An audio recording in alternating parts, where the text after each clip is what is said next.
Good morning, Honorable Premier, members of the Executive Council, members of the Provincial Legislature, the Chief Whip, leaders of political parties, ladies and gentlemen, the people of Gauteng and all guests, you are all welcome.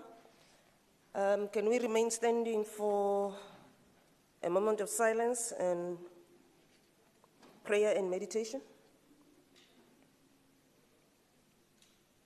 Thank you very much. We may be seated.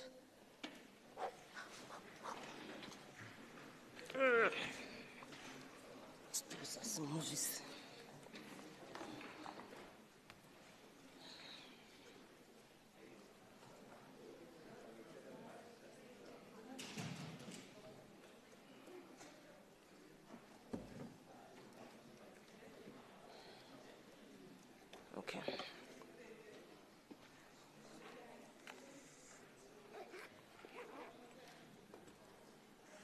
Honorable members, let's start with our meeting.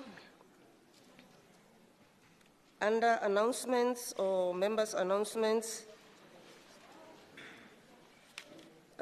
we have none. There's no motion without notice in terms of Rule 120.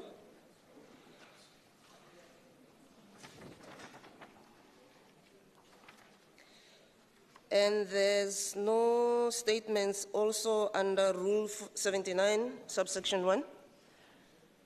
Under member statements in terms of Rule 81, subsection 1, members, I just want to bring the following to your attention, that as per the rules, the Speaker may allow only 5 members, rather, are allowed to make their member statements. However, the Speaker is allowed under the same rule to use her discretion to allow additional members, so that has been done. So can we have Honorable Mfikwe then deliver his statement? Honorable Mfikwe.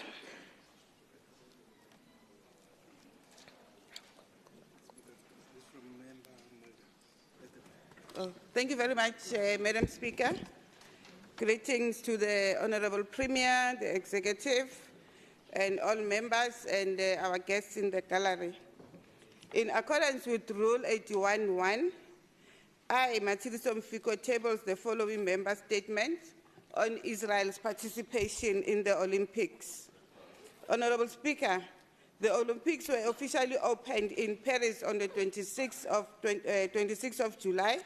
The International Sports Festival takes place every 4 years, which is aimed at cultivating a goal for human beings through sports and contribution to world peace. Amongst the participants in the Olympics is the genocidal state of Israel. In 2023, in December, the South African government took a brave stance by taking Israel to the International Court of Justice for what it believes is genocide against the Palestinians. The order issued by the ICJ ordering Israel to take measures to prevent any acts contrary to the 1948 Genocide Convention should have been enough to make the world to shun Israel.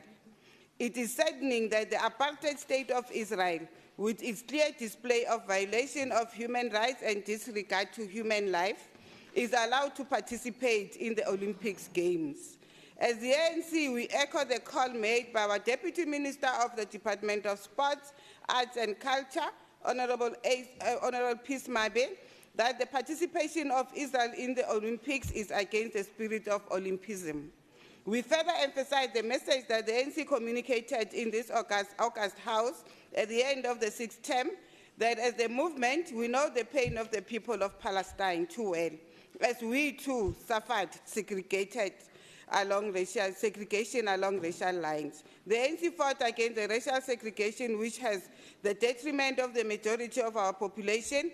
We call on all peace-loving South Africans and the human rights groups to rise up and condemn the violence meted against the people of Palestine and call out Israel for their inhuman and barbaric actions. Our humanity ought to call us to do so. We must always remember that we will never be free until the peoples of Palestine are free.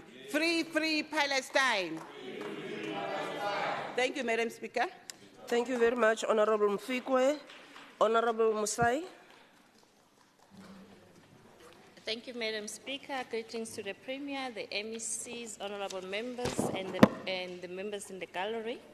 Madam Speaker, 2 days ago, we heard of an increase in the South African population, which has now surpassed 63 million. Of this, we hear 58% is in the 3 provinces of Gauteng, KwaZulu-Natal, and the Western Cape, with Gauteng having the lion's share at 16 million people. Reports are saying the majority of the increase is explained by new births. We are, however, certain that a significant amount in the 1.4 million increase in Gauteng alone from the last count in our province is in migration.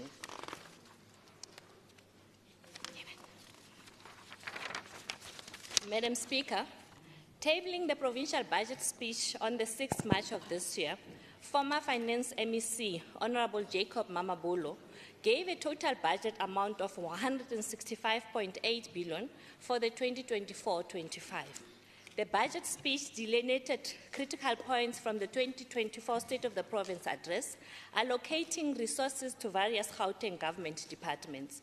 It is worth noting, therefore, here, honourable members, that our total budget is made up of what is called provincial equitable share from National Treasury, conditional grants, and our own provincial revenue collected from taxes and levies over the MTF period.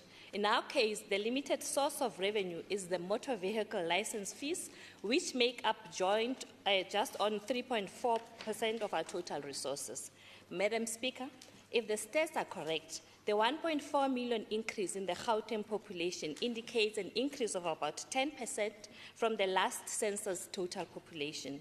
With the provincial equitable share average annual MTF growth of around 4%, it can only mean one thing, which is that we need the wisdom of Solomon to fund our programs. Your time has expired, honourable member.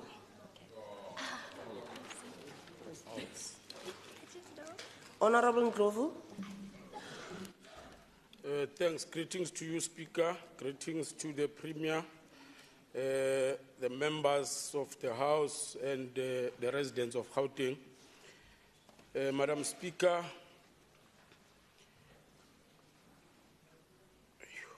my time will even expire.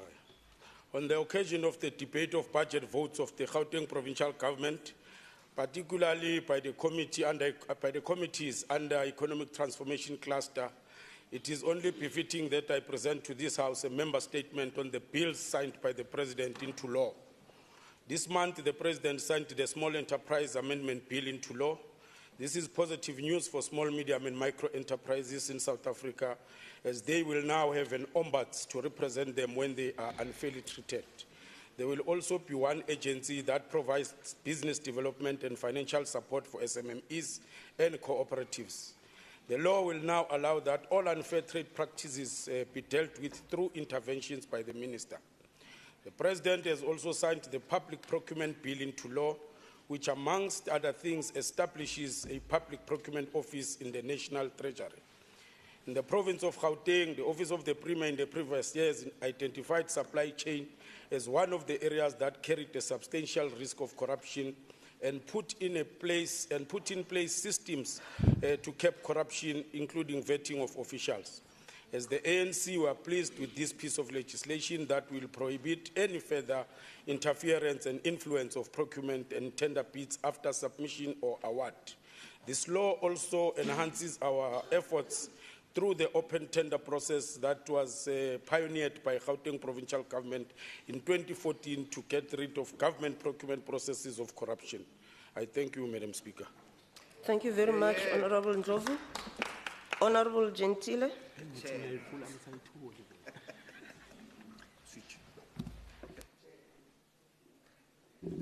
Honourable Speaker, I request to be recognized to make a member statement to the House in terms of Section 81, subsection 1 of the Standing Rules of the Gauteng Provincial Legislature. Honourable Speaker, Honourable Premier, the members and all residents of Gauteng, I, Vuiswa Gentile of the Gauteng Provincial Legislature, hereby serve in terms of Rule 81, Sub-Rule 1, of my intention to make the statement to the House during the scheduled sitting today, the 1st August 2024, on urgent review of the basket of zero-rated food items. Madam Speaker, South Africans are facing a growing economic hardship which is impacting the most vulnerable citizens the hardest. And as the caring government, we cannot just watch as consumers' budget continues to be stretched thin and we turn a blind eye. We therefore would like to add our voice to the call for the review of the basket of zero-rated food items, which was last reviewed on the 1st of April in 2018, after the VAT rate was raised from 14% to 15%.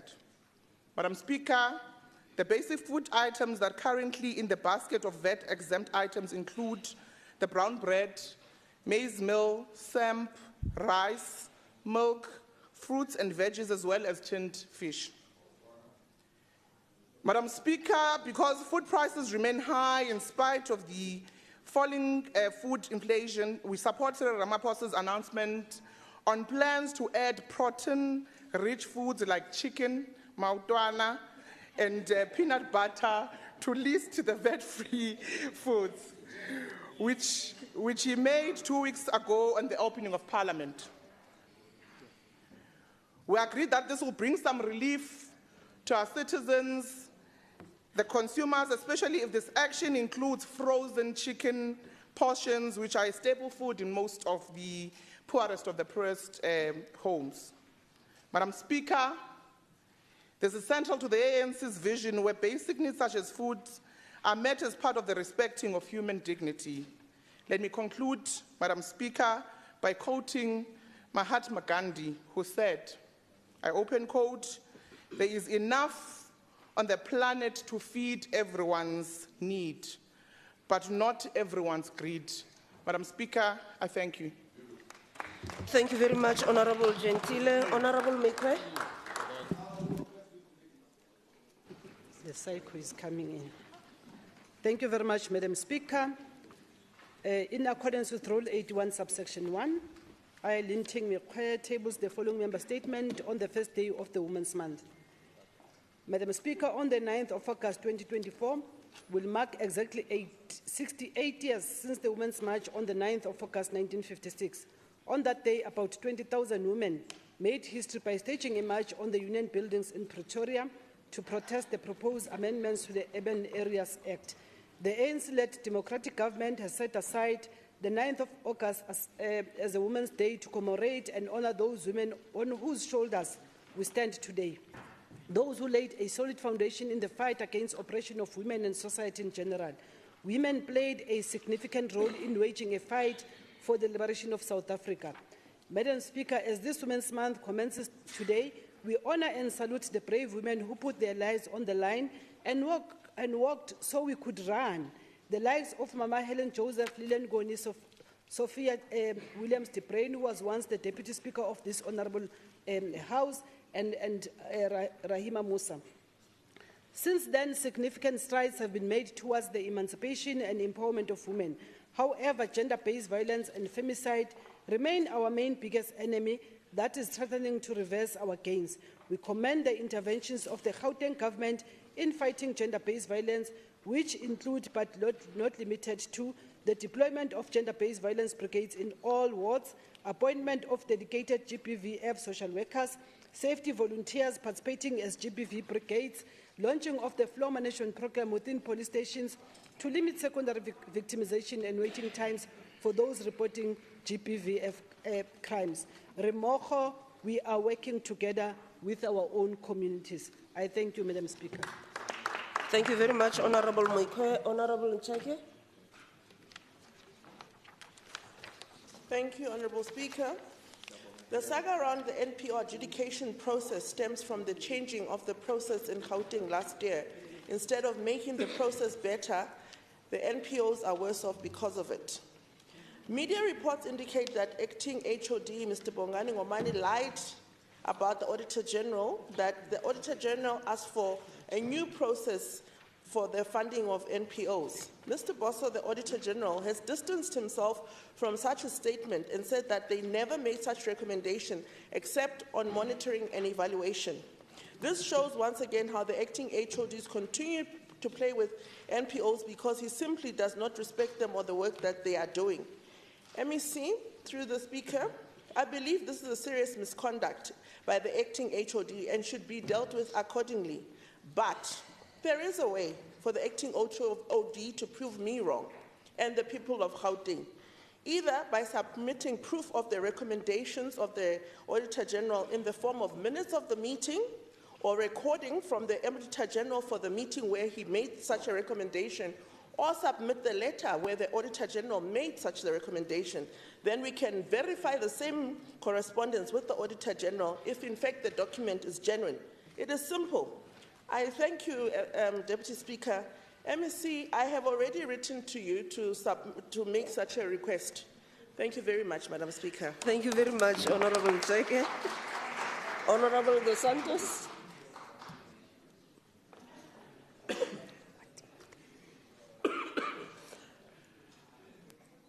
Honorable Dos Santos.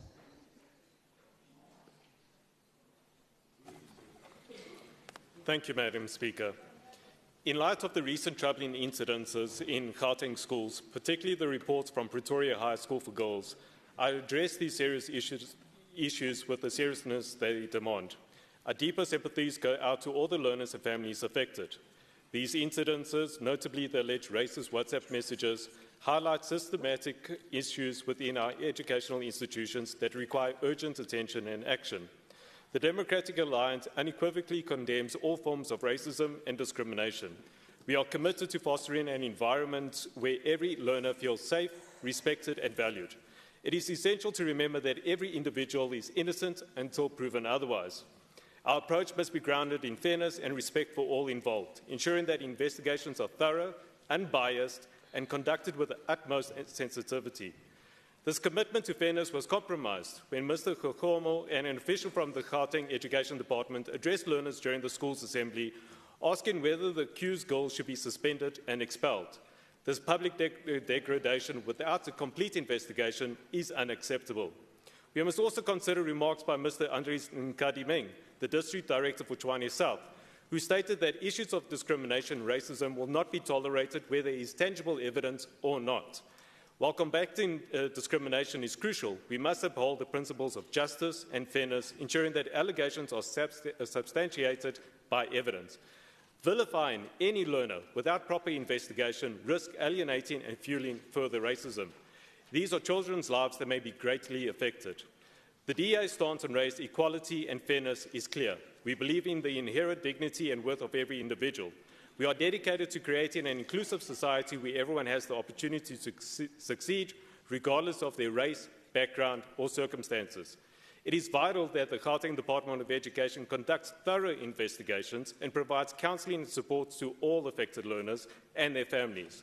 Learners who have been suspended must be given the opportunity to continue their education. Our schools should be beacons of diversity, inclusivity, and understanding.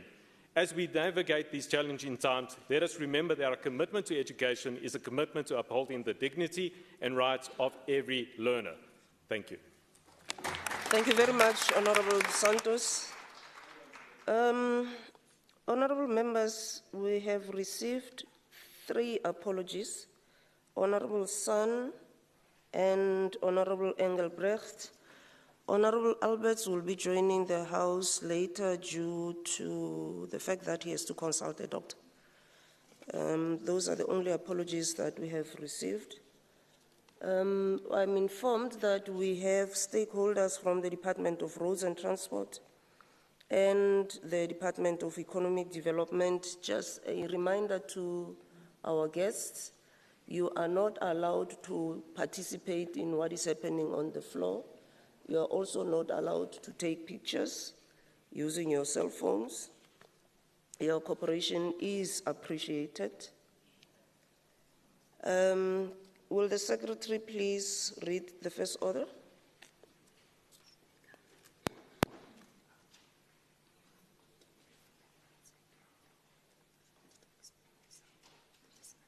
Oh, yes. Thank you. Thanks. Yeah, honourable members, a request was made by Honourable Hlope that you wanted to address the House.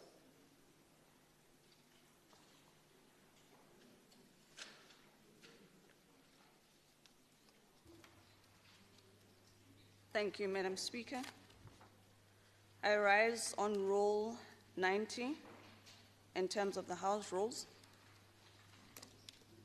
If you'll allow me, Madam Speaker, I rise to provide against Rule 90 in terms of the falsehoods that were spewed in this House by Member Nseke yesterday, in my absence. Ordinarily, one would not bother to entertain cigar lounge gossips, but because I respect this House and the falsehoods were expressed here, it's important that I respond. Member Refilwe took the time, instead of debating the 2024-2025 budget debate, as expected, however, decided to go on a personal attack against me and was not called to order, despite the fact that she has deviated from topic. Making wild accusations ranging from the Nasin Spani program of the former department that one was heading, to claims that the department violated a court order. Perhaps one should remind Member Nseke that this claim is not new. And in fact, the department was taken to court under the same allegation, and the judge made no judgment of contempt. She further alleges that there are parallel procurement processes on food that were made for NPOs and for food banks. That's a rather odd allegation to be made by a member of a portfolio committee, particularly when she should know, because in the 5 to 10 years that she has been a portfolio committee member, would know that that department provides food through NPOs and the food banks. So there's nothing sinister here. And that this has been the practice throughout, before one arrived, and continues to date. Well, one should ask, what exactly do you think the NPOs that are given money do with these funds, if it does not go towards some of the food? Or maybe perhaps she believes that these drop-in centers do nothing but drop off hugs and kisses. Notwithstanding the lies contained in her recent Devi interview, as witnessed yesterday, on the Data Corp and the Beauty Hub, projects that she claims were instituted under our tenure, when she knows that these were there way before and are part of the projects that one has raised.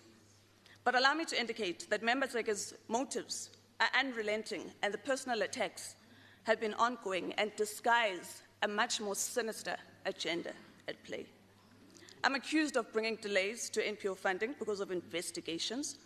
Member Nseke goes further to say I single-handedly cost the ANC the elections.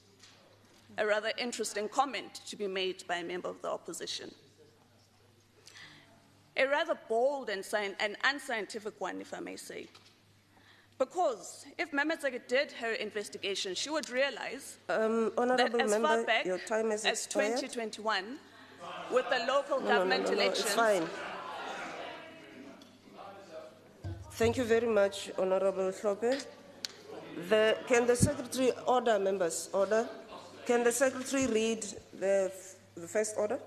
Thank you, Madam Speaker. The first order is Oversight Committee on the Office of the Premier and the Legislature's Oversight Report on the detail of the Gauteng Provincial Legislature Budget Vote 2 of the Gauteng Provincial Appropriation Bill G001-2024 for the 2024-2025 financial year. Honorable Mikwe, kindly present your committee report. Thank you very much, Madam Speaker. I will present the report, and can the House note that areas that will not be read should be taken as read. Budget Vote 2 of the GPL is presented post the 2024 elections in the last year of the 6th administration and the beginning of the 7th administration term. In the 2024-25 financial year, the GPL will continue to identify and implement initiatives and programs that are aimed at improving the quality of life for the citizens of Gauteng. The GPL receives its allocation from the Provincial Treasury as prescribed by the Constitution of the Republic of South Africa. The GPL is allocated a total budget of 844.92 million in 2024-25 financial year to finance its programs and strategic projects. The committee noted that the allocation for the current financial year has decreased by 12.1 million rands or 1.4% from the 2023-2024 financial year, and of the total allocation, political parties received an amount of 219.5 million or 26% share of the institutional budget. Let me go to paragraph 3. The budget for goods and services declined from 262.1 million allocated in 2023-24 to 2007.5 million. The decline is attributed to the suspension of committees, exchange programs and conferences, the implementation of cost-cutting measures on travel, catering, accommodation, and the anticipated interruptions from the disestablishment of the 6th Legislature and the establishment of the 7th Legislature. The budget is allocated for, amongst others, committees and house activities, public participation and educational programs, institutional events and sector parliaments, members' facilities, and participation in legislative sector activities. Furthermore, it makes provisions for records management project as well as the 30 years of democracy deliberations. Transfers to political parties increased from 160.7 million rands in 2023-24 to 184.5 million due to the expected added 7 seats in the legislature from 73 to 80 seats, and inflationary adjustments for the constituency and political party support. Payments for capital assets increased from 12.5 million rands to 19.5 million rands in 2024-25, which is reserved for, amongst others, laptops, the rehabilitation of concreted sheet as well as tile-roofed projects, office equipment and software for health, wellness and safety. The committee noted that in terms of the budget allocation per program, the budget for Program 1, Leadership and Governance, declined by 32.9. The budget allocation for the Office of the Secretary decreased by 7.1. And Program 3, budget allocation increased by 34.9 million from the 418.4 to 452.6 million. The core business by 5.9 million from 287.9 to 282.1. The Office of the CFO received a budget allocation of 58.7 million with a decrease of 1.2 million from the 60 million rands. The overall assessment, the committee acknowledges that the budget allocation was developed in line with the 2024-25 APP and is of the view that it responds adequately to the approved institutional APP and respective committees and programs' operational plans. The committee will continue to conduct oversight on GPL on a quarterly basis as determined by the House rules and guidelines on how the allocated budget is utilized in realizing the planned targets. On acknowledgements, the committee acknowledges the cooperation of the Speaker of the Gauteng Provincial Legislature, Honorable Musupia, the Acting Provincial Secretary, Mr. M. Mwale, the Senior Management Team during the deliberations on budget vote for 2024-25 financial year. I would like to thank the following members: Honorable Makubela, Honorable Masugu, Dr. Mukheti, Mr. Chokwe. These are all doctors, by the way: Dr. Masugu, Dr. Mukheti, Dr. Chokwe, Mr. S. Msimang, Honorable Nell, Honorable Bloom, Honorable Nokwala, Honorable Ngobeni, Honorable Nkani. There are two Ngobenis here, FK Ngobeni and Honorable F. Ngobeni, and Ms. A. Alice, for the diligence and commitment shown during the deliberations on budget vote number 2. The committee's appreciation and gratitude goes to the following support staff: Group Committee Coordinator, Ms. Vas, Senior Researcher, Ms. Dlamini, Senior Committee Coordinators, N. Muntisi and Mahato, Committee Researcher, Mr. Mukhule, Senior Information Officer, Ms. Nechivuyu, Committee Administrator, Mr. Sitole, Committee Intern, Mr. Ngono, Hansard Recorders, Ms. Zondo and Ms. Arsing, Service Officer, Ms. Katisi, and Communication Officer, Mr. S. Milane, for the devoted support during the process. After due consideration, the committee unanimously adopted its report on budget vote number 2 for the 2024-25 financial year. In terms of Rule 164, the committee presents its oversight report to this House and recommends for the adoption. I thank you. Thank you very much, Honorable Mekwe. Is there a seconder to the report? I rise to second the report, Madam Chair. Thank you very much, Honorable Msimanga. Can the Secretary please read the second order?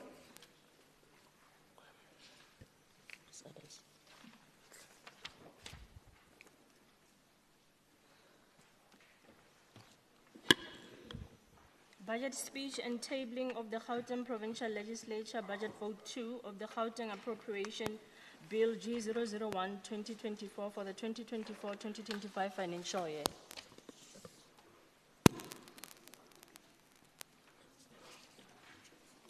You may continue. Thank you very much, Honorable Chair of Chairs.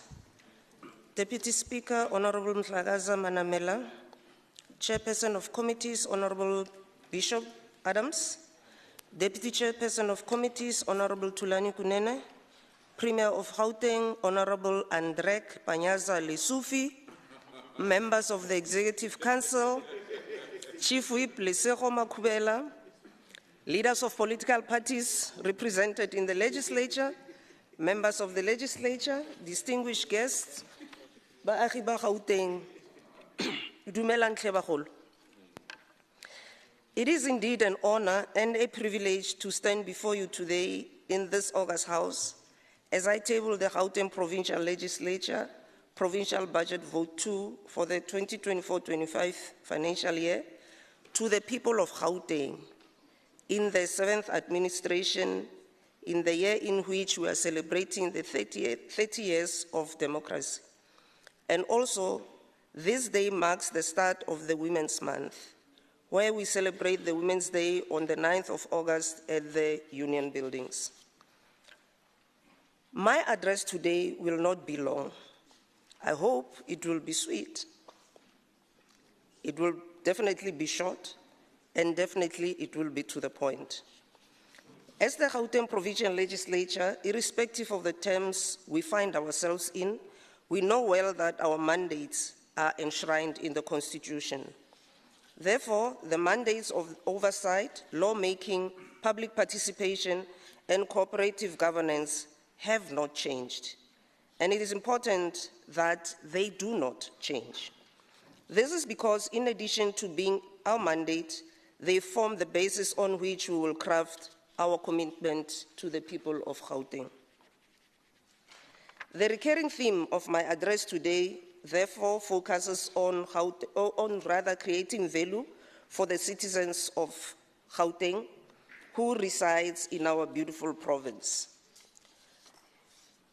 So, as the legislature, even though we do not shovel the soil ourselves, like the executive does, we remain oversight partners to ensure service delivery, and therefore our oversight will be deepened to focus on enhanced service delivery through key infrastructure projects. We will drill deep into crafting relevant resolutions in this regard, as well as the department's response to those resolutions. We know departmental responses to the GPL House resolutions was a challenge for some time, and we intend to turn that around going forward. On this particular matter, I must really thank the work that was done by the former speaker and the officials in trying to address this matter, because it has made it possible for us to continue doing the good work. Our resolutions are passed for service delivery and should, as such, be taken seriously. Failure to do so may constitute contempt for this August House. In essence, the work of the legislature as a whole is given effect through the work of the committees. Accordingly, our committees will continue to apply a broad range of oversight instruments at our disposal, including those detailed in the sector oversight model, including the fact that there is a review currently of the sector oversight model. And this is as part of the South African Legislature sector review. As we move further into this term, the GPL will focus on going back to basics, to go back to our mandates and focus on achieving them to the benefit of the people that we serve. Public participation mechanisms play a critical role in ensuring a transparent and accountable democratic government. The discharge of our constitutional mandate can also improve through forging partnerships with the people of Gauteng and through public participation initiatives such as traditional media and social media. Rest assured, as we oversee the executive, we will also oversee ourselves and members and committees. There will be a strong encouragement to work closely with the constituency officers as extensions of the Gauteng Provincial Legislature to reach more people of Gauteng who will in turn participate in the business of the legislature, and for our members to report on this work, especially in the light of the substantial constituency allowances parties receive for each member to engage in these constituency activities. In addition, we will intensify the mechanisms to ensure that the work conducted by Chapter 9 and Chapter 10 institutions find effective expression in the work of committees to enhance oversight and improve the quality of the life of the people of Gauteng. Process-wise, we have just started on our process of strategic planning for the 7th term. Our planning will be two-pronged. It will be political and administrative. With respect to political planning, the presiding officers, Lekgotla, will lead the Gauteng Provincial Legislature's wide planning process and provide the institution with strategic direction for the new 5-year term by determining key priorities and outcomes for the administration and focus areas for the upcoming financial year. The Lekgotla will be followed by a session with all members, and I want to request the members to attend, please, so that we all start on the same page and we understand what our responsibilities are. I'm also requesting that, so to speak, old hands, members who've been here for a while, must also attend so that they also assist the new members, but also adhere to the responsibilities that they have. So as for the administration planning and budgeting, the outcome of the political planning sessions set the tone for the crafting of institutional strategic plan and annual performance plan, as well as the supporting budget, with the planning committee leading the administration planning. In consideration of the above mentioned and additional administrative as well as legislative processes that still need to unfold, this tabling of the draft budget of 844,925 rands is based on the institutional indicative baseline, and it is aligned to the first draft of the 2025 MTEF budget as required by Section 16 of the Financial Management of Parliament and Provincial Legislatures Act, commonly known as FAMPLA. Our goods and services budget allocation is estimated at 198.1 million in the 25-26 financial year, representing a 4.5% decrease from the previous year, 24-25 budget. The allocated budget is funding committees and house activities, public participation and educational program, institutional events and sector parliaments, transversal mainstreaming programs, operational cost and contractual obligation, members' facilities, as well as participation in legislative sector activities. Political parties are expected to receive a combined transfer budget of 196.7 million rands in the 25-26 financial year, representing an increase of 6.6% from the previous year, 24 and 25.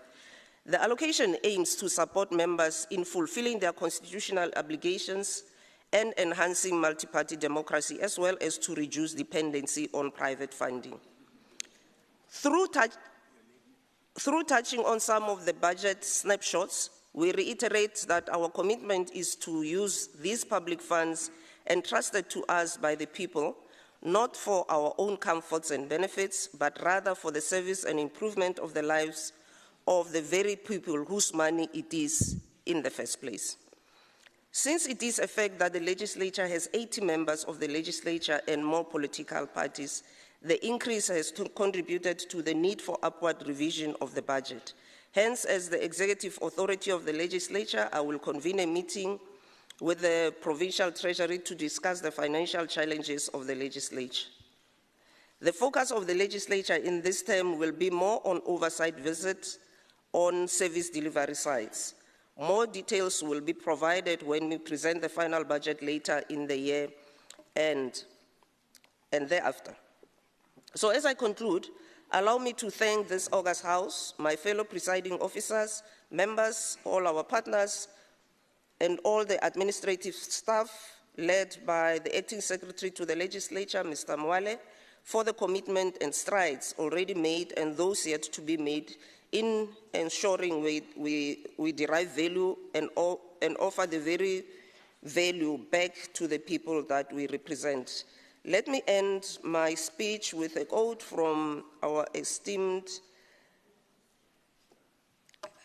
I even don't know how to describe her because her light shines very brightly and it shines throughout our lives, and we want that thing to continue. So I'm going to quote Mayor Charlotte Matlek, and I open quote. She said, "Kill that spirit of self and do not live above your people, but live with them, and if you can rise, bring someone with you." Close quote. Thank you. Thank you, Honourable Speaker. Honourable members, there is no debate on this vote. Can the Secretary please read the third order? Thank you. Thank you, Chair of Chairs. The third order is Oversight Committee on the Office of the Premier and the Legislature's Oversight Report on the detail of the Office of the Premier Budget Vote 1 of the Gauteng Provincial Appropriation Bill G001 of 2024 for the 2024-2025 financial year.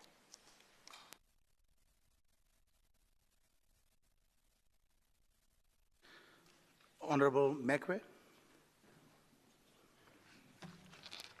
Thank you very much, Chair of Chairs.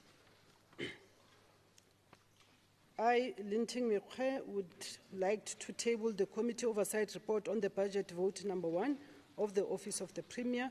I will take some of the areas that I'm not going to read, take them as read. This Committee Oversight Report presents the assessment of the Office of the Premier's budget for the 2024-25 financial year with a specific focus on priorities as set out in the APP for the 2024-25 financial year, as well as the program budget allocation. As per the pronouncement of the Premier in October 2022, the GGT 2030 Action Plan remains the blueprint for the Gauteng province. The objective of this blueprint is to intensify the focus on the completion of the elevated priorities of the province outlined for the remainder of the 6th administration. The committee notes that the Office of the Premier's budget for the 2024-25 is geared towards the consideration of the center of the government role, as well as the reconfiguration and adoption of the 7th administration priorities, simultaneously assisting with the groundwork for the new MTSF. It is noted that in the 24-25 financial year, the Office of the Premier aims to strengthen monitoring and evaluation across the provincial government to ensure integrity and accountability of public institutions, to improve systems of communication by increasing investment in external communication. This exercise is aimed at enhancing the exchange of information between government and the residents of Gauteng. The Office of the Premier's budget allocation for 24-25 amounted to 671.5 million rands, which is a 25% decrease from the 23-24 financial year. Adjustment budget for 827.4 million.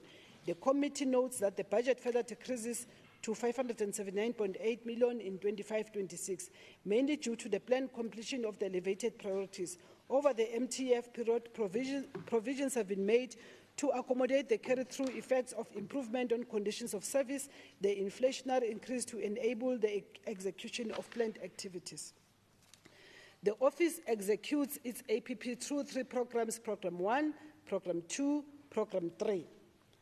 The overall assessment, it is noted that the Office of the Premier's budget aims to respond to the plans as set out in the APP for the 24-25 financial year, while the budget attempts to speak to the programs that will inform the budget expenditure of the office.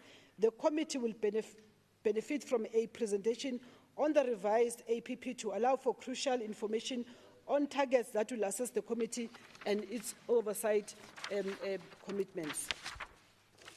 Since the Life Estimate project was anticipated for completion and closure towards the end of the 6th administration, the committee is therefore requesting the Office of the Premier to provide a detailed presentation on this project in due time. In addition, the office should also keep the committee abreast on the planned research projects that have been budgeted for.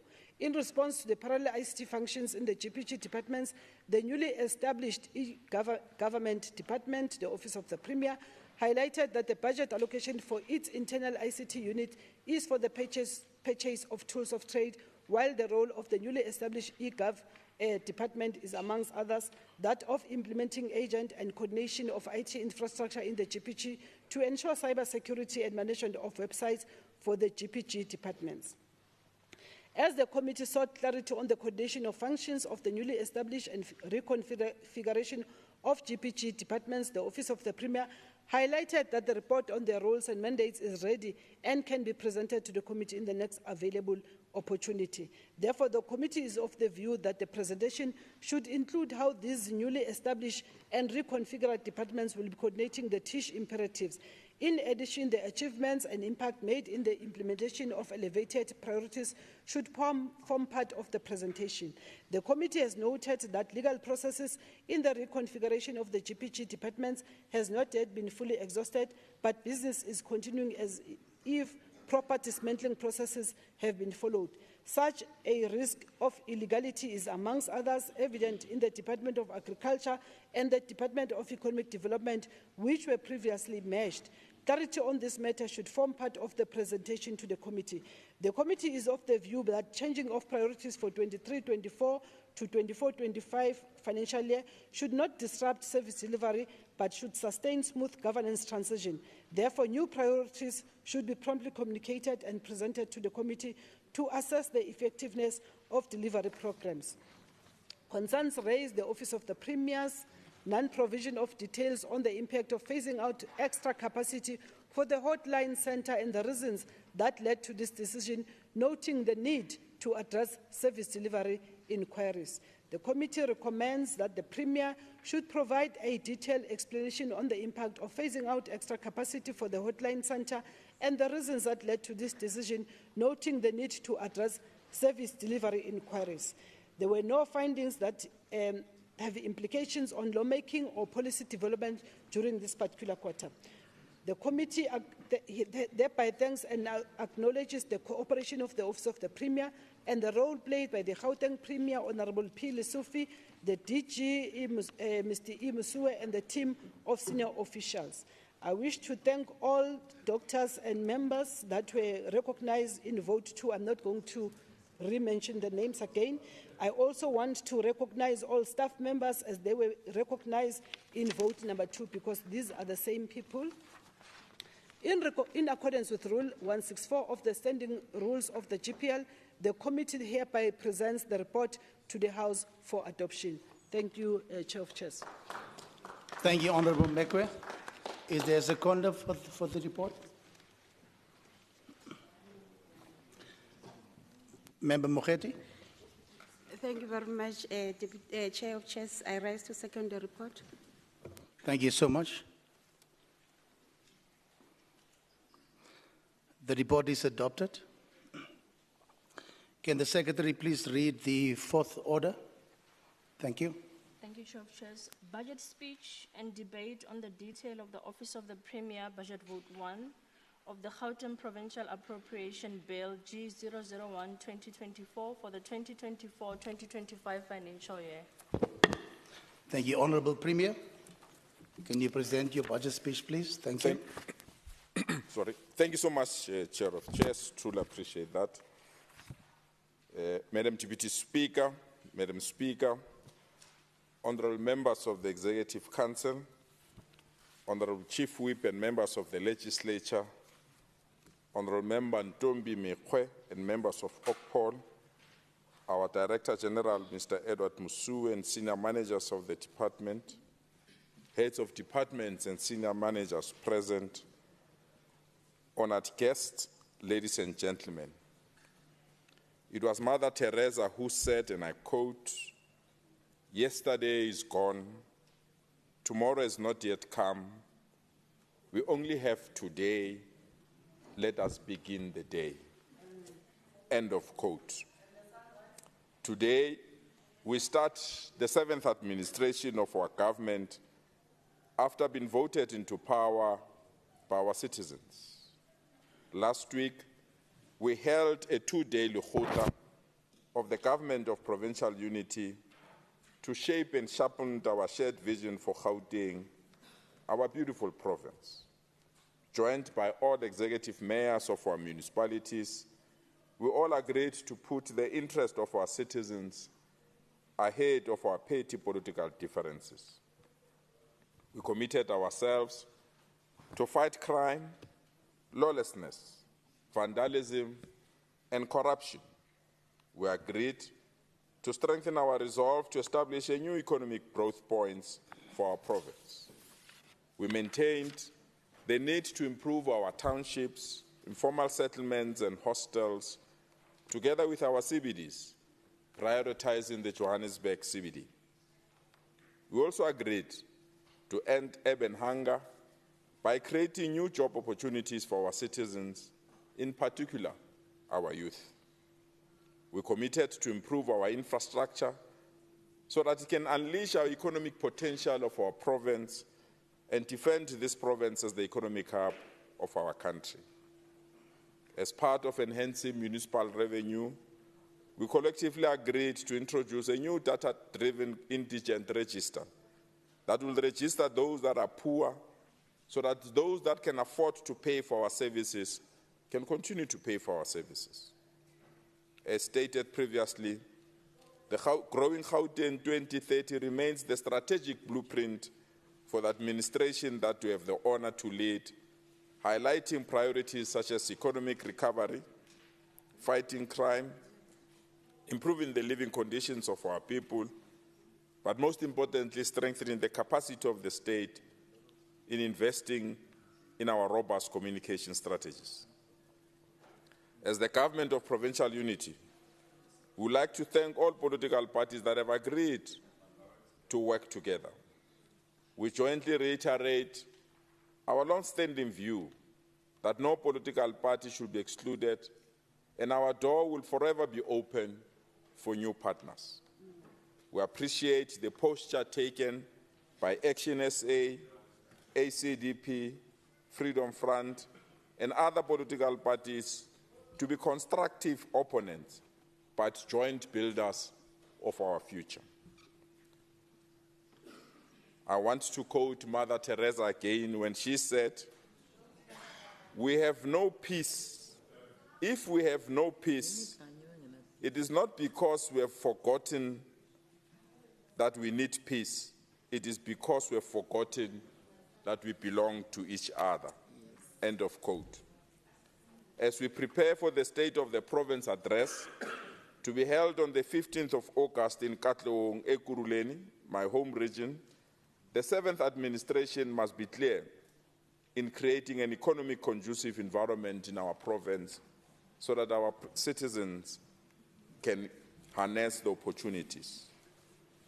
We must be clear in resolving to end unemployment by continuing to partner with other government institutions and government agencies so that we can flourish as a province.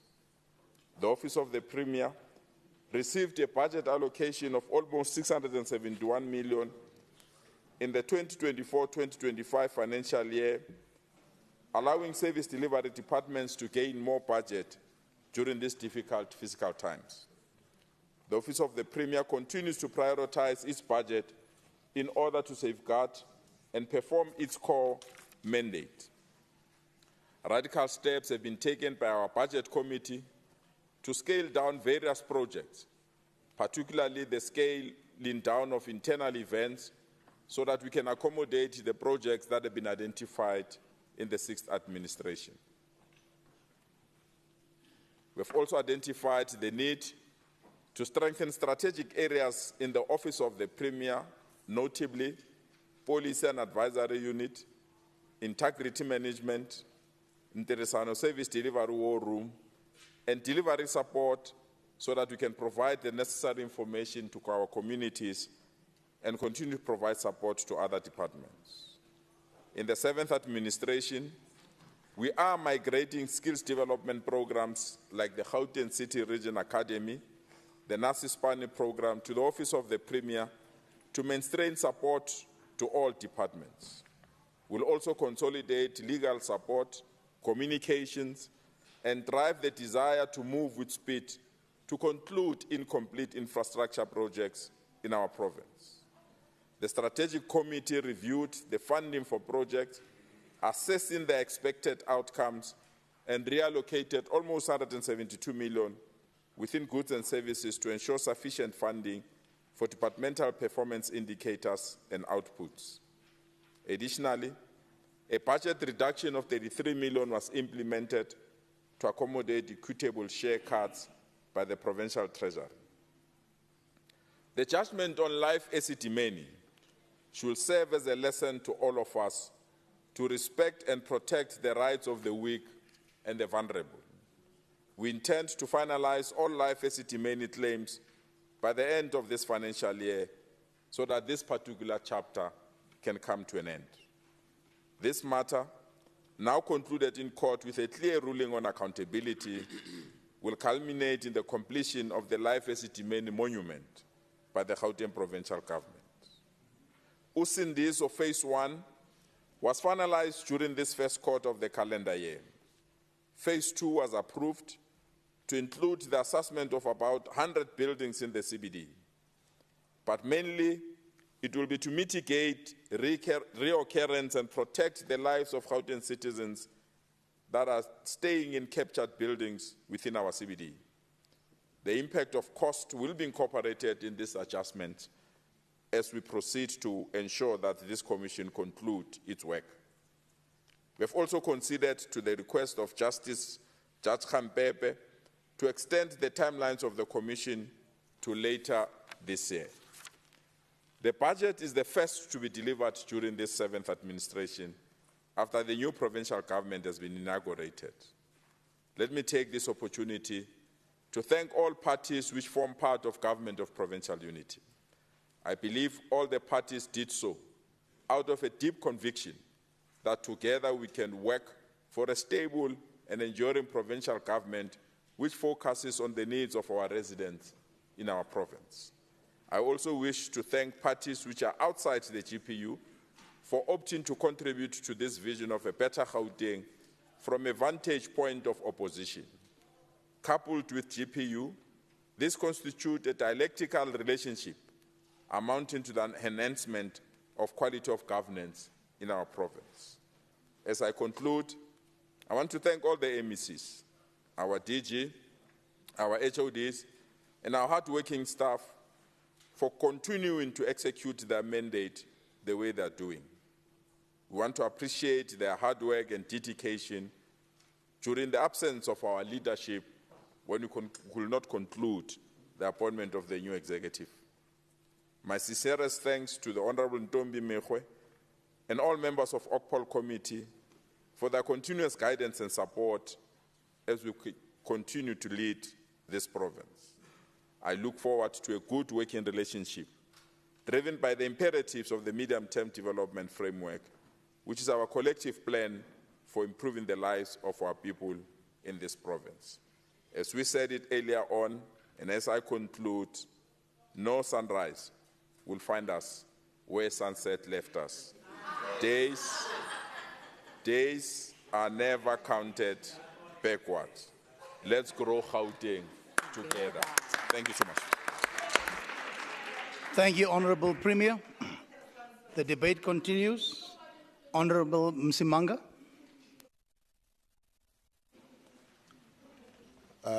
Chair of Chairs, to the Speaker, the Deputy Speaker, the Premier, members of the Legislature, leaders of different political parties, members of the public at large, good morning to you. Chair of Chairs, I'm reminded of a story by Chevosky, the nightcracker, who tells of a story of triumph of good over evil. And in Gauteng, we need to then make sure that we're able to then frame what is good and what is evil. Gauteng needs a budget that will go against the evil that this province faces, the evil of unemployment, the evil of corruption, the evil of mismanagement of funds, poor service delivery, and lack of investor confidence. We need a government that is not only committed to talking about improving the lives of our people, but actually then acts to make sure that we do change the lives of the people for the better. We need a government that is truly committed to ensuring that service delivery for all does happen. Premier yesterday and quite a number of times before have already spoken about evidence-based practice. But one thing that you learn when you do meta theories is that when you're talking about evidence-based practice, there's 4 things that you need to look at. One is that you need to look at peer-reviewed research. The second is that you need to look at practitioner experience and expertise. The third that you need to look at is work-based trial and error. And the fourth one is you need to look at feedback. Now, if you were to then say that these are the things that you take into consideration, then, Premier, you would accept that you have failed, that your administration and administrations that have come out before have actually failed.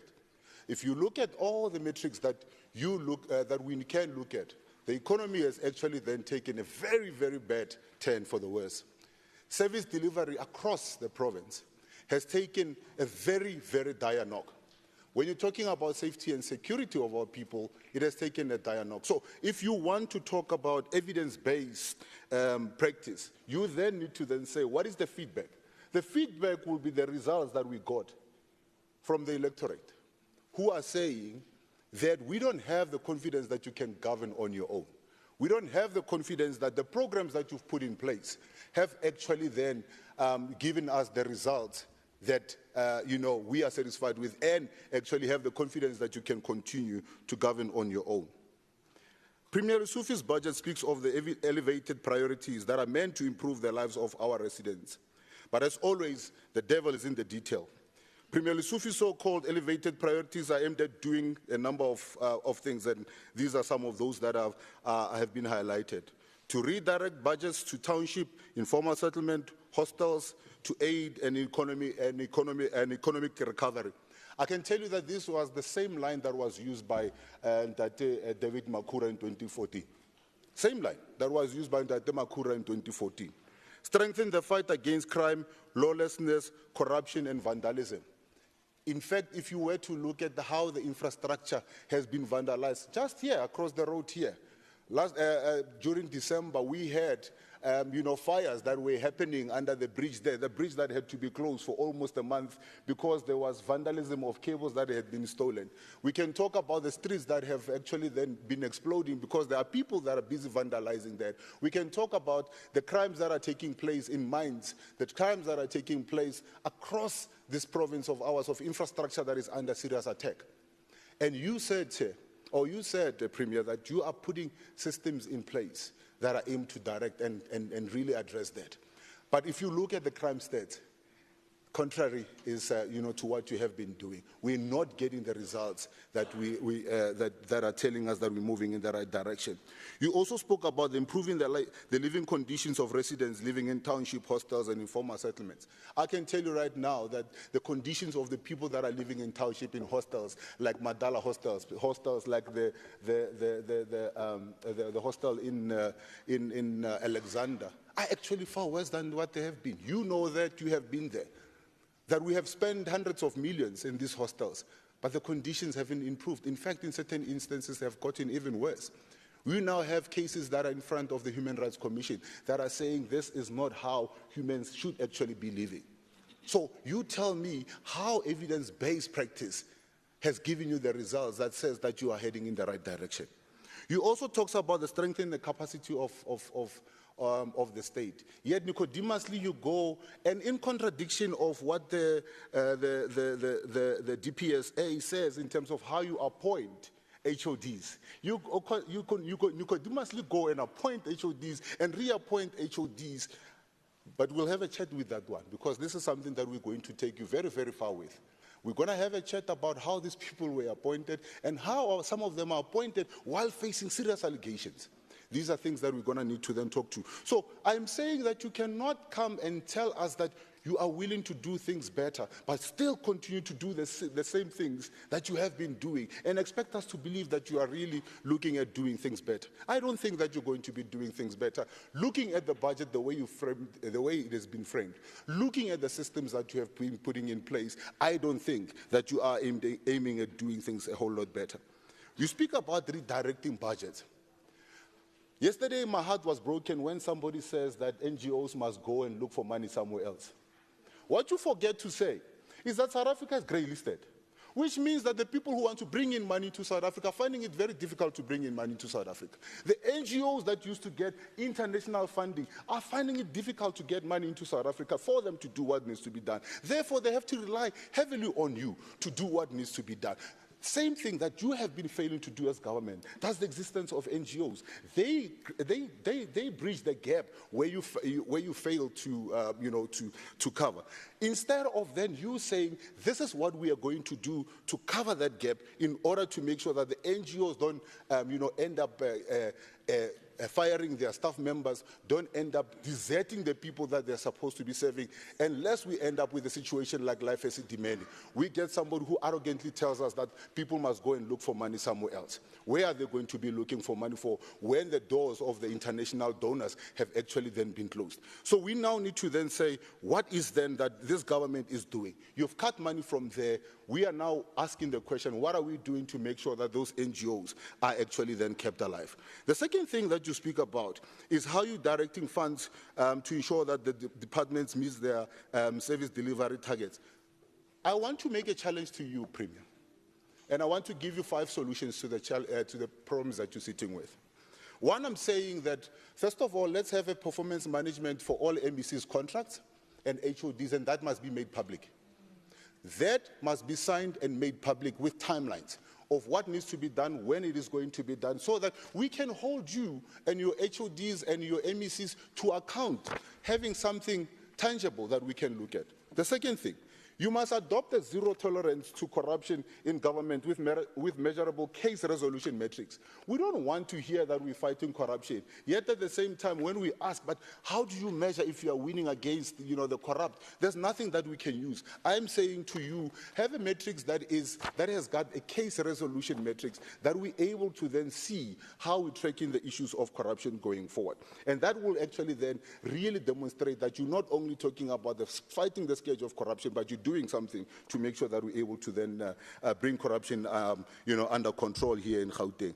I'm saying that you also need to then improve the coordination between the national, the provincial and local authorities and all public entities. It is embarrassing to hear a spokesperson from ESCOM that is at odds with the Premier here, because the Premier goes and says, no, we are putting in all these electrical connections, and then the MEC and then the local councillor there goes in Johannesburg and say, no, the Premier is overstepping. And then you get somebody from ESCOM and say, but the Premier has never even spoken to us. Actually, then we are at odds with that. So these are things that, Premier, I'm saying can actually be improved. And therefore, I'm asking you to have that in consideration when you look at how you're going to turn this administration going forward. The other issue, I'm saying that you need to then implement an organizational functionality assessment framework as a mechanism to measure the levels of productivity and functionality. One of the things that I've said to you quite a number of times before, even to David Makura, to spend money is not good enough. The impact of where the money is being spent is what is actually more important. To then come and say, we spend 98% of our budget on human settlement, and then you go to the Mandala hostel, and you see people that are living with rats that are as big as dogs. That cannot be. To say that you are spending money, but you're spending money on safety and security, but then there are more people that are killed in Gauteng than anywhere else. There are people that are raped here, and women who are saying, I'm not even willing to go and report this because I'll be victimized the second time around because there's no victim empowerment centers. That tells me that we are just spending money for the sake of spending money, but we're not able to then measure that. So I'm saying part of what you need to then do is to look at the impact of where money is being spent. If we are going to be spending money, we need to then say, where are we spending money? What is the impact of where we're spending money? And is it really, meeting the objectives of the people of Gauteng? Lastly, Premier, I want to then say to you, we have been hearing about the stories of lifestyle audits. I forgot the book. I wanted to bring you a book that the Western Cape has actually, and I know people will start booing and all of that. There is a book that they release that talks about the results of the lifestyle audit, that talks about each and every of their members and the lifestyle audits, including their family members, by the way. I am saying to you, if you are serious, do that lifestyle audit, release those results. I'm sure certain people will be found very wanting. Those that go to Monaco with helicopters and then, who smoke cigars every day and drink whiskey and very expensive wines. Those will be found very wanting. I'm not saying anything. That is for you to then decide. But I'm saying, if you want to return the integrity and the belief in this government, these are things that you now need to then do. So I'm asking you, Chair, if you're seriously wanting the Nutcracker story where good win over evil, these are things that you're going to need to then do. I'm also saying to you that the failure of this leadership to also ensure that there is an integrated infrastructure master plan is also a problem. Where are we in terms of knowing what is the backlog of the infrastructure in Gauteng? What are we doing? Where are we going? What is the gap, and how do we bridge that gap? This is something that I've personally had a chat with you. To say in Gauteng, it looks like we are more reactive every time. We react to challenges instead of saying we are planning 10, 15, 20 years ahead. I know there is GGT 2030, but if you were to then look at the implementation and the monitoring of the implementation, you'd find that the planning and the implementation are at odds with each other. I'm asking you to then ensure that the monitoring of the long-term plan is actually taken into consideration, and the residents of Gauteng are actually then taken, into your confidence and saying, this is where we are, this is what we want to do, these are our shortfalls, and this is what we are doing to mitigate against that. If you're able to then do that, maybe you will begin to claw back some shred of confidence from the residents of Gauteng. You will claw back some shred of evidence or credibility from the national and even the provincial government, or the local government, who now seems to then be doubting whether the leadership of Gauteng is actually then moving in the right direction. I can go on and on about the issues of unemployment. I can go on and on about the issues of safety and security, about what is happening in the health sector. But Premier, unfortunately, we will not be able to then support this budget, because as much as your department might have been doing, good in terms of keeping the department of the Premier's office, good in terms of the audits, but you are ultimately responsible for what each and every department in Gauteng is doing. Therefore, it would be hypocritical of us to then say we are not going to support all these other departments and then come and support you. Because then the buck stops with you, and I cannot then say I'm not supporting health, I'm not supporting education, I'm not supporting social development, but then I'm supporting you. That's correct. Then I cannot do that. This is why I'm saying I've given you the solutions to some of the problems. What happens from here going forward is up to you. Do you want to be a 19% party come 2029? Do you want to claw back some kind of credibility? That means that you end up getting support. That is going to be entirely on you. But unfortunately, if you are going to then drag yourself to a 19% party, it means that you are going to drag the people of Gauteng with you. It means that we're going to have more people that are finding themselves unemployed. It means that you're going to find more people that are living with kids that are stunted. It means that you're going to have more people that find themselves, living in abject poverty. It means that you're going to have a situation where crime is more rampant than we can control. It means ultimately that the dream of South Africa and the dream of Africa, which is based here in Gauteng, would have died. The choice is up to you, sir. But I can tell you right now that as things currently stand, we will not be able to then support this budget for the reasons that I've given. Thank you very much.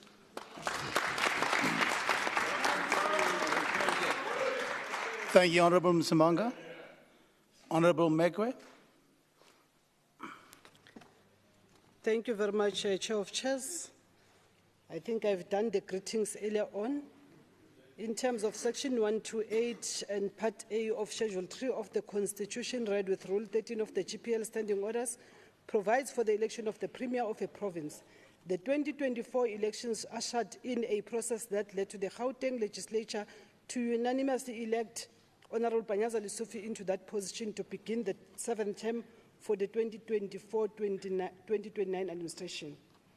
Premier, it is harder to run the Constitution than to frame one. Honorable Msimang, you know my other name is Helen, and I know that you listen to the Helen. So just listen to me as my friend. Fagimali uzobona, whatever things that you are proposing to the Premier, those things will be done. But if you don't support this budget, it will be even harder. Because when you are just debating everything and anything, nothing that is in the budget process or budget report that has been presented to us. Fagimali uzobona. The province has been confronted by issues emanating from what is known as life estimony and related legal claims. We are proud to learn that the Office of the Premier has been handling this matter in the manner that respects human life and vulnerable groups and compensating the families that were affected. This is shown through the process that was put in place and the allocation of a budget to compensate families that lost their loved ones. The budget has since been decreased, indicating a near completion of a progress plans. If there are matters that are still outstanding due to court processes, we are confident that the Office of the Premier has the requisite capacity to address them, as it has done with others. We are well cognizant that it was a painful process. It was not an easy process. Well done to the Premier and his team for always putting the poor and vulnerable people in your heart. We have also noted budget fluctuations for this area of work, which the Office of the Premier has no authority over, but determinations and decisions of claims that should be made by the courts. Mekwe, thank you so much. Thank you.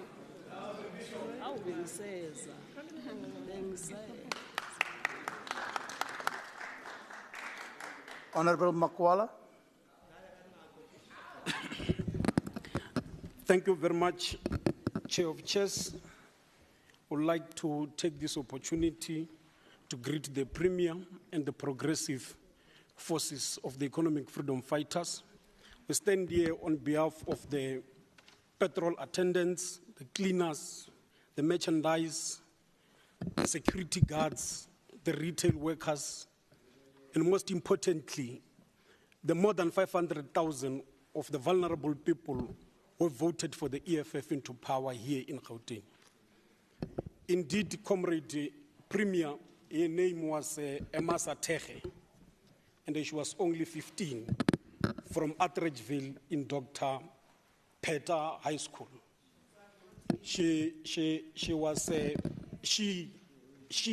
and other students from Peter High School joined the struggle of demanding free education and just a democratic South Africa. Her and other students did not only join or lead at the forefront, but also participated in making sure that we get a free democratic country and a free decolonized education. What happens, Premier, after that? As you rightfully said during the State of the Province address, was brutal and morally outrageous acts that South Africa has never seen or even here in our province have ever witnessed. And I want to take this opportunity, Premier, to tell you that as the EFF, we've been the most opposition that has been criticizing you during the sixth administration.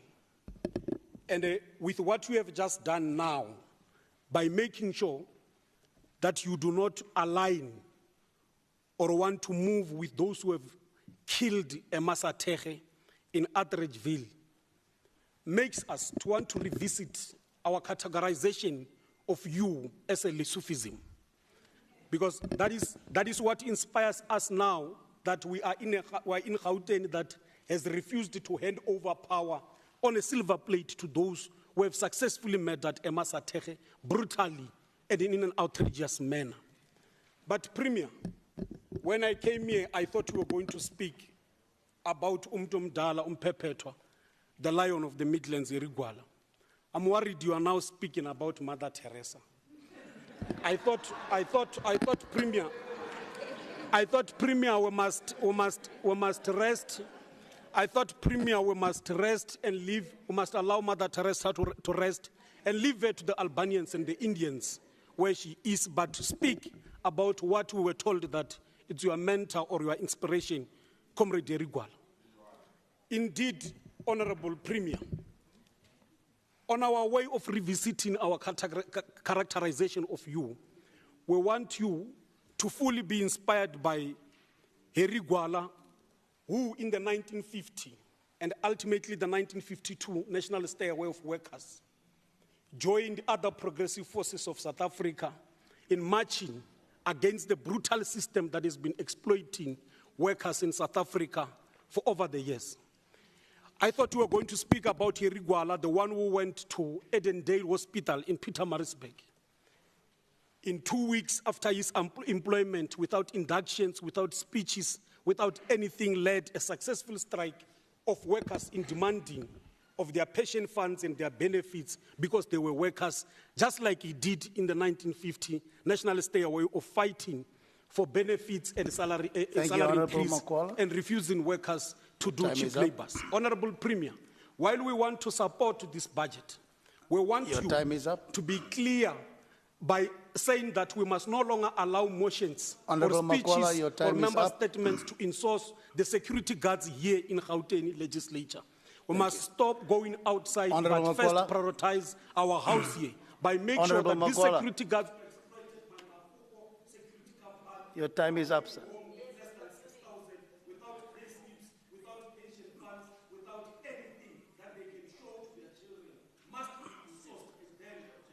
Please sit down. Honorable Makwala, please sit down.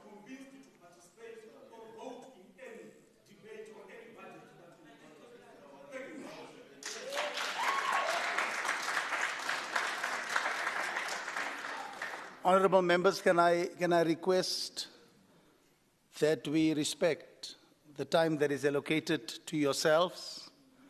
We know you are passionate in what you are wanting to present to the House and to the citizens of Gauteng. Thank you so much. There's a point of order. Thank you, Chair of Chairs. We would like to watch it here because we've seen favoritism since yesterday. So I think Honorable Magwala was within the time frame. Thank you. Shall we continue? Honorable Nkani. Chair of Chairs, with respect, Chair of Chairs, when yesterday you successfully refused Honorable Francis Ngobeni to speak, we did not cry out. We allowed you an opportunity because we have just been elected now as the Chair of Chairs. Yeah. Please bear with us and respect us also. Fine, we corrected it yesterday. Thank you so much, Honorable Makwala. Honorable Nkani. Honorable Chair of Chairs, Premier, all protocol observed, you are eating my time.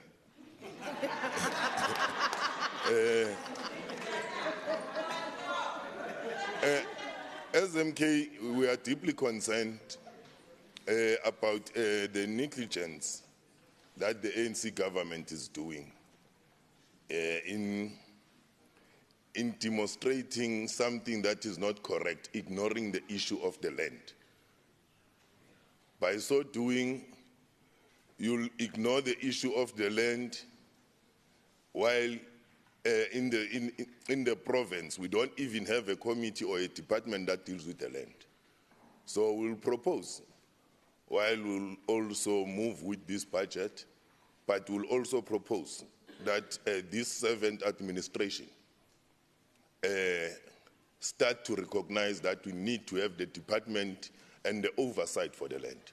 Because we can't have the land that belongs to the sports and arts and recreation, land belongs to economic development, land belongs to health, and with different forms of acquiring that land.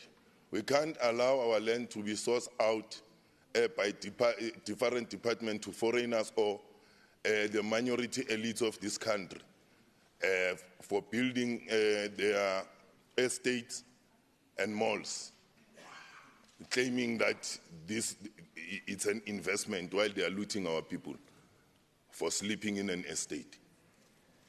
We are also, as MK Party, worried about the issue of King Jacob Kekane in Amaskra.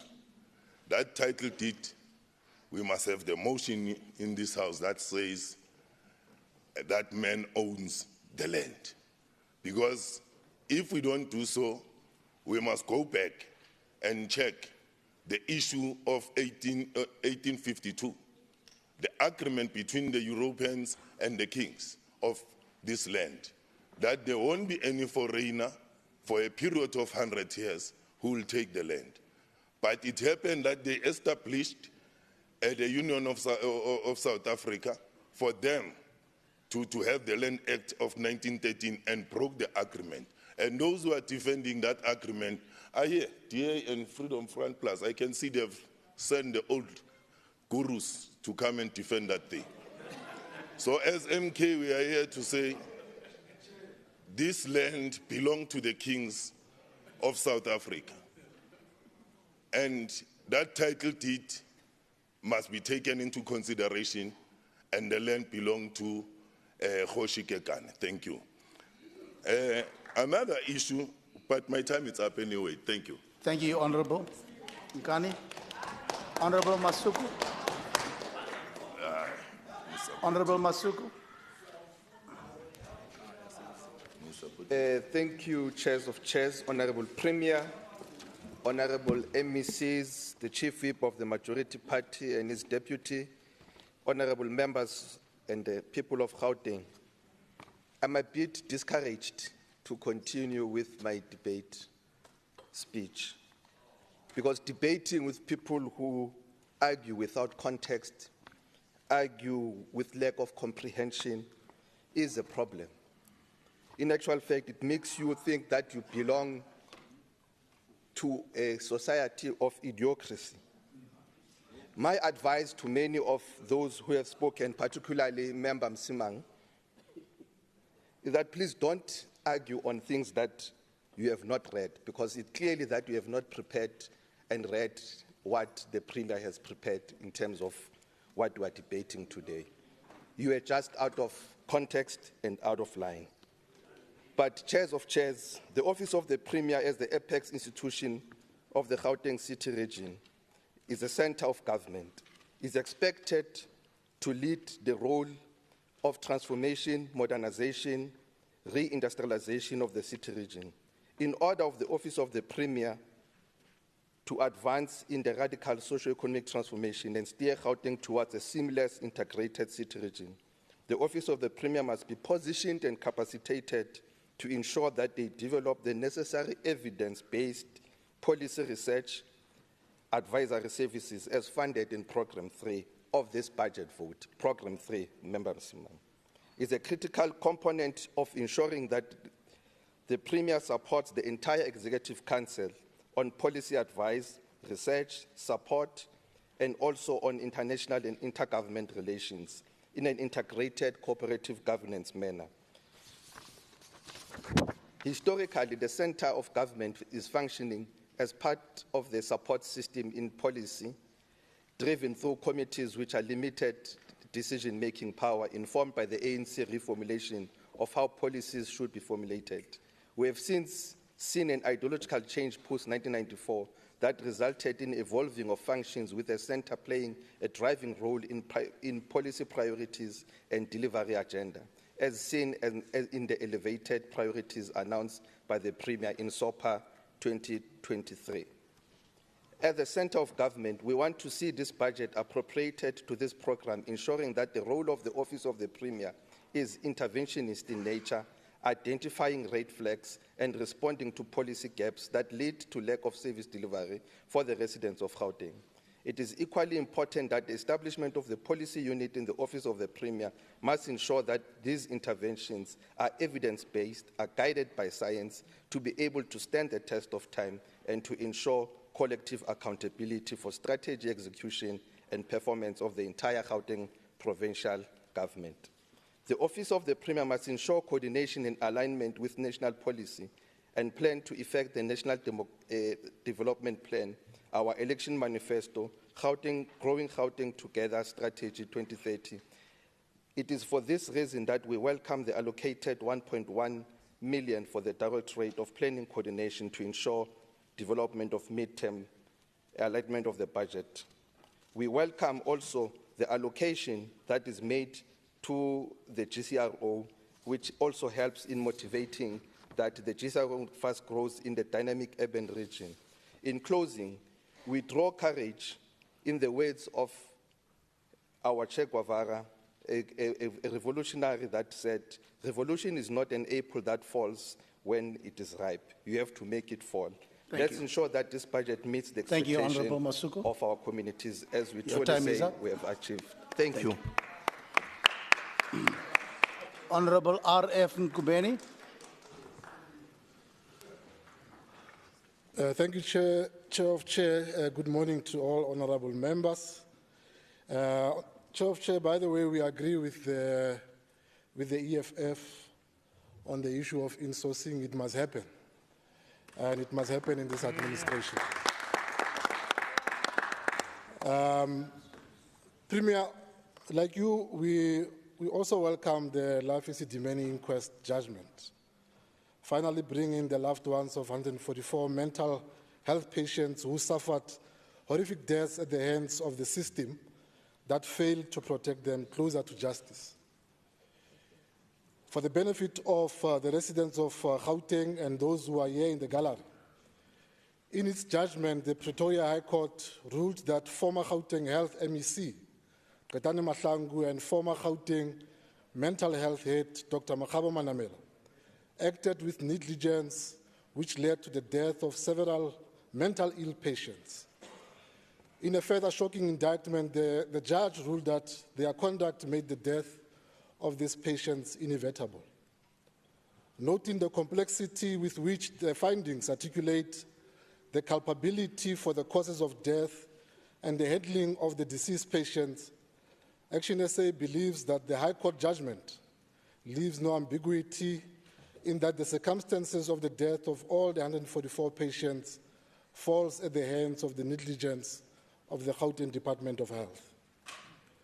We further regard this tragedy, Premier, as a clear justification for the need to criminalize undue political interference in the operational work of government departments when it extends beyond reasonable oversight. The conduct of implicated officials also underscores the urgent need to professionalize the civil service with skilled professionals. As we consider the budget of the Office of the Premier, we remember one of the most tragic stains in our democratic system, where 8 years ago, as a consequence of structural deficiencies, mismanagement, incompetence, and criminal negligence within our healthcare system, the human rights of some of our most vulnerable citizens were violated. In this regard, Premier, we appreciate your recommitment of this government to ensure that the living monument in memory of the victims is built as instructed by the Deputy Chief Justice, Dikgang Mosenek. ActionSA believes that a key lesson, hard and tragically learned from Life Esidimeni tragedy and countless other testimonies of patients in the healthcare institution, is that we must urgently fast-track the implementation of rigorous quality assurance standards that focus on dignified patient care, ensuring that every South African receives good medical services. Thank you, Thank you very much. Thank you. Honorable Ali.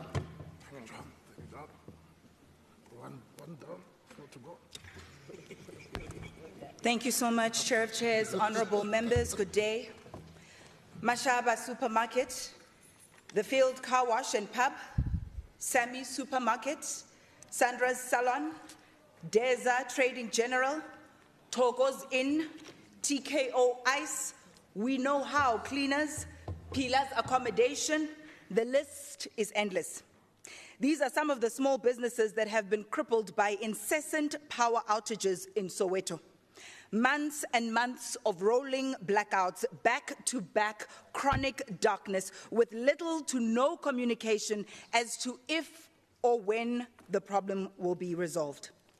How can the township economy that you speak so highly of, Premier, thrive under these dire conditions?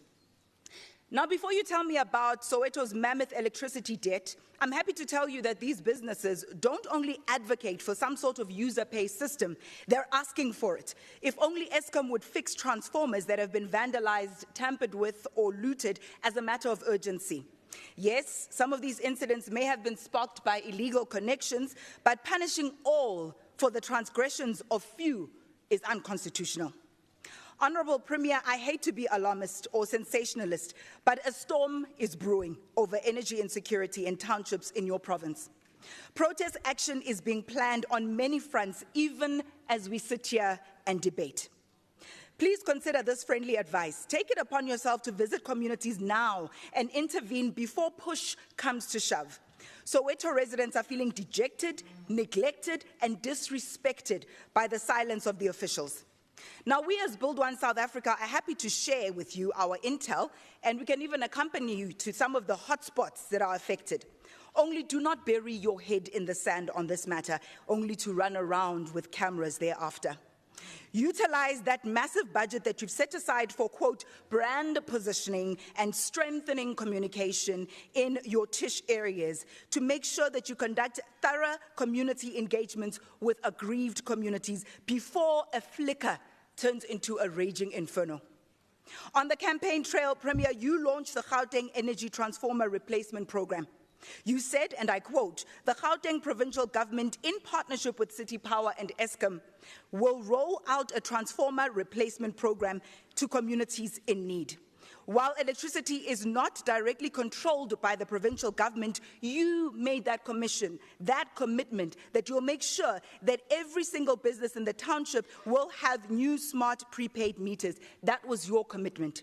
So do let us know if you need a helping hand. We are here because it's August now, and Dololo transformers in areas such as Mutle Street in Dobsonville and Upper Mogorosi Street. Qimibani, Honourable Premier, make sure if you need a helping hand to give us a call. Thank you. Honourable Alberts. Thank you, Chair of Chairs, Premier Yusufi.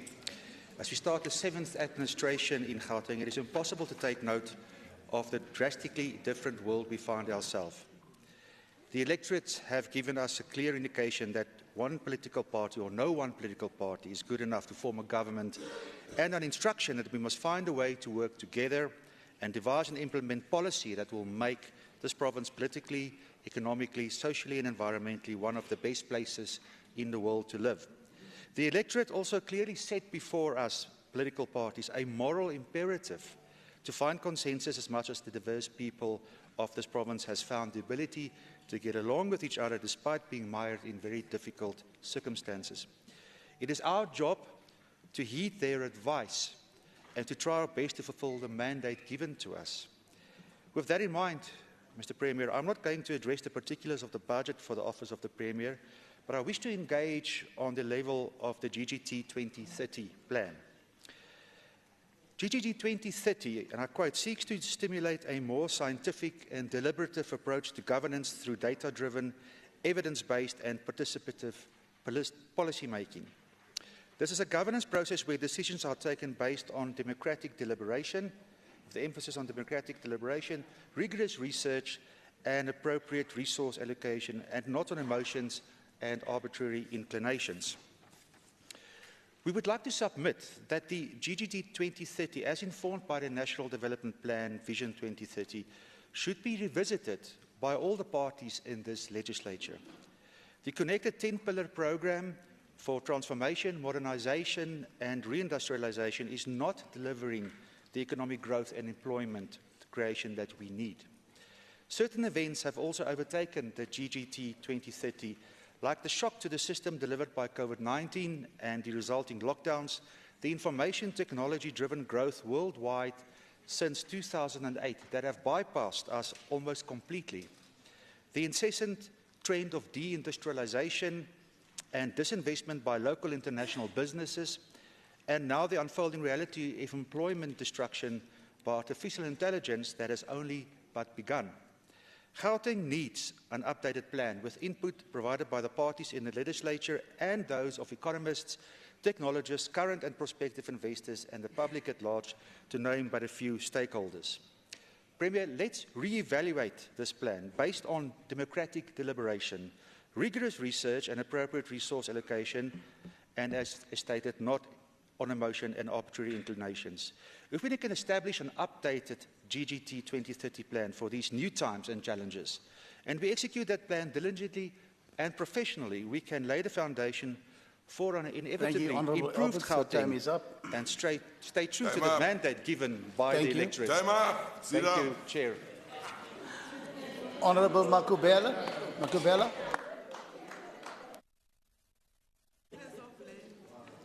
No, thank you very much, Honourable Chair of Chairs, the Premier, members of the Executive, leaders of all political parties represented here.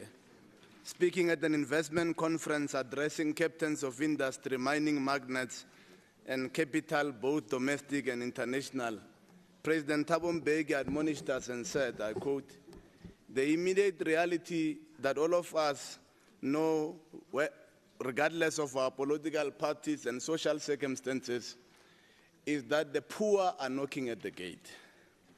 And if this gate does not open because we who have the key are otherwise involved in the challenging effort to consider the meaning and implication of the social choice theory, among other intellectual pursuits, the masses will break it down," close quote.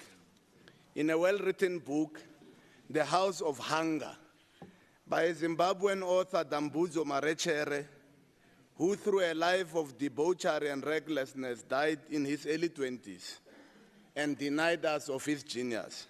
He wrote and said, I quote, "The poor are burning in the rain," close quote. Here in Johannesburg, at the Gallagher Estate in 2011, in the presence of the late Mamwini Madikizela Mandela, President Kgalema Motlanthe, and us as delegates of the ANC Youth League Conference, the then ANC Youth League President Julius Malema warned and said, I quote, "Capital suffers from a mind of a rat.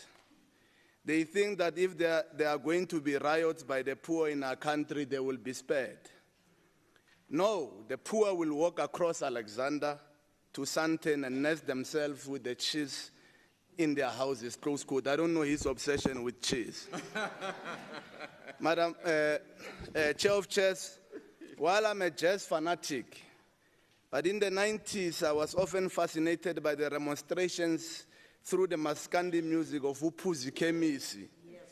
In one song he says, "Lapho eParliamente, nibona ukuthi bonke abantu basuthe, ngoba kusuthe nina." I know Moriarty can be able to explain that. I know you know Zulu. In translating to some of my friends, what Uphuzi Khemisi says, he says, there in Parliament you think that the people are full because your stomachs are full. Of course, he repeats these lyrics almost 100 times. That's how Maskandi music goes. Madam Speaker, I don't mean to scare anyone, but I want to reassure all parties represented in this House that the poor are knocking outside the gates of Parliament. The poor are knocking outside the gates of the legislature, and the poor are knocking outside the gates of all our municipal council, not at the gates of any political party offices, because they believe in the collective and tremendous wisdom of a broader spectrum of all political parties represented in this august House. And we have thus instructed members of the ANC that what will characterize our participation in this House is superior logic, ideas, and robust debates, not howling and personal attacks. You know you don't like personal attacks, Honorable Msimanga, and I don't want to go to personal attacks. They believe that the keys is not just in the hands of the leading or popular party, but in the hands of all parties represented here. And on the 29th of May, they made the message to all of us to transcend our bitter squabbling and attend to their matters urgently. Chair of Chairs, the ANC will support this budget vote because it does so because through the office of the Premier, endless opportunities will be unlocked and the youth and the poor in our province will have a chance to fulfill their potential. We support it because the keys to combat crime, poverty, corruption, gender-based violence, access to electricity through the provision of transformers, joblessness and hopelessness, and through the master key of Nasispan. We also support it because it has unlocked our minds to a reality that government does not have a silver bullet to all our challenges, but it will require all of us that, here, as well as our people, to be able to do this. We applaud the Premier for listening to the calls of the unemployed Time is up, youth. Honourable Mokabela. Oh, thank you very much. Thank you very much. Honourable Premier, you can reply to the debate, sir. Thank you so much, Chair of Chairs. Truly appreciate it. I want to start by thanking all members that have participated in this debate. This is how we should demonstrate to our communities that we may differ in terms of ideological perspective, but we are committed to put our differences aside in the interest of our citizens. And therefore, I want to thank all of you for participating in this debate. I want to thank you, Member Msimang, for honestly raising some of the issues that you want us to attend to. I can assure you, you have a partner in me and the leadership of this movement that I have the honor to lead, to ensure that all of us here, we do good, not for ourselves, but for our citizens. The only unfortunate part, Member Msimang, is that you have to be a rubber doll. A rubber doll must adjust at the right time and the right moment. A rubber doll must consult its creator at all times. Because what I've just said here and delivered here, it comes from the National Lekgotla. I'm glad the DG is here. It comes from the National Lekgotla that was attended by your leadership. And out of that National Lekgotla, all these resolutions were adopted unanimously. And you come here, you oppose what your national leadership have adopted at the national level. And that's the rubber doll. That's the rubber doll moment that I'm urging. That's the... Order, members. Order, members. Order, members. Let us allow the Premier to continue. Thank you so much. That's the rubber doll moment that I'm speaking about. That before you come to this House from now on in this 7th administration, please check with your national leadership whether indeed the medium-term strategic plan that has been adopted cannot be implemented in this particular House. We are led by our national leadership. We are led by the plans adopted at national. We are led by the budget that has been passed at national.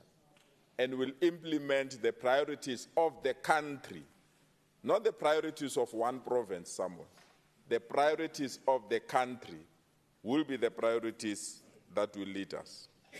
You lectured us on lifestyle audits. My only problem with that proposal is that your lifestyle audits that you are saying we must embrace failed to establish a person that falsified their qualifications.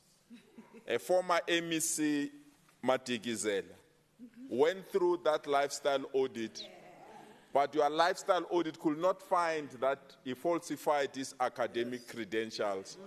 And you can imagine which other things that your lifestyle audit missed. And we therefore feel that is the audit that we must embrace.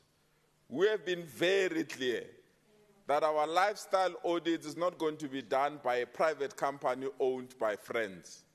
Our lifestyle audit will utilize institutions of government.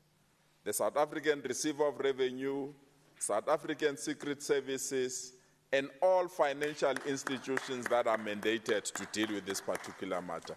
So that we are not a player and a referee. We went through that lifestyle audit in this province and will be in a position to execute that mandate if you feel that we should. Secondly, you asked us to make public the performance contract of the MECs. All the MECs, as I'm speaking to you now, they've got their draft performance contracts. They are waiting for the adoption of the budget this afternoon and the adoption of our strategic framework, and immediately after that, they will have a copy of a final performance contract that it will be signed and made public from the 1st of September this particular year. We have nothing to hide. It's not the first time.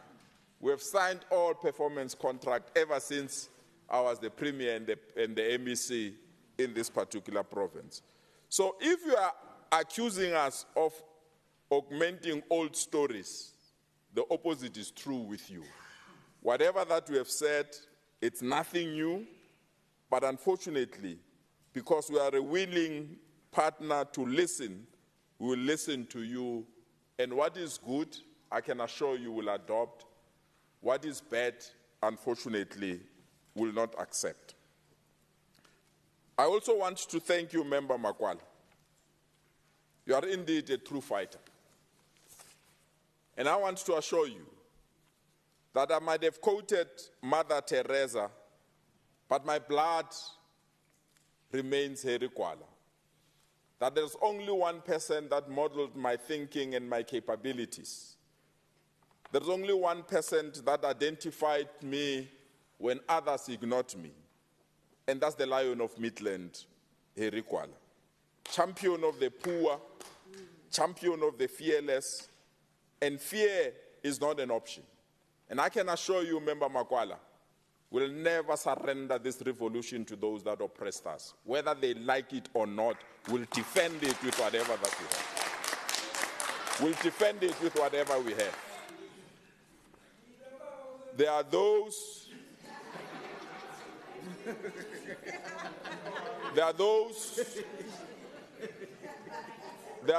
that wants to pretend. There are those that wants to pretend that in this particular country of ours, they've never contributed to our pain. There are those who want to pretend in this beautiful country of ours, they've never stolen what belonged to our people. There are those who want to pretend today that they don't know that we're excluded in the economic means of this country and the development of this particular country. Just because we've forgiven them, they think we are stupid.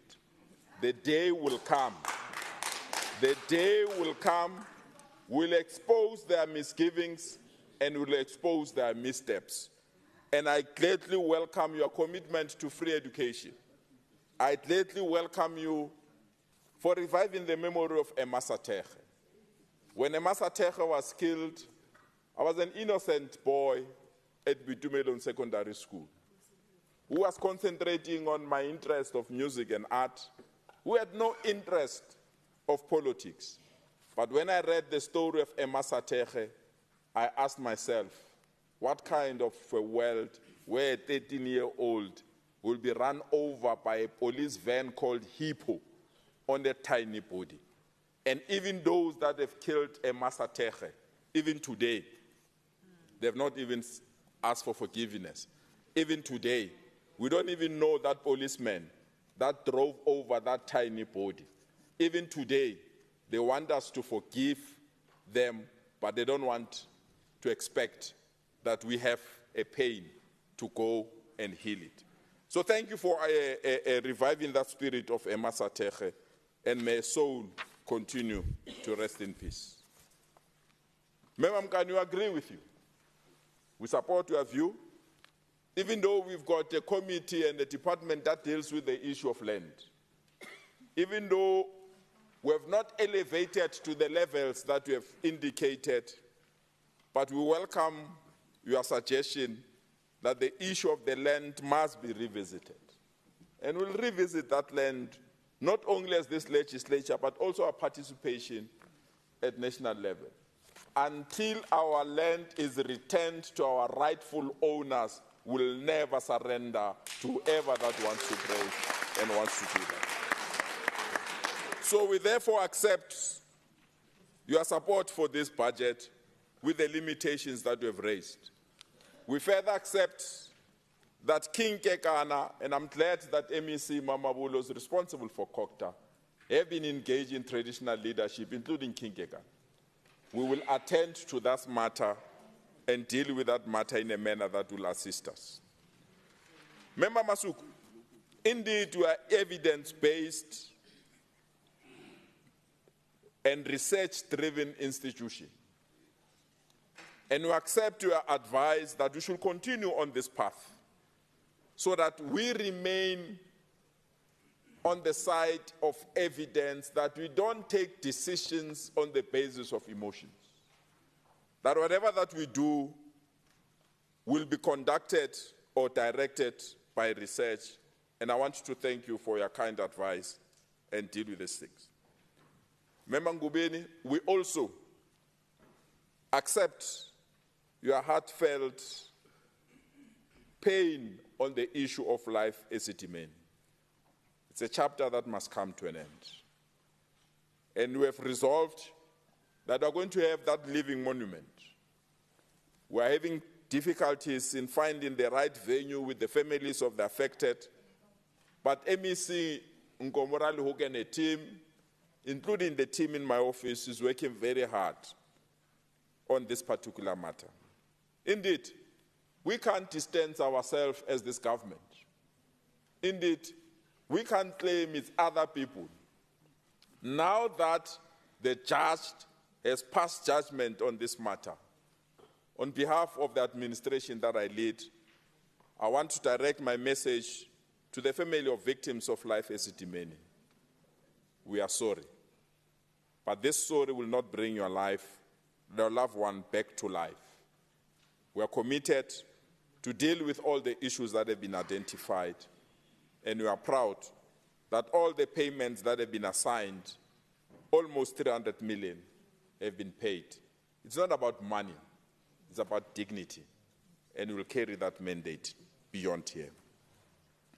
I also want to thank you, Ayanda, Honorable Member Ali. Your pain on electricity is a pain of all of us. This government does not have a mandate to deal with the electricity. But we could not fold our arms when our people were going through that particular pain.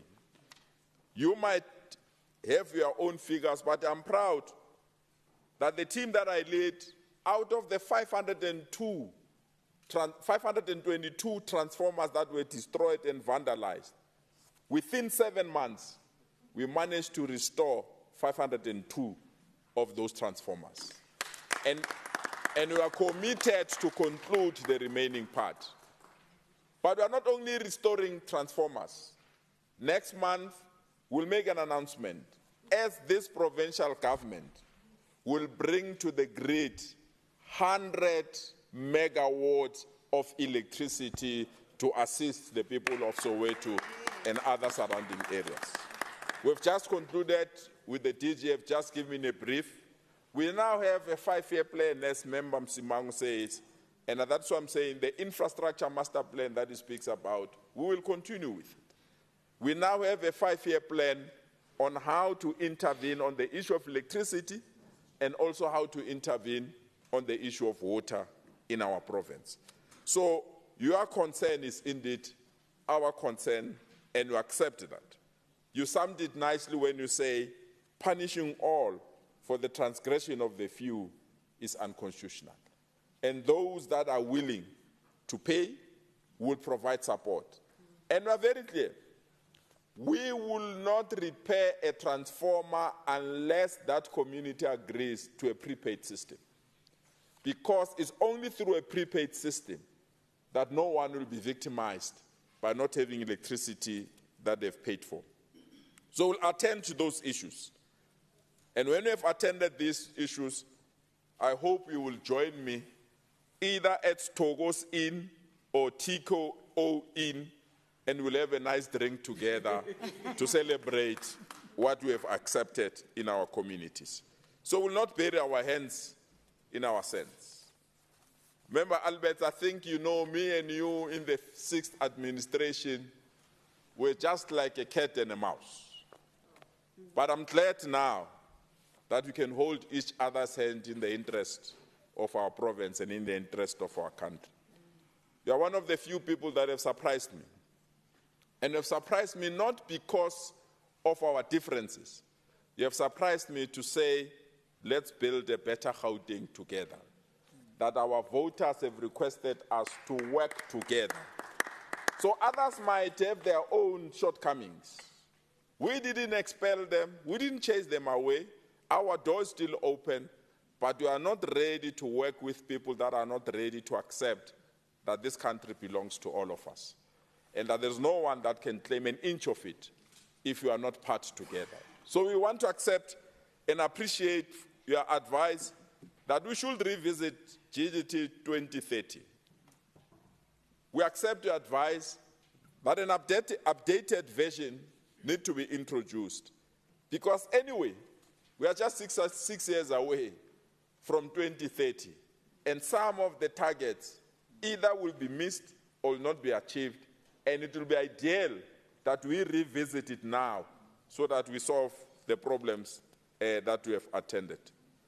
Member Makubeni, I know how much you love our people and the country. I know how much you want the poor to be supported. I know how you feel in terms of youth development and the development of our country. I want to thank you for your debate and the points that you have made. There are things that will happen out of the situation that we find ourselves, Member Makubeni. For example, the province that we have the privilege to lead, when a national government abandoned almost 32,000 young people that were teacher assistants, we stepped in to assist them. We took our own budget to assist them for a year, because that was not our provincial program of NASISPAN. All our national program, our provincial programs of NASISPAN, they are still there, because we are evidence-based, budget-based. We could carry them. But unfortunately, the national program of Gauteng Youth Brigade was a national program that could not be financed by the provincial government. But at least for a year, these young kids got skills. At least for a year, these young kids got salaries. At least for a year, we took these young kids out of poverty so that they can be part of society. It pains us that now they're on the verge of going back to that long list of the unemployed. But I've instructed MEC Matume Chilwane to immediately find other programs that we can partner with other government institutions so that we can absorb these young people. And we want to assure them their pain is our pain. We'll not abandon them. And they must not be used by other political parties. We are ready to support them, and we have demonstrated for 2 years that we have supported them when they were abandoned in other institutions. So as I conclude, I said it and I want to say it. And so remember, Magwala. Mother Teresa said, yesterday is gone. Tomorrow has not yet come. We only have today. Let us begin the 7th administration. Thank you so much for your attention. Thank you, Honorable Premier. That concludes the debate. Can the Secretary please read the 5th order? Thank you, Chair of Chairs. Consideration of the Finance Portfolio Committee's Oversight Report on the detail of the Gauteng Provincial Treasury Budget Vote 14 of the Gauteng Provincial Appropriation Bill G001-2024 for the 2024-2025 financial year. Thank you. Honorable Musai, can you deliver the committee report, please? Thank you very much, Chair of Chairs. Greetings to you, greetings to the Premier, MEC, honorable members, and Baahi Gauteng. Honorable Speaker, may I request that parts of the report that are not read are taken as read? Thank you so much. I, Andiswa Musai, present the report of the Finance Portfolio Committee on the detail of the Gauteng Provincial Treasury, Vote 14 of the Provincial Appropriation Bill 2023 as follows. The purpose of the Finance Portfolio Committee Oversight Report of the Gauteng Provincial Treasury on the detail of the Gauteng Provincial Appropriation Bill G001 to 2024, 2024-2025 financial year is to, amongst others, examine the implications of the projected expenditure for the current financial year. With regards to alignment with the annual performance plans, alignment with strategic goals, expenditure trends, allocated efficiency, and economy and effectiveness. It is clear what the budget allocation of 817.5 million is intended for the current financial year, with specific allocations for key programs and projects aimed at enhancing financial governance and service delivery. The budget increases to 894.6 million in the outer year of the MTF. GPT needs to provide quality support to the Gauteng provincial government, departments and entities on a continuous basis and ensure capacity building is conducted. The budget is allocated to the following programs: 174.5 million for administration, 170 million to sustainable fiscal resource management, 135.9 million for financial governance, 105.1 million for provincial supply chain management, 90.9 million for municipal financial governance, and Gauteng Audit Service receives 142 million for the current financial year. With regards to economic classification, the budget for compensation of employees grows in the 2024 MTF period from 648.6 million in the 2024-25 financial year to 719.3 million in the 2026-27 financial year. The rationale behind the increase is to make provision for all personnel-related costs, including the additional funding towards improvement of conditions of service. The goods and services budget reflects an increase from 100 million in the current financial year to 102.4 million in the outer financial year. Provision is therefore made for key projects such as the implementation of accounts payable, robotic process automation, and development of information verification system, including support and maintenance, support to municipalities regarding the implementation of municipal standard chart of accounts, and general advisors' hands-on support and external training. The transfer to Gauteng Infrastructure Financing Agency, GIFA, increases from 65.5 million in the 2024-25 financial year to 69.8 million in the 2026-27 financial year. Transfer to household provides for injury on duty, leave gratuity payments and bursaries. Its allocation increases from 1.6 million in the 2024-25 financial year to 1.7 million in the 2026-27 financial year. Whilst the payment of capital assets get towards funding tools of trade for officials to perform their functions efficiently and effectively, is allocated 1.3 million in the 2024-25 financial year, with a slight increasing to 1.4 million in the 2026-27 financial year. To this effect, the Portfolio Committee will play an important role in conducting oversight over GPT and its government component to ensure that plans outlined by GPT in the current financial year are achieved. Focus of the Portfolio Committee during the in-year monitoring process will be on service delivery imperatives associated with, amongst others, supporting effective and efficient utilization of resources in the province, as well as transparency and promoting clean government, strengthening corporate governance at municipalities and provincial departments through tailored support, provision of budget information, and linkage between budgets and provincial priorities, and how resources will be channeled towards service delivery and programs aimed at revitalizing the economy in townships, hostels, and informal settlement through dedicated government spending. I'm moving on to the committee concerns. The Portfolio Committee is concerned about the potential risk associated with the unfilled vacancies which may exacerbate underspending. The Portfolio Committee is also concerned about the impact the national fiscal consolidation and its attendant budget cuts would have on the department realizing its mandate. The committee is concerned that there are no clear strategy for capacity building and the expected impact on the financial health of delegated municipalities. The Portfolio Committee is concerned that there is no discernible skills transfer on specialized audits, hence the prolonged utilization of consultants.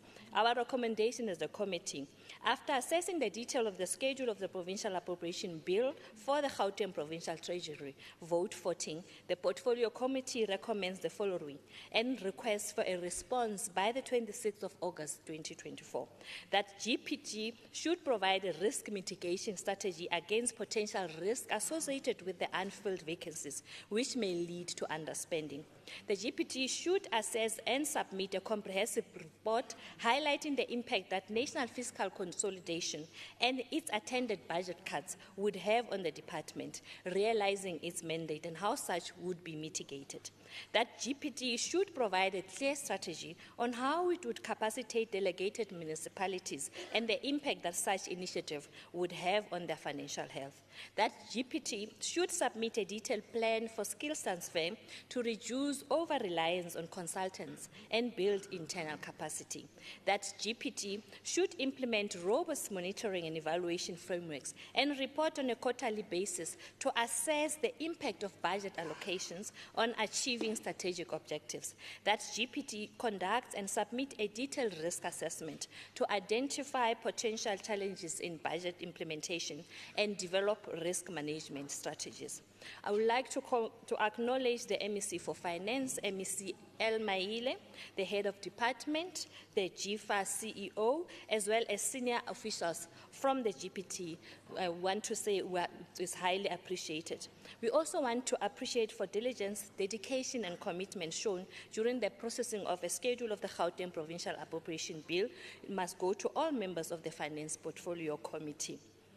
The committee's gratitude is also extended to the following support staff, the group coordinator, the senior committee coordinator, the researcher, legal advisor, the senior information officer, the committee interns, as well as the service officer and the Hansard recorder.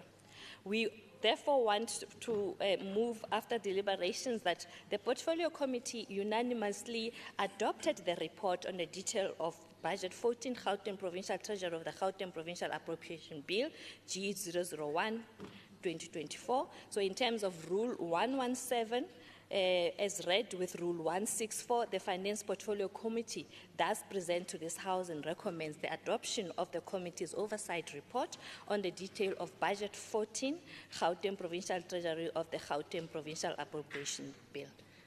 I thank you. Thank you, Honourable Musai. Is there a seconder, honourable members, for the committee report?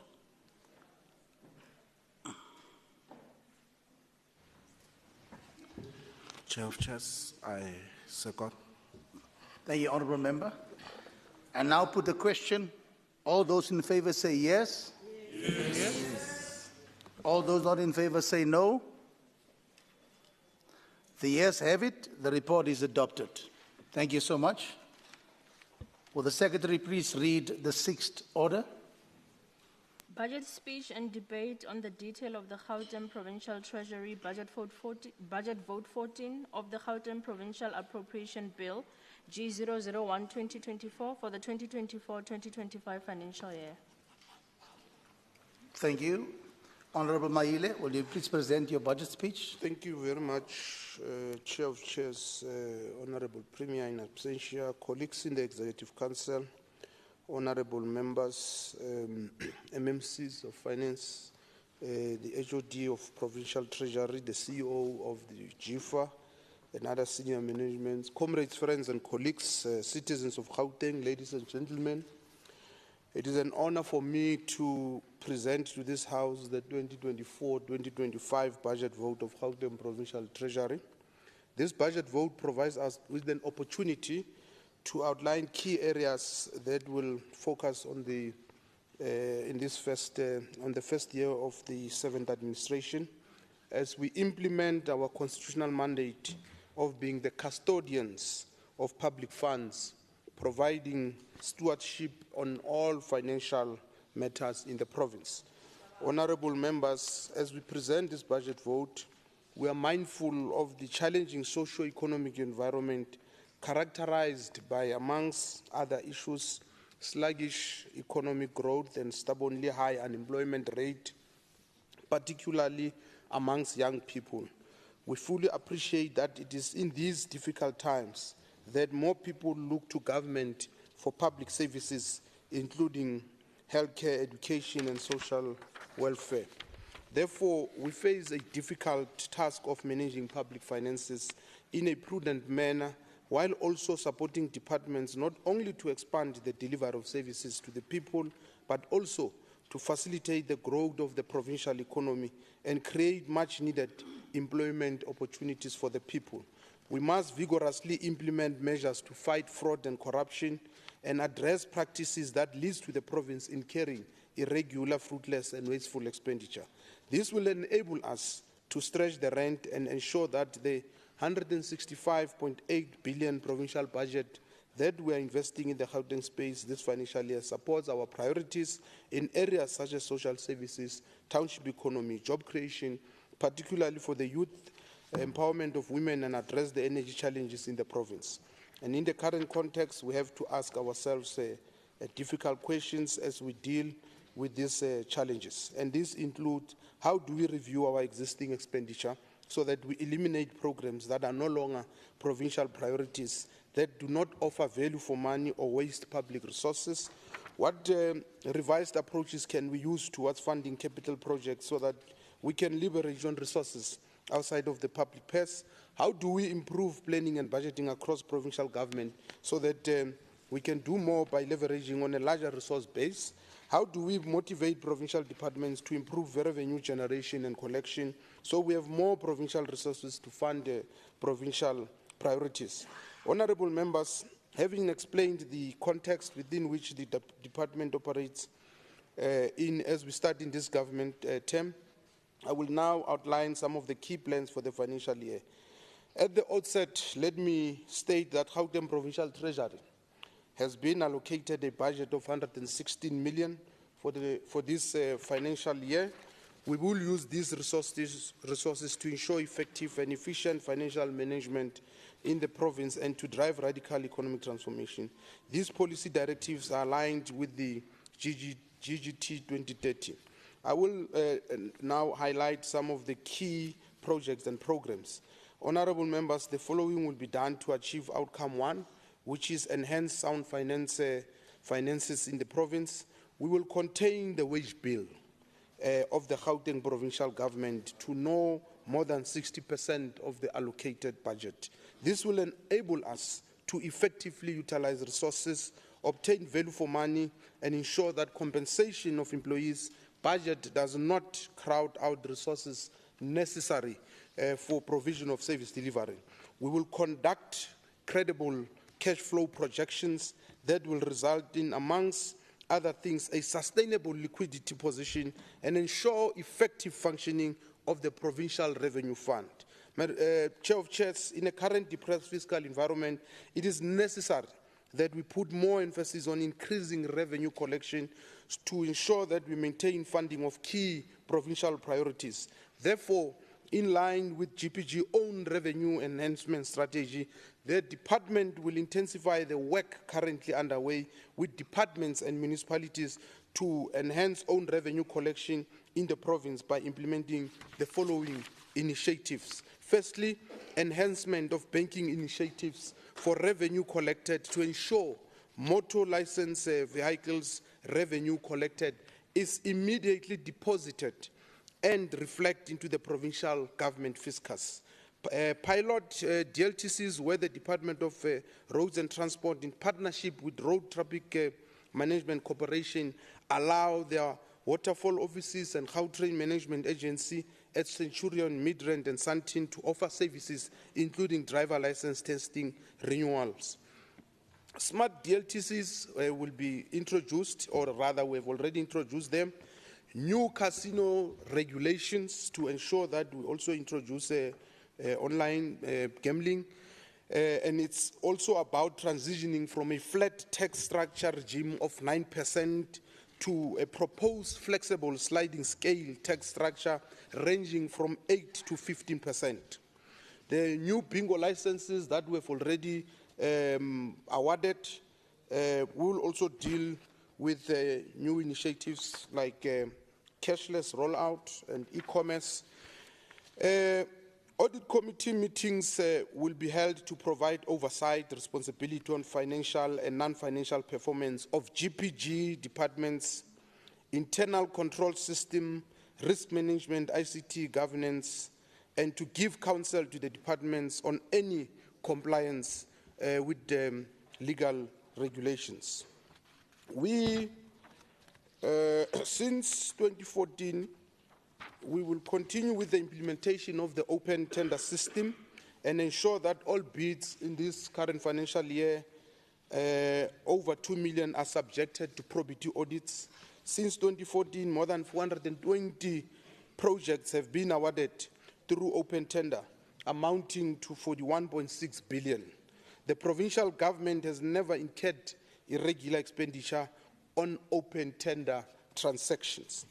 Chair of Chairs, the achievement of this outcome is the work of 3 business units in the department, namely financial governance with a budget of 137 million, provincial supply chain management with a budget of 111 million, and Gauteng audit services, which is allocated 148 million in this financial year.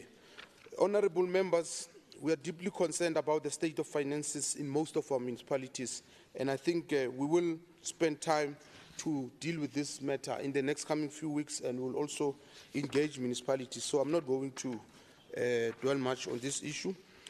Honorable members, let me now turn to the Gauteng Infrastructure Finance Agency, a government component of the Gauteng Provincial Treasury, which is responsible for off-budget financing of strategic socio-economic projects by raising alternative funding from private sector and development finance institutions.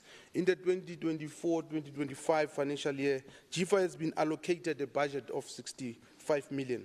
In this financial year, we will complete the business cases of the state-owned bank and the state-owned pharmaceutical company, Member Makwala.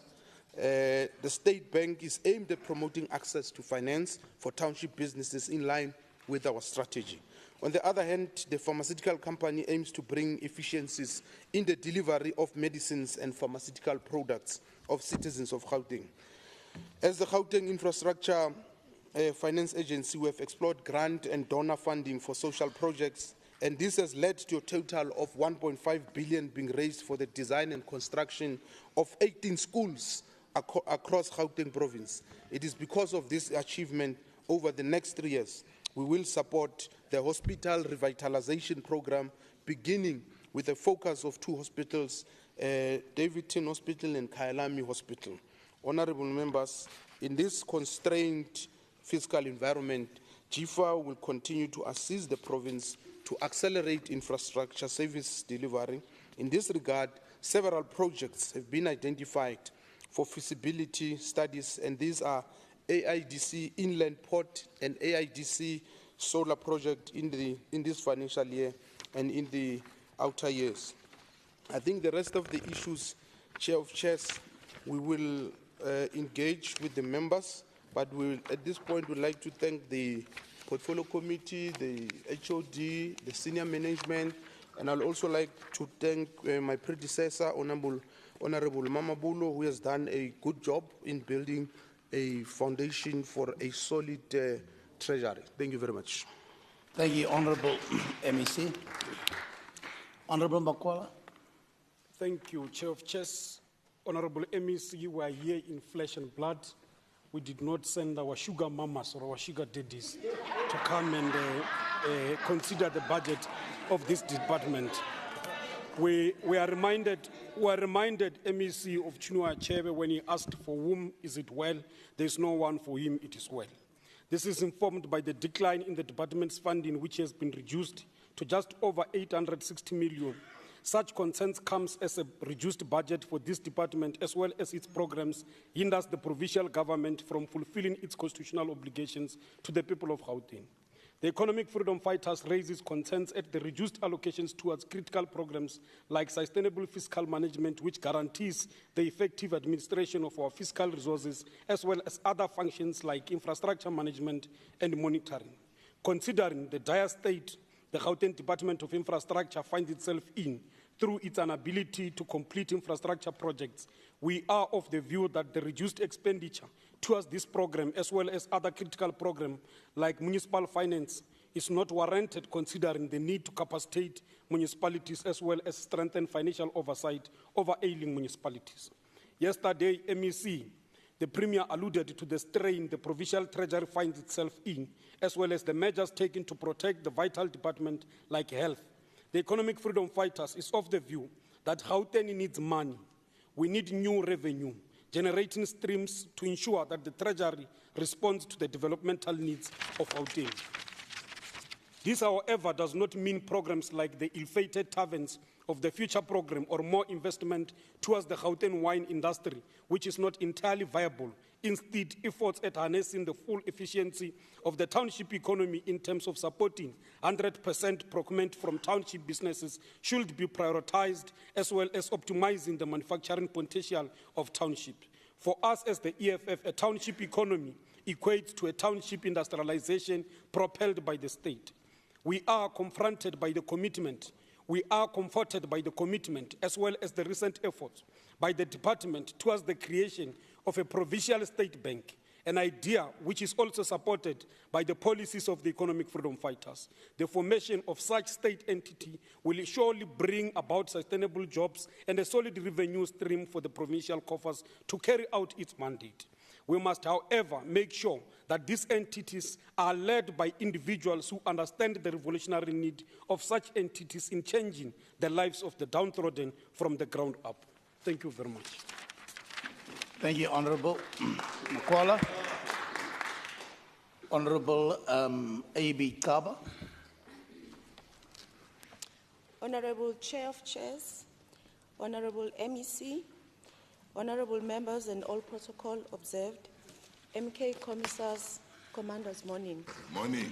The purpose of Public Finance Management Act is to regulate financial management in government, ensure that all revenue, expenditure, assets and liabilities are managed efficiently and effectively.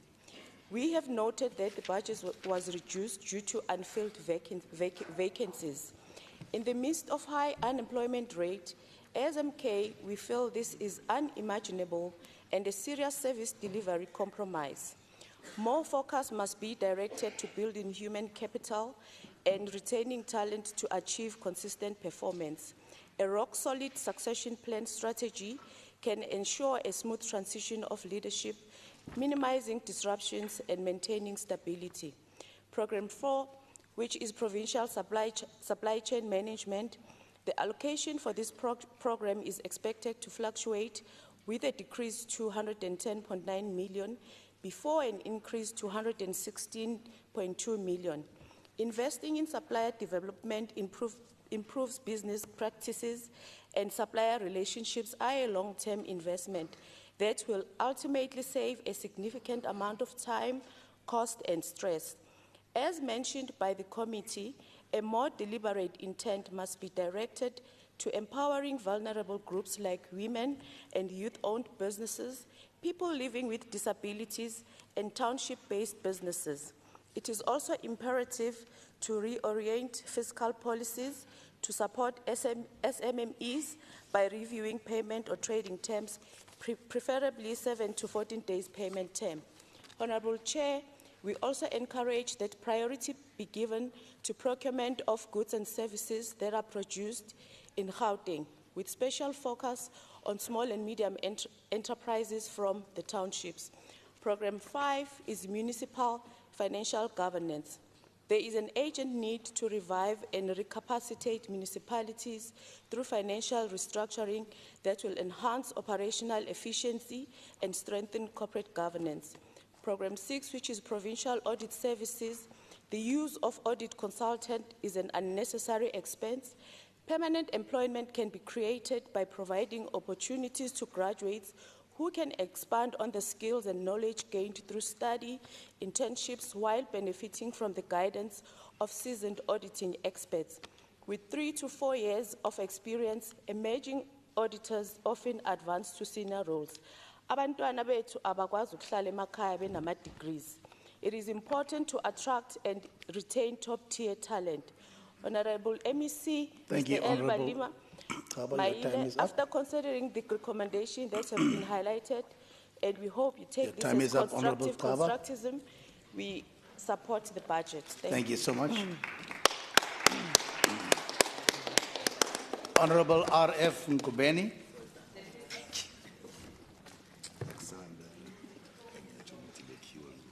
Thank you very much, Chair. Chair of Chair. Chair of Chair, I think we agree with Honourable Qaba on the issue of over-reliance on consultants. We are of the view, MEC, that we need to start building in-house capacity. And someone might ask, how do we do that? We do so by investing in training and development programs to upskill our own employees and build expertise within the administration. We need to identify inefficiencies and streamline processes to improve productivity and reduce reliance on consultants for temporary fixes. One of the things that must also happen, Honourable MEC, is to implement knowledge transfer programs whereby we encourage knowledge sharing between employees and departments, which will then assist us in retaining expertise within the administration and therefore reduce our dependence on consultants. Also, the other option is to create public-private partnerships wherein we collaborate with private sector companies to share resources and expertise and reducing the need for us to go outsourcing consultants. Sometimes we do certain things, MEC, because our predecessors have done them that way before, and we hold to the precedents even though it's not working. But it shouldn't be like that, and I think you agree with me. We should be revolutionary in our approach. We should conduct regular audits to review the consulting contracts, assess the actual need for external assistance to ensure that resources are being utilized efficiently. I hope the MEC will consider ActionSA's humble inputs in this regard, particularly with regards to consultants. Thank you very much. Thank you, Honourable Nkubeni. Honourable R. Robinson. Thank you, Chair of Chairs. Vote 14 of the provincial budget contains a number of so-called elevated priorities relating to the establishment of a state-owned bank, a state-owned pharmaceutical company, as well as the development of a funding model to pay off our e-toll debt. Premier Lesufi's proposal to establish a state-owned bank and pharmaceutical company, while seemingly ambitious, is fraught, maybe even fraught, with risks that we simply cannot afford to overlook. Let's begin with the proposed state-owned bank. The intention behind this bank, as articulated by the Gauteng government, is to invest in township SMMEs, those that are often viewed as too risky to invest in by private sector financial institutions. While this might sound noble, we must remember that state-owned entities in South Africa have a dismal track record. From Eskom to Transnet to South African Airways, we have seen how mismanagement and corruption can lead to the brink of collapse. The proposed state-owned bank is no different. By transferring the risk of these investments to the taxpayer, we are setting ourselves up for yet another disaster, one that could have devastating consequences for our provincial finances. Similarly, the idea of a state-owned pharmaceutical company is equally concerning. The government argues that such an entity would improve the supply of medicines to clinics and hospitals. However, experience has shown that the state intervention in such sectors often leads to inefficiencies and corruption. The private sector, with its expertise and resources, is far better equipped for the provision of medicines at scale. We should be fostering partnerships with private companies rather than creating yet another potentially mismanaged state entity. What's perhaps more concerning is the forked tongue with which the pharmaceutical company's goal is communicated. MEC Maile told the media that it will focus on the production of vaccines. GIFA tells the Portfolio Committee that it will focus on the supply and storage of medicines, a glorified warehouse, if you will.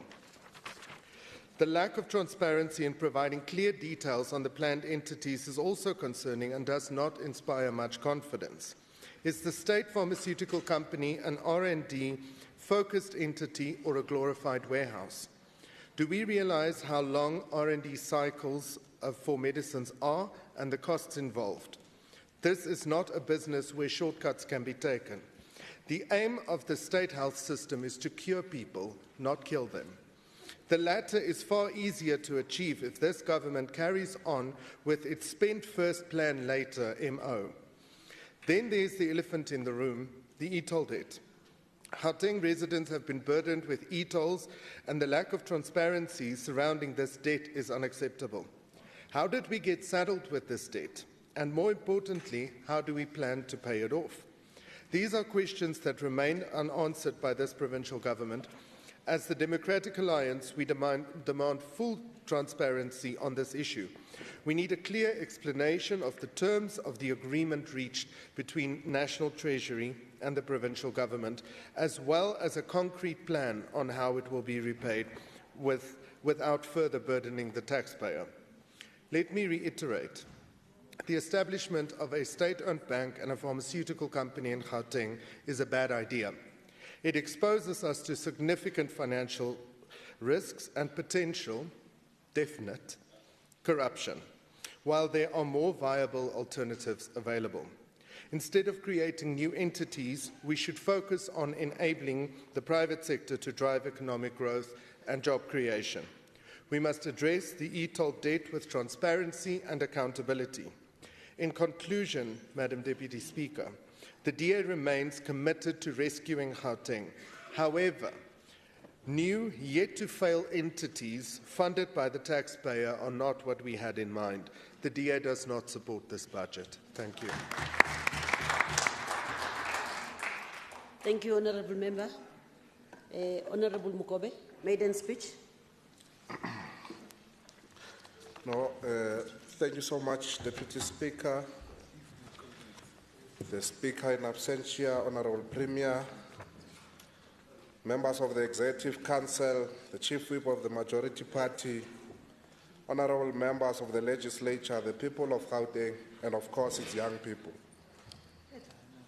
Honourable Speaker, I'm privileged and humbled to debate the budget vote of the Provincial Department of Finance, which sets a clear goal on the financial cornerstone to alleviate poverty across the boundaries of our province.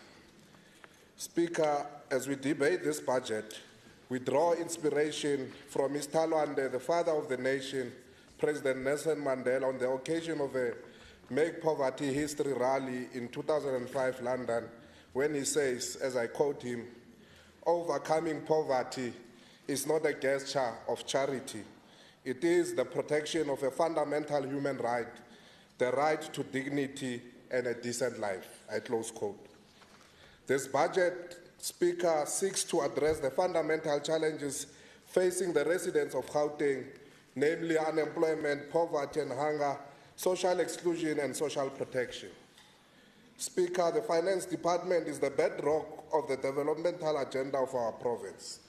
It carries the hopes and aspirations of the people of Gauteng. We must create a Gauteng which ensures that it uplifts at all material times the good social standing of its people. The seventh administration, on behalf of its people, must unravel economic challenges confronted by the poor and the working class, and of course the disengaged youth. Honorable members, the clarion call to reignite the Gauteng economy by Premier Andre Glisufi cannot be emphasized enough. Indeed, the Treasury dwelt on the performance at length during the implementation phases, guided by the massive provincial budget to respond positively to service delivery, pointing out that the Gauteng City region is taking a lead in implementation of the Economic Reconstruction and Recovery Plan announced by Honorable President Ramaphosa for social compact to respond inequality and, of course, societal challenges.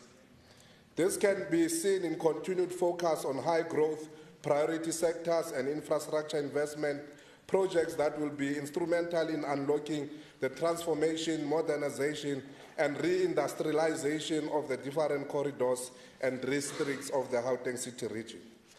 We acknowledge the innovative efforts, MEC Maile, of the Gauteng Infrastructure Funding Agency to employ rigorous project screening process to identify and include projects in its pipeline that have the potential to attract investment opportunities, particularly in spaces of property development in emerging young middle-class strata. Furthermore, we commend Gauteng Provincial Treasury to issue course guidelines to departments and entities to pave way to a standardized budget approach and process in the determination of the financial information. Speaker, the guidelines will be applicable to all Gauteng provincial government departments and their trading entities and provincial public entities as listed in the Public Finance Management Act 1999. These guidelines will include categories of infrastructure, information technology, leases, acquirement of land, goods and services being procured. Madam Speaker, equally important that the Treasury must find innovative ways to ensure the rotation of suppliers, which is a serious challenge that has continued to be sharply raised by our township suppliers in their interaction with our government. Our efforts as the ANC-led government of provincial unity to contribute significantly to the growth of the small business sector and create much-needed jobs, and further implement recommendations of the adopted Vote PAB report on 9.1. The report, as it suggests, the cost implication of unfilled vacancies in GPG. GPG must indeed intensify its efforts in this resolve of the report, as noted through demographics. The city region has young, qualified, and capable young people. Honorable members, the department, in line with adopted committee report on recommendations 9.3, must interact and develop strategies on capacity building, monitoring and evaluation of municipalities. Such a fundamental approach will ensure that the department plays an active role in facilitating proper usage of public funds at local level, contribute immensely to improve relation and interaction between communities and municipalities.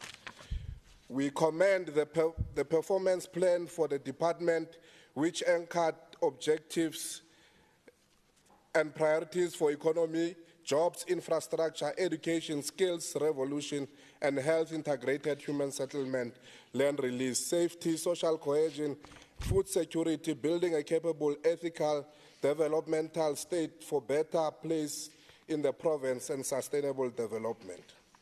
Speaker, we are confident that the department and its leadership shall overcome any challenges it meets with. Speaker, the ANC-led government of provincial unity proudly pronounced this milestone as an achievement, and it's not a so-called milestone, under the auspices of Gauteng Department of Finance on this excellent work, which reflect the step to the right direction.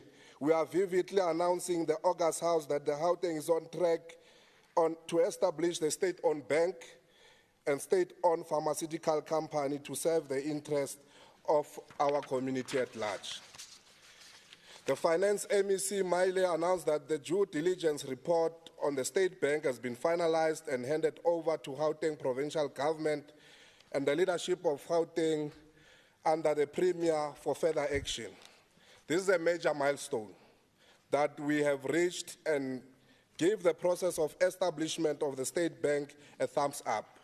We are now in a better position to the next level to consult with the broader stakeholders, including economic development and labor fraternities.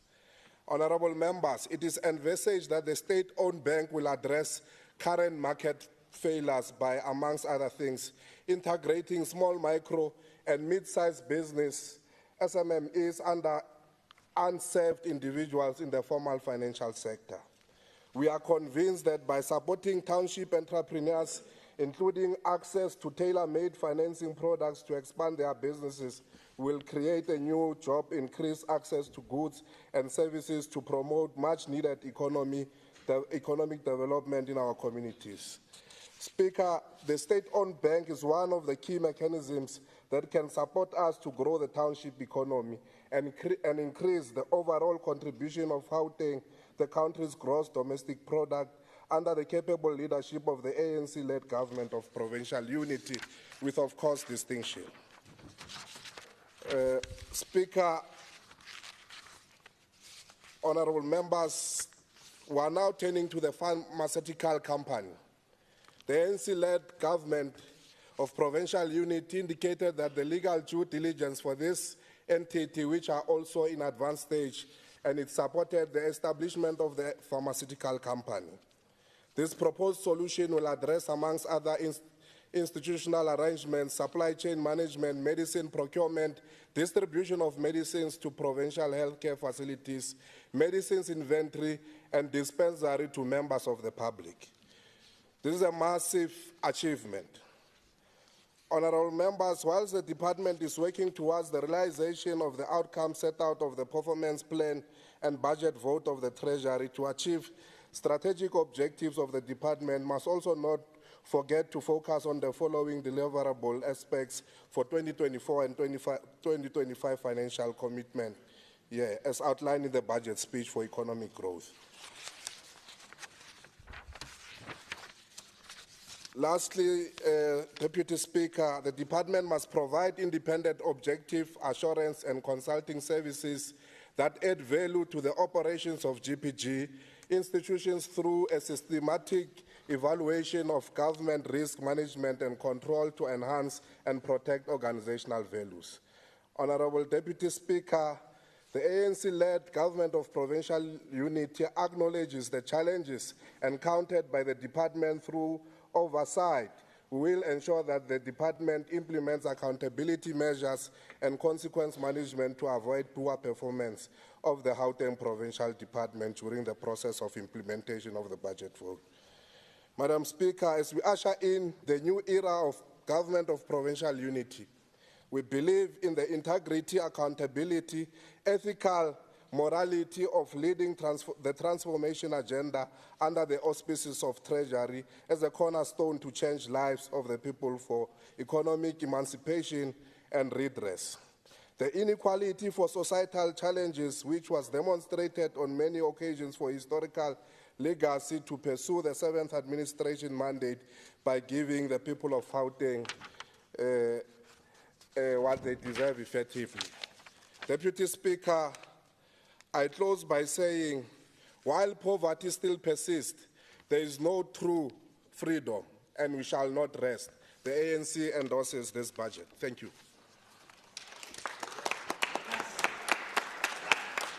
Thank you, Honourable Member. MEC Maile. Thank you very much, Honourable Deputy Speaker. Let me thank all the members who have contributed in the debate. Honourable Makwakwa is out. He wanted to bring the Twitter streets issues in the House, so we will not venture into that. Those streets are very rough. That's all we can say. Those who are in those streets. They know what I mean. But we welcome the issues that Member Makwala is raising, and Makwakwa, sorry, and we also agree that there has to be the capacitation of municipalities.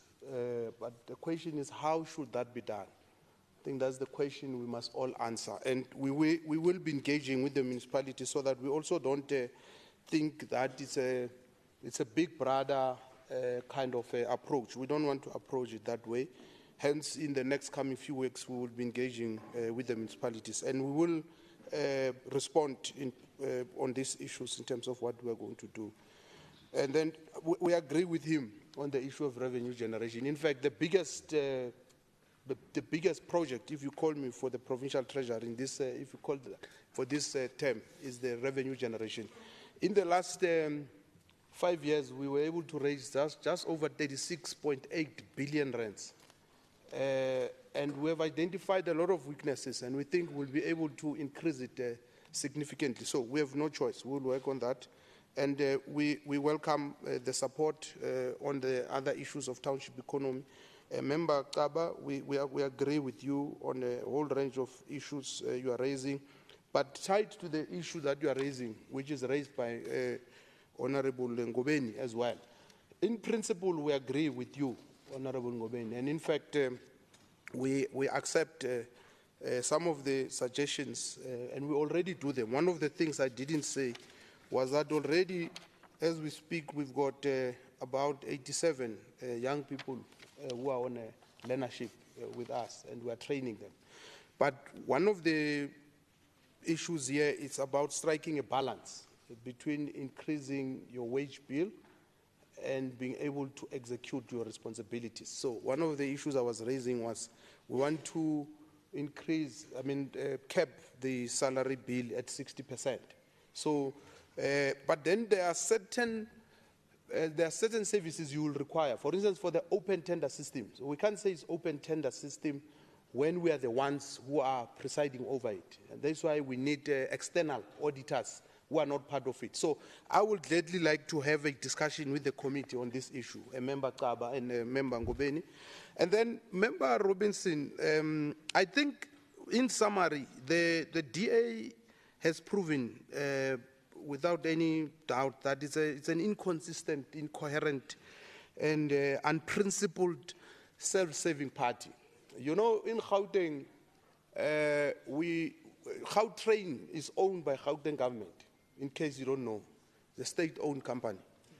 The gambling board is owned by the Gauteng company. I will challenge you to go to the Tshwane Special Economic Zone, which is owned by provincial, national, and local government, and it's running well.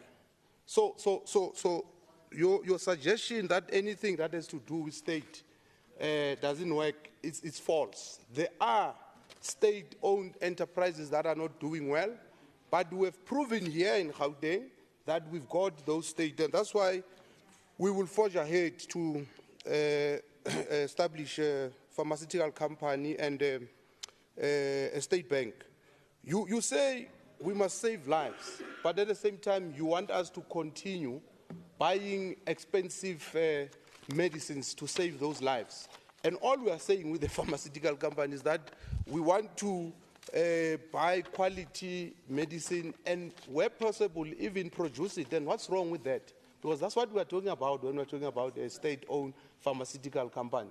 So it shows that you are inconsistent, you are incoherent, and that you are not principled, because you always claim to be fighting on behalf of the people when in fact the opposite is the truth. Thank you very much, Deputy Speaker. Thank you. Thank you. Secretary, the next order, please.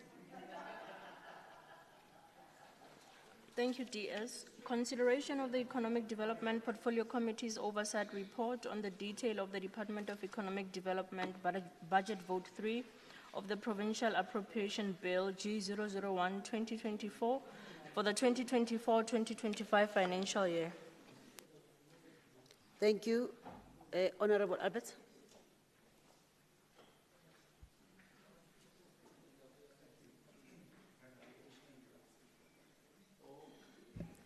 Thank you. I present the report of the Economic Development Portfolio Committee on the detail of the Gauteng Department of Economic Development Vote 3 of the Provincial Appropriation Bill 2024 as follows. Executive Summary. The 2024-25 financial year budget report is tabled in the first calendar year of the 7th administration, and the budget allocated for the Department of Economic Development in the current financial year is 1760.1 billion rand. This allocation includes a conditional grant amounting to 2 million rand, which is allocated for the implementation of the EPW program, meant to be assigned to the Cradle of Humankind World Heritage Site and Dino King. Similarly to the previous financial year, the committee noted that the Trade and Sector Department Development Program is allocated a greater share of the budget with an amount of 728 million rand. The second largest share of the appropriation is allocated to the Economic Planning Program with an amount of 431.8 million, followed by the Administration Program with an amount of 772.5 million and Integrated Economic Development Services Program with an amount of 190.6 million. The least funded program is the Business Regulation and Governance with an amount of 136.9 million. Despite this allocation, the committee noted that the overall allocation has decreased by an amount of 100 million rand, which constitutes a 5.38% decrease from the previous financial year. The committee is concerned about the department's ability to facilitate employment creation opportunities owing to the budget decrease in the current financial year.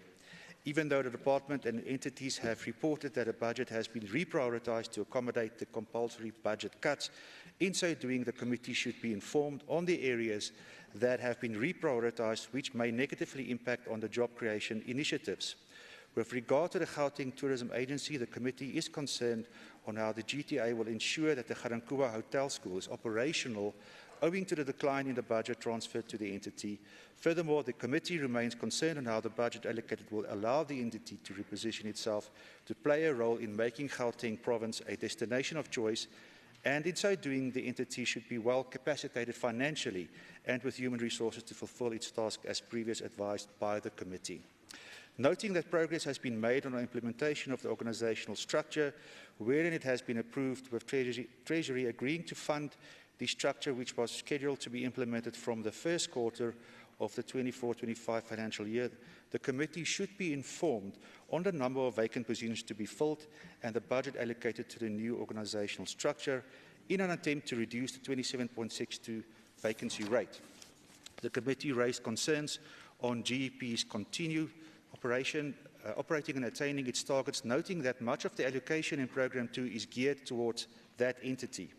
The view of the committee is that GEP is crucial in the support of SMMEs and cooperatives, as they are at the forefront of creating decent employment for the youth, women and people with disabilities within the province, and the previously disadvantaged communities in Gauteng should benefit through the vigorous implementation of the Township Economic Development Act and its programs. Thus, it's imperative that GEP plays a critical role in achieving this, wherein its decreased allocation should be stretched in order to service the number of SMMEs in the province. Despite the budget allocation, job creation is key, and thus the committee is of the view and also implores the department to focus on job creation initiatives for the current financial year through the department and entities based on the allocated budget.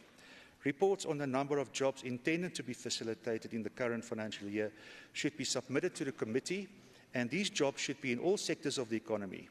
Economic infrastructure projects led by the GGDA should also contribute in creating the number of jobs required, especially focusing on the youth, women and people with disabilities. Committee concerns in broad the allocation trends of the budget is concerning, and also the transfers to entities, especially the Garankuwa Hotel School, is operating owing to the decline in transfers to the entity.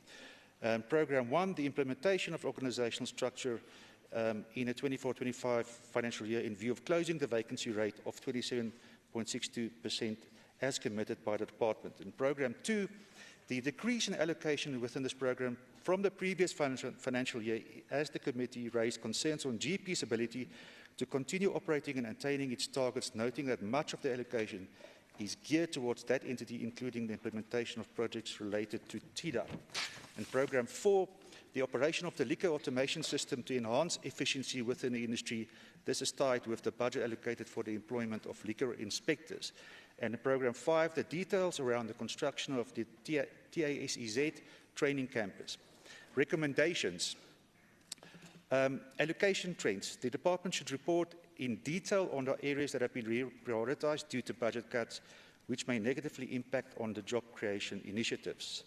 Transfer to entities. The department should highlight the plans in place, including the budget allocated in the current financial year to ensure that the Garankuwa Hotel School is operating, noting that a commitment was made to refurbish the school and work in conjunction with the Gauteng Department of Education to ensure that it is operational. Programme 1, the department should submit a report on the number of vacant positions to be filled and the budget allocated to the new organizational structure scheduled to be implemented in the 24-25 financial year, in an attempt to close the vacancy rate of 27.62%. Programme 2, the department should report on the measures taken to ensure that GEP maximizes on its delivery imperatives despite the reduced allocated budget through attaining all planned targets. Programme 4, the GLB should give an update on the implementation of the liquor automation system that was expected to go live by April 2024, and added to that, and in fostering proper regulation of the liquor industry, the GLB should report on the budget allocated for the appointment of new liquor inspectors in line with the 2023 liquor industry pledge. Programme 5, the department should report on the construction of the TASEZ training campus. General recommendations on job creation initiatives. The department should focus on job creation initiatives for the current financial year through the department and its entities based on the allocated budget. A report on the number of jobs intended to be facilitated in the current financial year should be submitted to the committee. Such reporting on the number of jobs should be to be created in various sectors should be made available by the department and entities in every reporting quarter. And acknowledgements. Appreciation is expressed to all the members of the committee for their commitment to the oversight process, as well as MEC El-Mahile and officials from the department. I commend them for their diligence and commitment shown during deliberations on Budget Vote 3 of the Gauteng Department of Economic Development for the year 24-25 financial year. Gratitude goes to the honourable members as well. Members T. Kuneni, B.E. Letswalu, M.F. Mfikwe, M.S. Moriarty, N. Sharif, F.K.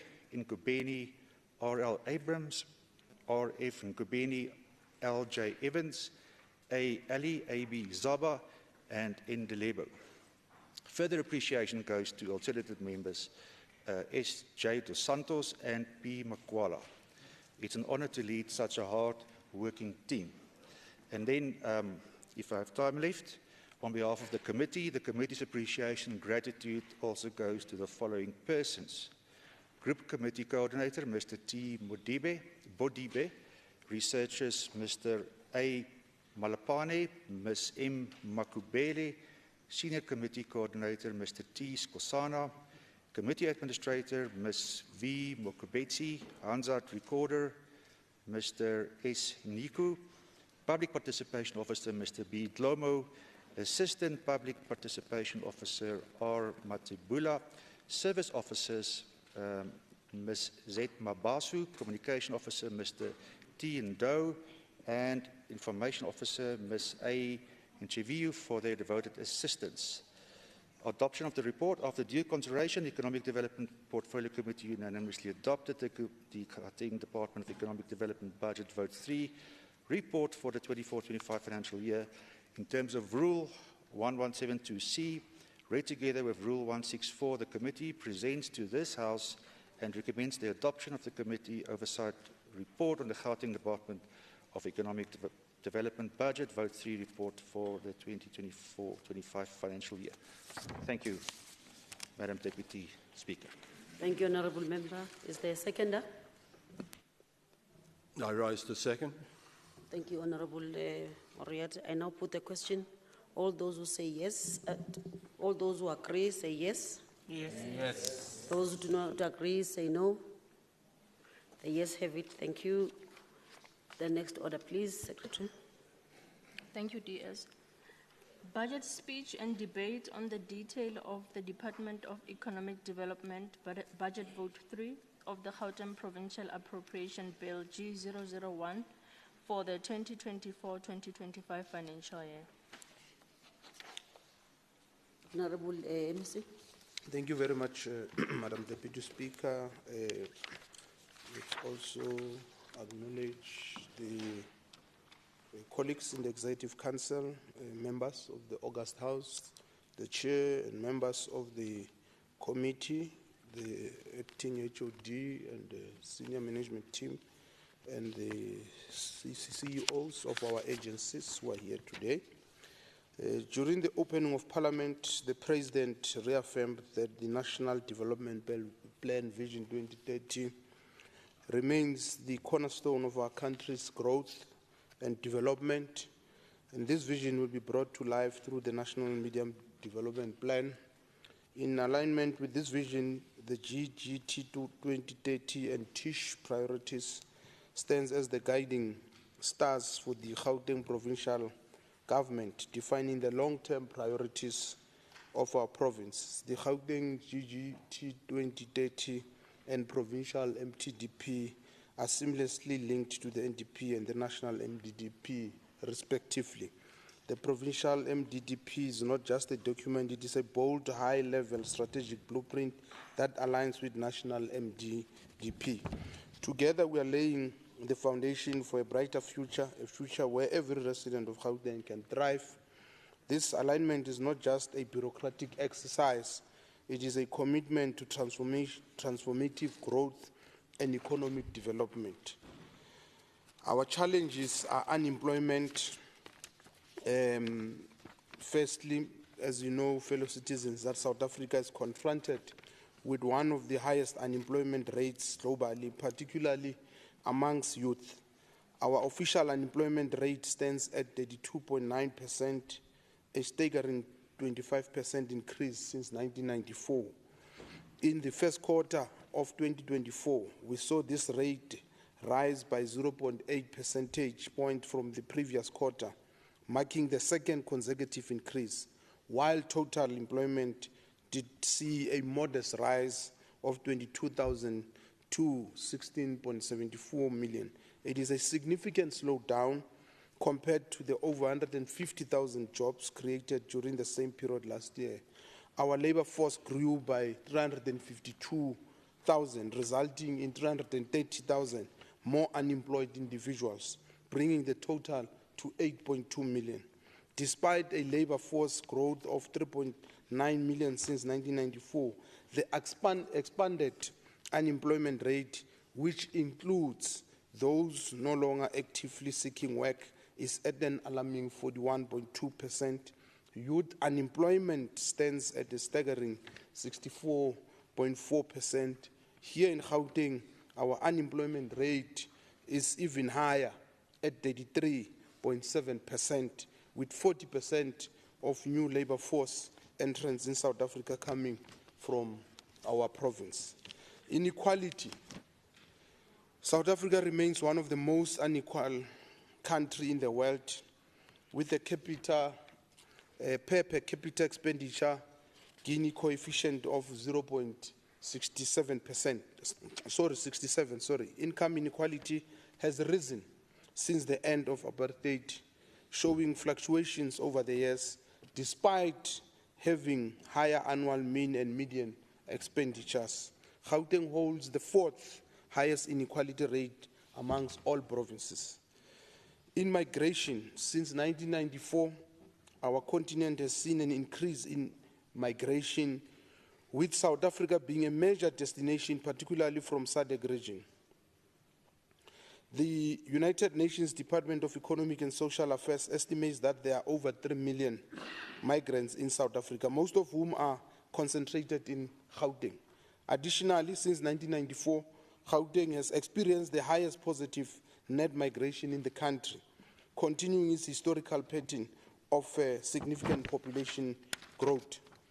So there are a number of other challenges, which those three in the main are primary. However, there are positive developments, and there are other challenges that we must still address. And we are also looking at the performance of industries, and we are having at least 4 main, in this current term under review, interventions. The first one is to deal with decent employment through inclusive economic growth. The second one, investing in an efficient, competitive, and responsive economic infrastructure, expansion and sustainability of SMMEs, and then deal with the issue of energy sector through a focus on alternative energy to support the growth of a new sector along the entire value chain. And some of these issues are now integrated in our new plans, and the Premier will deal with that on the 15th of August when he gives the state of the province. Our journey towards a brighter future is guided by a steadfast commitment to creating decent employment through inclusive economic growth. This vision is at the heart of our strategy, driving every initiative we undertake. Today, we embark on a transformative journey towards a future brimming with hope, opportunity, and inclusive economic growth. At the heart of our vision lies a commitment to creating decent employment, as I've said, for all. And our strategy is to build on a foundation of innovation, of partnerships, and an unwavering dedication to uplift every corner of our province. We will be continuing to implement the Gauteng Township Economic Development Act, which is not just a policy. It is our commitment to uplifting every corner of Gauteng, driving economic growth and creating opportunities for all. Our journey is marked by collaborative efforts with various partners to facilitate job creation and economic prosperity through initiatives like infill residential, the township retail program, installation, repair and maintenance, broadband, and the taxi economy. We are ensuring that every community feels the pulse of the progress. And in the budget vote, which I will present as a read, the parts that I have not read, some of those details are there. But we will also focus on the triple BE, because through triple BE, we are dismantling the barriers that have hindered the full participation of Black South Africans in our economy. We are creating pathways for Black entrepreneurs, workers, and communities to access opportunities, resources, and markets, and were previously out of reach. This is not just about compliance, it is about fostering a culture of inclusion, innovation, and collaboration that will propel our economy forward. Our journey is guided by several key pillars. Firstly, ownership. We are committed to increasing the ownership of the enterprises. That's the first one. Secondly, skills development. We're investing in the education and training of our people, equipping them with the skills needed to excel in an ever-evolving economy. Thirdly, enterprise and supplier development. We are supporting Black-owned businesses, ensuring they have access to resources, networks, and opportunities necessary to grow and succeed. Fourthly, socio-economic development. We are committed to uplifting our communities through targeted investment in health, education, and infrastructure. This holistic approach ensures that the benefits of economic empowerment reach every corner of our society, improving the quality of life for all. However, Triple B is not a journey we undertake alone. It requires the collective effort of government, business, and civil society. It requires a shared vision of a future where equality is not just an inspiration, but a reality. It requires us to challenge the status quo, to innovate, and to remain steadfast in our pursuit of a more just and prosperous society. At this point, as I've said, that whatever I've read, we will table as read, and it will be included in Hansard. We would like to thank our predecessor, MEC Mutara, for the wonderful work he has done. And we also like to thank the former HOD and his team. And we would also like to thank all the boards and the CEOs of our agencies for the work they have done, and we also want to thank members of the committee for the oversight that they provide on us. Thank you very much, Deputy Speaker. Thank you. Honorable Moriarty.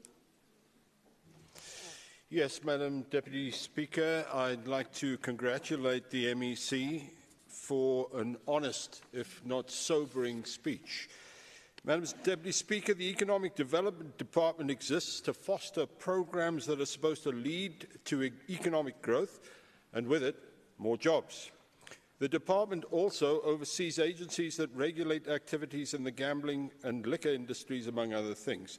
Let's call their work strategic job-creating interventions. That's why they exist. Otherwise, is there some other purpose for their existence? These interventions may be small-scale or large-scale. The difference between the two would be whether or not there is a significant impact on the provincial economy. This department, unfortunately, operates mainly on small scale. 4.6 million people in our province would ordinarily be working if there was full employment. But we heard from Honourable MEC Maile that the bad news is that 1.6 million don't have jobs. There ought to be less people unemployed this year than last year. Unfortunately, 330,000 more of our people are jobless, and despite this department, the situation has gotten worse, not better. This budget book not only contains money, that is budget, but also, quote, service delivery measures, unquote, or delivery targets, if you like. This is useful. You want to see what you will get for your money. But in the main, the targets that are here are woefully low. Let's be clear, a government doesn't run businesses well, as we heard from Honourable Robinson earlier, and has limited capacity to be an employer. Its role is a facilitator of economic growth in an economy where private enterprises employ the people, and I enjoyed Honourable Maile's ownership quote. I enjoy that. And this is where jobs come from. Now, if our economy's effectiveness is measured by what we call GDP, then the fact that our GDP grew only 0.6% in 2023, which is less than inflation, in real terms we have gone backwards, not forwards. This is despite the billions of investment that is claimed by the department. Where are these billions of investment? So in respect of both jobs and GDP, the Department of Economic Development has failed. The evidence is clear. The department has failed regarding our economy, and the voters sent a clear message. The ANC did so badly on jobs, Nasispani and all, that it dropped nearly 500,000 votes in Gauteng in this last election. Clearly, it's not just our opinion that they failed. The voters have said so. What about the agencies overseen by this department? Well, if their targets are anything to go by, they're not expected to deliver much. Their workload is easy, but still they mess things up. The Liquor Board only issues licenses after long delays and allegedly issues fraudulent licenses.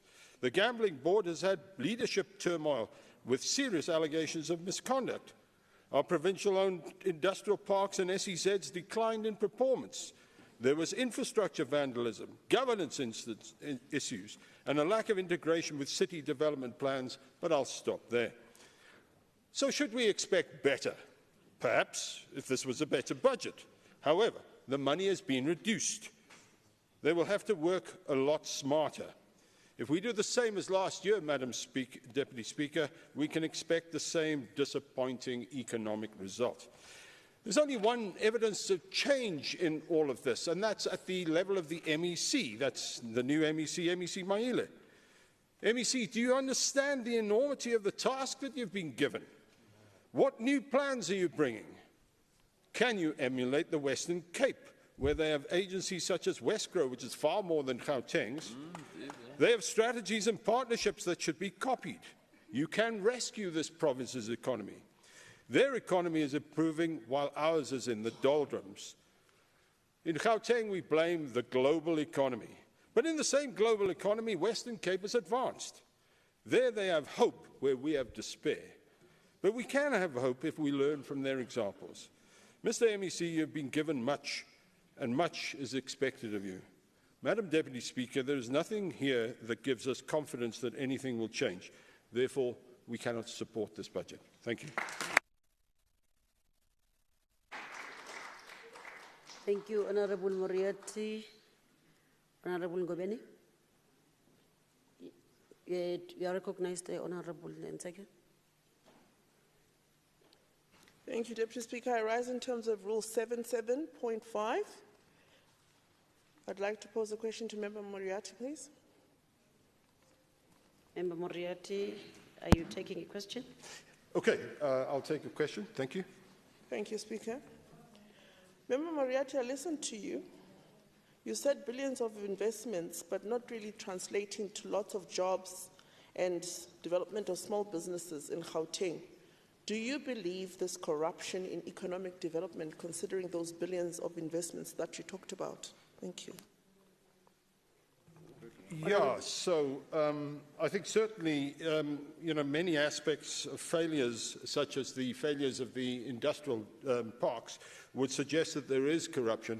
But I would suggest that what we can do is do no more than look at the news that came through from Independent Online. They quoted the MyStick Corruption Index.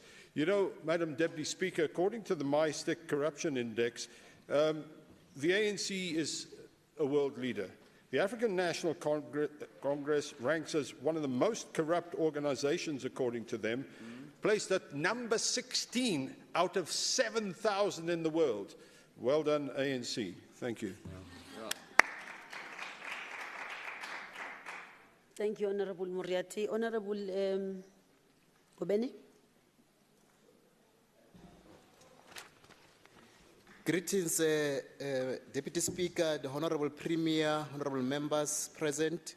Deputy Speaker, we must be forthright in articulating from the onset that the Gauteng Department of Education Economic Development has a very limited view on the actual concept of economic development. We must not be shy to say any document that still speaks abstractly about the facilitating of radical economic transformation, about far-fetched ideas of modernization and re-industrialization without any tangible program of action remains to us a pamphlet that might as well be distributed into the street corners. Deputy Speaker, it is Frantz Fanon who teaches us that a few years after liberation, the biggest threat to economic development that the people face is the false emphasis on petty bourgeoisie enterprises in the hands of the so-called liberators that turns only the select few who come face to face with the governance into millionaires and billionaires, while the ground level, the ordinary people remains in the shackles of poverty, neocolonialism, and underdevelopment. Deputy Speaker, perhaps it was not by mistake that this department has the chance to speak after so many futile attempts by the provincial GNU baby to try and lull society into believing that there's something really in the shape of progress being done here. The truth is that there is no model, whether presented last year or today, that this administration can sincerely call radical or transformative. However, in any case, Deputy Speaker, we are not here to force Marxism down anyone's throat. We are simply here to say until this province adopts a truly social-oriented program towards genuine development for the betterment of people's lives, they must divorce the idea that they can come and throw slogans of progress and yet partner up with right-wing neoliberal organizations in an attempt to fool the mass of our people who know that even word economy is meant as a reference to a certain portion of population. Deputy Speaker, before we even engage the petty budget report of this committee, we must put the public into context. For your information, Gauteng province is the only province that is known as the home of entrepreneurs, a name uniquely given to a class society that is known for its association with lucrative government contracts. It is here in Gauteng that economic development in reality means how many people you know in the provincial leadership, and to progress economically means you must know a friend of an MEC. We are told today by the budget report that amongst many of the strategies prioritizes for the Department of Economic Development is that basically to own a hand-selected lodge or a conference venue that may be picked for a fancy election conference one day means you have realized economic development. In fact, if you are lucky and manage to bribe your way through a valid liquor license, then Gauteng province might even allocate 112 million to you and validate you as a tourism spot. The truth of the matter is that in the past 5 years, there has been no real re-centralization of economic focus in order to reimagine radical production and economic output. Instead, the youth in this province are seen as a political ticket, one orange overall there, and we are boosting growth. Industrial zones are now defined crime zones. Women entrepreneurs are more talking point than a solid small and medium enterprise base. And every township is less a potential economic zone as it is consumer and protest-ridden zone. In conclusion, the EFF leave the budget report with the final points. In-service training is not a real employment. The only way to boost economic growth amongst the youth and women is to ensure that priority procurement by government of goods and services is from businesses owned by young people and women entrepreneurs. Thank you. Honorable Dilebu, maiden speech. Thank you, Honorable Deputy Speaker. I would like to greet all honorable members in the House, our guests and residents of Gauteng Province. Umkhonto Wesizwe campaign in 2024 national and provincial elections with a conviction that the 1994 breakthrough that seemed to be the strategic victory for our people has turned out to be a strategic defeat, with the South African society drifting away from its core values and engaging in moral decay. The foundational issues of poverty, unemployment, and inequality, and other social ills are as a result of theft of land and mineral resources.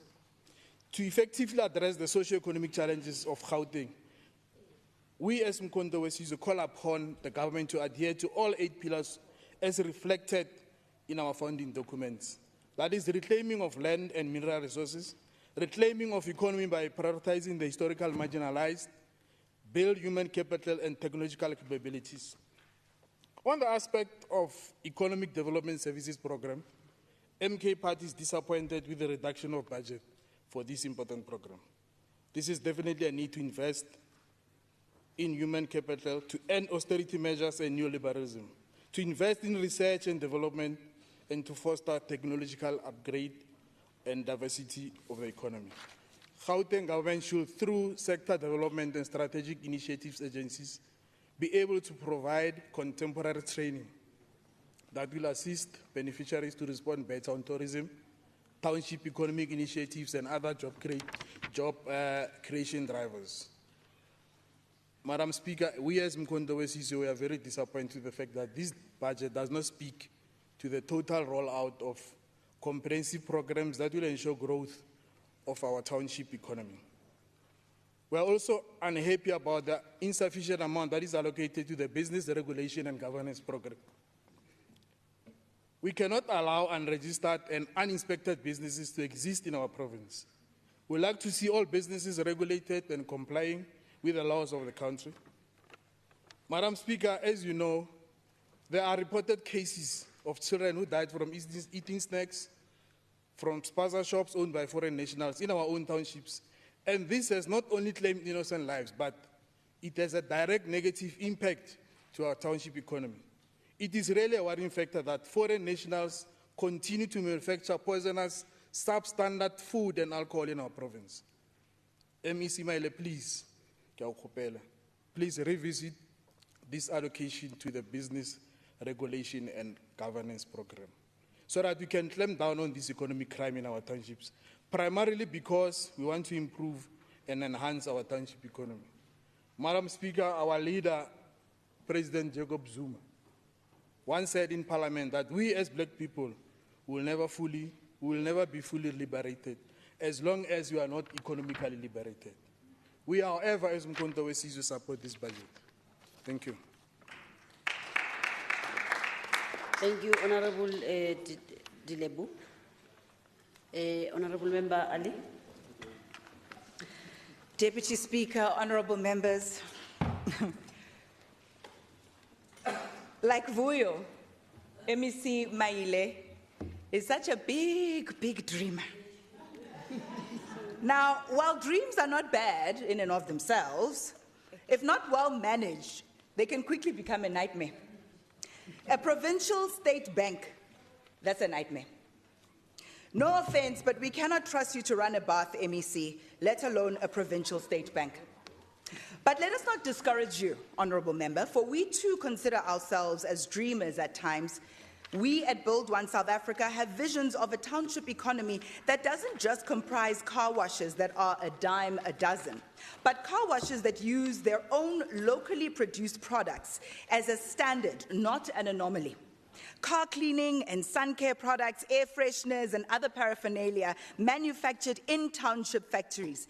Imagine that. We envisage township-based hair salons where hairpiece like hot water, soft red, and even yaki, because I hear it's making a comeback, are produced just a stone's throw away from the hairdressers at a local factory that creates hundreds of direct jobs and indirect jobs as merchants purchase the goods to resell elsewhere. Now, we see all townships becoming special economic zones, enabling government to offer tax breaks, employment incentives, and streamlined regulation, as well as directing public and private funding to entrepreneurs who establish businesses in the townships. Just imagine an import substitution of sorts, where the only goods and services that are preferred by locals and produced from outside the township are ones that, for whatever reason, cannot be produced within the township itself. So stationery, like maybe pens or pencils that we use right here in this house, can be made in the township. And by the way, not only for local consumption, but for the national and, dare I say, international market. Now, that is not just a township economy, but it's an economy that's in the township whose impact spreads far and wide. We picture a job in every home, near one's home, so that workers don't have to spend up to 40% of their salary on transport, with their psychosocial well-being affected by hours of daily commute to and from work. Now, you can imagine the toll that that takes on their quality of life and family relationships. This vision that we have, we want to share with you because it's practical, attainable, and sustainable. It will bring real, meaningful, and tangible change to Gauteng residents in general and township dwellers in particular. And unlike the dream of a provincial state bank, it will not be for the benefit of a small group of corrupt political elite. Thank you. Thank you, Honorable Ali. Honorable Gobeni. Thank you, Madam Deputy Speaker. Look, I think we all agree, MEC, I think the consensus is there in this House, that in order for us to reindustrialize Gauteng, we must focus on several key strategies. And I think you have said some of them, like investing in infrastructure, promoting innovation, skills development, supporting the SMMEs, and so forth. And I think for us, we are encouraged by the fact that this government speaks the right language when it comes to infrastructure development. The Premier and his team speak of expanding transport networks, of upgrading energy and water infrastructure, even though it's outside of your competency, and providing incentives for industrial parks. We are encouraged about that. However, what we have seen in the past is that the execution of these ambitious plans often falls short. We want to advise the MEC and the Premier to monitor on the following. Firstly, the political instability in the province and also obviously nationally. It's quite key. On this point, we hope that the unity government at the national level will bring stability in the country. In the province, MEC, as ActionSA, we are going to do all possible to assist in bringing stability at this level of the province and also in municipalities where we are represented. We also need to look at the red tape. We need COCTA here. MEC, I hear you saying and cautioning yourself against interfering in municipalities and saying a big brother. COCTA has a constitutional obligation to intervene and to support municipalities where they are lacking. As long as it's done impartially, without taking any political part that's running that municipality. We need this intervention. And this intervention will also be guided by the guidelines and tips that were circulated by Cocta National some time ago. In these guidelines, they talk about improvement of supply chain management processes. In this guideline, they talk about how we can expedite land development processes and timeframes, about how we can be able to expedite building plans, approval processes, and timeframes. I think Joburg is already leading. We want to congratulate them in regards to digitalizing of these processes. We need COCTA guidelines to be provided to these municipalities. We need to guide these municipalities, give them more support so that they can be able to really deliver, including dealing with informal trading sector. We cannot have what we are having in the city of Johannesburg, and we are hoping to grow the economy. Lastly, MEC, I think some of the colleagues have already mentioned it. We need to adopt a zero-tolerance policy towards corruption. We need to provide protection and incentives to whistleblowers to come forward with information about corrupt activities. And in the process, we'll be building a culture of ethical behavior and integrity. I thank you. Thank you very much. Thank you, Member. Honourable Sharif. Thank you, Deputy Speaker. Young people in Gauteng are suffering and struggling to find jobs. If this government wants to make any change in the lives of people, especially young people, it is through the creation of meaningful jobs. Too many young people are sitting at home or roaming the corners of streets trying to hold on to hope. Hope that one day they will be able to participate in the economy. Hope that they can bring themselves and their families out of poverty. Hope to use the degree or qualification they worked so hard for under such difficult circumstances. Hope to have a successful career in whatever path they take. Unfortunately, we find ourselves in a space where hope continues to dwindle, especially now after voters punish the very same people who choose power over the mandate of the people of Gauteng. Bear with me for a second and let me put you on game. If we have learned anything from history, it is that the ANC always fails in delivering for the people. They are good at promises and positioning themselves as the people's savior from poverty and inequality. But the truth is, it is the ANC under Premier Lessufi that entrenches poverty and inequality. Our everyday life is proof of this.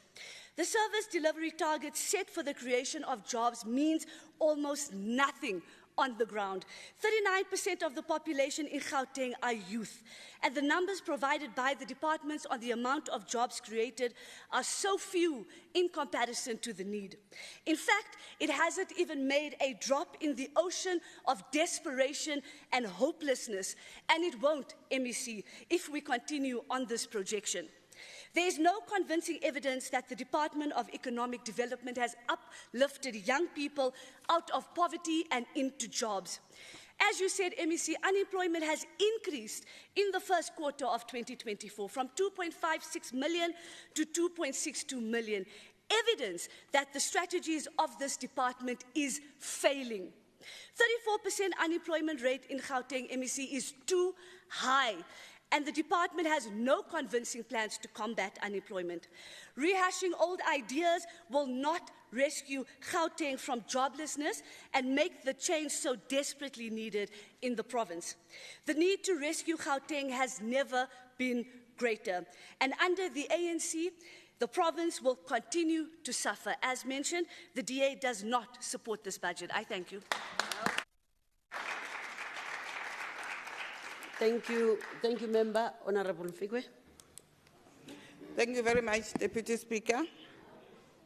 Greetings to you, Honourable Premier, Deputy Chief Whip and Deputy Chief Whip of the ANC, members of the Executive Council, Chair of Chairs and Deputy Chair of Chairs, Honourable members and the people of Gauteng.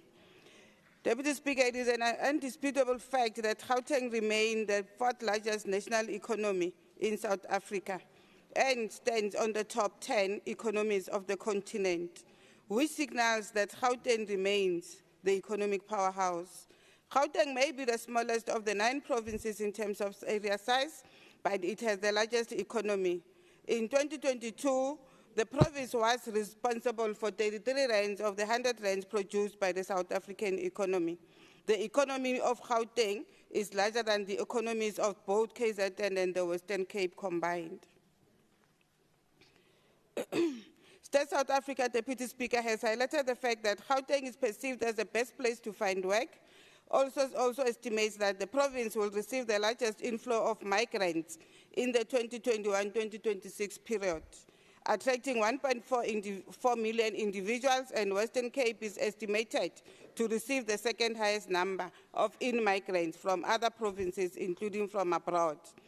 Let me borrow from the words of the Premier Deputy Speaker in his 2024 State of the Province address, when he reflected on the 30th of ANC government.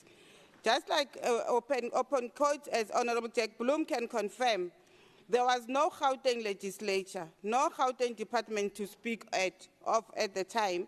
There was no Gautrain, no bus rapid transit system to speak about. At the time, the Mandela Bridge was not even a figmentation of our imagination, nor was the Blue IQ multi-billion investment in economic infrastructure development. At the time, there was no soccer stadium called Soccer City, the host venue for the historic 2010 FIFA World Cup. At the time, there was no low-cost housing, or what is called the RDP houses that we speak of. 30 years later, I am proud as the Premier of Gauteng to stand before you to report back to this August House and the people of our province on all the milestones that has transfigured the face of our province over the last 3 decades due to interventions of our government.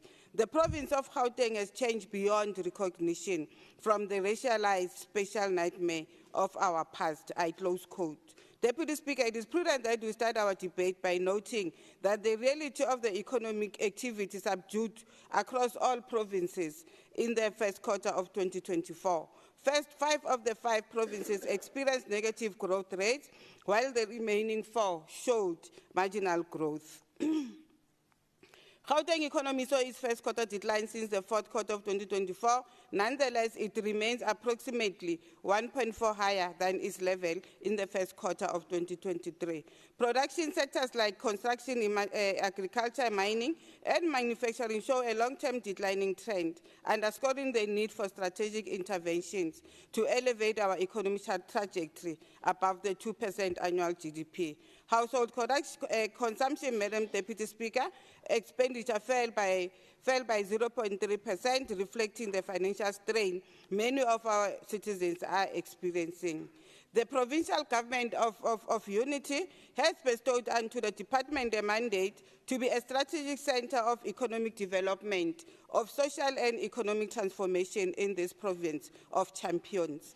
The assertion, Madam Speaker, is premised on an assumption that the department is capable to manage its policy and program implementation with the agency that they deserve, noting that the work undertaken by the department is guided by policies and priorities adopted by the Gauteng provincial government, which are related to transformation, modernization, and reindustrialization of the Gauteng economy. In light of this, Madam Deputy Speaker, the department as well as its entities are set to develop and implement programs that will ensure decent employment, realize township economies, stimulate growth and investments as part of its mandate for economic empowerment and transformation. This department remains the most critical department which carries the hopes and aspirations of the peoples of Gauteng for economic emancipation, to attain economic freedom and salvage them from the bondage of hunger and poverty. The General Aid State Movement, Deputy Speaker, being the biggest party in government, appreciates the implementation of the Gauteng 4th Industrial Revolution growth and digitalization strategy, which has 4 pillars. 1, digital infrastructure. 2, enabling environment, enabling technologies, and also human capital development. This will enable the city region to build a dynamic Gauteng economy that offers employment to the youth and opportunities to entrepreneurs. This department, honourable members, is rolling out several initiatives to achieve reliable connectivity, including providing inclusive access, supports new business, creates new players and markets, and improve government services to improve Gauteng's competitive position through 4IR and other technologies. Madam Speaker, I want to touch a bit on the MEC did speak about challenges that the province experiences, but I want to add two of those challenges being migration and as well as being the persistent legacy of COVID-19. We're still experiencing the impact of COVID-19 in the construction, tourism, as well as agricultural, including the retail and wholesale trade and in our domestic affairs. Madam Speaker, the department and its entities will focus on the following key strategies, which with its several intervention areas to drive our collective success. Decent employment through inclusive economic growth. We spoke about the implementation of the TIDA, the rolling out of the broadband and taxi economy. Other interventions would include enterprise and supply development programs, which will seek to transform the structure of our township economies. Strengthening the BEE, I wouldn't talk about that. The MEC went at length to talk about that. But we are appreciating that the department will be expanding the Black Industrialist program. The second strategy to be implemented will be the investing in an efficient, competitive, as well as responsive economic structure. Through our Special Economic Zones program, establishing a multi-tier SEZ program designed to spur economic development across the 5 corridors of our province. Also, expansion and sustainability of our SMMEs, because we do realize and believe that our SMEs are indeed businesses of the future. This will be done by encouraging and nurturing entrepreneurial spirit, will unlock the potential of countless individuals turning dreams into thriving businesses. The support of SMMEs, Madam Deputy Speaker, and cooperatives will be fortified through comprehensive incubation programs and improving access to funding grants and market initiatives. Also, measures will be implemented to ensure that the achievement of procurement set aside target for purchasing goods and services from township businesses will be indeed focusing on youth and people with disabilities, including on women. Local manufacturing is highly encouraged, and we are pleased that the department will indeed support the mandate, that the state must purchase local goods and support mainly Black entities. We're talking about the impression on, and members have spoken, Deputy Speaker, on the need to strengthen our energy sector. The department will focus on that as well. The department, Deputy Speaker, has various intervention strategies to strengthen the capacity of the state to deliver services for the commitment of 95% compliance by GDED, agencies to good governance and principles, and also making sure that they do spend 100% of the allocated budget. The budget committed by the department in this financial year seeks to change the lived experience of the people of Gauteng and make everyone to participate in reconstruction and development of the township economy, which will inculcate in the business to thrive, create job opportunities to all sectors of our society. Furthermore, the department has committed to going to make a big, in fact, they have made an announcement, Deputy Speaker, regarding the development of the Lensaria Smart City precinct. And we're hoping that the plan being signed off by all stakeholders will indeed push that the plan becomes a success. This project will pave the way for good success as a special type for Lensaria Smart City and promote economic beneficiation amongst the citizens of Gauteng. The provincial government and municipalities, Madam Speaker, commit to working together to tackling all issues that will need to improving ease of doing business and enhance the attractiveness of the Gauteng city region as a preferred destination for domestic, including foreign direct investment.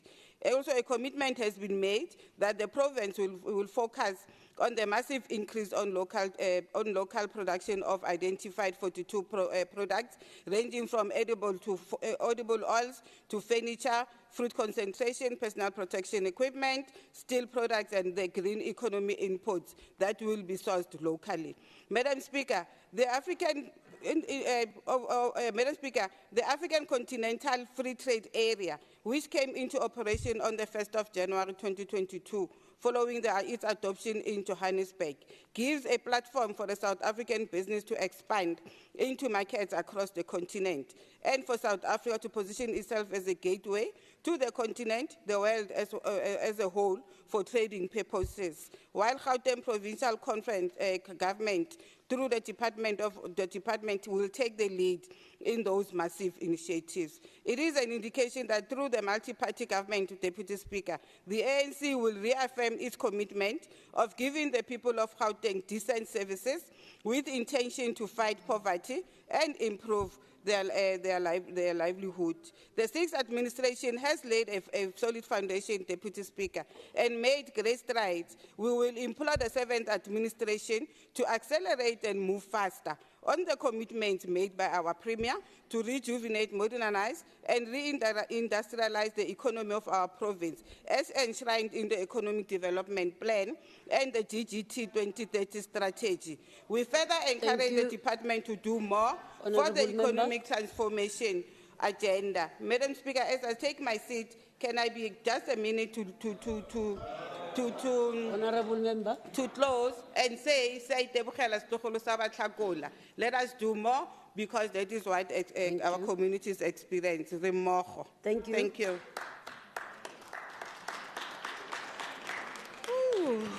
Honourable MC. Thank you very much, Madam Deputy Speaker. Let me thank all the members who have contributed in the debate. But I should also indicate that the 30-year story of our democracy has got both bad and good things. And I deliberately focused on bad things. And it's not surprising that Member Muriati was congratulating me for just focusing on the bad things. So, and thank you for congratulating us. But I want to also deal with the positive story as well. And what is the positive story?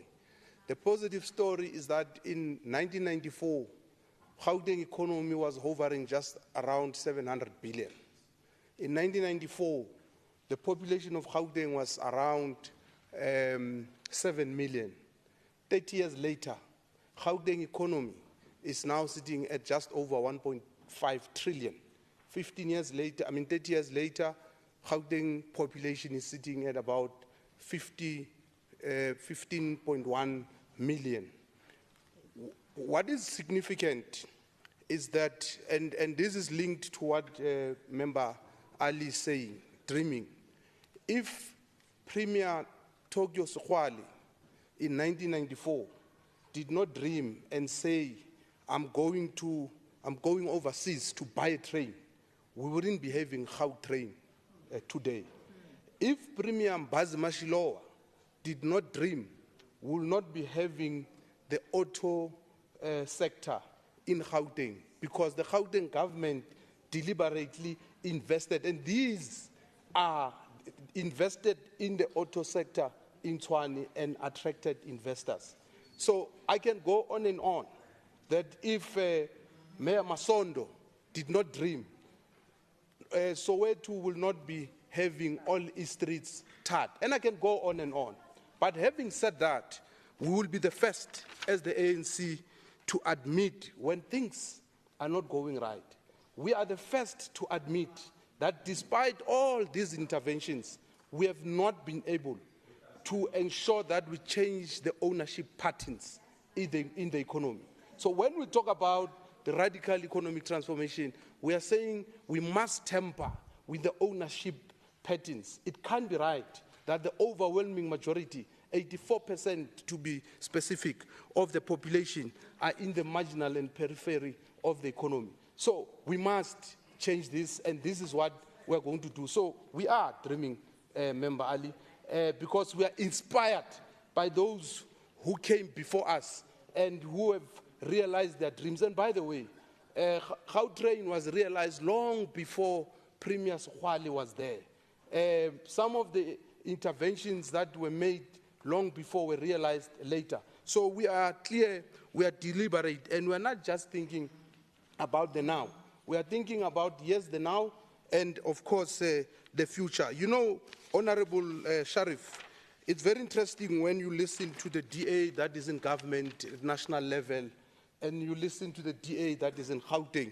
And the DA that is in Gauteng tells you that you have chose power over the people. In fact, the people who've got that right, perhaps it's an organization like ActionSA, who refused, when we're engaging everybody, who refused, the economic freedom fighters, who refused to come into government because MK Mkhonto Wesizwe, they refused. You are the only ones who wanted power at all costs. And then you want to tell us that we choose power over people. I told you, you are hypocrites, you are incoherent, you are unprincipled. Thank you very much, Deputy Speaker.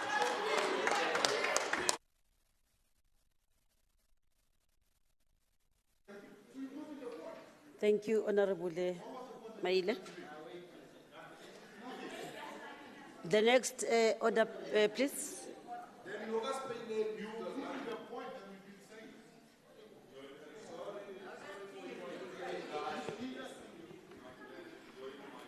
Order.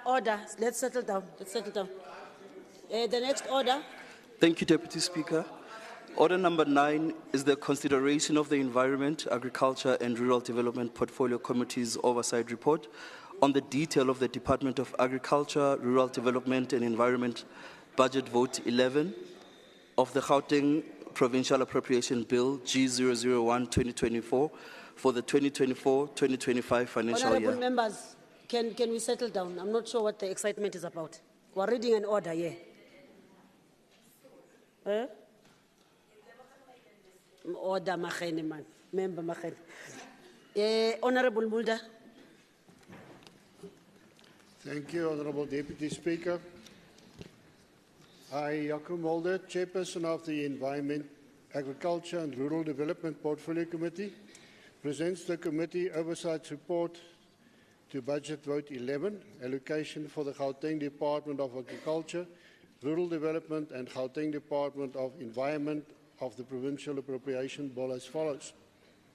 The report is an analysis of the 2024-25 medium-term expenditure framework of the Gauteng Department of Agriculture and Rural Development and the Gauteng Department of Environment, referred to as Vote 11, as presented by the Gauteng Treasury.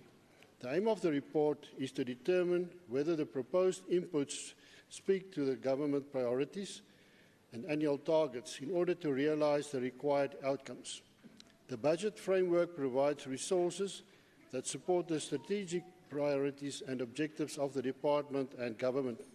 The committee noted that the 2024-25 financial year budget coincides with a period where the projected global growth of the 2024-2025 is expected to be slow and at levels that are below the historic annual average of 3.8%, reflecting restrictive monetary policies, withdrawal of fiscal support and low underlying productivity growth.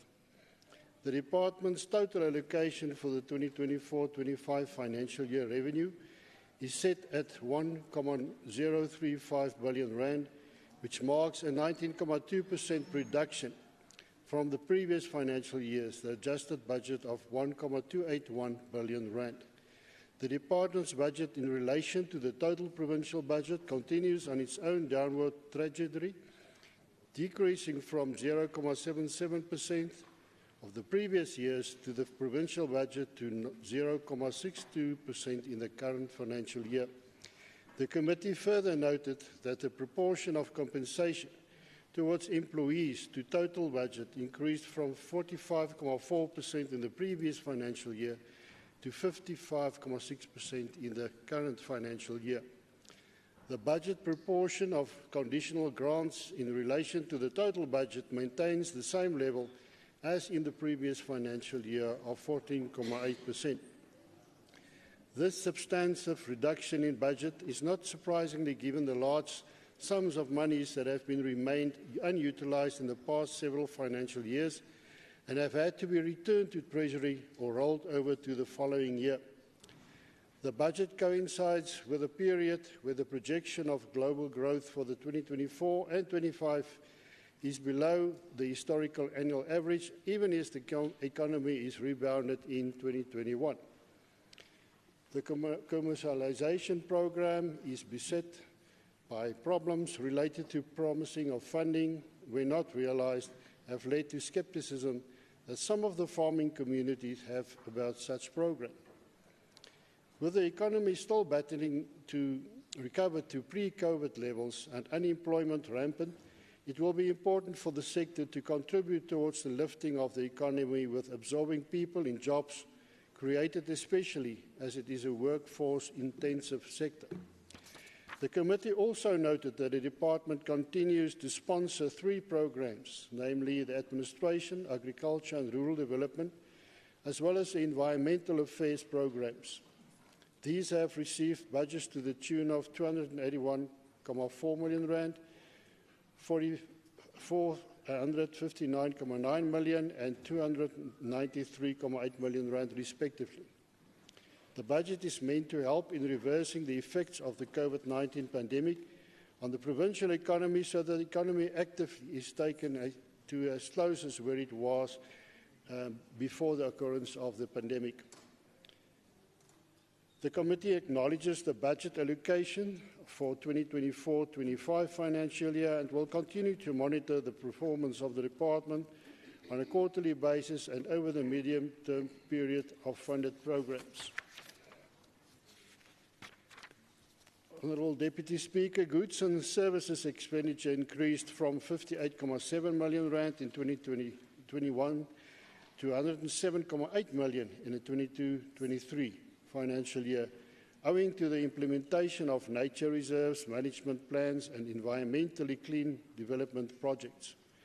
Over the MTF, the budget increases from 55 million in 2024-25 to 67.1 million rand in 2026 and 27 for the continuation of investing in the management and protection of the existing provincial protected areas and to implement environmental awareness activities in the community, youth and school groups.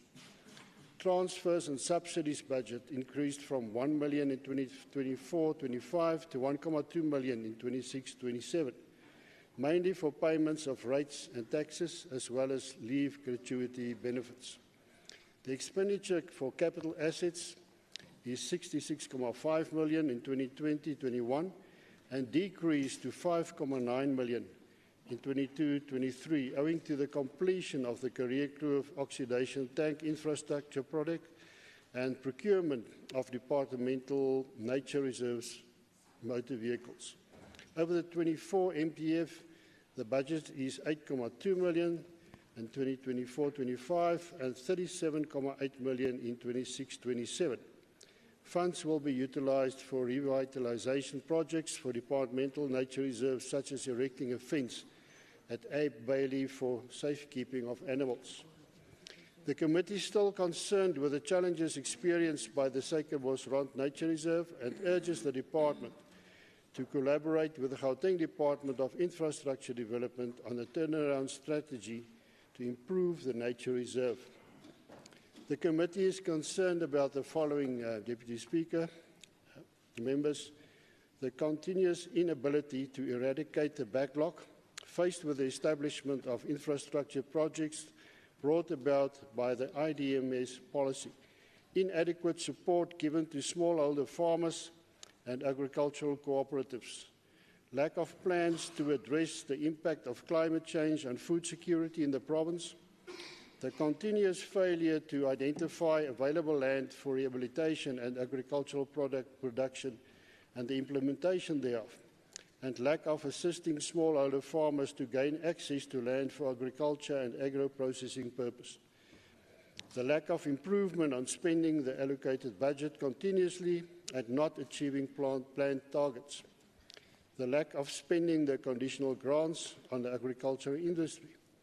The committee recommends the following, Deputy Speaker, to provide the committee, the department should provide the committee with a detailed and remedial plan in terms of how the various infrastructure projects will be supported in the current financial year through the IDMS policy. Further, provide mitigation measures and progress report on the implementation of the projects by the DBSA. To provide the committee with a detailed plan on enhancing functionality of subsistence, smallholder, women and youth farmers. The plan must include on how the department plans to provide smallholder farmers with sufficient support to enhance marketing of their produce. Provide the committee with a comprehensive report that includes a list of identified land for agriculture, and to provide the committee with a detailed report on how the allocated funds of the conditional grants will be utilized. Honourable Deputy Speaker, the committee chair wishes to thank the MECs of both the departments, the members, the staff, the dedicated staff for their work. It's actually an honour to lead such a hard-working team. And we also wish to acknowledge the additional staff who on the communication side, research side, and everywhere where they supported this committee. And after due consideration, the Environmental, Agriculture and Rural Development Portfolio Committee unanimously adopted the Gauteng report, and I'm putting it now to the House, and I move that it's adopted. Thank you, Chair. Thank you, Speaker. Thank you, Honourable Mulder. Is there a seconder? I second, Chair. Thank you, Honourable Mudi. I now put the question. All those in favour say aye. Aye. Those not in favour say no. Thank you. Secretary, the next order. Thank you, Deputy Speaker. Order number 10 is the budget speech and debate on the detail of the Department of Agriculture and Rural Development and Environment Budget Vote 11 of the Gauteng Provincial Appropriation Bill G001-2024 for the 2024-2025 financial year. The Honourable MEC Ramokgopa, maiden speech. Madam Deputy Speaker, Chairperson of the Portfolio Committee, Honourable Members, Premier Lesufi in absentia and fellow members of the Executive Council, HOD and the management of the department, members of the media and invited guests, and most importantly, to the enterprising and hardworking people of the province of Gauteng. I greet you. Galidumedisa, Nyanbingelela, Goeiemiddag. By this hour, most of us in this room will have at least had one, maybe even 2 meals today. The same cannot be said, unfortunately, for millions of residents of our province who are subjected to the indignity of poverty, unemployment, and chronic hunger on a daily basis. I rise today for the 5.5 million residents of Gauteng who tonight will be going to bed hungry. I rise for every single mother who knows the pain of sacrificing a meal just so your children can be the ones to have something to eat. Urban hunger is the silent pandemic depriving our children of the ability to learn and develop at the appropriate rate due to early childhood stunting. And it is our duty, therefore, as the 7th administration, to close the urban-rural spatial divide and accelerate the fight against hunger using all available resources. We thank organizations even like Operation Hunger for drawing attention to this urgent matter. The Department of Agriculture and Rural Development in the 7th administration, under the stewardship of Rise Mzansi, will prioritize 3 things. Ending hunger by ensuring that every household has access to affordable, nutritious food. Number 2, supporting the commercialization and mainstreaming of small-scale farmers. And number 3, facilitating the economic growth and creation of sustainable jobs in our province. This is all underpinned by a functional, responsive, and capable state with adequately skilled personnel. And as such, we are expediting the filling of all key vacancies. These priorities are also in line with the GGT 2030 elevated priorities, which further emphasize the need to direct investment to TISH areas. It is my honour, therefore, Madam Deputy Speaker, to present this budget on behalf of the Department of Agriculture and Rural Development for the 2024 financial year. The total budget of 1.035 billion represents the joint allocation for both the Department of Agriculture and the Department of Environment, as these departments were previously joint in the 6th administration. As you will know, in the 7th administration, the two departments have now been separated. However, the process of administrative and financial separation is yet to be finalized and will only reflect as such in the next financial cycle. The specific budget for Programme 2, Agriculture and Rural Development, amounts to 459 million, with Programme 1, Administration, having a budget allocation of 281 million. This signifies a reduction of 19%, or 223 million rand, largely driven by a reduction in the baseline allocation and a 17% reduction in the conditional grant. Honourable members, these numbers, however, are meaningless if we cannot translate them into tangible outcomes for the people of Gauteng. If we cannot ensure that every child in this province receives adequate nutrition, that the people of Gauteng work, and that our businesses thrive and grow, this exercise will have been futile. To address the issue of urban hunger in the province, the department's food security program aims to educate and equip community members in TISH areas and rural areas with skills and resources to produce food for own consumption and income generation. This is now extended to CBD areas and will see the department increasing support for rooftop and urban farming initiatives too. To enable this, GDOD has set aside 61 million rand from our comprehensive agricultural support program, which also includes 53 million rand from the presidential employment stimulus.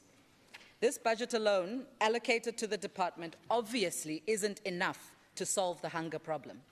We will therefore strive to build strong partnerships in the province and internationally with private commercial food producers, input providers, and the non-profit sector to enhance our efforts. In terms of our second priority, our commercialization program is aimed at significantly improving production capacity and market penetration for emerging and small-scale farmers and agro-processors to drive inclusive economic growth. Memoranda of agreements totaling about 55 million are due to be signed off in August, with 8 commercial farming entities operating across different subsectors. Further to that, to bring effect to the agriculture and agro-processing master plan, 15 Gauteng smallholder grain farmers have been approved for funding of about 70 million rand in partnership with Land Bank and PepsiCo. This program started before my time in 2023-24, but will be continuing in 2024-2025 financial year. The ability to trade and access the open market is critical for the sustainability of emerging and small-scale farmers. And as such, the department will strengthen market access for smallholder farmers through development of their cold chain and logistics capabilities. Furthermore, this will entail continuation and strengthening of partnerships with fresh produce markets in the horticulture value chain roundtable. Despite an ailing industrial sector, Gauteng remains the industrial capital of the country and arguably of the continent. Agro-processing, therefore, has been prioritized as a key enabler for reindustrialization and sustainable job creation. The department has entered into a 3-year memoranda of agreement with the National Empowerment Fund to enhance funding for agro-processors through the mechanism of agro-process blended financing.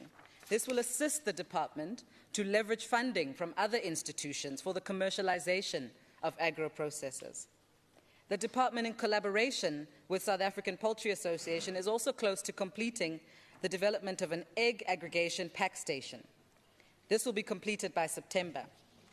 Let me take this moment to highlight that Rise Mzansi has also duly supported the call to expand the basket of zero-rated goods and reduce the price of poultry products, which is the primary source of protein for millions of South Africans. Youth unemployment continues to be an urgent challenge that we must prioritize. We cannot have our young people sitting idle, wasting the best years of their life, so we are intensifying our support for unemployed agriculture graduates through work experience programs. Honourable members, on this first day of Women's Month, I am also proud to announce that on the 16th of August, the Department will host women entrepreneurs for an awards ceremony in recognition of our women farmers' contribution to the sector. All the women farmers in various categories will receive awards totaling 6 million rand in order to further their support production initiatives and agri-businesses. Before I close, I'd like to thank the former MEC Mbali Hlophe for her hard work and for stewarding the department until this point. And with this budget, we reaffirm our commitment to serve the people of Gauteng dutifully and with integrity. We commit that no single rand that is meant to enrich and enhance the communities in our province will go unspent. And we declare that the Gauteng province will rise again. I humbly call on all the members of this House to support this budget. I thank you. Thank you. Honourable Peters, maiden speech. Is it not? Order.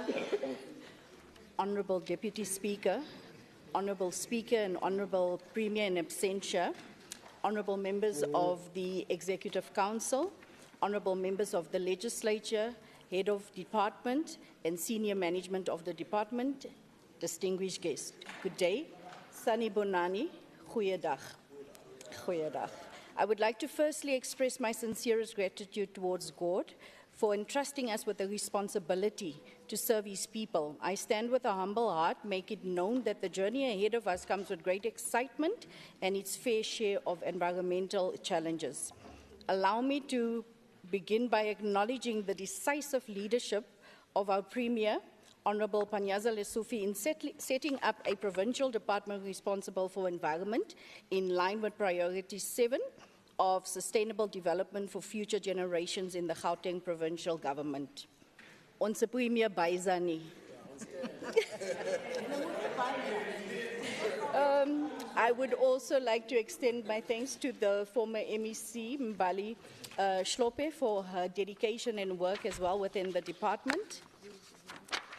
The Honourable Premier referred during the announcement of his Executive Cabinet of the 7th Administration, and I quote, "Our province is dirty, our cities are dirty, and attending to environmental challenges can't be done on an ad hoc basis." Close quote. Honourable members, the task ahead of us in the Department of Environment, now being a standalone department, is broad and yet achievable.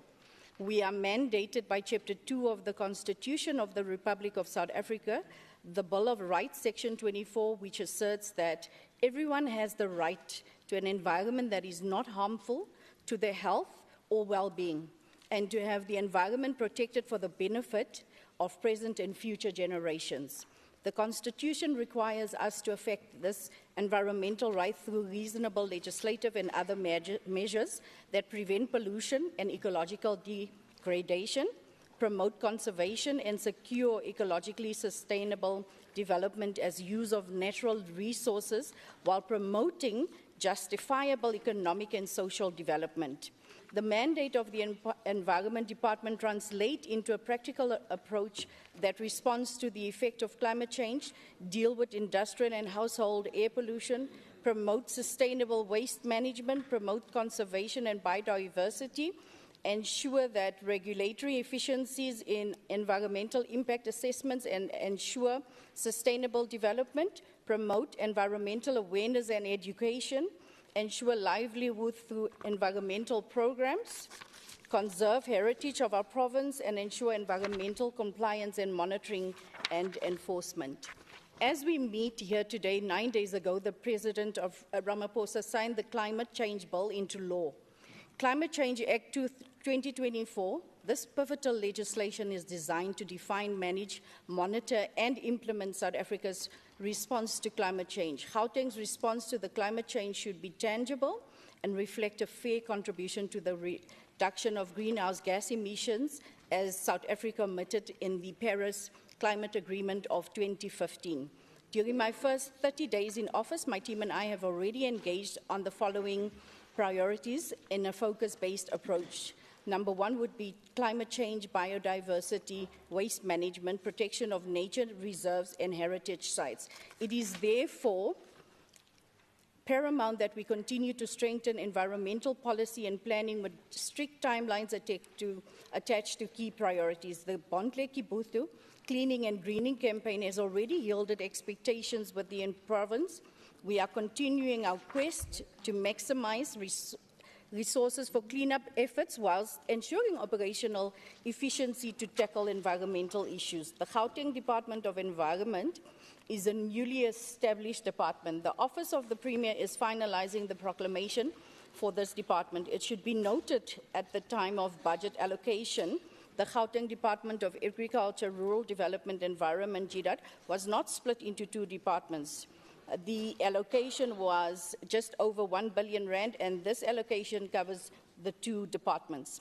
The department will be allocated an interim budget through the process of adjustment to implement its annual performance plan key and programs. Regulatory efficiency on EIAs. We will finalize EIAs within 30 days, and engagement with environmental consultants and developers is also scheduled for 21 August. Waste management, including e-waste management. We are working on industry to roll out buyback centres in the province to support the recycling economy. In addition, we will be tabling legislation to mandate separation of waste at source. I will also organize a waste management summit in September with key stakeholders in both the private and the public sector.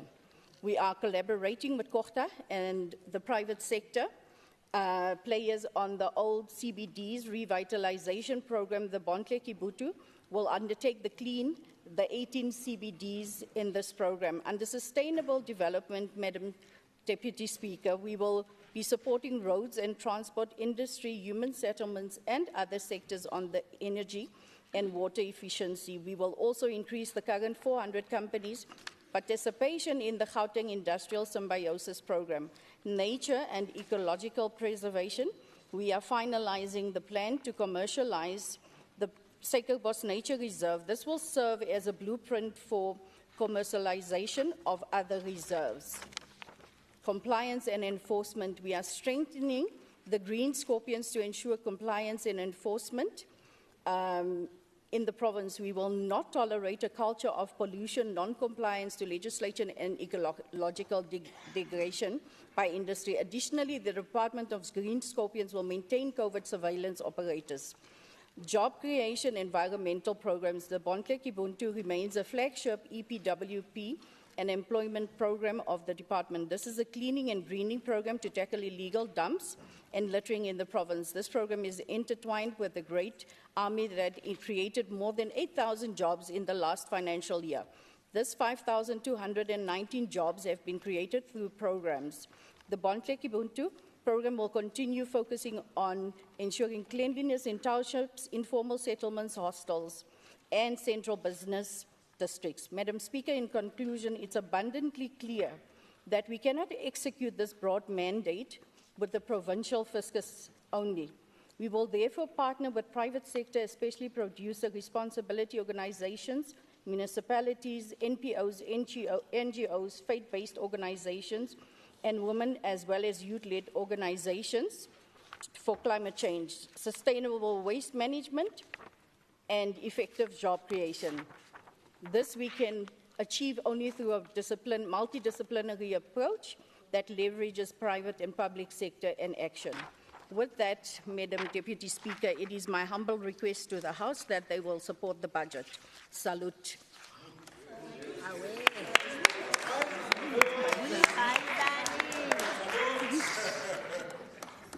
Thank you. Honourable Miller. Thank you, Deputy Speaker.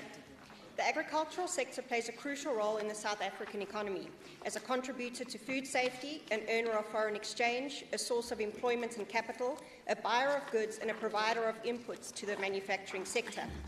While it is evident that this department's budget aims to address certain strategic priorities, it falls short in several crucial areas that demands urgent intervention.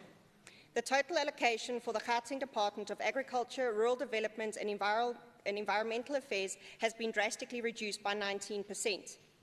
This reduction is alarming, considering the pressing need for economic recovery and agricultural development in our province.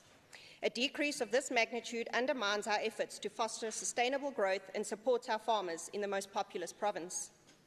The proportional allocation for this department within the total provincial budget has also declined. This downward trend indicates a lack of prioritisation and acknowledgement of the serious role agriculture and rural development play in Gauteng. These sectors are vital for food stability, for food security and economic stability. As N.S. Swaminathan, who is widely regarded as the father of the Green Revolution, says, if agriculture goes wrong, nothing else will have a chance to go right. One of the most concerning issues highlighted in the budget analysis is the chronic underutilisation of allocated funds. Over the past 4 years, significant amounts of the budget have remained underspent, particularly in the goods and services category. This inefficiency has been attributed to non-compliance with supply chain protocols, unresponsive tenders and delays in the disbursement of conditional grants. In the 2021-2022 and 2022-2023 financial year alone, over R100 million remained unused each year. This, Deputy Speaker, is deplorable and highlights a systemic problem with the department's financial management processes. Conditional grants are essential for supporting and promoting agricultural development, yet the department has struggled with late payments and underutilisation. The Comprehensive Agricultural Support Programme and the Expanded Public Works Programme grants have not been fully optimised, which hinder their ability to support subsistence, emerging and commercial farmers. To address these shortcomings, the Democratic Alliance proposes the following: that we re-evaluate the budget priorities to ensure adequate funding for agriculture and rural development, that we prioritise the improvement of the financial management systems to ensure full utilisation of allocated funds, that we implement stringent monitoring and accountability measures to prevent underutilisation, that we optimise conditional grants by ensuring timely payouts and strengthen the department's capacity to manage these funds, that we develop a comprehensive and sustainable revenue generation strategy and leverage our assets such as the Sacred Horse Rand Reserve to maximise revenue through improved services and strategic marketing. And lastly, that we foster transparency and accountability in all departmental operations and regularly report back on budget utilisation and outcomes to ensure trust and confidence. According to Christian Grissel, Managing Marketing at Synergia, South African farmers have long been stewards of the land, but we have to change our ways if we want to keep on producing, especially at the levels, especially at the levels that a growing global population requires. Deputy Speaker, the provided GTARD budget shows a lack of comprehension for the critical importance of agriculture in this province. Even though the DA stands ready to collaboratively address these challenges and build a prosperous future for all residents of Gauteng, we will reject this budget until it indicates a true commitment to economic recovery, food security and sustainable development. Thank you.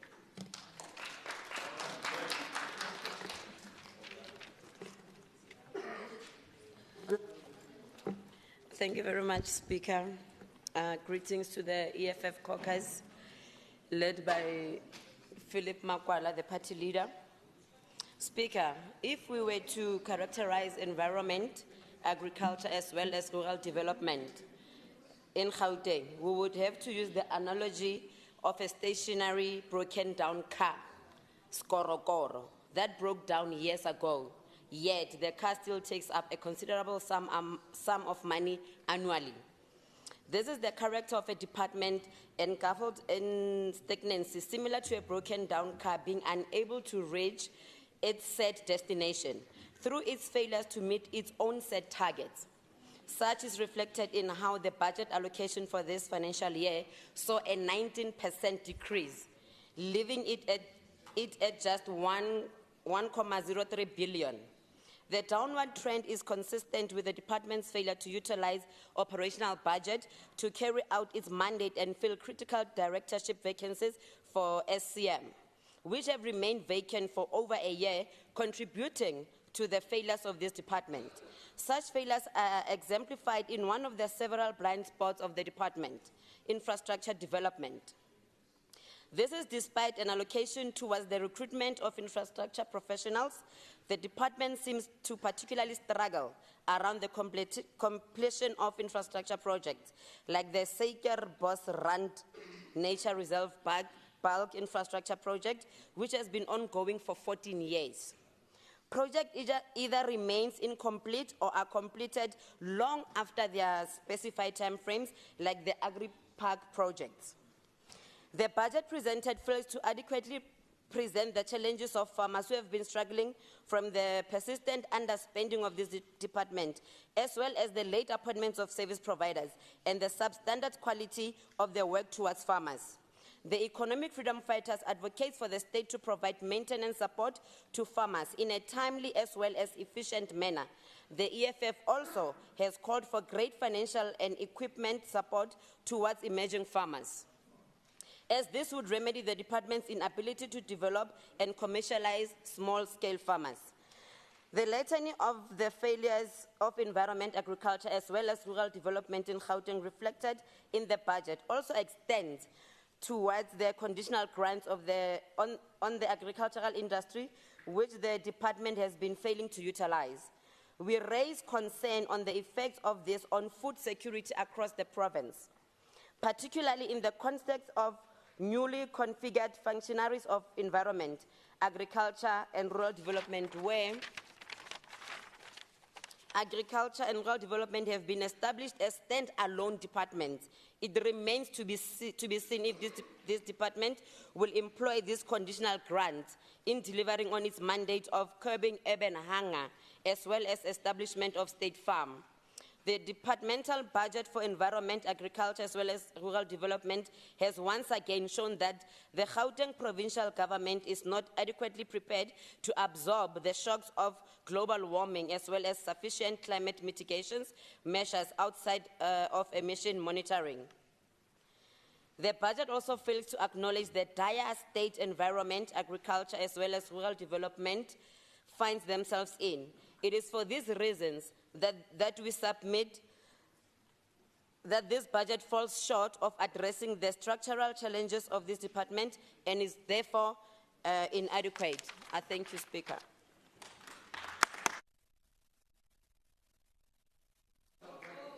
Thank you, Honourable Modi. Madam Deputy Speaker, food security in Gauteng and South Africa at large is not guaranteed. We are at risk due to many factors, such as weather patterns, crime, the exodus of farmers, stringent trade regulations, an ever-ailing economy, etc. It is therefore important that our farmers' investment in their farming businesses delivers a decent yielding on their investment in the form of crops and livestock breeding. Theirs is a business that feeds our nation. Farming is a skill and requires the appropriate business skills to succeed. A flourishing agricultural sector will contribute positively to building the economy and create employment. Sadly, this opportunity is being missed. The Department of Agriculture plays a critical role in this regard, especially the support it is mandated to advance to emerging small-scale farmers in a competitive market. My concern is that when one reads the report, it is evident that this department is failing in its important mandate. Tenders are awarded under very scrupulous means and ways. And it is therefore the fact also that suppliers are loath to enter and to submit tenders. A person needs to start interrogating why this is happening.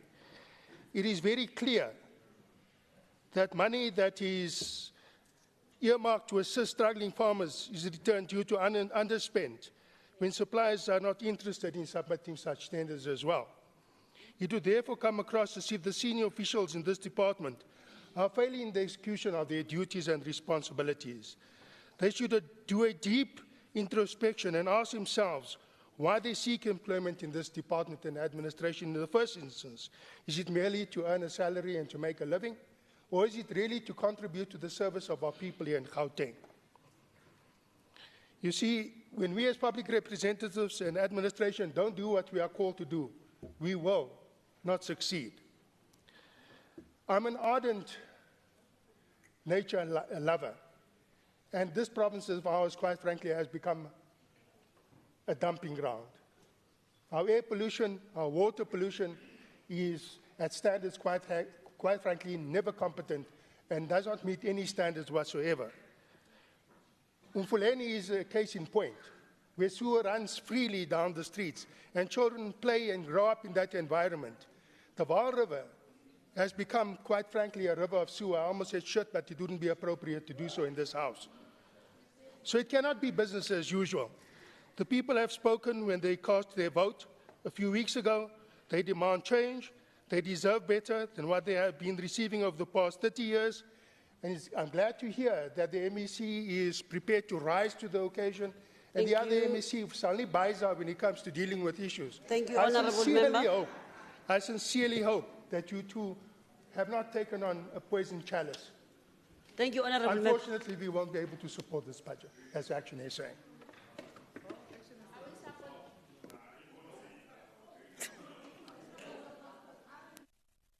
Thank you, Honourable. Thanks, Honourable Moody. Honourable L. Diaga. Yes. Good afternoon, Deputy Speaker, honourable members and residents of Gauteng. I rise today to address the budget for the Department of Agriculture and Rural Development and Environmental Affairs in Gauteng. Whilst we acknowledge the critical importance of environmental protection, this budget falls woefully short in addressing the pressing ecological challenges facing our province, particularly in light of the newly signed Climate Change Act. It is concerning that a meagre 179 million has been allocated to environmental policy planning and coordination at a time when climate change adaptation and mitigation should be at the forefront of our priorities. Just yesterday, the Reserve Bank Governor, in addressing the Reserve Bank AGM, highlighted climate change as one of the key factors that could influence the economy negatively. Deputy Speaker, the state of our rivers and streams in Gauteng, as Honourable Member Moody just mentioned, is nothing short of an environmental disaster. Yet, this budget fails to adequately address water pollution and ecological restoration. The recent fish die-offs in the Vaal River system are a stark reminder of our failing water infrastructure and ineffective pollution control measures. Furthermore, the illegal occupation of parks and open spaces continues unabated, threatening our urban green lungs and biodiversity. This budget does not provide sufficient resources for enforcement and protection of these vital spaces. The Democratic Alliance proposes the following solutions to address these critical issues. Number one, establish a dedicated climate change adaptation fund within the department, with at least 10% of the total budget allocated specifically for implementing the requirements of the Climate Change Act. Number two, create a rivers and streams restoration program with a focus on increased water quality monitoring and enforcement actions against polluters. Number three, implement a green spaces protection unit within the department, tasked with regular patrols and swift action against illegal occupations, amongst others. Development of a provincial strategy for sustainable urban green space management. Number four, launch a climate-smart agricultural initiative to support farmers in adopting sustainable practices. Number five, establish a Gauteng Climate Change Council, comprising experts, civil society representatives and government officials. This ties in with the Presidential Climate Control Commission that was established last year. Deputy Speaker, the current budget allocations for waste management and air quality monitoring are also inadequate. We cannot hope to create a clean, healthy environment for our citizens without significant investment in these areas. Moreover, The Department's own admission of underspending and delays in filling critical posts is deeply concerning. How can we expect effective environmental management when the Department cannot even utilise its current resources efficiently? In conclusion, this budget represents a missed opportunity to position Gauteng as a leader in environmental stewardship and climate change response. It fails to adequately address the urgent issues of water pollution, land invasion of green spaces, and the implementation of the Climate Change Act. Until we see a budget that truly prioritises our environmental challenges and provides concrete, well-funded solutions, the Democratic Alliance cannot support it. Our citizens deserve back better, and our planet demands more. Thank you.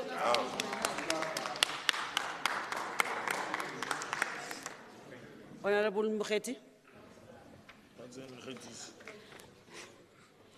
Thank you very much, Honorable Deputy Speaker.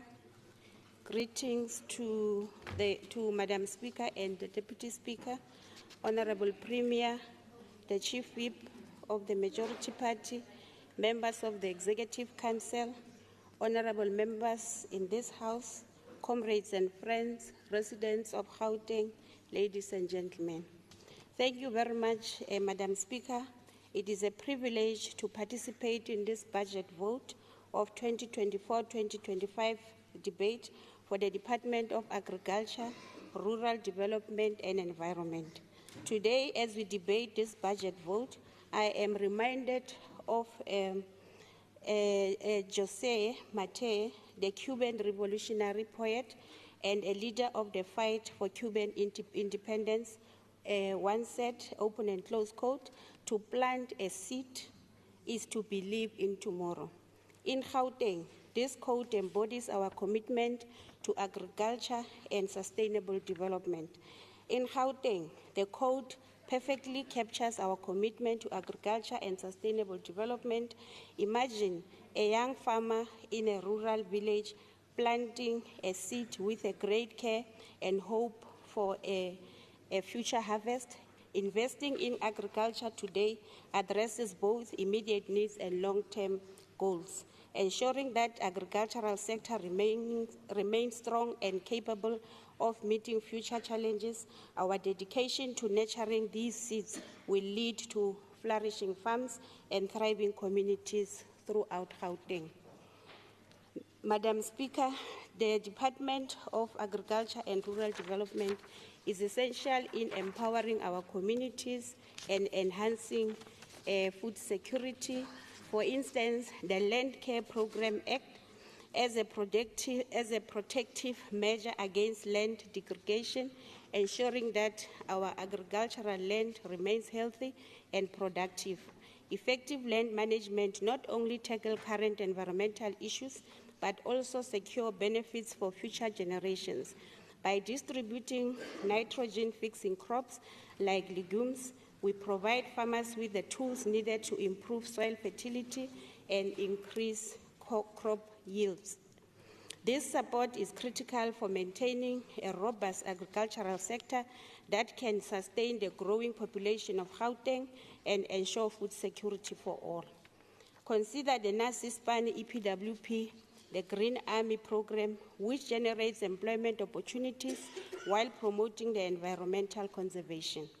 Envision the positive impact as participants use organic fertilizers and adopt a sustainable farming practices.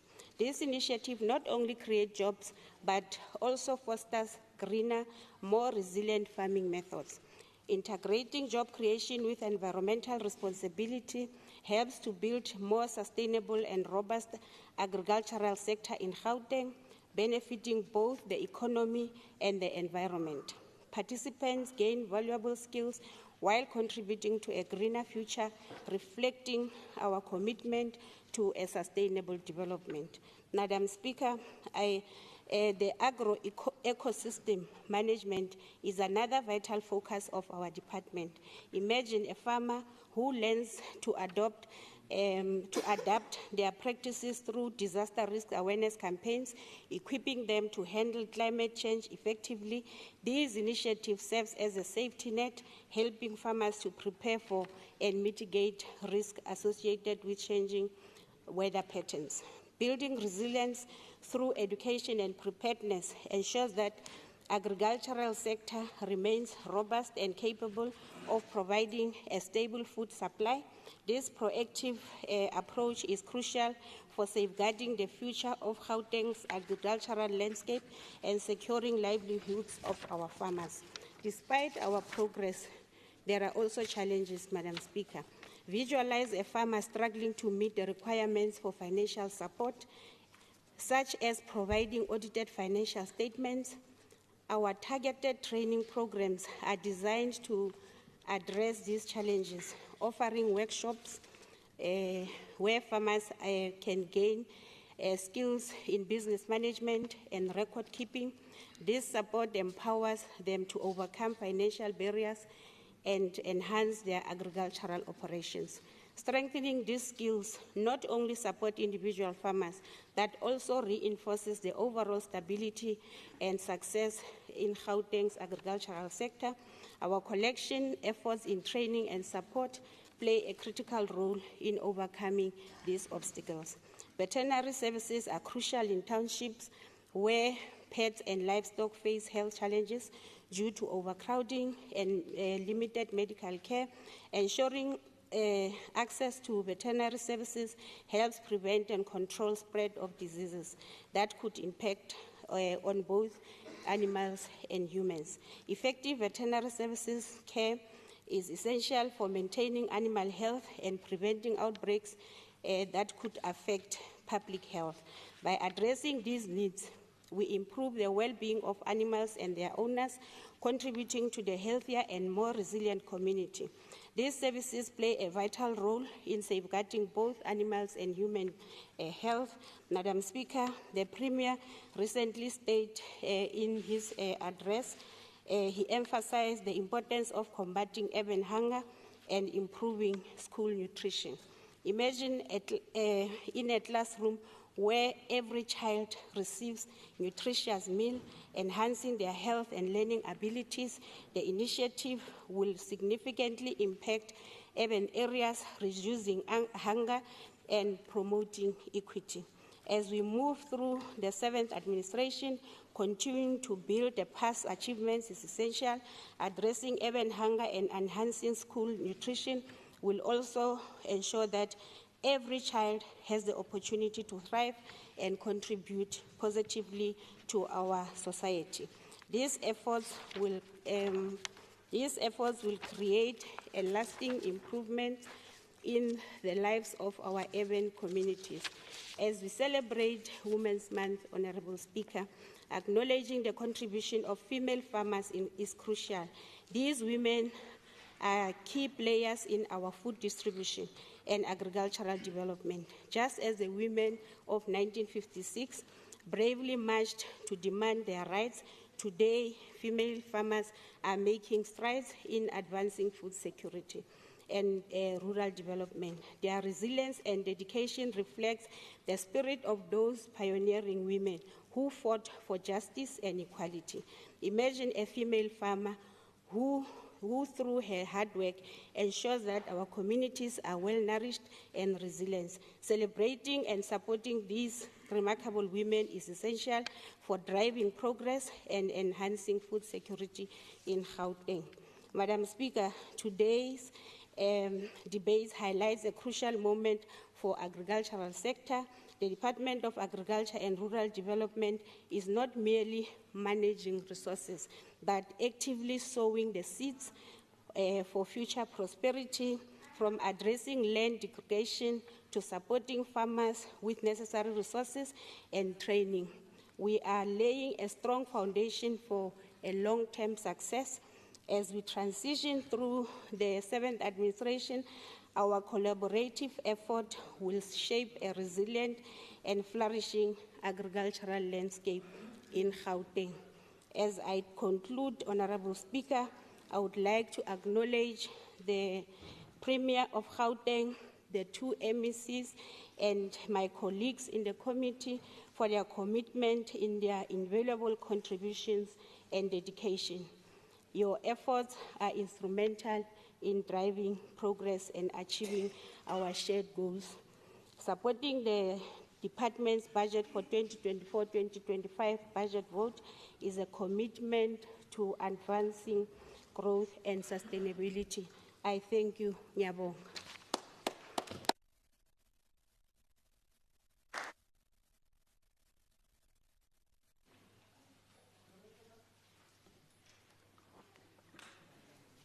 Thank you, Madam Deputy Speaker, and thank you to all the members for your inputs. I note the comments and the recommendations made by all the members.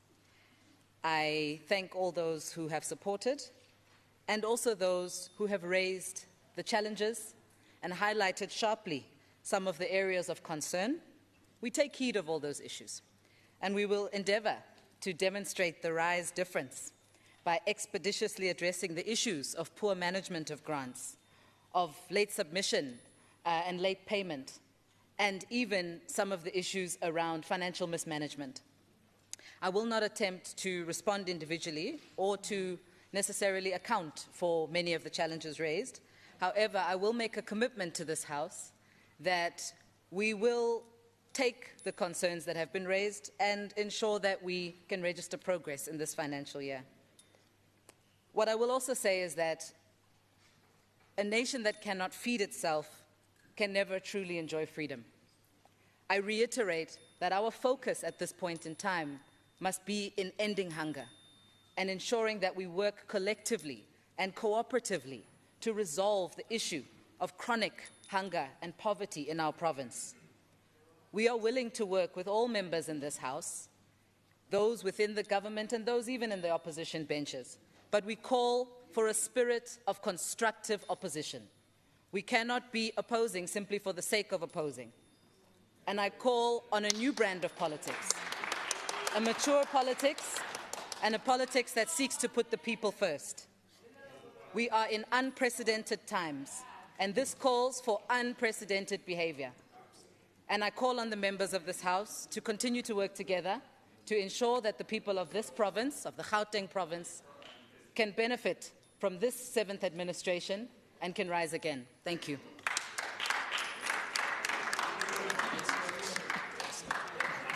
Honorable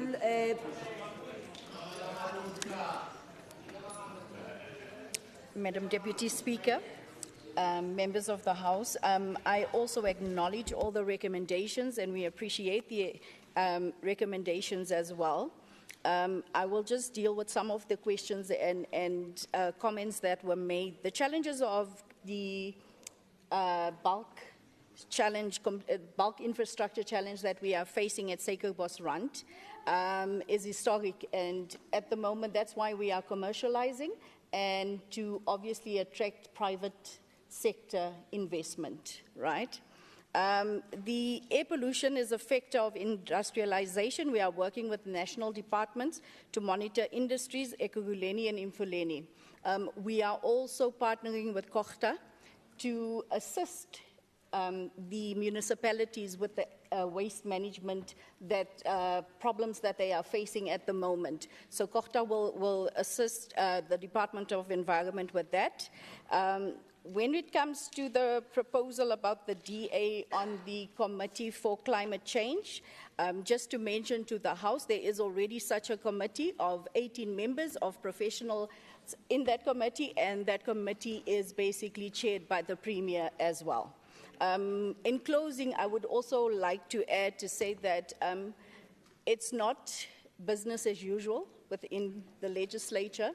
There's new people on the block as well, and we are hoping that the fact that there are other political parties within the administration as well, that we will be able to work together, and like my colleague has said, MEC Ramokgopa, constructive criticism, but let's work together to be able to serve the citizens of Gauteng.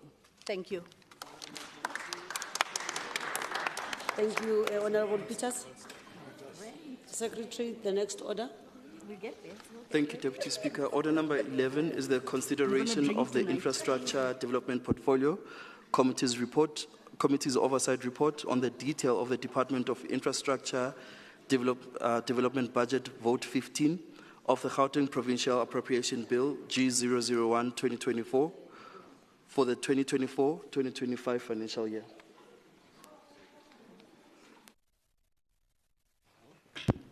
Thank you very much, Deputy Speaker. I, Member Ndlovu, hereby present the Oversight Report on detail of Vote 15 of the Gauteng Department of Infrastructure Development and Property Management Appropriation Bill for the 2024-25 financial year. Deputy Speaker, may I request that parts of the report that I will not read be regarded as read? The Infrastructure Development and Property Management Portfolio Committee plays a vital oversight role as prescribed in the standing rules of the Gauteng Legislature. It is tasked with providing an analytical assessment of the budget allocation to the Gauteng Department of Infrastructure and Property Management for the year 2024-25 financial year. The committee noted that the Department of Infrastructure, Development and Property Management received a total allocation of 3.2 billion for the current financial year, with allocations for specific programs as follows. Program 1, which is administration, amounting to 446 million. Program 2, Public Works Program, amounting to 2.4 billion. And Program 3, Expanded Public Works Program, at 275,959,000. The committee further noted that the allocated budget will be utilized to address critical needs within the department, including filling key positions, renovating schools and completing crucial health construction projects such as Johannesburg Forensic Pathology Laboratory and Helen Joseph Hospital. Additionally, the budget aims to create employment opportunities for young people through skills development and job placements in the Department of Health Maintenance Programs and vacant land security. While noting the budget allocation, the committee noted with concern the non-inclusion of Nansfield Primary, Ranfontein Secondary School, and Ngwatetangendlale Secondary School in the budget vote report. The projects related to these schools are long overdue for completion. In response to the committee's inquiry, the department stated that the budget request for these projects has been forwarded to the Department of Education to secure sufficient funding during the budget adjustment. However, the committee has expressed dissatisfaction with the department's lack of proper planning, emphasizing that these concerns should have been communicated far in advance of the budget planning process. The committee is dedicated to closely monitoring the department's progress throughout the financial year. The committee remains committed to its responsibility of monitoring the progress of the department and ensuring that the allocated budget positively impacts infrastructure and property management within the province. In this regard, the committee will continue to monitor the effective utilization of the allocated budget, ensuring that it contributes positively to the development and improvement of infrastructure and property management. On findings and recommendations, planning and budget challenges, the department has been facing challenges in planning and budgeting for projects with its clients' departments. The department is struggling to complete its targeted projects on time and within allocated budget. On recommendation, as per the assessment of Vote 15, the Portfolio Committee recommends that the department submits responses by Friday, 30th of August 2024. On planning and budgeting, the department should develop and submit to the committee a report with strategies on how it will solve the planning challenges for the projects. This report should also include the establishment of a formal collaboration framework with its clients' departments on how it plans to improve its planning in terms of budgeting and other necessary steps for the project management. On project completion challenges, the department should develop and implement the consequence management plan for the project managers who consistently underperform or fail to meet project expectations. On acknowledgements, I would like to thank the MEC Mama Bulo, HOD Mutlaning, and the entire department's executive for their efforts in the consideration of this report. I further appreciate the diligent deliberations of honorable members Makubela, Hlagaza Manamela, Kumalo, Diacher, Rasilingwane, San, Masilela, Poho, Mahlabe, and Member Adams. I further like to thank, on behalf of the committee, the team assisting us, Tibudibe, M. Shabalala, Kim Dalose, and Seroba, M. Masonono, Tikumalo, Elnum, N. Bonane, and K. Mpirime for their dedication and assistance. On adoption, in accordance with Rule 117, Section 2C, read together with Rule 164, the Portfolio Committee on Infrastructure Development and Property Management presents before the House the Oversight Report on the Department of Infrastructure Development budget for 2024-25 financial year for consideration and adoption. Thank you very much, Speaker.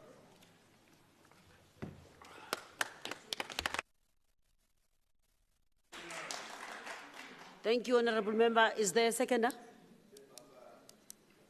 I second. Madam Deputy Speaker, I rise to second the report. Thank It has been seconded. Thank you. By Honourable Bishop. I now put the question. All those in favour say aye. Aye. Those not in favour say no. Thank you. The ayes have it. Thank you, Deputy Speaker. Order number 12 is the budget speech and debate on the detail of the Department of Infrastructure Development, Budget Vote 15 of the Gauteng Provincial Appropriation Bill, G001-2024 for the 2024-2025 financial year. Honourable MEC Mabula. Thank you very much, Honourable Deputy Speaker, and thank you. Let me take this opportunity to greet the Speaker, the Honourable Premier, MSCs, one and only Chief Whip, leaders of political parties represented in the Legislature, all Honourable members, MMCs and councillors. Let me greet the HOD leading a very solid team from the department, all the managers that are here. Thanks to you. Distinguished guests, ladies and gentlemen, and the people of the province. Allow me, Madam Deputy Speaker, to preface my address by outlining our approach to delivering infrastructure in our province for the 7th term of the Gauteng Provincial Government. But even before I do that, allow me to acknowledge the excellent leadership and, of course, the basis laid by MEC Maile, who is now MEC of Finance. Let me congratulate him. But say to the MEC that, you know, all the letters, all the correspondence, MEC, about requests for funds and for solving the problems of DID, we are looking forward to the responses. So MEC, all those letters you wrote, which I was about to respond to, you can respond now, MEC. So we are very much happy that MEC Maile will help the department, especially with increased finances, given his experience and knowledge of the department. Honourable members, our approach is very simple. Getting the basics right in the department. And let me upfront say to honourable members that we come to you acknowledging that there are problems in the department. We are not in denial about the challenges we have. We strongly believe that the best way to attend to a problem is first by starting by acknowledging it. And only by acknowledging our challenges can we truly solve them. So we don't deny that we have got challenges. Throughout the end of the end to management of government assets, from building new infrastructure, maintaining it, to its eventual disposal, we believe in adhering to fundamental principles. These basics ensure that our assets play a catalytic role in growing the economy and guaranteeing a better life for the citizens of our beautiful province. Honourable members, our project delivery has been plagued, of course, with costly delays, often resulting in infrastructure being delivered at nearly double the budgeted cost, and some projects being abandoned or left out, and of course, leaving our communities without infrastructure value and of course, assets. To address this, we must expedite the delivery of infrastructure and streamline our processes to avoid back and forth delays. We would like to deposit in this very same house that one of the tools and techniques we are looking at is that one which is known as the Project Readiness Matrix, which is an end-to-end delivery, step-by-step compliance with the rules and regulations of the built and engineering environment. We will be making this an official policy of the department and of course canvass in support of municipalities to make sure that all compliance issues affecting our projects are strictly complied with by the province, by our service delivery partners such as contractors and PSPs, and of course municipalities. The department is allocated a budget of 3.2 billion, of which the total of 2.4 billion is allocated to public works program. 446 million is allocated to administration program, and 275 million will fund our expanded public works program. And the chief director is here. Departmental expenditure is driven by rates and taxes, compensation of employees, leasing of office accommodation, infrastructure projects, and of course CPWP stipends, legal costs and security services, which are classified as key cost drivers. The remaining budget is allocated to other operating costs, which include soft services, provisions of tools of trade, ICT systems, and of course cars and others. An amount of 961.5 million is allocated for payment of rates and taxes to the municipalities. For infrastructure rehabilitation and maintenance of public properties, an amount of 169 million has been budgeted. A total of 200 million has been set aside for office space and leasing, 144 million for safeguarding of our assets. A total of 194 million is allocated towards poverty relief through our short-term employment programs carried out through the National Youth Service Program, vacant land as well as others. Now, honourable members, we are very much proud that as a department, we strictly adhere to payment of service providers by, within 30 days, and our target here, which we are very much proud to report to in this house, is that we pay 100% of all invoices within 30 days. We aim to improve to 15 days. We are committed to ensuring financial compliance, strengthening financial stewardship, and improving financial sustainability. We are working towards better audit outcomes with the Provincial Treasury and, of course, the Auditor General as our key stakeholders. Honourable members, I'm very much pleased to report to this House that this budget that we are tabling here today will support what we call the infrastructure delivery platform. Here, honourable members, we wish to ensure that our projects comply with all stages as stipulated in the Project Readiness Matrix, which is taken from the Infrastructure Delivery Management System, the policy of National Treasury. The Infrastructure Delivery Platform is an initiative aimed at enhancing traditional project delivery methods through innovative technologies. This platform will provide a single source of truth for managing and distributing project information and documents, ensuring real-time, reliable data throughout the project life cycle. Through the delivery platform, we want to ensure that we work with our municipalities to ensure that municipalities assist us to complete our projects. Many of our projects, honourable members, are stuck with municipalities not providing the necessary approvals, and we will be engaging municipalities to make sure that we improve on turnaround times. The other issue that we're looking at within the platform is to ensure infrastructure good governance. This is very critical to ensure that we deliver our projects. We are looking at introducing modern smart technologies by digitalizing and, of course, automating the infrastructure delivery process.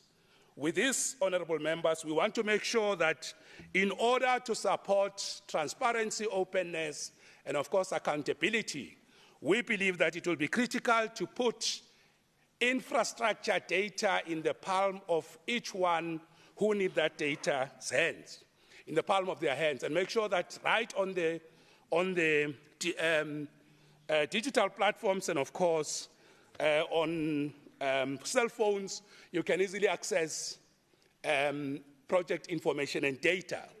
We believe that by making project data available, members will be able to make and conduct proper oversight based on transparency, openness, and having easy access to data and information on your platforms. And this we commit to make sure that it happens. By the 1st of September, we want to have migrated all our projects on digital platforms, and anyone in this House who will want to access that can approach us so that we can be able to do oversight work.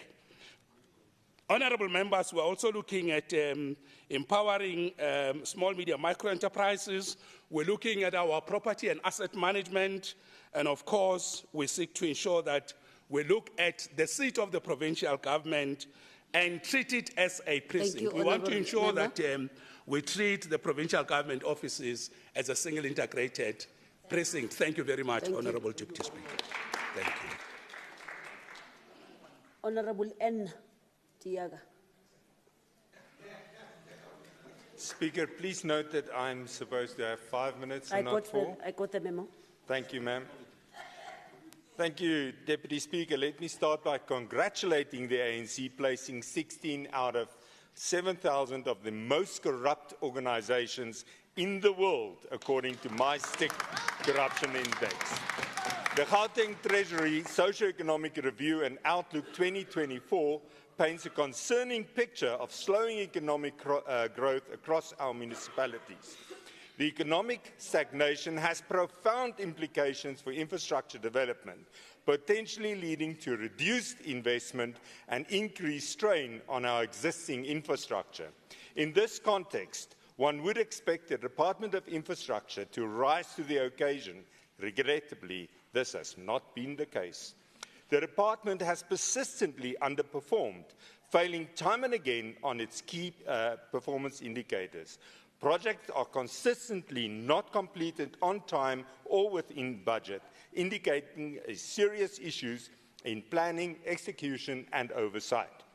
In the 23-24 financial year, this department underspent by 112 million rand, attributed to delays in the implementation of EPWP training plans, slow recruitment processes, and delays in capital projects due to poor contractor performance. In a province desperate for infrastructure development and job creation, such an underspending is criminal. The department's capacity constraints further compound these issues. With a vacancy rate of 13%, the department is clearly understaffed and this directly impacts on the ability to plan, manage, and execute projects. The persistent issues with project delays, poor contractor performance are equally concerning. This suggests fundamental problems with the contractor selection process, contract management, and oversight. Furthermore, the department's ongoing struggles with revenue collection are alarming. Its inability to effectively collect debts from tenants and dispose of non-core assets impacts on financial sustainability. Perhaps most concerning is the significant increase in the corporate support budget due to the escalation of litigations. This represents waste of public funds that could have been better spent on actual infrastructure development. Madam Deputy Speaker, the people of Gauteng deserve better. They deserve a department that can effectively and efficiently deliver on the services and infrastructure that our communities need so desperately. As a DA, we propose a different approach. We also want to propose, and I'm glad that the MEC indicated this, that there should be budget funding, should be tied more directly to performance matrix.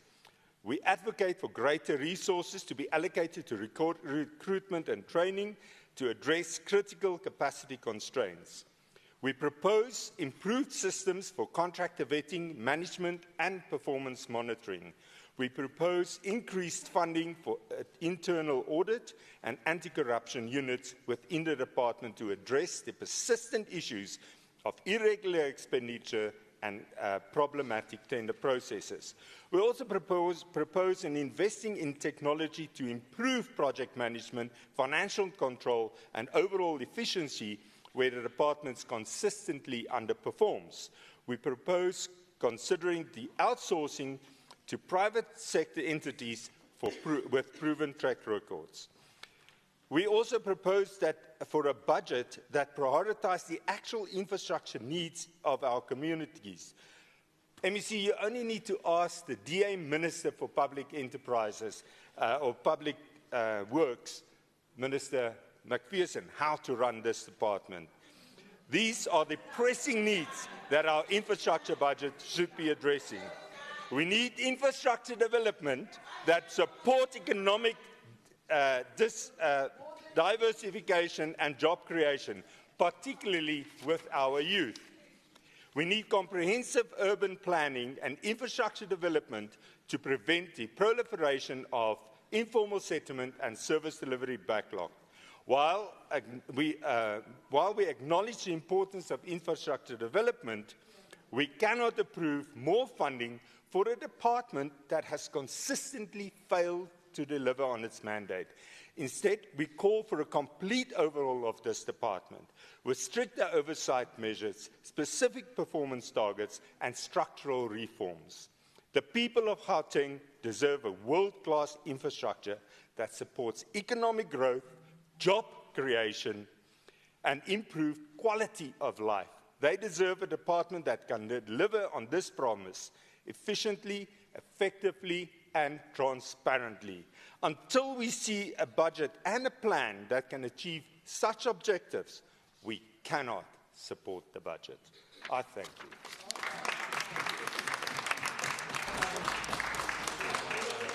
you. No. Thank you, honourable members. Honourable Masilel. Thank you. Greetings, honourable members and the residents of Gauteng. Deputy Speaker, today we are gathered here to yet again voice our dissatisfaction regarding the 2024-2025 dismal budget speech. As the EFF, we have no faith in the budget, but moreover, the leadership of the government. By bringing back the MEC who has a track record of poor performance. Under his leadership, the Department of Infrastructure reported that the 2024-25 undertook a complete Order. The budget plan contained in this report, Deputy Speaker, is a blatant lie. A report suggests that the construction of the 4 schools are a new project. Fails to mention that this project, some comes along overdue for 2018. Every financial year, this committee presents us the new budget for the same project. It was brought to the committee attention that Simunye School, Simpato Secondary School, halted construction due to non-payment construction to contractors and cash flow issues. This is yet another example of the Amakabanegazile continues to fail our people and hinder our children right proper school. Speaker, every financial year, we hear the same song of projects that failed to be completed due to funding issues and non-payment contractors and subcontractors. What we are seeing here, as usual, is amaqabane Zile, or should we say Premier, amaqabane Chris Hani. It's a result of corruption and anti-progress tendering system. Yet another example of your poorly managed MEC project is in 2018, the Rustival Secondary School in Vredendal. Within the first quarter, the contractor, Kondoco, I hope you remember him, paid over 500 million work that was not completed. The same company that must account for Vredendal taxi rank, even now, we're still waiting, MEC. Let us not forget MEC, Kopanong Hospital, and we're still waiting for those 300 ICU beds. 2003 Kopanong Precinct project valued at 7.5 billion MEC. 2019 Sekosbos Rent water line project still not complete. Tubelihle Intermediate School not complete. Yet the contractor was paid 2 million. Just last year MEC and Premier, the students of Tubelihle were learning under the tree and wrote their exams outside. Now, before the department boasts about the opening of health hazard disaster Lumi Maibuye School, which was opened in February this year, where ribbons were cut by the Premier, the current MEC of the Finance, not forgetting the famous MEC of Education. We wait to see the implementation of the Public Protector's findings. The department continues to show the disregard of our people because what the Kering government built a school of sewage infested wetland that is still not full completed. The EFF has progressive funding framework for infrastructure development to explore different buildings, operation and transfer models. It inspires the mandate which nationalization of key strategic sectors of the economy. The EFF has noted the decrease of funding of public works program between 2023 to 2024-2025 budget. Vote by 548 million. This could have been used to invest in the procurement of state-owned construction companies that can be used to create sustainable development jobs in the province of Gauteng. The large share of public works sub-project budget allocated. Thank you, Honourable Member. Thank you.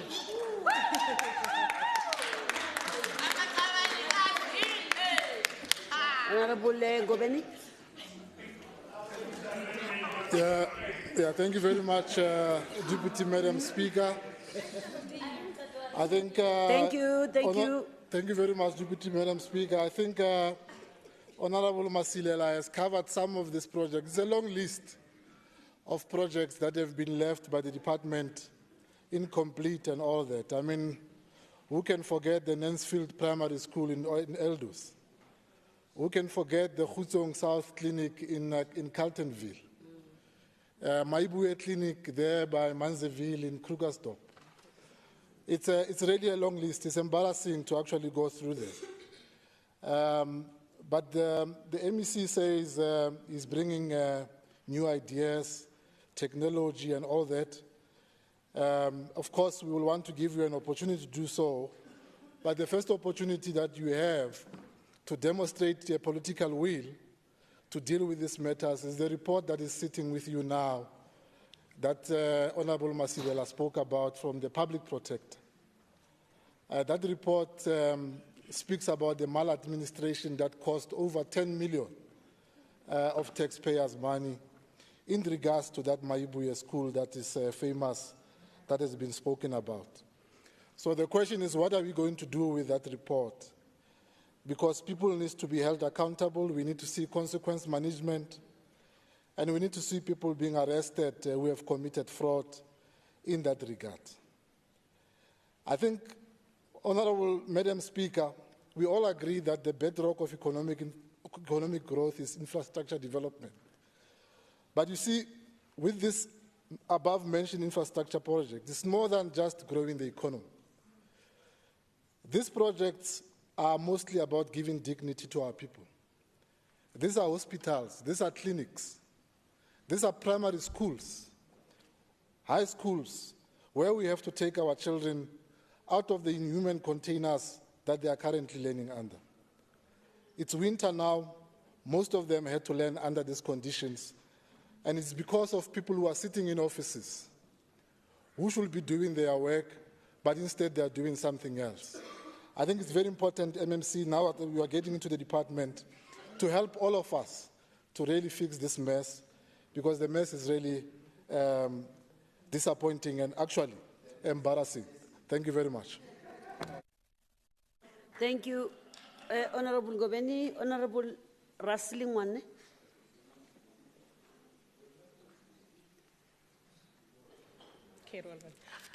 Thank you, Honorable Deputy Speaker, members of the Gauteng Legislature, vadzulapo va doropo lihulwane la Gauteng Province ndi Masiari. Madam Deputy Speaker, we meet again today to deal with a critical. Thank you, Honorable Deputy Speaker. Today we meet again to deal with a critical matter, or rather the element that shaped the future of our province, the budget allocation for infrastructure. Our discussion in this matter, Honorable Deputy Speaker, is not merely about numbers on a page, but about the roads we travel in. It is about the water that we drink. It is about the electricity that powers our homes and the very foundation upon which our life depends on. Infrastructure, Honorable Deputy Speaker, is the backbone of our society. Its effective management and development is paramount to our economic growth and the well-being of our communities. However, we must face the harsh reality that we have been plagued thus far by efforts of mismanagement of funds, fruitless expenditure, and the decay that has occurred in this very same province. Fruitless expenditure, Honorable Deputy Speaker, is more than just a financial loss. It is a betrayal to the public trust and the barrier to progress. Every rand wasted on unnecessary projects, the poor planned initiative, or the mismanagement funds in rand taken away from the crucial infrastructure developments, the misuse of funds that impact our schools, our hospitals, our clinic, the public services that is very critical, elements that form the backbone of our society.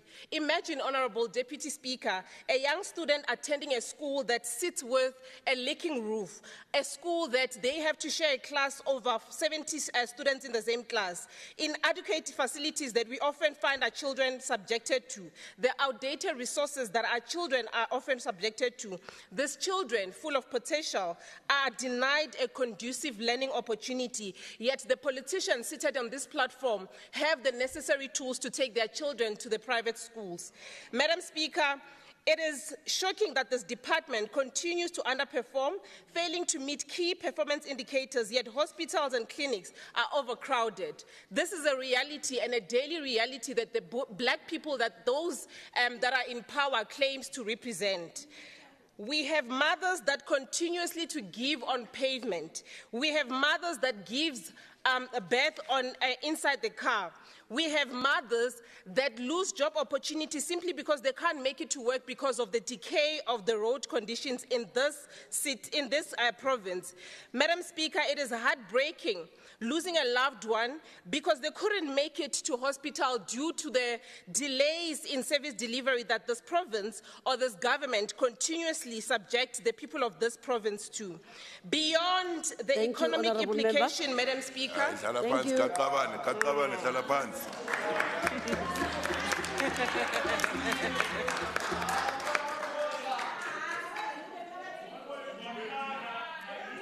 Honorable Ndlovu. Honorable, order. Honorable Ndlovu. Thank you very much, Deputy Speaker. Wosisabaredi, anibambeni ngomorale kancane lapho. Member Masilela thought she was speaking to us, but she made a mistake and said Amakakabade. So we don't know who she was addressing, because that's not us. Member Diache, the fellow you are referring to that we must learn from, we are still orientating him how to run these things. So don't mislead the House.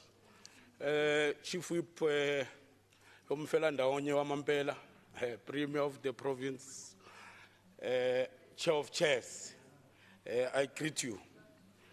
People of Gauteng, and members of the August House. As we all know, that South Africa celebrates 30 years of democracy. During these 30 years, the ANC government has dramatically changed the infrastructure outlook in the Republic, especially here in Gauteng, as the economic heartbeat of Africa. Honorable Speaker, the most basic feature of a country's development is in the quality of its infrastructure.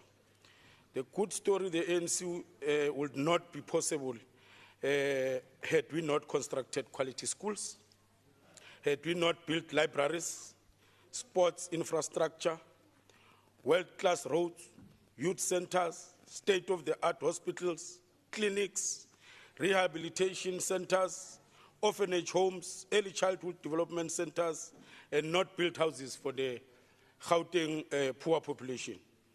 The good story of the ANC government is visible through the quality of infrastructure we see every day here in the province.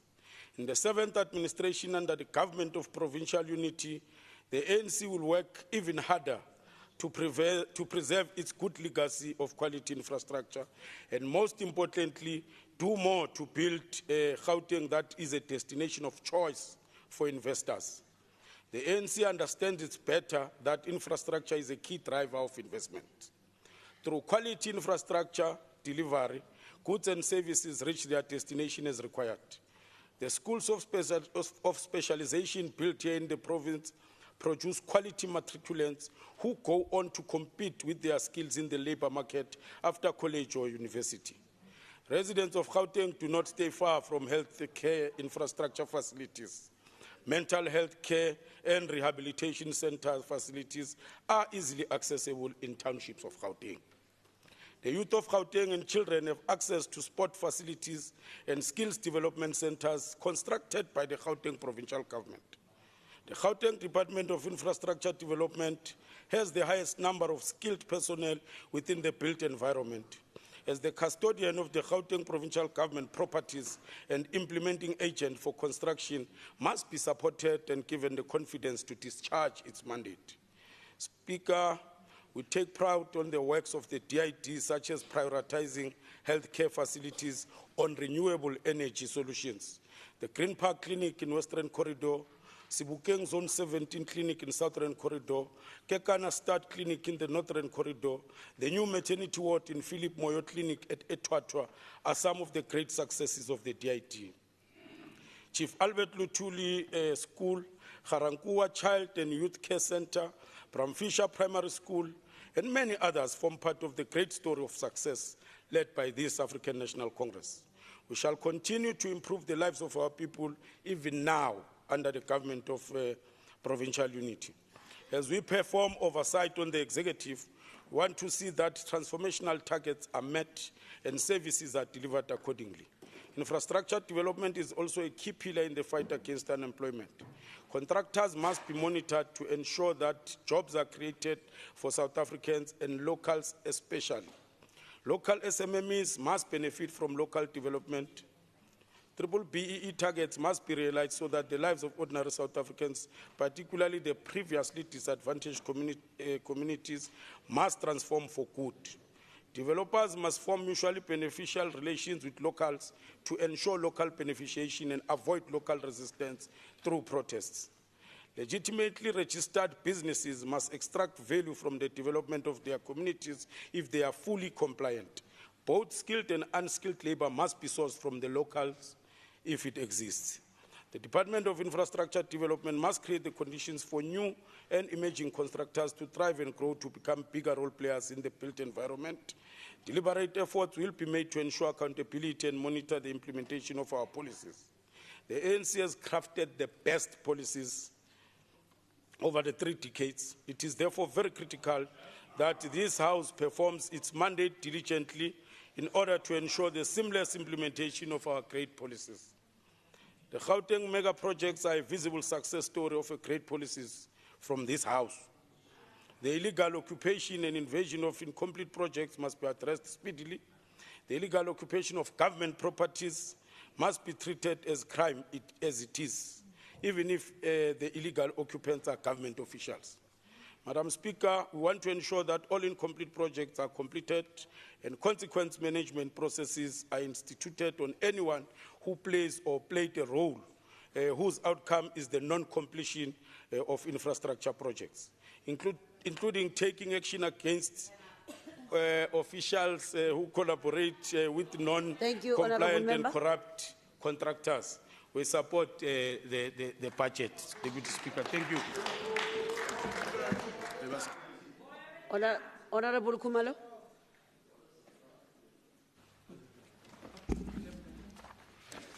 Madam Speaker, the Honorable Premier of Gauteng, members of the Executive Council, Chief Whip of the Majority Party, Honorable members of the Legislature. Honorable members, the Department of Infrastructure Development and Property Management is in line with the strategic priorities of both the national and provincial government. Whilst we note progress made, we are, however, concerned of challenges identified. Hence, the department needs to improve in the management of projects. It is a cause for concern that a number of projects have been delayed due to problems from the side of, amongst others, the contractors. The department's focus on building local economic capacity is commendable. We hence have noted that poverty alleviation, fighting inequality and unemployment remain at the center of the strategic priorities of the department. The DID has focused on implementation of job creation initiatives for previously disadvantaged vulnerable groups such as youth, women, people with disabilities, and military veterans. Madam Speaker, infrastructure is not only directly contributing factor to an improvement in the standard of living for communities, reduces poverty levels and addresses inequalities, but is also a key driver in creating an environment that is conducive for economic development, growth and job creation. Over and above the allocated infrastructure budget from Gauteng Department of Treasury, the department will continue to consider other projects that are ready for delivery on the ground post the tabling of this budget. This is to ensure that greater efficiency on spending is attained and more and better outputs and outcomes are achieved with fewer resources. Madam Speaker, one of the clear mandates of the infrastructure department is to encourage and attract the communities on massive poverty alleviation project within our province for the benefit of the poor and the working class. Honourable members, the department must ensure that it champions the following issues to advance the interest of the poor and vulnerable people: vandalism of rail infrastructure to protect infrastructure from bondage of criminal activities, job creation opportunities to a tune of not less than 100,000 in the next financial year. Gauteng needs to invest in a strong network of economic infrastructure designed to support the province's medium and long-term economic objectives. The economy has already been constrained by inadequate investment and ineffective operation and maintenance of existing infrastructure. However, the department must also look at crucial and critical areas where government opportunities can be found in order to realize the growth and sustainability of the infrastructure in Gauteng. I therefore, Madam Speaker, congratulate and support the effort of the Department of Infrastructure Development and Property Management budget for the current financial year to give more and effective good initiative to promote and develop infrastructure and property investment. I thank you. Thank you, Honorable Kumalo. Honorable Misi. Thank you very much, Honorable Deputy Speaker. Let me just start by, and I'll be very brief, start by acknowledging all the contributions and inputs made by honorable members participating in the debate. When I started, honorable members, I did make the point that we do acknowledge and accept that there are challenges in the delivery process. And I think Honorable Kumalo has eloquently and correctly made the point about the need to improve the delivery process. And I think I must also commend Honorable Ndlovu for eloquently reporting on how this department has created value for communities over the past years. Because whilst there are challenges in the department, we mustn't underestimate the impact that this department has made to create value for communities by delivering infrastructure for the people. It has done immense work. As we speak, many of our facilities, hospitals, are in the hands of the teams, men and women, from this very important department. It is supporting critical service delivery assets in the province. However, let me conclude by saying,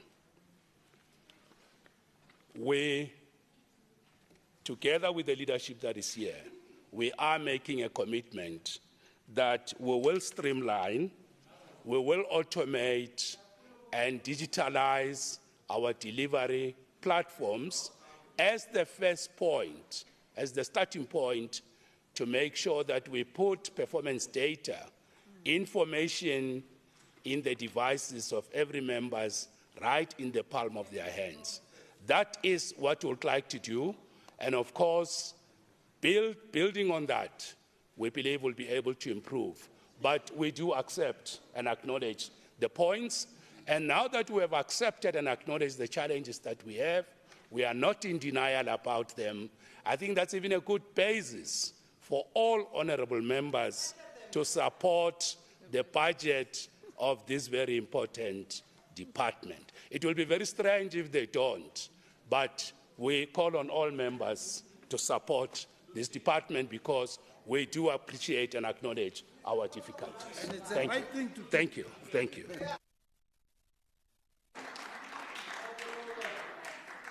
Thank you. Next order, please. Thank you, Deputy Speaker. Consideration of the Transport and Logistics Portfolio Committee's Oversight Report on the detail of the Department of Roads and Transport Budget Vote 9 of the Gauteng Provincial Appropriation Bill G001-2024 for the financial year 2024-2025. Honourable Schneemann.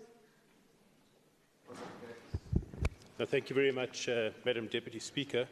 And let me take this opportunity of greeting the Premier, Premier Lesufi, MECs present and all honourable members, and in particular members of the Portfolio Committee on Transport and Logistics. Let me also just say that it's a privilege to be able to be in this House and a privilege to be a member of the African National Congress and to be given the opportunity of presenting this report and chairing this committee. The committee noted, and I'm presenting the Oversight Report on the budget for Vote 9 for Transport and Logistics. I'd also like to request that those sections of the report which are not read, which I don't read, be taken as read. Order, order. The committee noted that the department received a total allocation amounting to 9.4 billion, financed through the equitable share, received a total allocation amounting to 9.4 billion, financed through the equitable share amounting to 5.1 billion, and conditional grants from the National Department of Transport amounting to 4.2 billion. The committee noted that the allocation of financial resources has decreased from 9.9 billion in the 23-24 financial year to 9.4 billion in the current financial year, marking a decrease of 500. Just a second. What is this PTPT, colleagues? Cameraman. What? Yeah, colleagues, whatever is happening, I'm pointed up there. I don't know what's going on. Can we not interrupt the proceedings of the House, especially those who are seated there? And thank you. Thanks. You can take your seats as you exit and enter, colleagues, as well. Ne? Let's not have speakers being interrupted, or rather the House being interrupted. Comrade Greg. Thanks, Madam Deputy Speaker. It's actually the people on that side of the House which are making a noise. But anyway, the committee noted that the allocation of financial resources has decreased from an amount of 9.9 billion in the 23-24 financial year to 9.4 billion in the current financial year, marking a decrease of 554 million rand, or 5.88%. All programs of the department received budget cuts, whilst the Transport Operations program received a budget increase in the current financial year. Point of order.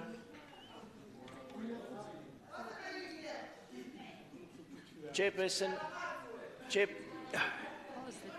Okay, what's the point of order? Chairperson, the rule is very clear that no member of the House may walk between a person speaking and the Speaker's chair. And in fact, the Deputy Speaker just did that and is supposed to enforce this rule. So I want you to call her out of order, please. Thank you. Chair.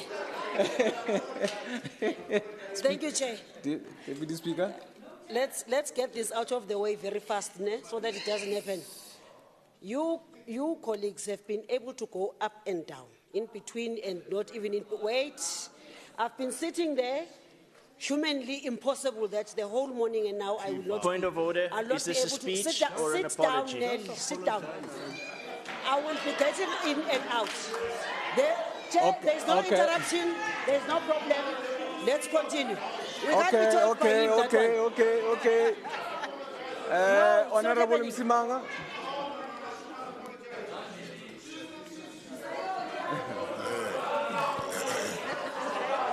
Lamfikisa na banda, eh?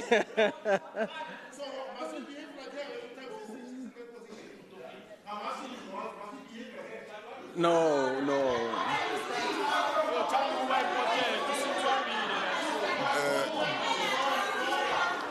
Honorable Msimang, can you please? Thank you.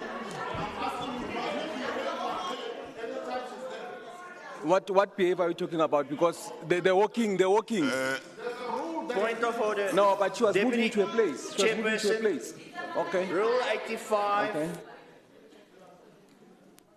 is very clear. Rule 85 sub 2. Okay, we know. In the We'll make a course of ruling debate, later. Members Thank you. may not walk in front of the table, walk between the presiding officer and a member who is speaking. It's here in the rules. Thank you, Honorable Chair, Nel. if you're going to sit in that chair, you need to know the rules. Thank you. We note your order. We'll make a ruling later. You need to call the member to come and apologize. We note you. We'll make the ruling later. Thank you. Continue, Honorable Shiman. No, Chair, is this the Deputy Chair of Chairs? Okay, Deputy Chair of Chairs, it's uncalled for. You can't do that. The Deputy Speaker must come back here. This is not her house where she disrespects and undermines this house and moves like she's untouchable. You cannot proceed peacefully if the Deputy Speaker does not come back and apologize to this house. Honorable Makwala, as I've indicated that we have noted the point, we will make a ruling later. No, it is your duty. It is your duty. It is your duty. Wait, man. Wait. Well, wait. Deputy Speaker, Deputy Chair. Deputy Chair. It is your duty. She has left the house. It is your Honorable duty. Makwala. It is your We'll make the ruling when she comes back. Let us address you. Allow us to address you. Allow us to address you. Yes, but I'm saying, yes, we know she has left the house. When she comes back, we'll ask her. Deputy Chair. No, but please. When she comes back. Deputy Chair. No, we're not going to wait. No, we're not going to wait for her. Deputy Chair. Once an order on Rule 85 is made, it's you as the chairperson who must rule now. Yes, I'm saying we'll make a ruling in the presence. We have other businesses that we must concentrate on. We will make the ruling in the presence. No, a ruling has been, an order has been made to you. You must make a ruling now.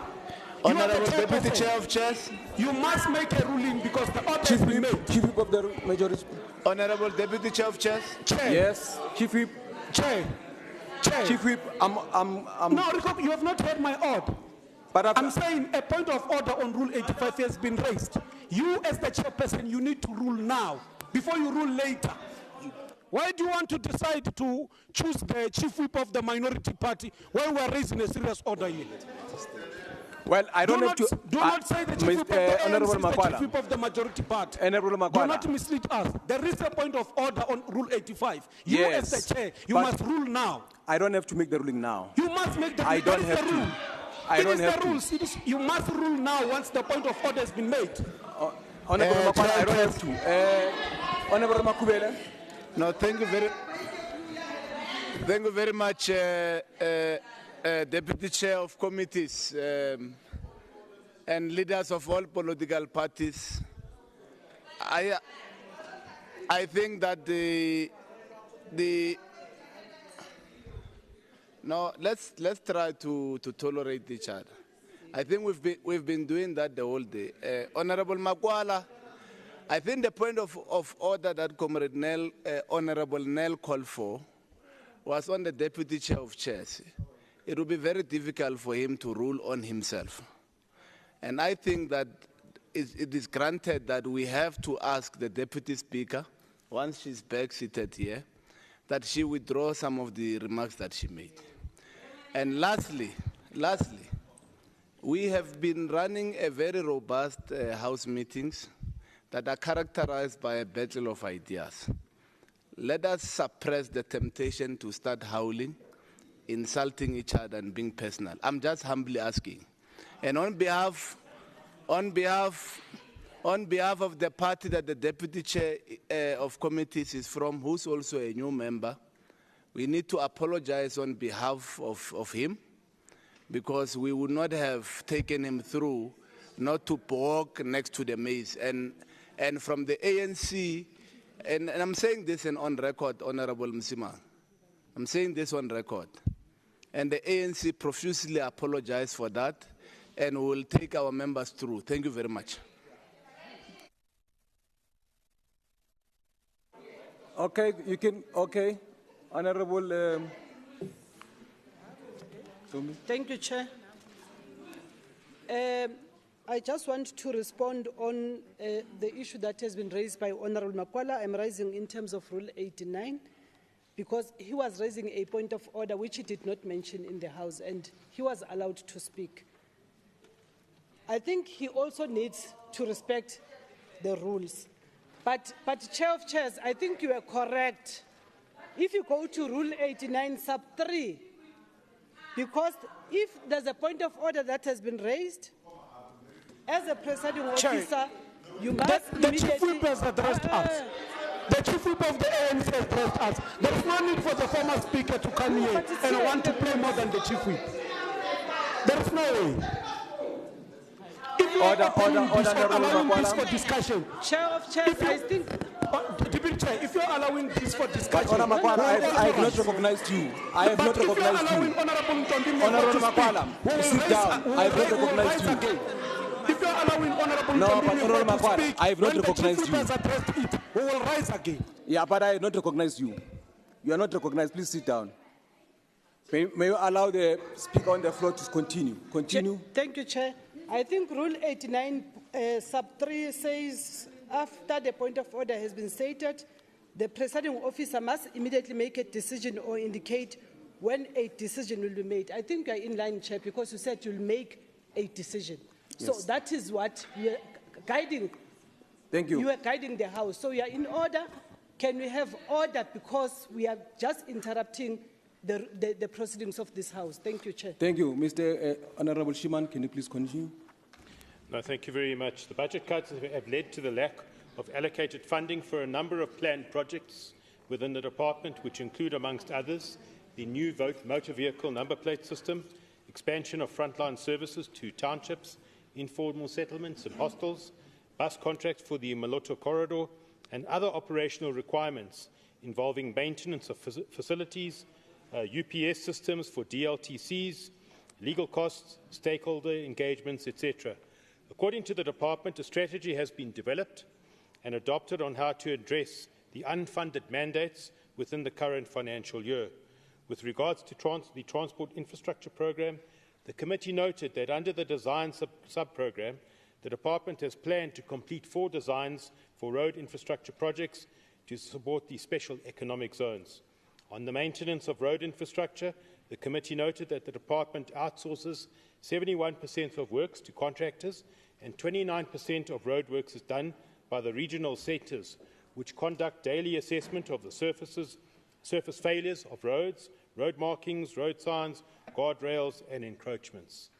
According to the Department, the sub-programme will continue to cater for maintenance and rehabilitation of the provincial road network in the province. On the construction sub-programme, the committee also noted that the Department will continue with the upgrading of surface roads, the construction of new roads, as well as the conversion of gravel roads to surface roads. The projects to be implemented in the current financial year include, amongst others, the rehabilitation, construction and upgrade of provincial roads and infrastructure, whilst other projects will extend over a multi-year period. The committee further noted that some of the road construction projects which have stalled in the previous financial years have not yet been reinstated in relation to the planned construction work plan. These projects include, amongst others, the K54 in Mamelodi and Swani, the Gauteng DLTC, the R82 Phase 2 and other projects. With regards to the Transport Operations Programme, the committee noted that the Department will continue to service 16 bus subsidy contracts in the current financial year, continue to monitor 98% of 2,390 subsidised contracted bus fleets electronically, along the 3,433 bus routes, and measures are also being negotiated and developed for the implementation in addressing the challenges of poor service delivery within the PTOG. With regards to the Gauteng, the committee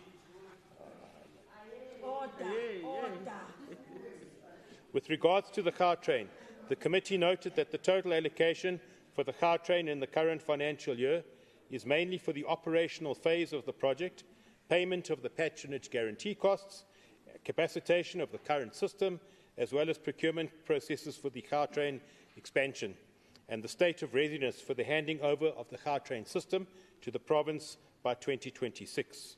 The committee noted that the budget for the department is insufficient to deliver on its mandates. However, measures have been put in place to source funding for unfunded mandates. The committee will continue to put emphasis on the challenges experienced, as it is through finding amicable solutions that are implementable that will enhance the performance of the department and its entities in the long run.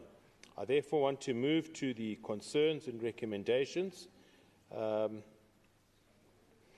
The committee, in its discussions and deliberations, identified a number of concerns which I want to raise and are as follows.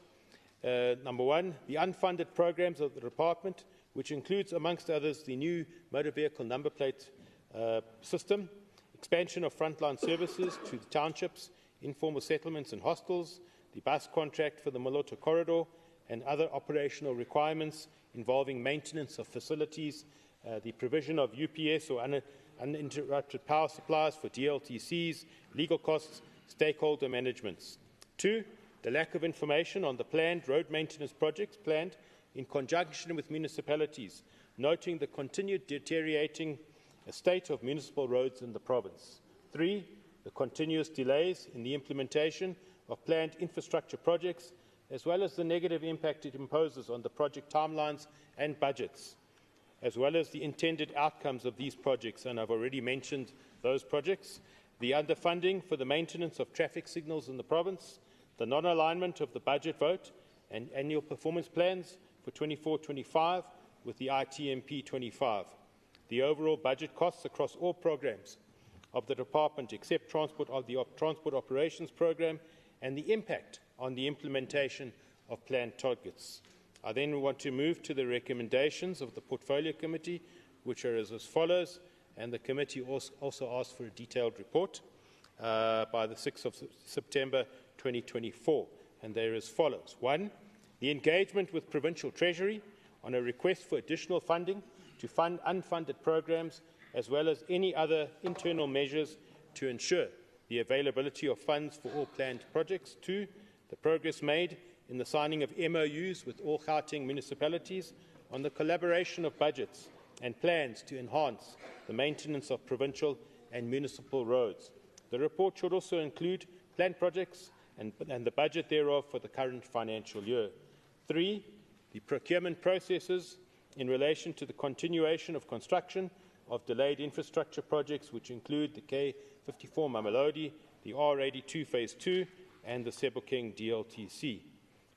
4, the proposed intervention plan to maintain and repair traffic signals in the province. 5, the progress on the review of the ITMP 25 and alignment thereof with the budget vote and annual performance plan. And 6, proposed interventions to address experienced budget cuts in the current financial year, as well as proposed sources of additional funding to ensure the implementation of planned targets to curb the negative impact that may be exacted by the budget cuts over the MTF period. As I conclude, on behalf of the committee, I'd like to express appreciation to the MEC Keriboni Diali Klabela, the department led by the HOD, Dr. Mdadani, and all the senior officials of the department for their participation in this particular process. I'd also like to express sincere thanks to members of the Portfolio Committee for their diligence and their work and inputs on the budget process. I'd also like to express on behalf of the committee our thanks to the committee support team for their work and then in ensuring that the various meetings have been able to take place. After due consideration, the Roads and Transport Portfolio Committee adopted the report on Budget Vote 9 of the Appropriation Bill for the 2024-25 financial year. In terms of Rule 1172C, read together with Rule 164, the Portfolio Committee on Roads and Transport recommends that the report on Budget Vote 9 of the Appropriation Bill for the 24-25 financial year be adopted, taking into account the concerns and recommendations tabled in this report. And let me just indicate, no party objected to this report in the committee. Thanks very much. Thank you. Is there a seconder? Is there a seconder? Deputy Chair of Chairs, I second. Honourable I second the report. Second. I now they put a question. All those in favour say yes, and all those not in favour say no. Okay, there's none. The yes have it. The report is adopted. I will then now call MEC Klabela. Sorry. Thank you very much, Deputy Chair of Chairs. Oh. Sorry. No, sorry, MEC Klabela. Now, we'll now ask the Secretary to read the order. Secretary. Thank you, Chair. Budget speech and debate on the detail of the Department of Roads and Transport Budget Vote 9 of Gauteng Provincial Appropriation Bill G001 2024 financial year 2024-2025. Thank you. I now call the MEC Diale Klabela to present her budget speech. Thank you very much, Deputy Chair of Chairs. Acknowledge the stakeholders that we have invited here as a department.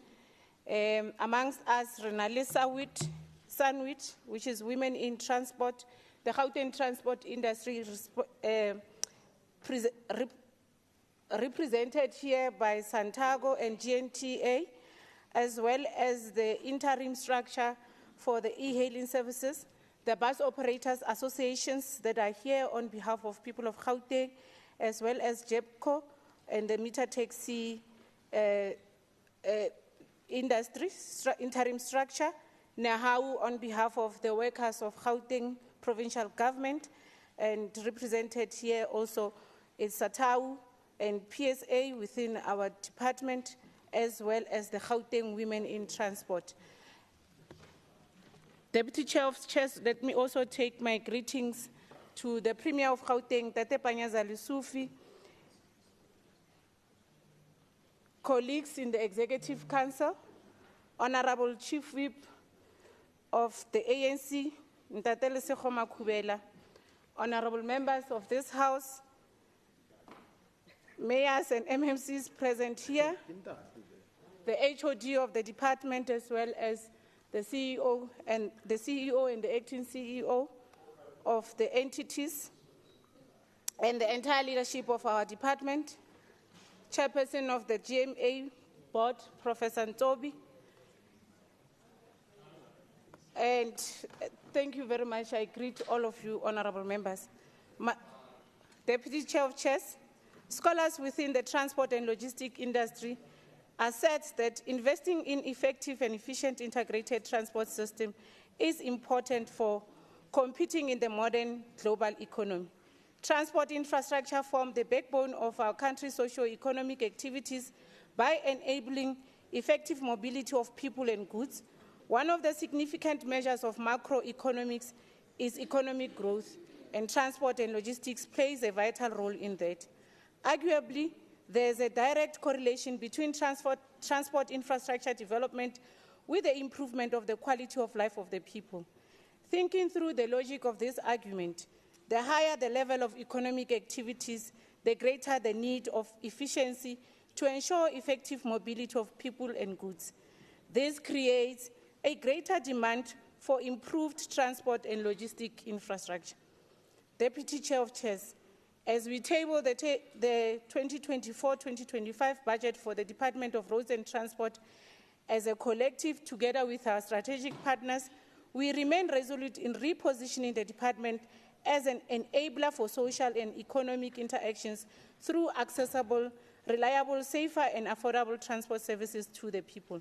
We must work harder in ensuring the provision of quality services by doing things smarter and faster, whilst inculcating a culture of building a better transport industry for the people of Gauteng.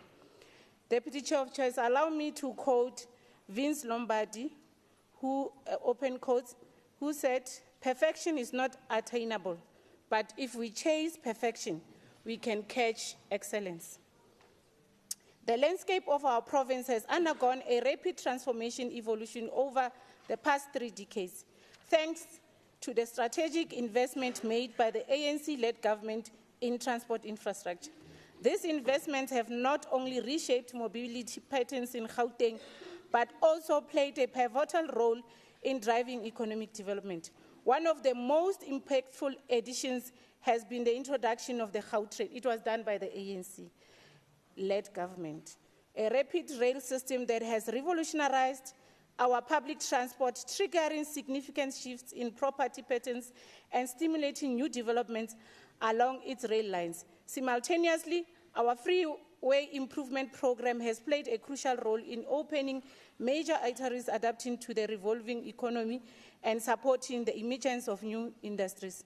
Recognizing the indispensable role of transport as a catalyst for the province's economic recovery, it became imperative to sustain the momentum of upgrading and maintaining our transport infrastructure. Major investments were directed towards the upgrading and rehabilitation of strategic roads, focusing on enhancing rideability, safety, and overall capacity for drivers, commuters, cyclists, and pedestrians. And the Honorable Chairperson of the Portfolio Committee just reflected on some of the projects that we have delivered as a department.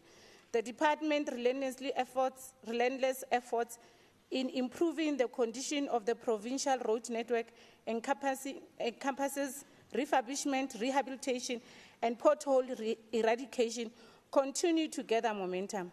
This aligns seamlessly with the Gauteng provincial government's commitment to delivering a world-class road infrastructure that not only fosters economic participation and growth, but also enhances pavement life and promotes social cohesion, ultimately empowering communities in Gauteng. The department is entrusted with a total allocation of 9.4 billion for the 2024-2025 financial year, reaching to 28.1 billion over the 2027 medium-term expenditure framework.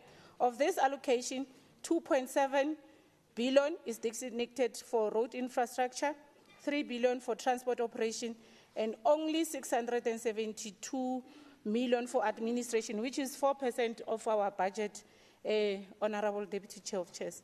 The Gauteng Management Agency has been allocated 2.2 billion to cover its operational expenses and subsidies.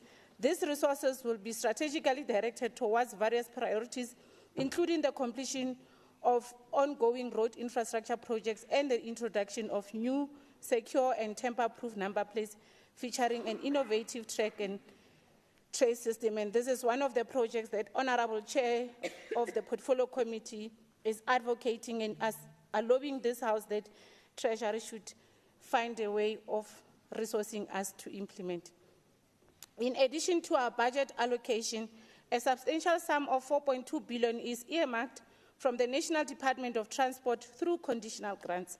These grants are the Provincial Road Maintenance Grant, the Public Transport Operation Grant, and EPWP Integrated Grant will contribute significantly, totaling to 12.1 billion over the midterm expenditure framework, with 354 million earmarked for administration. Honorable Deputy Chair of Chairs, over the years, the total asset value of the provincial road network has experienced remarkable growth, surging from approximately 25.5 billion rands in 2010 to a projected 40 billion plus in current terms.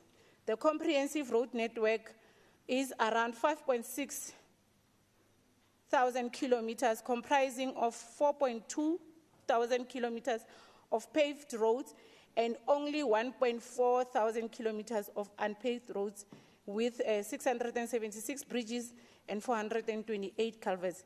This impressive expansion underscores our unwavering commitment to providing top-tier road infrastructure, essential for driving economic growth and prosperity throughout the province. On road construction, Deputy Chair of Chairs, we upgrade them. We have completed a good number of our roads since the previous term, and we will continue to make sure that all our road infrastructure is completed within time and within the cost. The speech is a bit long, and we have circulated to all members. On transport operation, like I said, and presented by the Chair, we would like to, in this financial year, ensure the implementation of a new tamper-proof number plate system, and we will be piloting it through our G Fleet Management entity to ensure seamless implementation. We will be consulting with various stakeholders throughout the sector. On administration, we are amongst the improved department as per the AG of South Africa on our audit outcomes, and we commit ourselves that we will continue with this great track record, and for that we would like to appreciate the former MEC Kidiboni Diale-Tlabela, as well as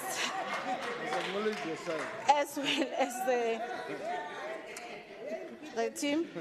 Allow me, honorable members, to take also this moment to express my heartfelt gratitude to the head of the department, the CEOs of the entities, and all the officials for their diligence and hard work in laying this crucial foundation for improved audit outcomes in the future. Watch our space. Very soon you'll be getting to know the good news. On Gauteng Management Agency, thank you, Honorable MEC. You have exhausted your time.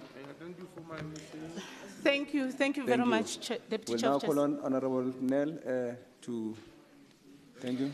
Deputy Chair of Chairs, you know, when a car is stuck in sand, it still gives the illusion that everything is still working. You know, the wheels are spinning, you step on the accelerator, the engine responds, even the aircon works in your VIP blue vehicle. But the main purpose of this car to take you forward is not being realized because it is spinning its wheels. And that represents the Gauteng Provincial Department of Roads and Transport and its current budget, which is very similar to the budgets presented during the past 5 years. And this means that no change is being implemented as the department's functions remain the same year after year after year. On paper, it seems like the department is funding its strategic objectives. However, in reality, the department is merely wheel spinning, as it is just propping up the status quo with regards to roads and transport. There's no link to the province's integrated transport plan, which is supposed to direct the future development of roads and transport in the province based on forecasts on the population and economic growth of the province. In other words, there's a demand for more transport in the province. In practical terms, this means that no new significant roads or transport infrastructure is being funded for construction in this budget to meet the future demands of Gauteng province. The province is growing by approximately 500 people a day, which means more citizens require opportunities through transport, access to opportunities through transport in the province. At the same time, because of limited access to reliable public transport, the vehicle population in the province is also growing annually. Due to more vehicles on the province's roads, increasing congestion is slowing down travel time unless you have blue lights like the MEC. This means that the economy loses billions of rands annually because of a loss of productivity. In other words, the time people spend in cars on slow public transport prevents them from spending more time being productive or being with their families, which causes a social cost. So we rather let people stand from 3 o'clock in the morning at taxi ranks than letting them spend more time with their families. We need to rescue Gauteng from this future of gridlock. And the solution is to construct a limited number of new highways that can mitigate against congestion in the short to medium term, while investing in quality public transport that can replace vehicle travel over time. It's a balancing act that you need to fund, but you cannot fund it when your budgets keep being cut. This is a balancing act that requires investment right now, or else Gauteng will face gridlock future that will harm its economy severely. And MEC Maile explained previously that Gautrain was devised even before Premier Segwale came on the scene, but was only delivered the first line in 2010. So you know how long it takes to deliver on public transport that actually starts operating, which means that the fact that we're not investing in public transport at the moment, it's already too late for Gauteng, the Gauteng of 2030 and 2035. So GGT 2030 will be gridlocked. Therefore, the budget must now be constructed in such a way that it drives this transition. Unfortunately, the continuation of more of the same does not achieve the strategic imperative of change and transition. It will just put Gauteng one more year behind schedule to avoid a gridlock future. Therefore, the DA cannot support this budget as it does not address the future needs of the province and will lead to a gridlock province. Thank you.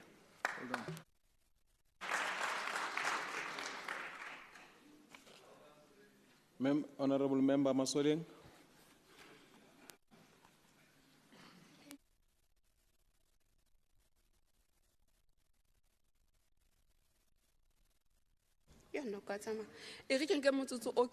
Our EFF caucus, led by our Honourable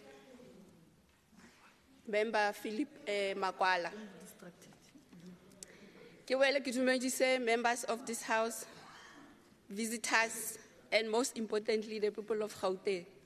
Badudi ba Gauteng, re leboha diphetho tseo le di entseng in this House. Ho fokotsa the 50% ela, le ise ko 35%. In fact, tensions in this House, temperatures are very high. Ere ke ipume mohatla, ke kene le ko teng. Deputy Chair of Chairs, the Gauteng Roads and Transport prides itself with the overall goal of providing a world-class roads and transport infrastructure networks and systems. However, the department has failed to deliver its set goals. For instance, let me give you one example. To date, the ANC-led PNU has not completed the K69 road in Mamelodi, which was estimated to be completed by the 31st of March 2024. The latest estimate came after so many extensions, which costed the department 572 million versus the original contract amounting to 285 million.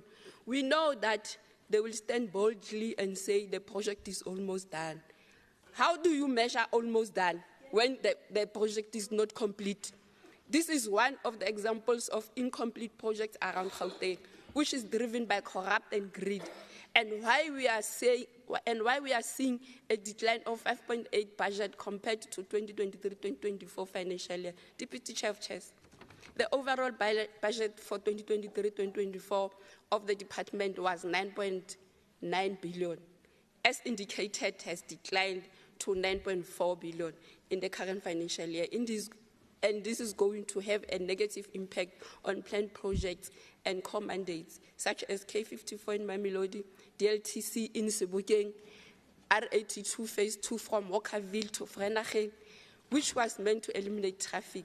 As alluded, these unfunded projects are due to corruption, underspending, without any consequence management. ANC-led PNU, you have yourselves to blame. Furthermore, the department continues to fund Gauteng without fail. However, chose not to fund bus contract for Moloto Corridor. This is an insult to the bus contractor and commuters of which majority and are dependent on these affordable modes of transport. The department outsources 71% of works to contractors on the maintenance of roads infrastructure. Madam Chairperson, Deputy Chair of Chairs, the Economic Freedom Fighters reiterate its stance on building state and government capacity, which will lead to abolishment of tenders, avoiding corruption, and creating sustainable quality jobs for the people of Gauteng. The most importantly, deliver services within the budget. The Economic Freedom Fighters also find it worrying that many road users still face the possibility of prosecution under the e-toll system that remains under our knowledge as a scrapped system. But this budget tabled by the ANC PNU-led administration continue to undermine your rights to affordable modes of transport, accessible roads, etc. Kilisia ka le reng kgomo ha e nye bolokwe kaofela bo. E re ke re titipote, re tla di hahla hape, kgetlong le tlang. Salute. Ra leboha member Masoleng. Honorable Member More. Thank you very much, Deputy Chairperson. All protocol observed. The department is tasked with the provision of safe, accessible, affordable, reliable, and environmentally sustainable road infrastructure and integrated transport system. Speaker, road infrastructure is a necessary condition to economic growth. Bad and poorly maintained roads are death traps and cause of fatal accidents in our province. The department needs to do more to service and maintain the provincial roads we have. We ought to remember that most of these roads are old and not well maintained. They will have to be rebuilt, and this is very costly and time-consuming. Good roads contribute to poverty alleviation. A lot must be done to invest in public transport infrastructure so that our commuters can feel very safe on our roads and public transport. Remember that most of them, they use these taxis, buses, trains, and everything to actually get to work. The bus rapid transport system is not performing to the optimal level and should be reviewed. The rail network needs to be rehabilitated and expanded to reduce the traffic and congestions on our roads, contributing to heavy loads on the degrading and already dilapidating road infrastructure. All programs of the department have received budget cuts, and we can only hope that the department's strategy developed and adopted will definitely address these unfunded mandates, and we will see results and effectiveness. The department outsourced 71% of work to contractors. This is welcome, but with the hope that there are measures put in place to monitor and assess the quality of work that will be produced. Allow me to talk to the notorious R80, where motorists and passengers are shot and injured due to spiking incidents on the R80. In Gauteng, a person can buy driving license for 6,500. A lot still needs to be done to ensure that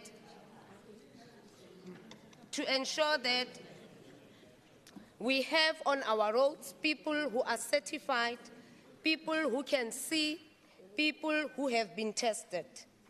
Our vehicle testing centers are dysfunctional. taking bribes and increasing the number of unroadworthy vehicles on our roads. Imagine the combination. You buy the license, you don't service your car, you drive an unroadworthy car. And Gauteng, South Africa, actually has a number. Thank you, Honorable Murray. Cuts Pelile. We'll now give to us, Honorable Duplessis. Thank you, Deputy Chair of Chairs. Today we debate the Gauteng Department of Transport and Logistics 2024-2025 budget with a particular emphasis on our road infrastructure.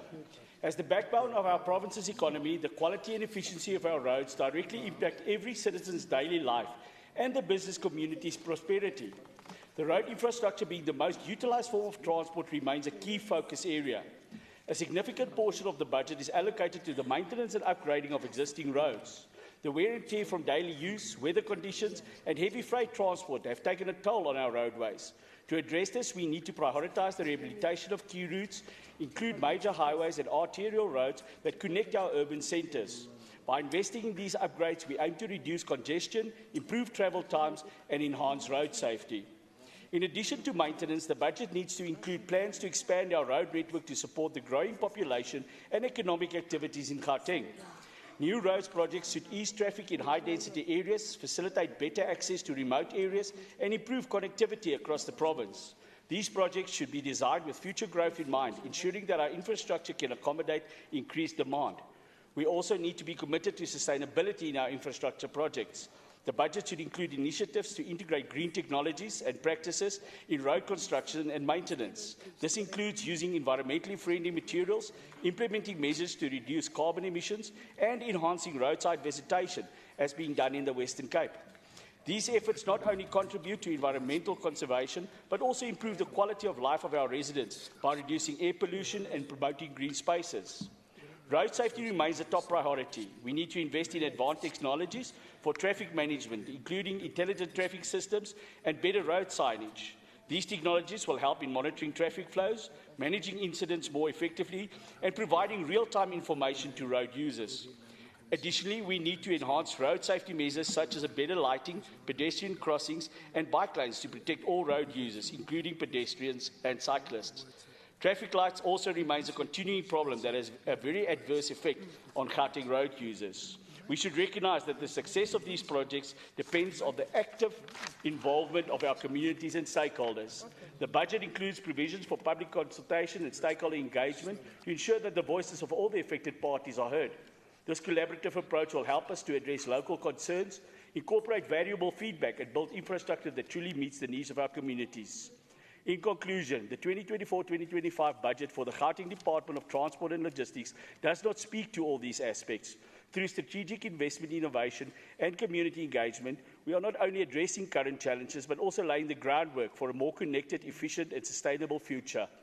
The Democratic Alliance therefore cannot support this budget due to the fact that the budget does not speak to the clear focus on forward-thinking road maintenance and public transport. I thank you. We now call upon Honorable Mhlongo from the ANC.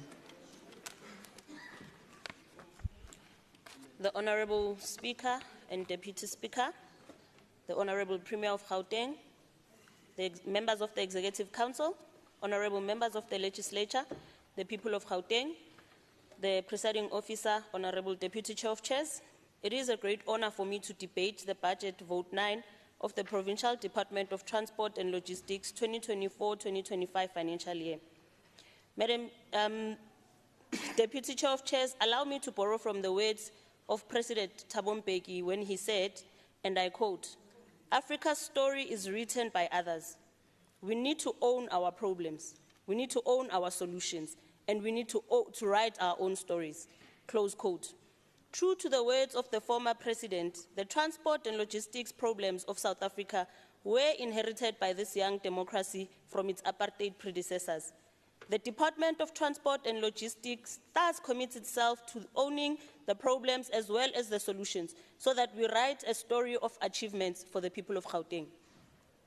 The department has a clear mandate of providing comprehensive roads infrastructure and operational work to create a conducive environment for road users across Gauteng and beyond.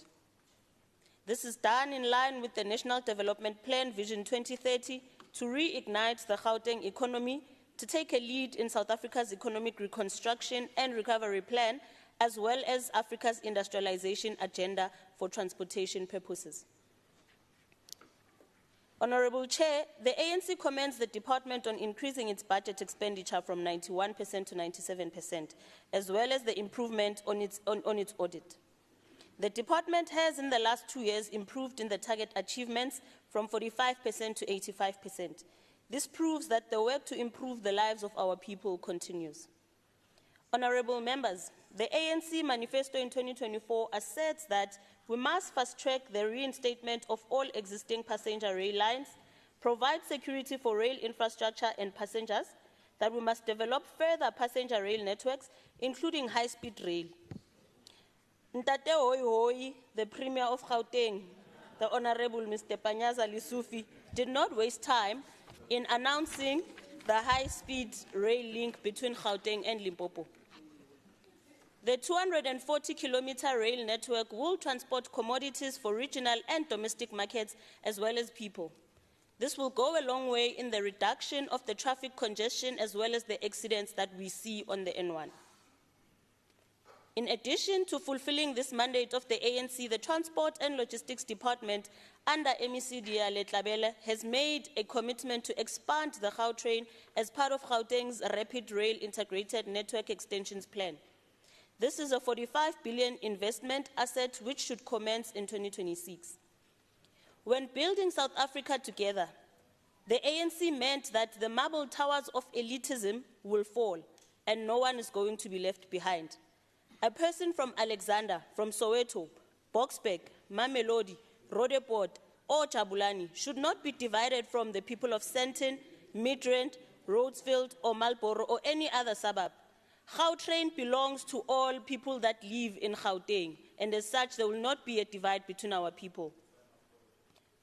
Madam Speaker, since the dawn of the Provincial Government of Unity in this 7th administration, our mission as the ANC-led GPU has consistently been the creation of a better life for all South Africans, with a greater focus on those who cannot afford to provide for themselves. Honorable members, our goal has always been to provide decent roads and transport logistics infrastructure, as well as to thrive for the transformation in the transformation sector for all the people of Gauteng who have to have dignified transportation intermodal. Chair, we have made a commitment to construct and rehabilitate 18 arterial roads to integrate and improve the movement of goods and services in the province. Some of the roads that we have completed include the K69 and the K46, as well as the refurbishment of the Vereeniging taxi rank. Chair, substantial work has also been underway to patch, rehabilitate, to resurface major roads that were affected by different climate conditions, such as the heavy rains and floods. Our investment in public transport infrastructure, logistics hubs, intermodal facilities, rolling stock, buses, and taxis remain key. Chair, the establishment of the Gauteng Transport Authority is taking us closer to the single, integrated, intermodal, reliable, safe, and affordable public transport system across the Gauteng city region. Honorable members, the minibus taxi industry plays a critical role in the public transportation system of our province. We have long expressed our intention to stem out the violence and integrate the industry into a more comprehensive public transport system. Between 2023 and 2024, we've had various engagements with the taxi industry about the challenges facing the sector. The ongoing conflict, violence, instability, and matters saw the appointment of a commission of inquiry into taxi violence to probe the underlying causes of the conflict and the people that are involved. The department has further created a strong relationship between Santaco and the GNTA. It has further established a taxi industry trust that is worth 20 million. All this is done to ensure that commuters are not left stranded owing to fights between taxi bosses.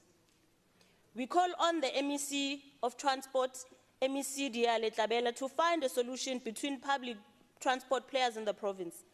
There must be a non-violent solution between the e-hailing, the taxi people, as well as the bus industry, to ensure the safety of our passengers, as well as allowing them the right to choose which form of transport they want to use in the roads of Gauteng. Deputy Chair of Chairs, in relation to the infrastructure and special infrastructure projects for delivery performance, we have noted that the program was able to achieve some of the planned targets, and these included designing of customer services centers, kilometers of surfaced roads rehabilitated, kilometers of surface roads resealed, kilometers of black-fob patching, gravel road bladed, as well as the number of maintenance jobs created, as well as the way bridges that were calibrated. We commend the department on the launch of the smart licensing centers. This will ensure that people do not stand in long lines and also drives Gauteng to being a smart province. Deputy Chair of Chairs, in relation to the entities under the department, we have noted that both entities were able to achieve most of their planned targets for the financial year. The GMA experienced challenges in achieving the rail passenger targets for the financial year under review, and this has led to the rise in projected patronage guarantee costs, and this is expected to prevail over the MTF period. The G Fleet experienced some challenges in relation to delays in the installation of tracking systems in service vehicles, turnaround time for vehicle repairs, as well as the implementation of the sustainability model. We have to strengthen oversight to monitor to set the set implementation target as well as in the current financial year. Deputy Chair of Chairs, the ANC-led Government of Provincial Unity commends the continued level of performance by the GMA in the current and previous financial years. Regarding the department and G-Fleet management, we recommend that the level of performance requires continuous attention and oversight by the committee in relation to the implementation of the roads and infrastructure projects. Deputy Chair of Chairs, the transformation of transport and roads infrastructure is a cornerstone to change the lives for a new system of transport intermodal as well as infrastructure development, which was demonstrated by the department on many occasions. Deputy Chair of Chair, in the words of Bekine President Thomas Sankara, please allow me to open this quote. While revolutionaries as individuals can be murdered, you cannot kill ideas. Close quote. The ANC's ideas in government are a legacy that will live on beyond all of us as individuals in this House. The roads built will cater to many generations. The equality and inclusivity in the rail transport, such as Gautrain, will be realized. Our ideas will continue to build a better South Africa for all. We have confidence in our Transport and Logistics Department to implement these ideas, and as such, the ANC supports this budget. Thank you, Chair. Thank you, Honourable Member. I will now ask the MEC to respond. Honourable Dia Letlabela. Thank you very much, Deputy Chair of Chairs. Honourable More, really appreciate your input. Maybe just to alert you, as the department, we are actively engaging with PRASA on their revival of the rail network in our province. And to date, the services have been successfully reinstated on 4 out of 8 identified lines, marking substantial progress in realizing the goal set for the current financial year by that entity. And this will really assist us in ensuring that public transportation is provided efficiently and at affordable prices.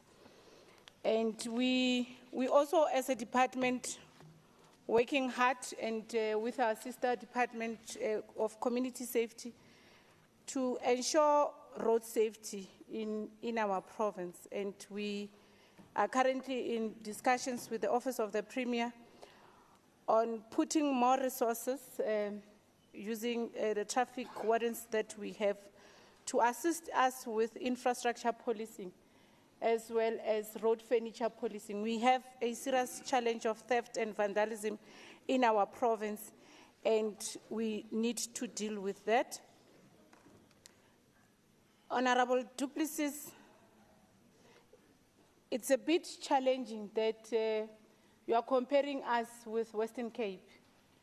And in Gauteng, when we speak of service delivery, we speak of service delivery in Sandton, service delivery in Mamelodi, service delivery in Vosloorus, service delivery in Sebokeng, and service delivery in Motlhakeng.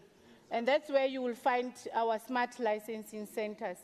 So it's quite difficult because you are comparing us as people of Gauteng with people of Western Cape that only delivers services in the suburban areas of Western Cape.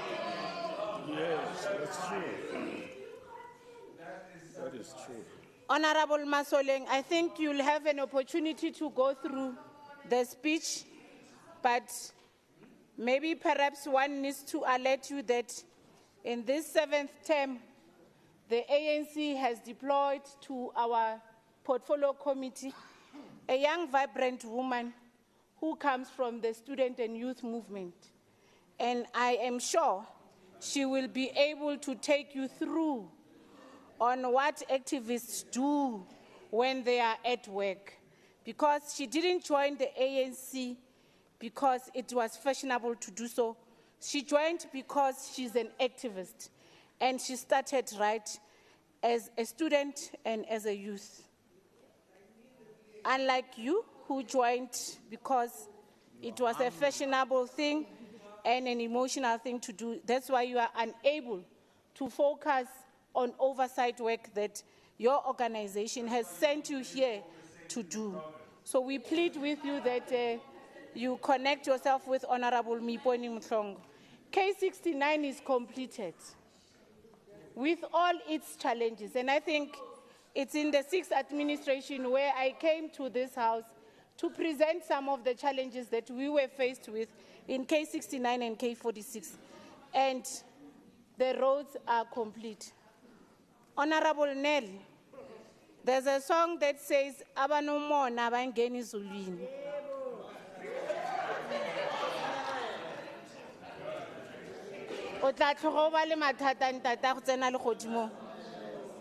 I always urge you to unlearn what you have learned for quite some time. We are now determined. We are amongst the only organization in the world that we are the first ones to admit our mistakes, and we have corrected that. We are achieving. We are completing projects. We have completed Hendrik Potgieter within time and within the cost. We have completed K73 within time and within cost. We have completed all the projects that we set ourselves to achieving in the 6th administration. We are continuing to complete road infrastructure projects in our province. Honorable Mori, the department is busy on its program here, road maintenance. Like all of you are saying as honorable members of the portfolio committee, and maybe one should appreciate all of you for advocating for the budget. Thank you. Time is up. Chair. I will now. Will the secretary please read the 15th order? Thank you, Chair. Consideration Order. Let's allow the secretary to read the 15th Consideration of the E-Government and Research Development Portfolio Committee's Oversight Report on the detail of the Department of E-Government Budget Vote 13 of the Gauteng Provincial Appropriation Bill G001-2024 for the financial year 2024-2025. I will then call on Member Hlope to present her report, your committee report. Thank you, Chair. I present the committee report, and I request that the parts, I read only the summary of the budget and the concerns and recommendations, and that all parts that are not read be taken as read. The Gauteng Department of E-Government is charged with the responsibility of bridging the digital divide in the province, as well as to provide government services through ICT, including broadband initiatives. ICT is central to modernizing and maximizing the delivery of public services and has been identified as one of the key pillars for the NDP as well as the Gauteng Vision 2055. It is seen as a catalyst for transforming the economy by creating more jobs and bridging the digital divide. Chair, ICT is no longer a nice-to-have or that for the select few. ICT is critical and central to our everyday activities in government and society. It is essential in accelerating service delivery and maintaining the public's trust and confidence in government. The department has allocated a reduced budget of 1.6 billion compared to the 1.7 billion it got in the previous year. A budget allocated towards 3 programs, namely administration, ICT shared services, and human resource services, with 75% of this budget tilting towards the department's core business, which is ITC shared services, Program 2. Whilst there is a commitment to improve and modernize public service in the province, the committee is of the view that the reduction in allocation will have a negative impact on achieving on the objectives as set for the department, as the reduction in allocation will make it difficult for the department to acquire the same quantity of goods and services in the current year as compared to the previous years. The department aligns its strategic objectives to the Provincial Programme of Transformation, Modernization and Reindustrialization to realize the objectives of the programme and to align its mandate to national and provincial pronouncements. The department renders services in line with the modernization pillar, which particularly focuses to modernize public service. The department's vision and strategic objectives relate to the improvement of efficiencies to save money through the rollout of high-speed broadband network, automation and business processes coordination and promotion of human resource regulations and standards. This financial year, the department has set out to achieve key projects which include championing the modernization of government in the province through continued rollout and expansion of GBN, through WAN, connectivity, and providing various provincial government sites with voice-over internet protocol to maximize the usage of e-services by the department and entities. This is done to ensure that the transversal services are available without connectivity interruptions. The department will also review and approve ICT standards as well as the policies to standardize the provision of ICT services in the province. Several advocacy initiatives will further be conducted to promote the usage of e-services to minimize cyber attacks and to safeguard state information.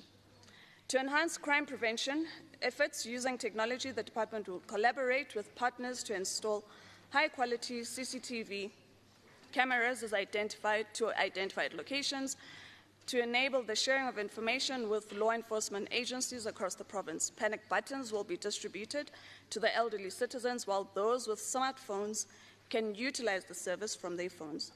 The department will additionally implement cybersecurity policy and conduct periodic research and enhance policy frameworks. The Portfolio Committee, through the implementation of the sector oversight model, will monitor the financial and non-financial performance of the department during the 2024-2025 financial year and will hold the department and the MEC accordingly accountable in the management of and the use of public resources. In terms of our committee concerns, the Portfolio Committee is concerned about the reduction in budget and for the department as we view E-Gov and the fast-tracking of ICT infrastructure in the province as urgent. Additionally, we are worried about the reduction in the number of youth placed on experiential learning, which will negatively impact on the employment possibilities of the youth in the province. As it pertains to our recommendations, the committee requests that the department provide progress reports and partnerships with listed partners on hosting the youth experiential learning by the 2nd of September. On acknowledgements, the Portfolio Committee extends gratitude to the newly appointed MEC Dlamini, the head of department, Mr. Castro Musina, and all officials in the department.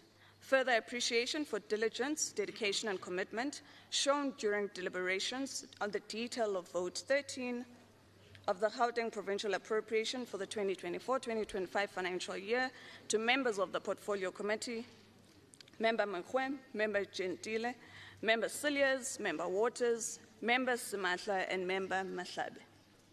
The committee's gratitude is further extended to our support staff, which is the Group Committee Coordinator, our Senior Researcher, Senior Committee Coordinator, the Researcher, Media Officer, Communications Officer, Information Officer, Committee Administrator, Service Officer, and our Recording Officer.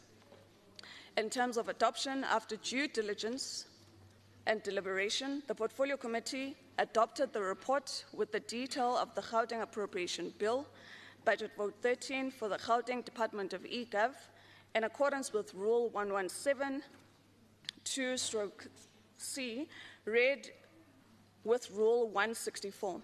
The report of the E-Government and Research Development Portfolio Committee on the detail for the Gauteng Appropriation Bill. Thank you. Thank you. Is there a seconder? I second, Chair. Thank you, Member Gentile. I now put the question. All those in favor say yes. Yes. And all those not in favor say no. The yes have it, and the report is adopted. Will the Secretary please read the 16th order? Thank you, Chair. Budget speech and debate on the detail of Department of E-Government Budget Vote 13 of Gauteng Provincial Appropriation Bill G001-2024, financial year 2024-2025.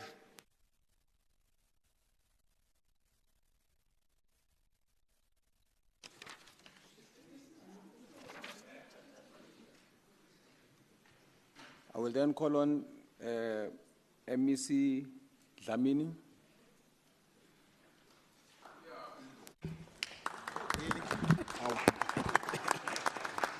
Thank you.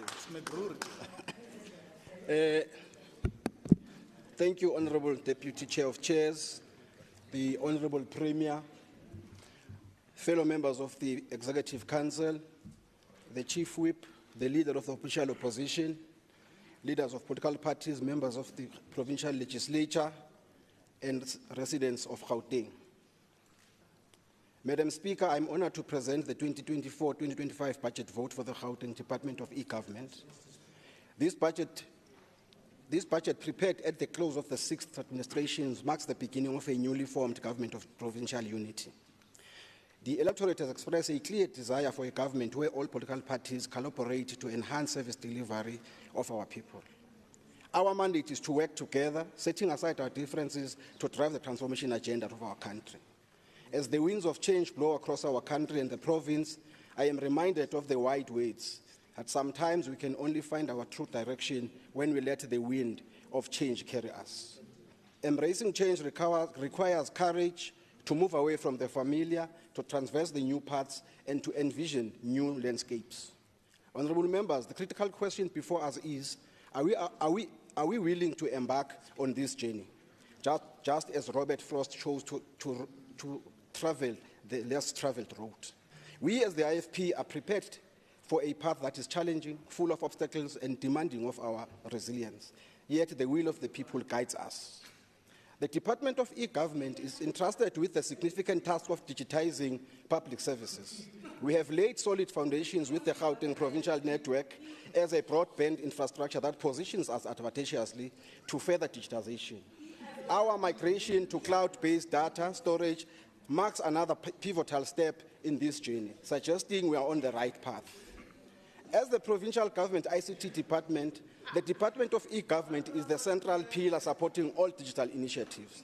It should be unnecessary for individual departments to run their own processes independently when our unified efforts can lead to greater efficiency, cost saving, and enhanced service delivery. A cohesive approach under the aegis of the E-Government Department. Just let's allow Member Dlamini to please present this debate without much disturbance from the reds. Thank you. It's okay. I say IFP, I didn't say, why should you want Eva too? Member Dlamini can continue.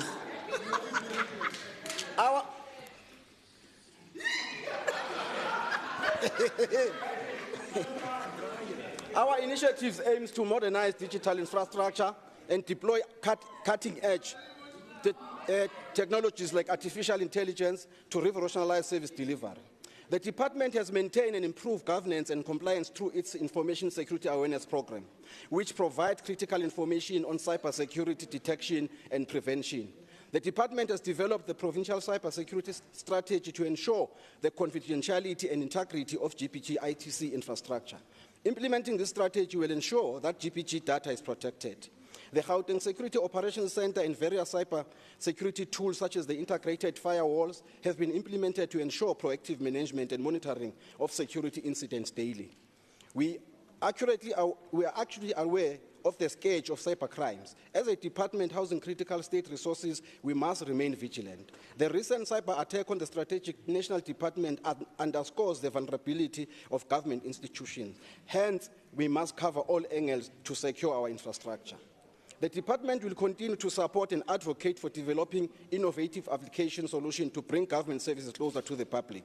The digital platform provides a single window for citizens to access government services, reducing cost, time, and travel. In the coming year, 15 e-services will be developed, enhanced, upgraded, and published on the GPG common platform. Furthermore, the department will support crime prevention through technological solutions such as ITC, infrastructure support for the integrated command center and the deployment of CCTVs. Testing and certification of applications and ICT solutions will be conducted with 20 e-services tested during the 2023-2024 financial year.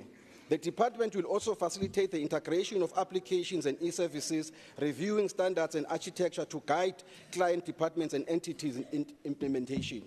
To optimize our HR services within GPG, the department will continue to roll out the ESS modules, conduct advocacy workshops, and train 20 entities, ensuring awareness and information sharing.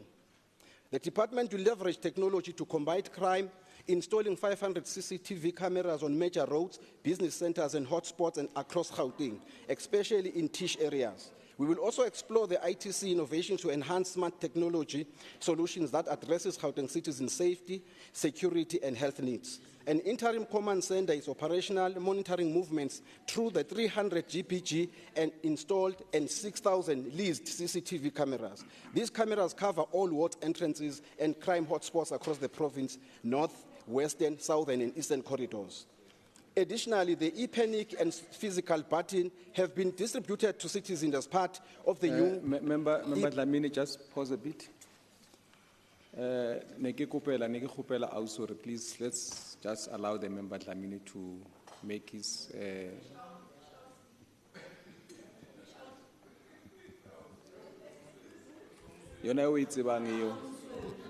Member... Member Masoleng.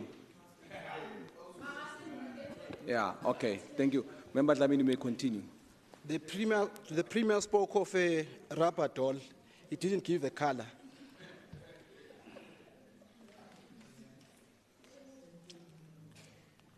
Additionally, the e-panic and physical buttons panic buttons have been distributed to the citizens as part of the new e-policing initiatives, recording 30,589 users and 14,509 call-outs. The e-panic application is a game changer in fighting crime, particularly gender-based violence and femicide. Connectivity is the backbone of a modern digital society. The department is committed to ensuring universal access to internet connectivity, recognizing it as a basic human right akin to access to water and electricity. We must strive to provide free Wi-Fi connectivity, ensuring that all citizens, regardless of their social status, can access the digital world and the wealth of opportunities it offers. The Gauteng Department of E-Government is mandated to drive ICT innovations through research and development, leading to smart technology solution that addresses the province safety, security, and health needs. We aim to develop e-health, m-health, telehealth, and telemedicine solutions, improving communication and information sharing among health professionals and patients, thereby enhancing the quality of effectiveness of healthcare services. The department will implement the Gauteng ITC skills development strategy, providing training to youth and government employees in collaboration with ITC partners and higher education institutions. The Gauteng Centre for Excellence continues to build young digital innovation leaders through ICT skills development, technical training and SMEs, and various partnerships. This initiative will ensure efficient utilization of existing technology for service delivery. In the upcoming year, 7,700 GPG staff will be trained online with bursaries available to 70 beneficiaries. Additionally, 12,000 youth, including those in teach areas, will benefit from the ICT Skills Development Program, and 160 township-based ITC entrepreneurs will be supported. The total budget for the Gauteng Department of E-Government for the fiscal year 2024-2025 is allocated as follows. Compensation of employees is 544,688,000. Goods and services is 1,113,290,000. Transfers and subsidies is 19,936,000. The total e-government allocation is 1,677,914,000. Honourable members, our journey towards a digitized Gauteng is well underway. With this budget, we are poised to advance our digital infrastructure, enhance service delivery, and embrace innovative technologies to meet the needs of our evolving society. Let us move forward with determination, guided by the collective will of our people towards a brighter digitized future for Gauteng.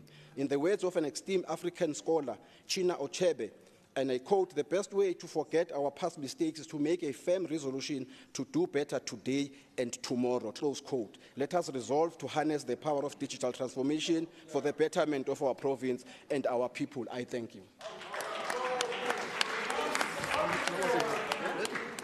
Honourable Member Silias. Thank you, Acting Speaker. I rise on behalf of the DA to express our opposition to the proposed budget for the Department of E-Gov. While we recognise the importance of ICT infrastructure for governance, efficiency and service delivery, the current budget does not adequately address the challenges and opportunities of the imminent 5IR. The fifth industrial revolution emphasises a human-centric approach, enhancing human capabilities and well-being through technology. It focuses on collaboration between humans and intelligent systems, sustainability, inclusivity, and personalised solutions. Our strategy must reflect these principles. The proposed budget for WAN, LAN, VoIP, and Wi-Fi hotspots, whilst essential, is insufficient on its own. We need to invest in smart city technologies, leveraging the Internet of Things, advanced data analytics, and artificial intelligence. Imagine a Gauteng where smart traffic systems, real-time environmental monitoring, and intelligent energy maintenance management can enhance efficiency and sustainability, bring about an easier life for Gauteng residents. While the budget includes surveillance technologies like CCTV and facial recognition, their responsible and ethical use is critical. We must incorporate robust ethical guidelines and oversight mechanisms, ensuring the technology serves the people and aligning with the human-centric focus of 5IR. The integration of data science and machine learning into public governance holds the potential to revolutionise decision-making and service delivery. By analysing large volumes of data, these technologies can uncover patterns and insights that inform policy and improve operational efficiency. For example, predictive analytics can identify areas with high crime rates, enabling targeted law enforcement and resource allocation. Machine learning algorithms can optimise traffic management by analysing real-time data, reducing congestion and improving public transportation. Additionally, data-driven insights can enhance public health by predicting disease outbreaks and facilitating timely interventions. In education, personalised learning plans generated by machine learning can cater to individual student needs, improving their outcomes. Overall, the use of data science and machine learning empowers governments to make evidence-based decisions, allocate resources more effectively, and deliver services that are responsive to the needs of the citizens of Gauteng. Sustainability is as equally a critical issue. As we embrace new technology, we must ensure our initiatives are environmentally sustainable. This means investigating in green technologies, reducing our carbon footprint, and promoting renewable energy sources. In conclusion, while we recognise the efforts of the Department of E-Gov, the current budget and performance plans are inadequate for the challenges and opportunities of 5IR. We urge the government to rethink its approach, embrace innovation, and prioritise human well-being and sustainability. Only then can we build a future that is inclusive, equitable, and prosperous for all the citizens. Thank you. Thank you. Honourable Member Simatla. Thank you very much, House Chair. We stand up in confusion because we don't know the MEC was representing IFP or department in this instance. Chair, it's often said that the future belongs to those who prepare for it. In evaluating the budget for this department, it is worth asking if this department, as well as the provincial government, have risen to the occasion of aligning Gauteng public service as well as the province at large with the world through information technologies. As a point of departure, the Economic Freedom Fighter does not support the Department of E-Government being a standalone department. We are of the view that the mandate of this department of bridging the digital space as well as providing government with ICT services does not warrant this department being a standalone.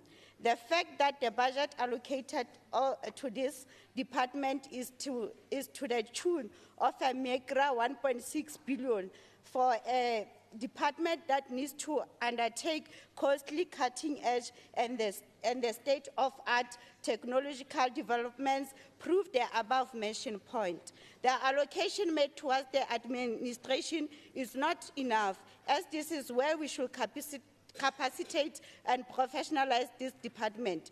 This department has potential to contribute towards employment opportunities. Currently, the number of youth to be placed for experiential learning is insufficient and drops from 150 to 100, failing to harness the full potential of this department. Chair, we remain extremely concerned with the department's consistently exaggerated targets, which only represent a government with set goals and priorities, but lack implementation. We echo the sentiments of the committee. This decreased budget, particularly towards administration, is not sufficient in allowing the department to acquire goods and services, as well to fully operationalize it. The committee observation that it will only be impossible for the department to acquire the same quantity of goods and services in the current year as compared to the previous year. It's a direct vote of no confidence in department, but we understand now. This is also cemented by the downward revision of target for provision of local area network in identified location, directly meaning that the department opted for reduction of targets in order to a vague impression that work is being done. This department should position Gauteng at the forefront of development of digital technologies, as well as artificial intelligence through the creation of technology hubs across the province, which will encourage technological innovation as well as stimulate the economy through the attraction of investment opportunities. Cardinal pillar number 7 of the EFF speaks of open and accountability. Therefore, we will continue to monitor the department during 2024 to 2025 financial year with the aim of holding the MEC accountable. Moreover, Chair, our ears have been patient with consistently looped songs with lyrics alternating between panic buttons, CCTV cameras, drones, etc., etc. Now it's time that we must see implementation, implementation, implementation, implementation, implementation, implementation, implementation, implementation. Member Ngubeni.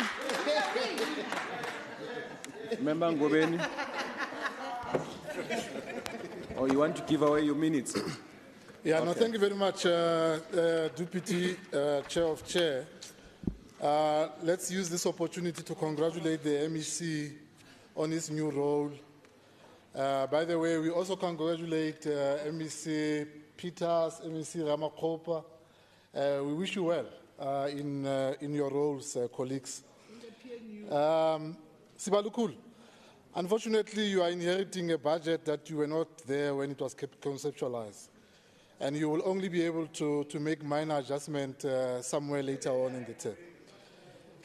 The department's budget itself is very small, as my colleague has already said, in comparison with other departments, but it's not unusual, MEC, because the role of your department is essentially to keep this department's ICT infrastructure going.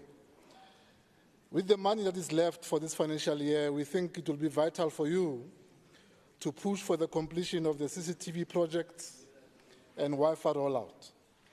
From there, we propose that you look towards streamlining the department's actual function.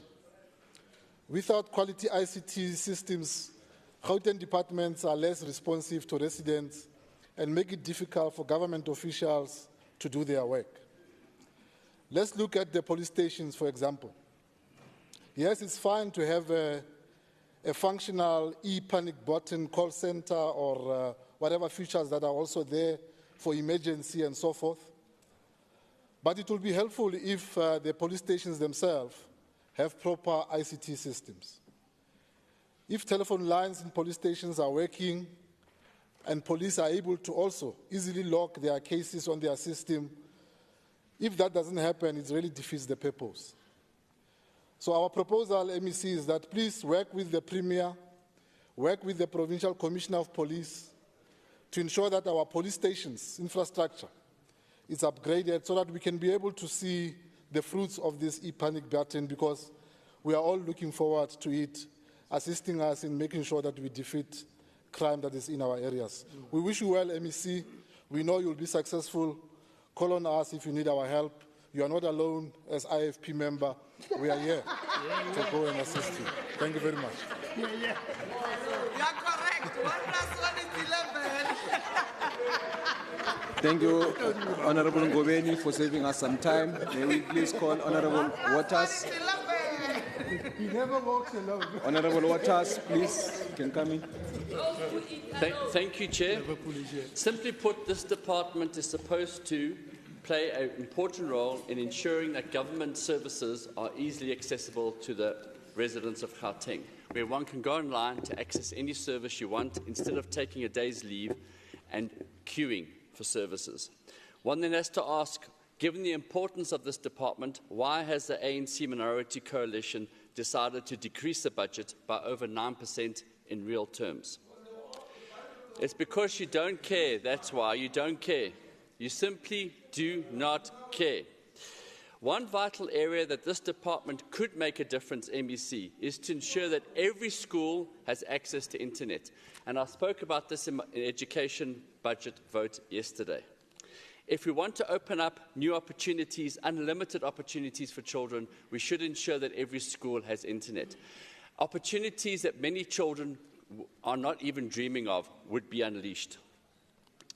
The fact that the ANC has reduced this budget shows that it's a coalition that is out of touch with reality and one that has a could-not-care-less attitude. Access to the internet is no longer a luxury, Premier. It is a necessity. To address the challenges with ICT sector, we must be ambitious in our objectives and aim to position Gauteng as the IEC Innovation and Technology Incubator hub of our country, of Africa, and of the developing world. There is no reason, given our location, the size of our economy, and our infrastructure, that we cannot be the best in the world. We've just got to reach it, and it takes political will, not a cutting of a budget. The DA's Open Opportunity Society includes affordable access to and the comprehension of the connected and digitized world we live in. For South Africans to effectively compete globally and for the country to meaningfully take a place as a leader in the 5th industrial revolution, South Africa will have to be adequately connected, which we are not. And in fact, if any of you want to know more about artificial intelligence, please speak to my colleague behind me, Honourable Silius. She can explain AI to you. She's a master at it. And MEC, you should use her talents. Currently, So you don't know anything about AI, so I would just keep quiet if I were you. Currently, the rollout to schools is lackluster, and I'm sure the MEC will agree with me.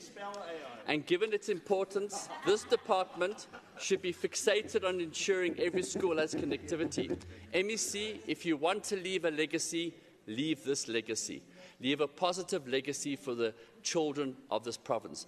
Do not leave a negative legacy like the ANC, who are ranked 16th as the most corrupt organisation in the world. Leave a positive legacy. Chair, while Premier Lesufi may have set the MEC up for failure, given the reduction in the budget, I believe that with the right priorities and political commitment from the MEC and his department, who are sitting there, he can show the ANC what service delivery actually looks like. Just like the DA ministers are doing in the National Cabinet, where the ANC ministers are crying that they've been outshone by DA ministers. Chair, through you to the MEC, let's make connecting every child to the internet a reality. I thank you very much. Honourable Member Gentile.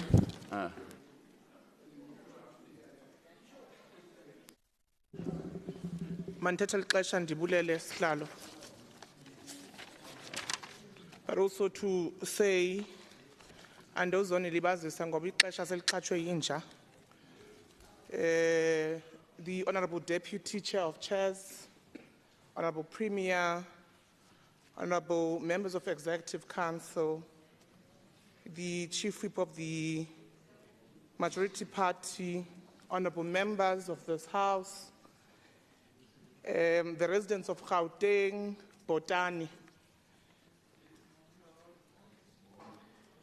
Deputy Chair of Chairs, I'm humbled to debate the annual performance report of the Provincial Department of E-Gov, noting that this department has a clear mandate of providing comprehensive ICT services to all residents of our province, but most importantly, to roll out infrastructure that will connect government facilities in order to fast-track convenient government service delivery processes, but also to respond positively to the clarion call of our Premier of growing Gauteng together.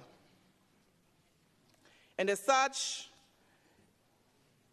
the department was officially proclaimed on the 11th of August 2015 to create a connected, transparent, and accountable government. Deputy Chair of Chairs, the department must strengthen its commitment to better coordination of resources and also to leverage on private partnerships to improve the speed and quality of public services that must be delivered to citizens of this province, and making all these services available online for convenience. The approved GCR e-government strategy that seeks to move the province from e-government to e-governance, where the connectedness of government to citizens is universal and the public service is modernized, to enable citizens to easily interact and receive government services in time. This easy interaction will also result in government services becoming more affordable to access and to deliver in time.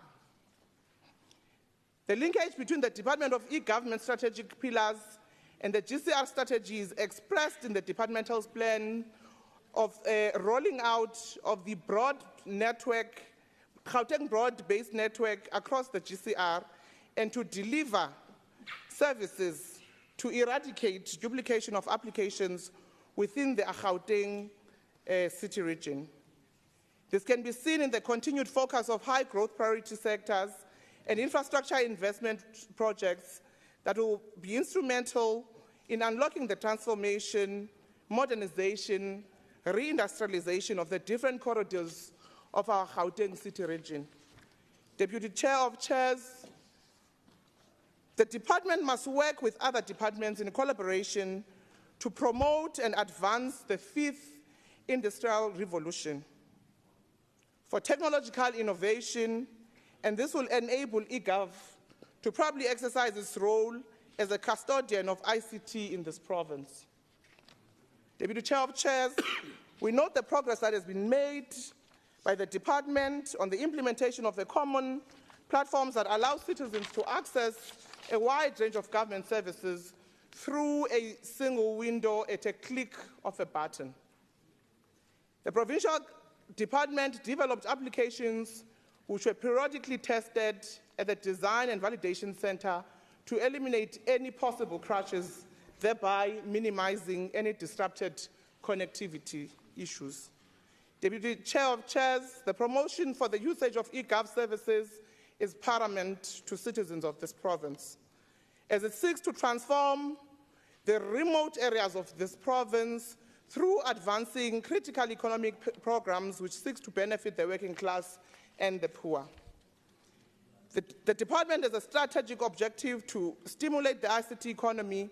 This must be done such that the residents of Gauteng, more especially the youth, can realize the potential of technology to change their lives through the usage of ITC systems, this to be done without any connection and network hassles.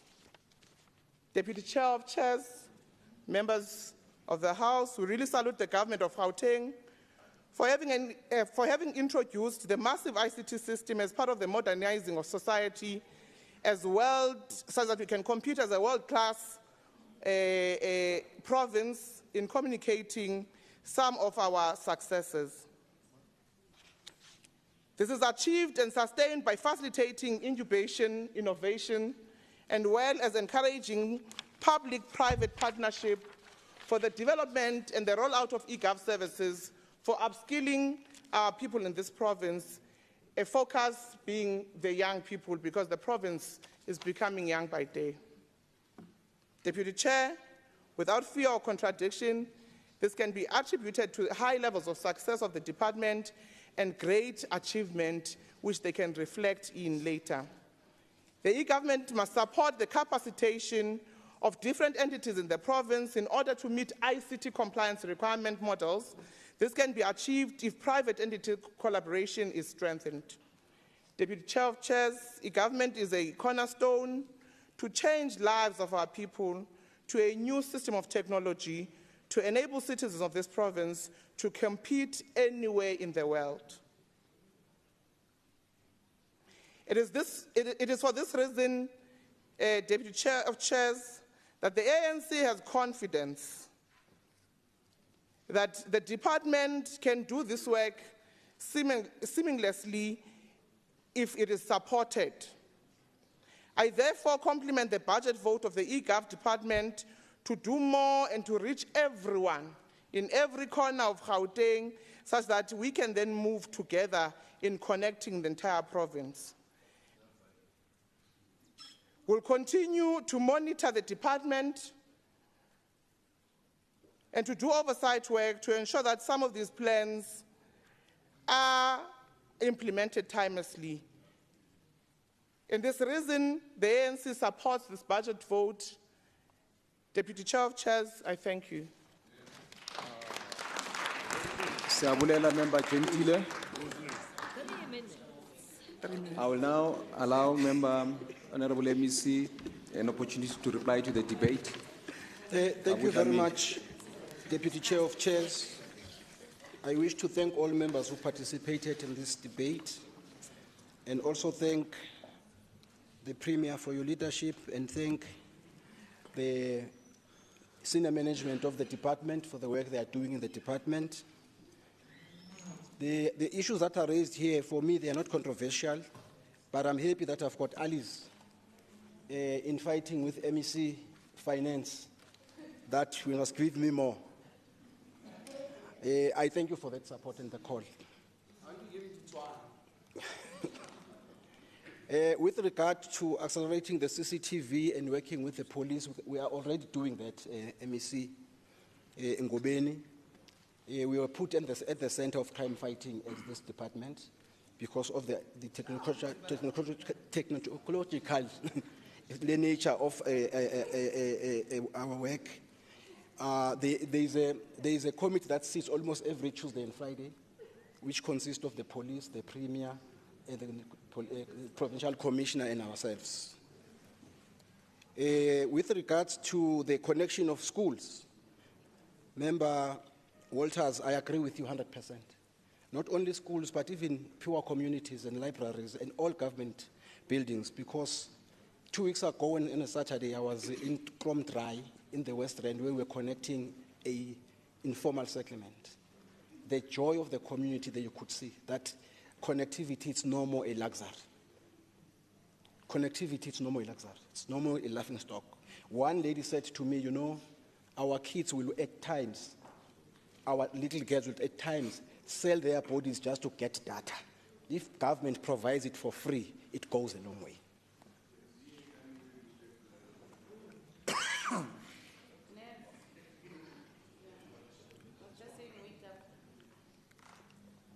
With regards to the fourth industrial revolution, yeah, we are collaborating with institutions like the CSIR, and we think that this partnership will leverage our strategy in transforming initiatives, ensuring that Gauteng remains at the forefront of technical advancement. Member Janchis, I think I agree. You understand what we want to achieve. Thank you for the support, and the chairperson of the Portfolio Committee, I want to thank you. Continue doing your oversight. We are all in a learning curve here in this department, and I want to agree with you, Member Janchis, that this department should be the custodian of ICT in this province. There must be no Bantu stands in the departments. With those words, I want to thank you all, and with those words, thank you. Thank you very much. It's Member Gentile. Member. It's Member Gentile. Oh. Not Jan. Yeah. Yeah. Will the Secretary please read the 17th order?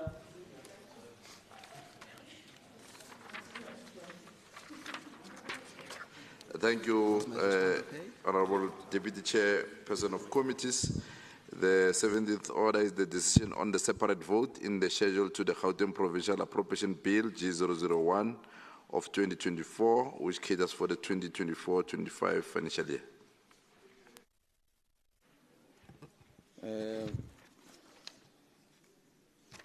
I will now put the question. All those in favor say yes.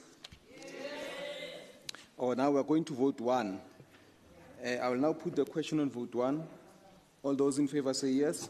Yes. Yes. Then there's a declaration by Honorable Alberts. We'll give. There was also a call for a roll call, but we'll give to Member Alberts first. Then we'll go for the roll call.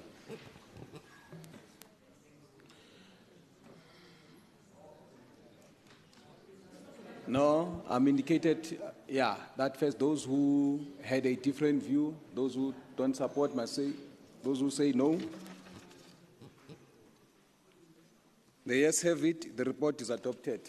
I will then call on vote one, Member Alberts first to do the declaration before we go to voting. There's a request for a roll call. We'll deal with the roll call after your declaration, Member Alberts. Yes, I'm not going to make any declaration now. Thank you. Can we then call for or recognize Honorable Nell? Chair of Chairs, I rise in terms of Rule 109 and request that in terms of Rule 109(1) that a roll call vote be taken on this vote. Thank you. Okay. Do we have members who support the request for roll call? Because in terms of the rules, at least 4 members must support the roll call. Okay. The request for roll call is supported. And then Secretary will then ring the bells for the roll call. Yeah, thank you. For 3 minutes.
Okay, honorable members, let's proceed with our meeting.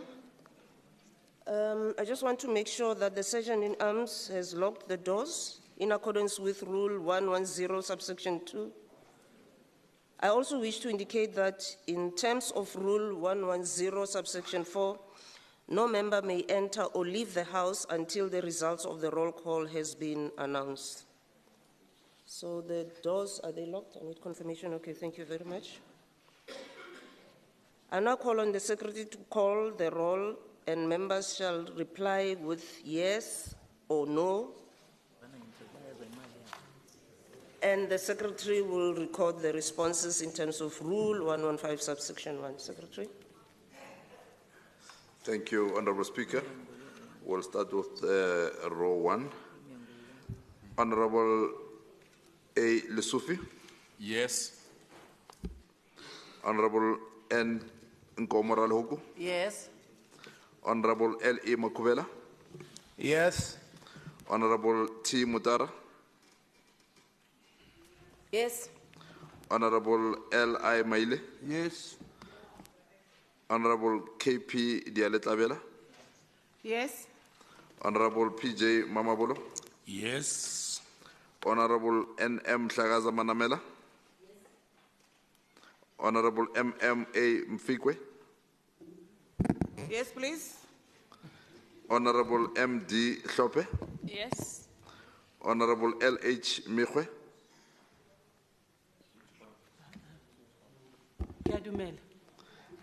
Honourable M. E. Kumalo. Yes. Honourable N. F. Mazibuko.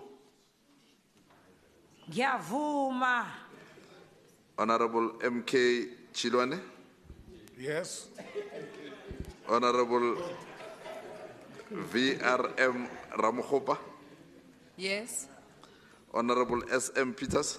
Yes. Honourable L. J. Evans. Yes. Honourable G. D. Sneeman. Yes. Honourable A. C. Musai. Yes. Honourable V. Gentle. Yes. Honourable T. C. Chokwe. Yes. Honourable T. Ndlovu. Siyavuma. Honourable B. E. W. Masuku. Yes. Honourable T. T. Nkane. Yes. Honourable A. B. Kaba. Yes. Honourable M. S. Skosana. Yes. Honourable B. A. Mahlabe. Yes. Honourable S. D. Nyati. Yes. Honourable L. L. Mkwanazi. Yes. Honourable N. Dilibo. Yes. Honourable N. E. Mukheti. Yes. Honourable B. E. Litswalo. Yes. Honourable M. I. Sisedinyane. Yes, teacher. Honourable D. N. Tlabere. Yes. Honourable M. K. Mhlongo. Yes. Honourable N. K. Mkhobe. Yes. Honourable M. T. Kunene. Yes. Honourable N. E. Miso. Yes. Honourable S. T. Msimanga. No. Honourable F. P. Nel. No. Honourable J. B. Bloom. No. Honourable P. Makwala. Yes. Yes.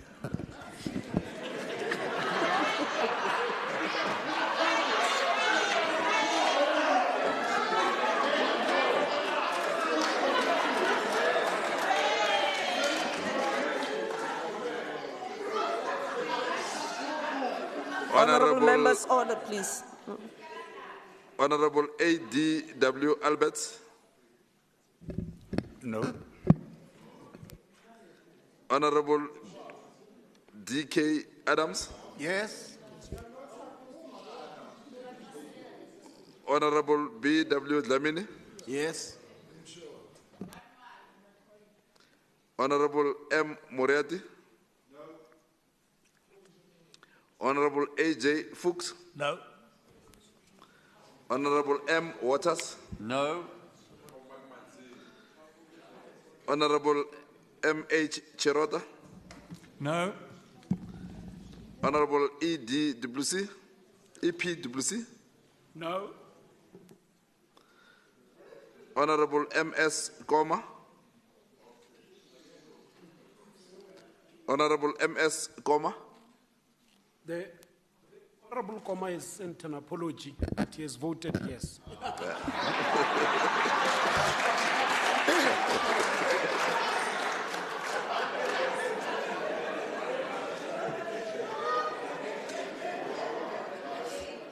Honorable R.F. Ngoveni, Yes. Honorable J.C. Moody, Yes. Honorable E. More, Yes. Honorable A.A. Ali,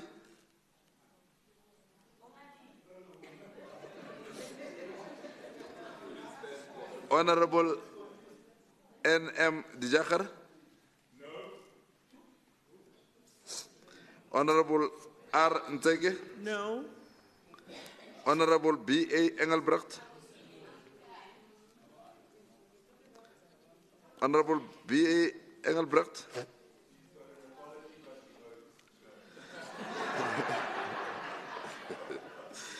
Honorable A. Silias, No. Honorable Y.M. San, absent. Honorable M.S. Shabalala, No. Honorable J.M. Maloka, Yes. Honorable M.A. Masoleng,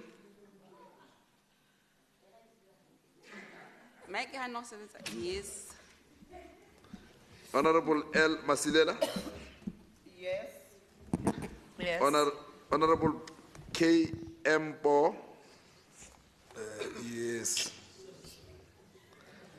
Honorable N.C. Smatla, Yes. Honorable F.K. Ngoveni, Honorable F.K. Ngoveni, Yes.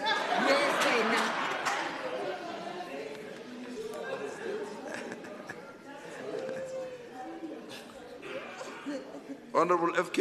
Ngoveni, I said yes. Honorable R.L. Abrams, Yeah.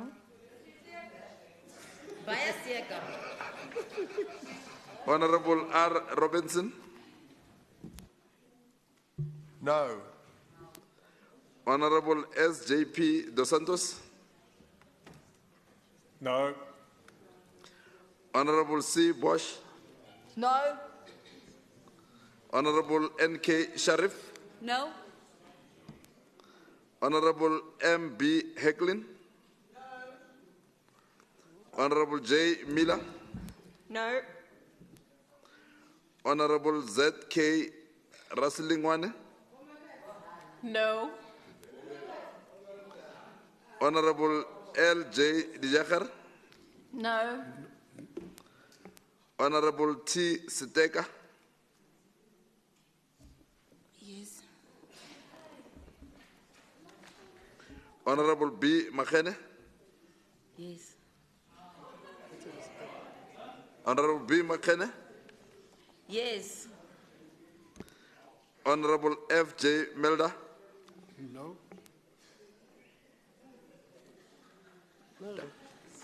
I think that's conclude the roll call, unless if there's any member that we might not have counted. But we'll do the Okay, honorable members, the counting will be done, and as soon as I have the results, I will share them with you.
Okay, thank you very much, honorable members, for your patience. The results are as follows. The yeses are 53, the noes are 22, and there's 4 members who are absent. The tally is 79. The one missing vote is of the Speaker. The Speaker can only vote if she breaks a tie. So the total is 80. All of the members have voted. So who are supposed to vote have voted. So the vote is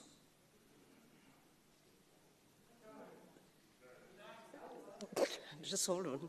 The vote is declared and it is adopted by the House. The yeses have it. Thank you very much.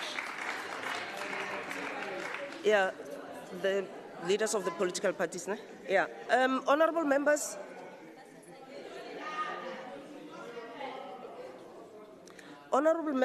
the leaders of different political parties are supposed to sign for the votes, to sign the papers, for vote 1.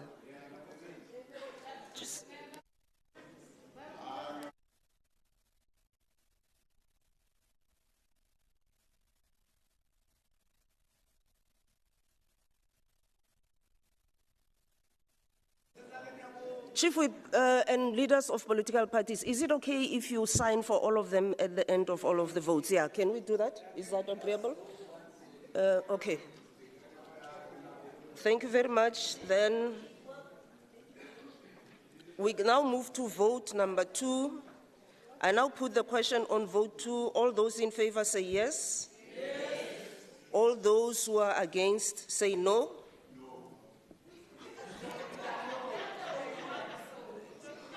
The yeses have it. Time wasting. Vote 2 is adopted by the House. It's declared and adopted by the House.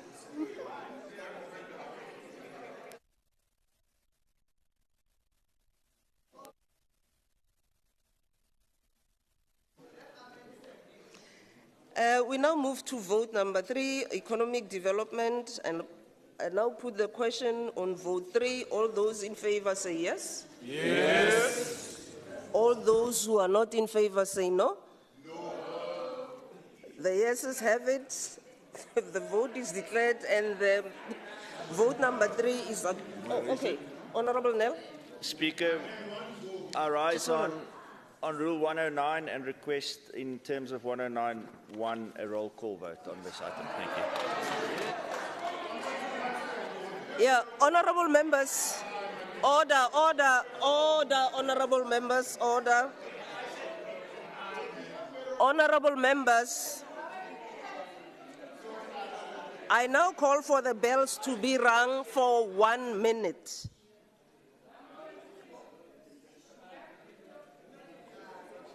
The bells.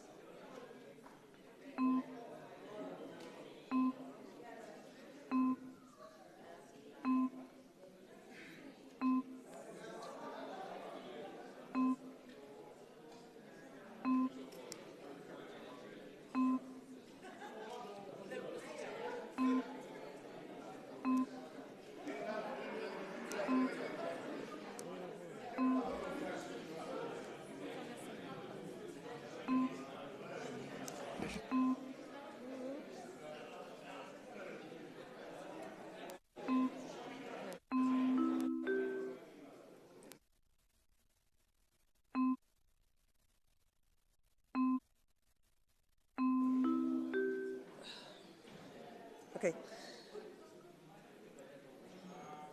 I now call on the Sergeant at Arms to lock the doors in accordance with Rule 110, subsection 2. I also wish to indicate that in terms of Rule 110, subsection 4, no member may enter or leave the House until the result of the roll call has been announced. So I now call on the Secretary to call the roll, and members shall reply with yes or A, or nay or no. Secretary. Thank you once more, Speaker. We'll start again in the same pattern. Honorable A. Lissufi? Yes. Honorable N. Ngomoralogo, Yes. Honorable L.E. Makubele, Yes. Honorable T. Mutara, Honorable L.I. Maile, Yes. Honorable K.P. Diale Tlabela, Yes. Honorable P.J. Mamabolo, Yes. Honorable N.M. Tlagaza Banamela, Yes. Honorable M.M. A. Mfigwe, Siyabonga. Honorable M.D. Klope, Yes. Honorable L.H. Mikwe, Kiyadumela ra. Honorable M.E. Kumalo, Yes. Honorable N.F. Mazibugo, Vula lompopo. Ngiyavuma. Honorable M.K. Chilwane, Yes. Honorable V.R.M. Ramokopa, Yes. Honorable S.M. Peters, Yes. Honorable L.J. Evans, Yes.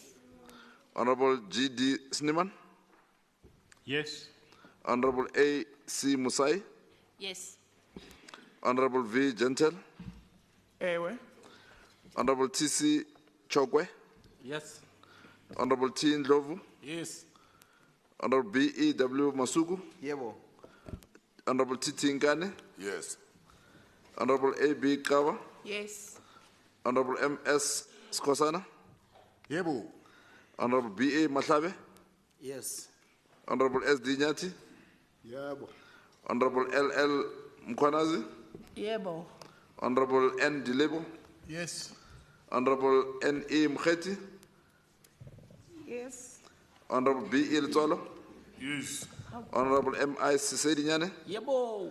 Honorable D.N. Tlabere, Yes. Honorable M.K. Mhlongo, Yes.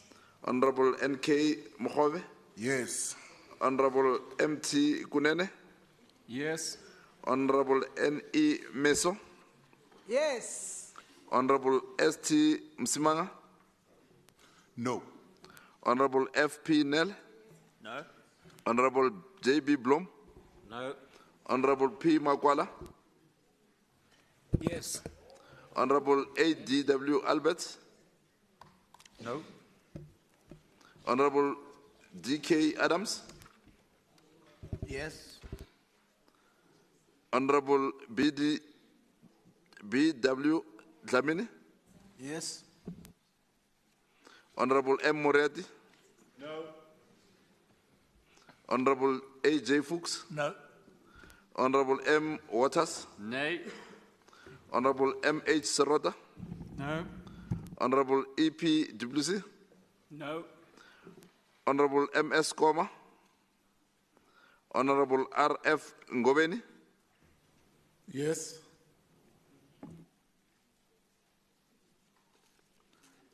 Honorable J.C. Moody, Yes. Honorable E. More, Yes. Honorable A.A. Ali, Honorable N.M. Dijakhar, Honorable N. Teke, No. Honorable B.A. Engelbrecht, Honorable A. Silas, No. Honorable Y.M. Sun, Honorable M.S. Shabalala, No. Honorable J.M. Maloka, Yes. Honorable M.A. Masoleng, Honorable M.A. Masoleng, Yes.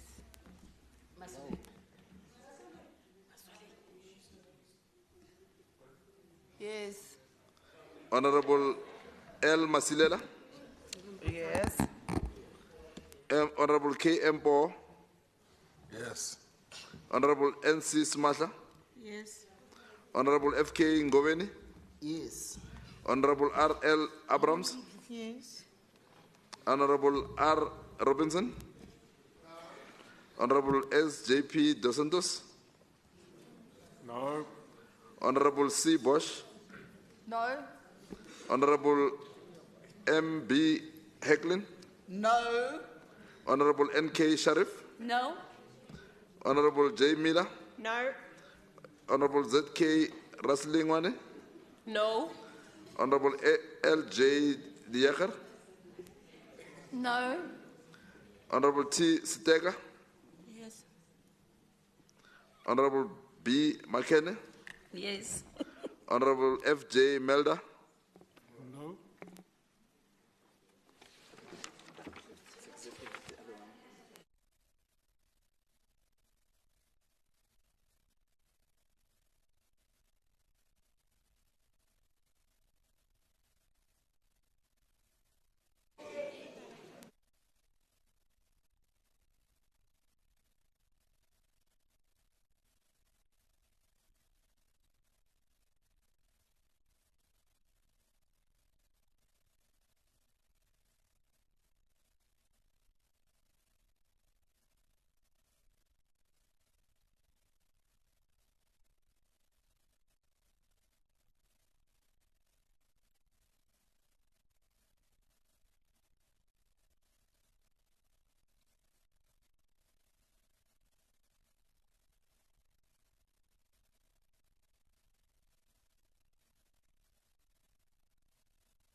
Okay, honorable members, here's the outcome of your voting. The yeses are 53, the noes are 22, 4 members are absent, 1 did not vote, and that person who did not vote is the Speaker because she only votes when she breaks a tie. So the tally total is 80. The vote has been adopted by the House.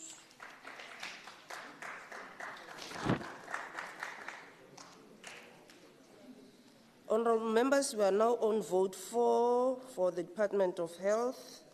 There's an indication that Honourable Bloom would mind to make a declaration. Do you still want to do that?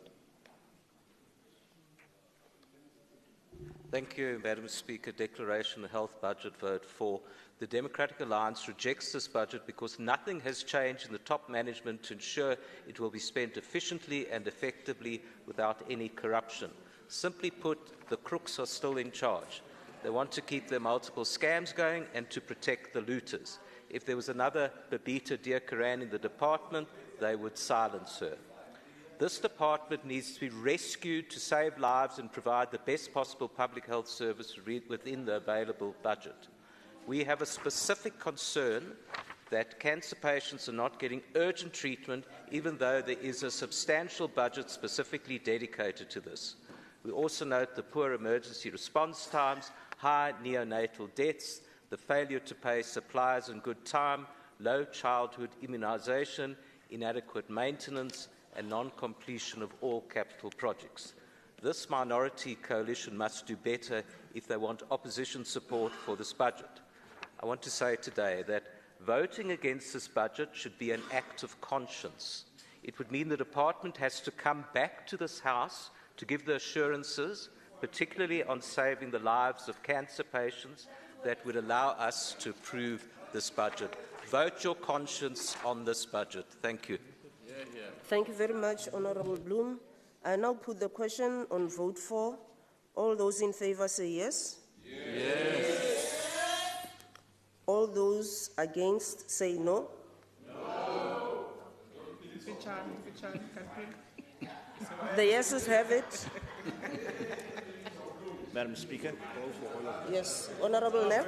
Madam Speaker, in terms of Rule 109... Order, honourable members. Honourable Nell. In terms of Rule 109, subsection 1, I request a roll call vote, please. Mr. Roll call. Okay. Your wife is here. Honourable members, the bells will be rung for 1 minute. I now call on the Sergeant of Arms to ring the bells for that 1 minute, as agreed to by the whips in terms of Rule 110, subsection 2.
Okay, thank you very much, honourable members. I now call on the Sergeant at Arms to lock the doors in accordance with Rule 110, subsection 2.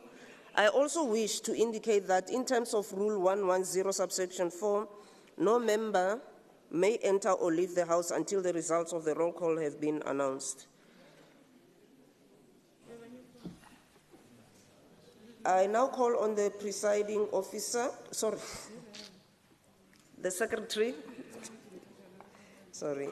for the secretary to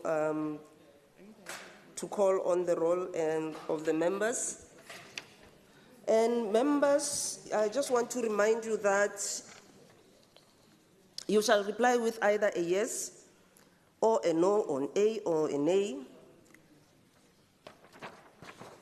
Secretary? Thank you, Honourable Speaker. I will now call honourable members. I will go straight to their initials and surname. A. Lusufi? Yes. N. Ngomora Logo? Yes. L. E. Makubela? Yes. T. Mutara? Yes. L. E. Maile? L. I. Maile? Yes. K. P. Diale? Tlavela? Yes. P. J. Mamabolo? Yes. N. N. Mhlagaza Manamela? MMA Mfigwe? Yebo. MD Hlope? Yes. LH Mihwe? Extem Sam. ME Kumalo? Yes. NF Mazibugo? Ngiyavuma. MK Chilwane? Yes. VR Ramkopa? Yes.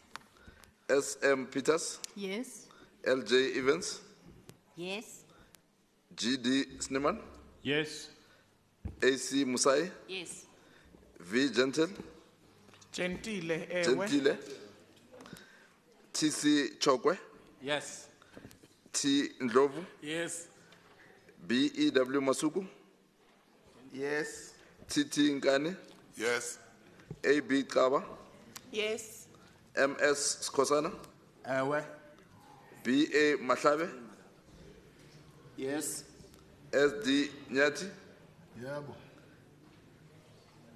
LL Mkwanazi? Yes. N Dilebo? Yes. NE Mkheti? NE Mkheti? Yes. BE Ltswalo? Yes. MI Sisedinyane? Yes, teacher. DN Tlavere? Yes. MK Mhlongo? Yes. NK Mkhobe? Yes. MT Kunene? Yebo. NE Miso? Yebo. ST Msimanga? No. FP Nel? No. JB Bloom? No. P Makwala? Yes. ADW Albert? No. DK Adams? No. BW Dlamini? Yes. M Moriarty? AJ Fuchs? No. M Waters? No. MH Serota? No. EWC? No. MS Koma? RF Ngobeni? Yes. JC Moody? Ewe. E More? Yes. AA Ali? NDM Diacher? N Nteke? No. BA Engelbrecht? A Silas? No. YM Sun? MS Shabalala? No. JM Maloka? Yes. MA Masoleng? MA Masoleng? Yes. Yes. L Masilela? Yes. KM Paul? Yes. NC Smatha? Yes. FK Ngobeni, Yes. RL Abrams, Yes. R. Robinson, SJP Dos Santos, No. C. Bosch, No. NK Sharif, No. MB Hackling, No. J. Miller, No. ZK Raslingwane, No. LJ Dijakhar, No. T. Siteka, B. Makene, FJ Milda, Yes. FJ Milda, No.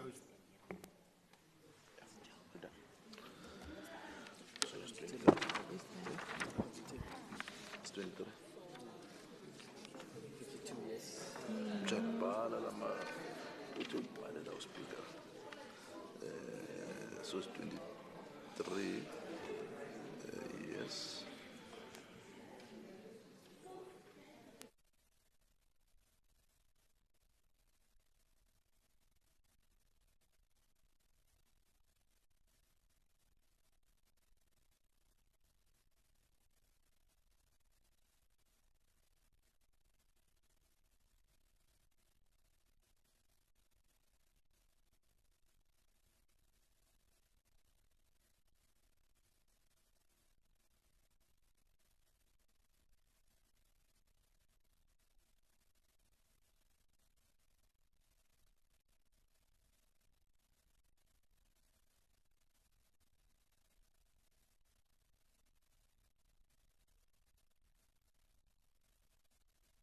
All right, honorable members, here's the outcome of your voting for vote number 4 for health.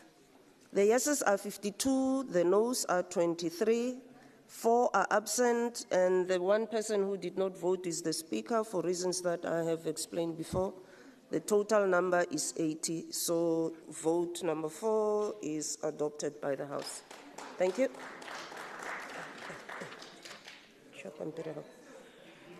Honourable members, we are now on vote number 5 for the Department of Education. I'm told there's a declaration by Honourable Alberts. Madam Speaker, we're not going to do a declaration anymore. Thank you. So I now put a question on vote 5. All those in favour say yes. Yes. All those against say no. No. Okay. The yeses have it. And vote 5 is adopted by the House. Speaker. Okay. Honourable Nell. We will win. Honourable Nell. Order, order, honourable members. Order, order. Same Proceed, Honourable procedures. Nell. Last time I rise on 1091 and ask for a roll call vote, please. Okay. Okay, honourable members. I now call on the Sergeant at Arms to ring the bell for 1 minute, as agreed to by the whips in terms of Rule 110, subsection 2.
Okay, honourable members, I now call on the Sergeant at Arms to lock the doors in accordance with Rule 110, subsection 2. I also wish to indicate that in terms of Rule 110, subsection 4, no member may leave or enter the House until the results of the roll call has been announced. I now call on the Secretary to call the roll. A. Lesufi. A. Lesufi. Yes, yes. N. Komora Lihuku. Yes. He says no. L. E. Makubela.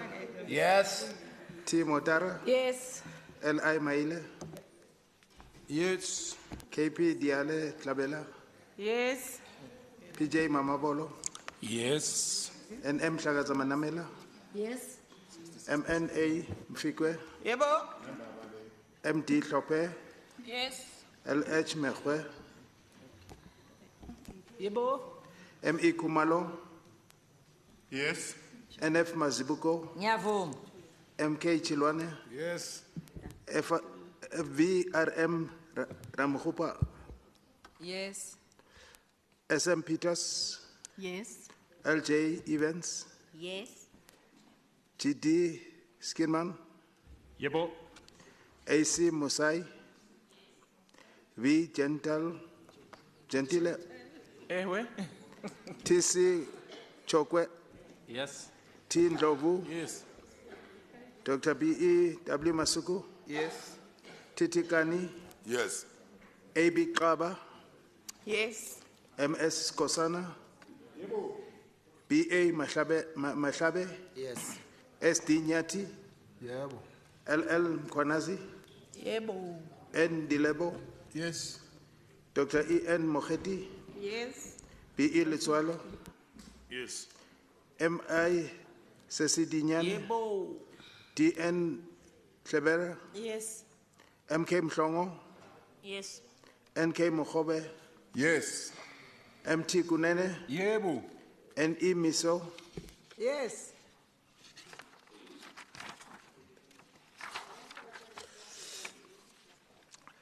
S.T. Msimango. No. F.P. Nel. No. J.P. Bloom. No. P. Makwala. Yes. A.D.W. Alberts. No. Bishop D.K. Adams. Yes. B.W. Dlamini. Yes. N. Moriarty. A.J. Fush. No. N. M. Waters. No. M.H. Girota. No. E.P. Du Plessis. No. M.S. Koma. R.F. Ngobeni. No. J.C. Moody. No. E. More. No. A.A. Ali. N.M. Diager. No. Arntzike. No. B.A. Engelbrecht. A. Silias. No. Y.M. Son. M.S. Chabalala. No. M.J. Maluka. Yes. M.A. Masolang. Yes. L. Masilela. Yebo. K.M. Poho. Yes. N.C. Simasha. Yebo. F.K. Ngoben. Yes. R.L. Abrahams. Yes. R. Robinson. SJP Dos Santos. No. C. Bosch. No. N.K. Sharif. Nope. M.P. Hicklin. No. J. Miller. No. Z.K. Rasilongwan. No. L.J.D. Diager. No. T. Siteka. Yes. B. McKenna. Yes. F.J. Mulder. No.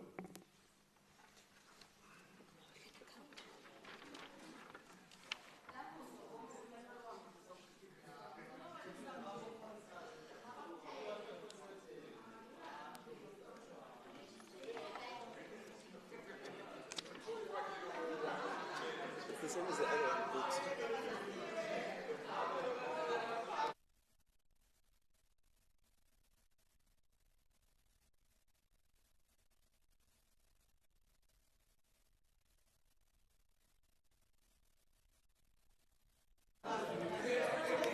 Madam Speaker, Madam Speaker, Madam Speaker,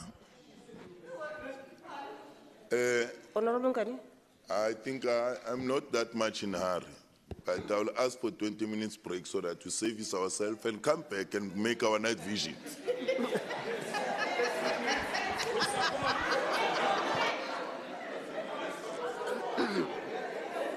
Honorable members, I need to give you an outcome of your voting for vote number 5.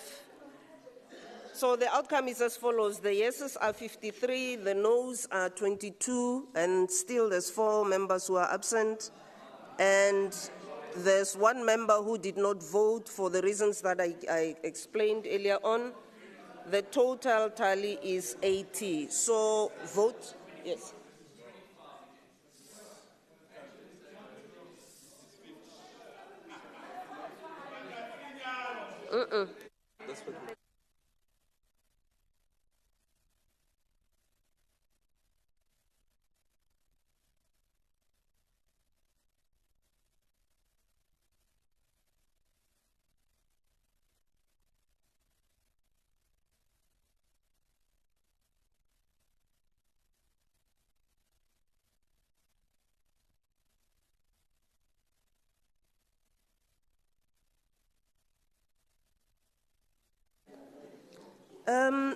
Honorable members, there's an objection, so what should happen then is that the voting will be done again on the same paper. Vote number 5. Secretary? A. Lesufi. Secretary, hold on. Secretary, hold on. Speaker, Order, members. Order. I've asked for a break. Yeah, no, you're noted, Honorable Nkani. Yes. You're noted. Honorable Mekwe, please, when you rise, just indicate which rule you're rising on, so that we are all in order. Chair, I'm on Rule 92. I want to object for us to restart, because we can only subtract the 3 of the ActionSA and we can continue. There's no need to restart. Yeah, mathematics. Yeah.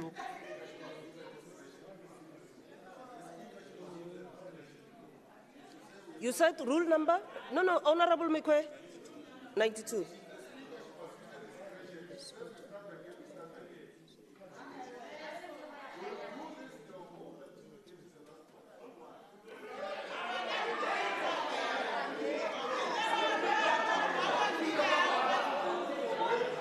No. No, honorable members, order. 92, I'm sorry. Order, honorable members. Order, honorable members. Order, honorable members. Secretary, proceed, please. A. Lesufi. Yes. N. Komora Lihuku. Yes. L. Ima Kubela. Yes. T. Motara. Yes. L. I. Maile. Yes. KP Diale Tlabela. Yes. PJ Mamabolo. Yes. NM Shagaza Manamela. Yes. MMA Mfikwe. Yebo. MD Shope. Yes. LH Mihwe. Yebo. ME Kumalo. Yes. NF Mazibuko. Ngiyavuma. MK Chilwane. Yes. VRM Ramuhupa. Yes. SM Peters. Yes. LJ Evans. Ja, meneer. GD Skierman. Yebo. AC Musai. V Gentile. TC Chokwe. Yes. T Ndlovu. Yes. Dr. B.E.W. Masuku. Titi Kani. Yes. A.B. Kaba. Yes. M.S. Kosana. Yebo. B.A. Mahlabe. Yes. S.D. Nyati. Yebo. L.L. Mkwanazi. Yebo. N.D. Lebo. Yes. Dr. N.E. Mokheti. Yes. B.E. Litswalo. Yes. M.I. Sesi Dinyane. Yebo. D.N. Tlebere. Yes. M.D. Mhlongo. M.K. Mhlongo, I'm sorry. M.K. Mhlongo. Yes. N.K. Mokobe. Yes. M.T. Kunene. Yebo. N.E. Miso. Enda. S.T. Msimanga. No. F.P. Nell. No. J.B. Bloom. No. P. Makwala. ADW Alberts, No. Bishop DK Adams, Yes. BW Lamini, Yes. M. Moriarty, AJ Fush, No. M. Waters, No. MH Girota, No. EP Du Plessis, No. MS Koma, RF Ngobeni, No. JC Moody, Near. E. More, No. AA Ali, AA Ali, oops. NM Diager, R. Ntseke, No. BA Engelbrecht, AC Silias, No. YM San, MS Chabalala, No. JM Maluka, Yes. MA Masolan, Yes. Yes. L Masilela, Yebo. KM Poho, Yes. NC Simasha, Yes. FK Ngobeni, Yes. RL Abrahams, Yes. R. Robinson, SJP Dos Santos, No. C. Bosch, No. NK Shafir, No. MP Hickling, No. J. Miller, No. ZK Rasilingwane, No. LJ Diager, No. T. Siteka, Yes. B. McKenna, Yes. FJ Mulder. No.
Honorable Speaker.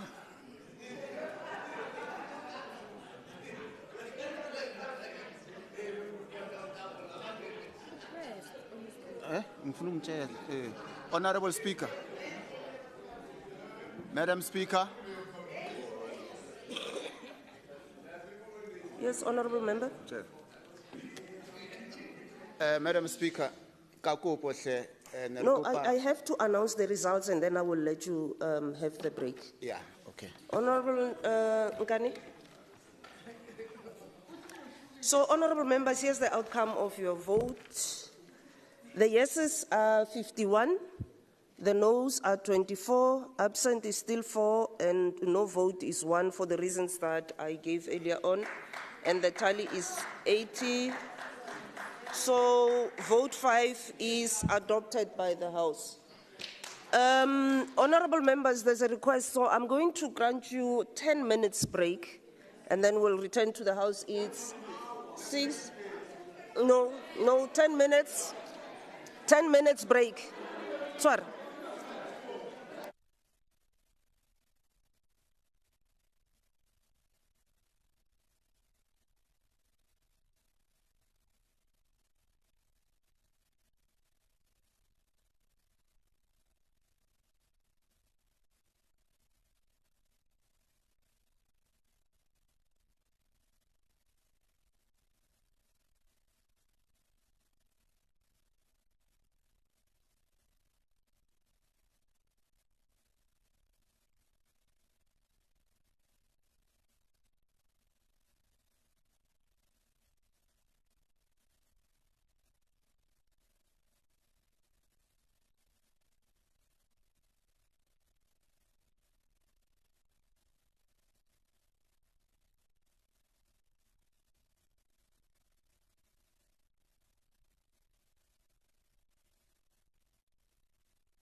Yeah. Okay, honorable members. Honorable members, order, order, order, honorable members.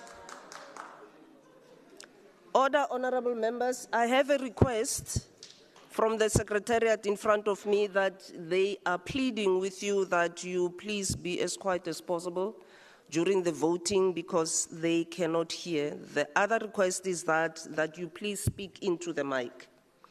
So let's proceed. Vote 6, social development. There's a declaration from Honorable J. Mulder.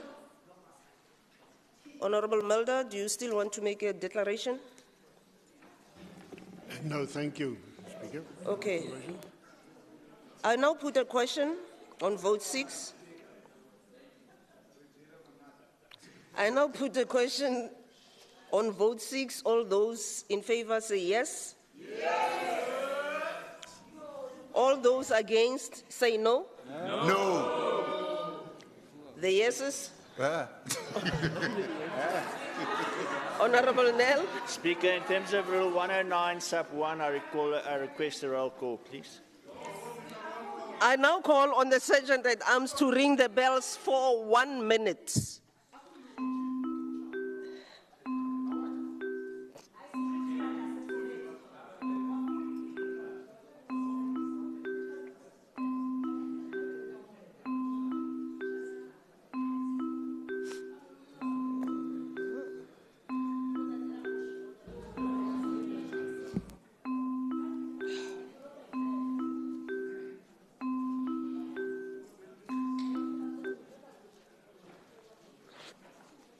I now call on the Sergeant at Arms to lock the doors in accordance with Rule 110, subsection 2. I also wish to indicate that in terms of Rule 110, subsection 4, no member may enter or leave the House until the results of the roll call has been announced. I now call on the Secretary to call the names out. Thank you, Honourable Speaker. I'll call the honourable members. A. Sufi. Yes. N. Ngomoraloku. Yes. L.E. Makubele. Yes. T. Mutara. Yes. L.I. Maile. Yes. K.P. Dialetlavela. Yes. P.J. Mamabulo. Yes. N.M. Mhlagaza Manamela. Yes. M.M.A. Mfigwe. Yes. M.D. Klope. Yes. L.H. Mihwe. Yebo. M.E. Kumalo. Yes. N.F. Mazibugo. Ngiyavuma. M.K. Chilwane. Yes. V.R.M. Ramakhupa. Yes. S.M. Peters. Yes. L.J. Evans. Yes.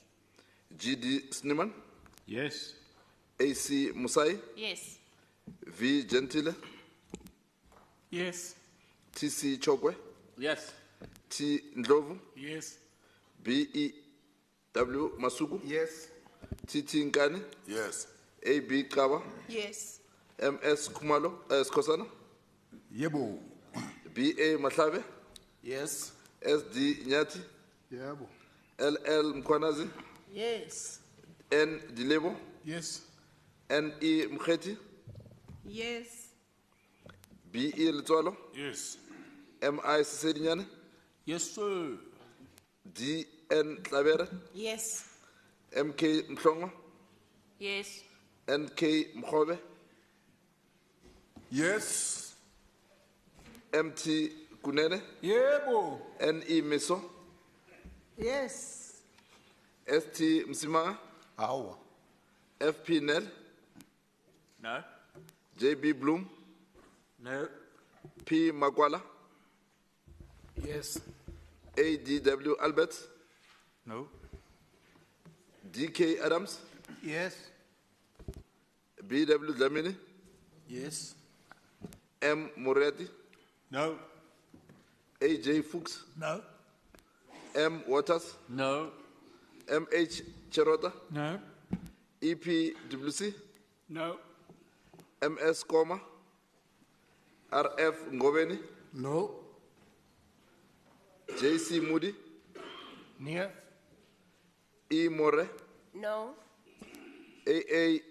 Ali. N.M. Diaker. R. Nzeke. No. B.A. Engelbrecht. A. Silas. No.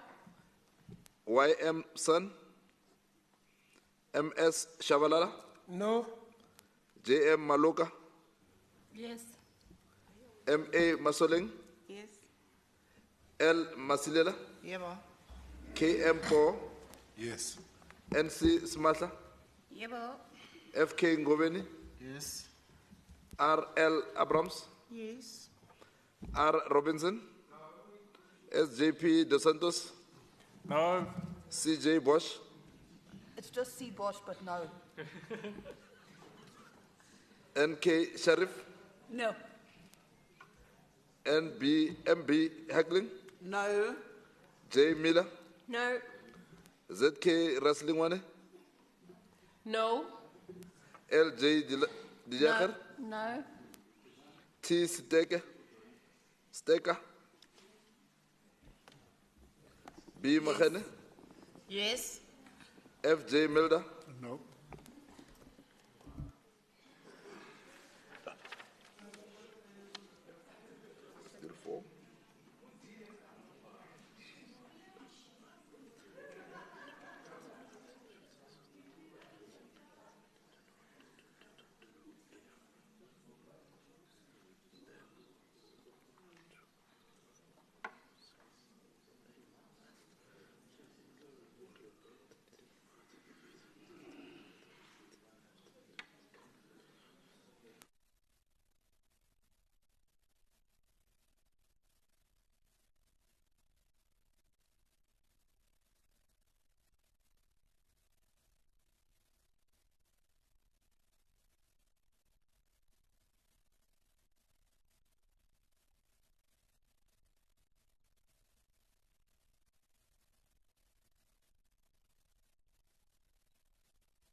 Okay, honorable members, here's the outcome of your voting. The yeses are 50, 5-0. The noes are 25, 2-5.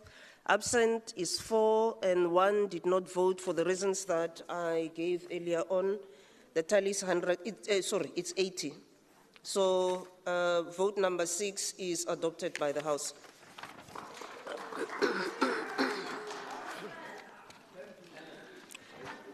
We now move to vote number 7, Cooperative Governance and Traditional Affairs. There's a request for a declaration. Honorable Melder, do you still want to do that?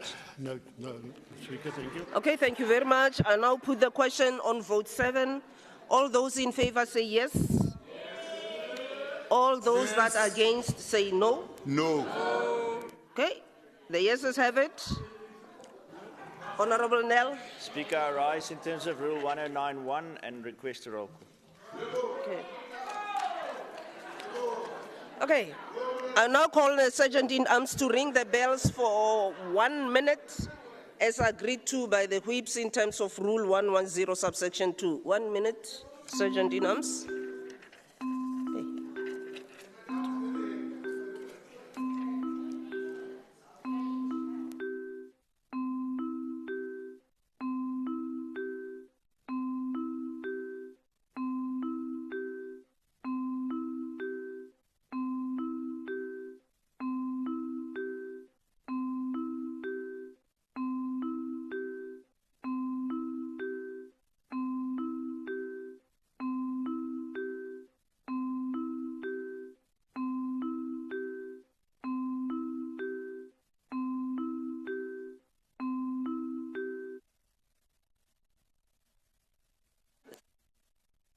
Honourable members, I'll now call on the Sergeant at Arms to lock the doors in accordance with Rule 110 subsection 2.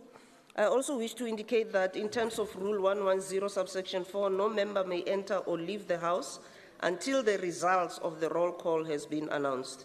I now call on the Secretary. Thank you, Speaker. All called honourable members in the same order. A. Lusufi. Yes. N. Nkomorado Hoku. Yes. L. E. Makuvela. Yes. Chi Mutara. Yes. L. I. Maile.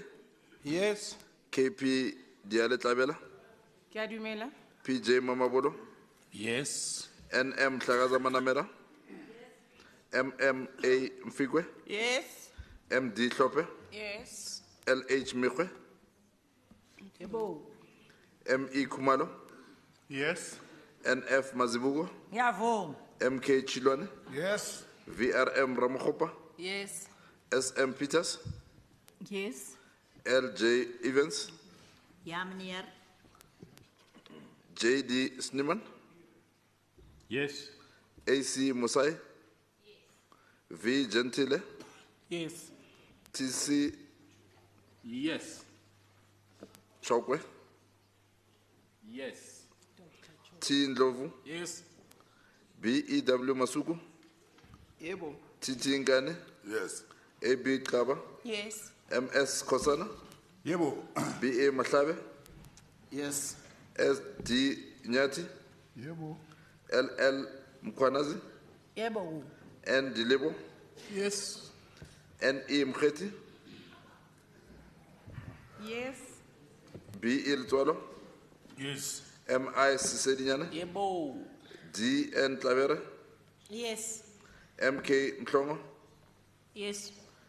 NK Mukhobe. Yes. MT Kunene. Yebo. NE Miso. Yebo. ST Msimanga. No. FP Nel. No. JB Bloom. No. P Makwala. ADW Albert. No. DK Adams. Yes. BW Damini. Yes. M Moretti. No. AJ Fuchs. No. M Waters. No. MH Sirota. No. EP Duplessis. No. MS Koma. RF Ngobeni. Yes. JC Moody. Yes. E More. Yes. AA Ali. NM Diaker. R Nzeke. No. BA Engelbrecht. A Silas. No. YM Sun. MS Shabalala. No.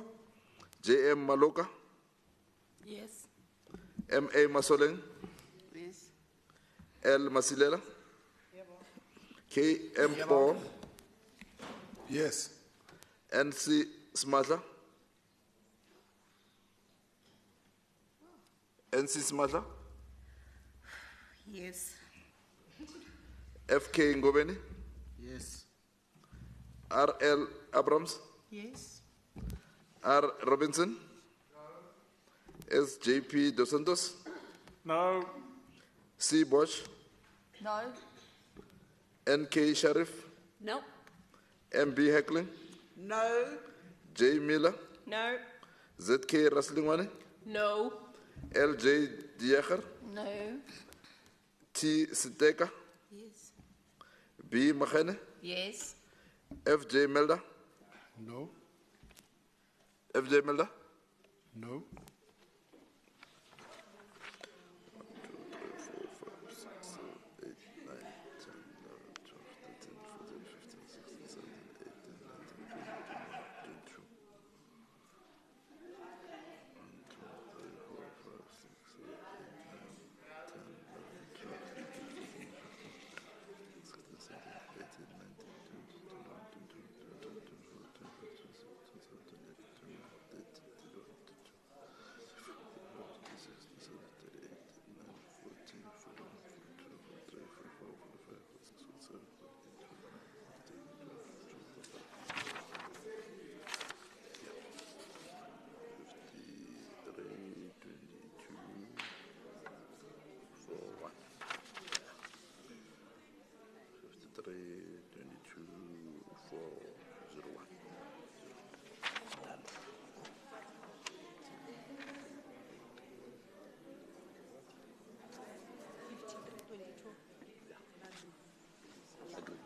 Okay. Okay, honorable members, here's the outcome of your voting. The yeses are 53-53, the noes are 22-22. Absent is 4 and 1 did not vote. And the tally total is 80. So vote 7 is adopted by the House. We now move to vote 8, human settlements. I now put a question on vote 8. All those in favor say yes. Yes. All those who are against say no. The yeses have it. Honorable Nell. Madam Speaker, I rise on Rule 109 sub 1 and call for a roll call. I now call on the Sergeant at Arms to ring the bell for 1 minute as agreed to by the whips in terms of Rule 110 subsection 2.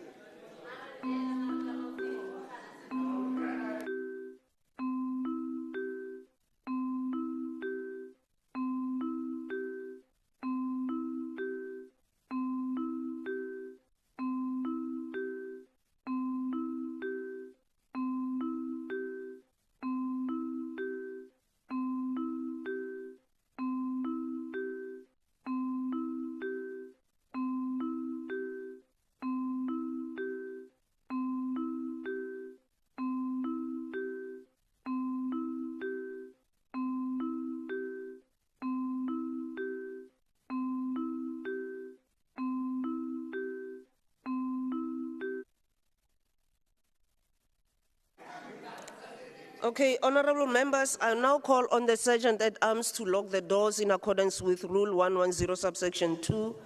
I also wish to indicate that in terms of Rule 110 subsection 4, no member may enter or leave the House until the results of the roll call has been announced. I now call on the Secretary to proceed with the voting.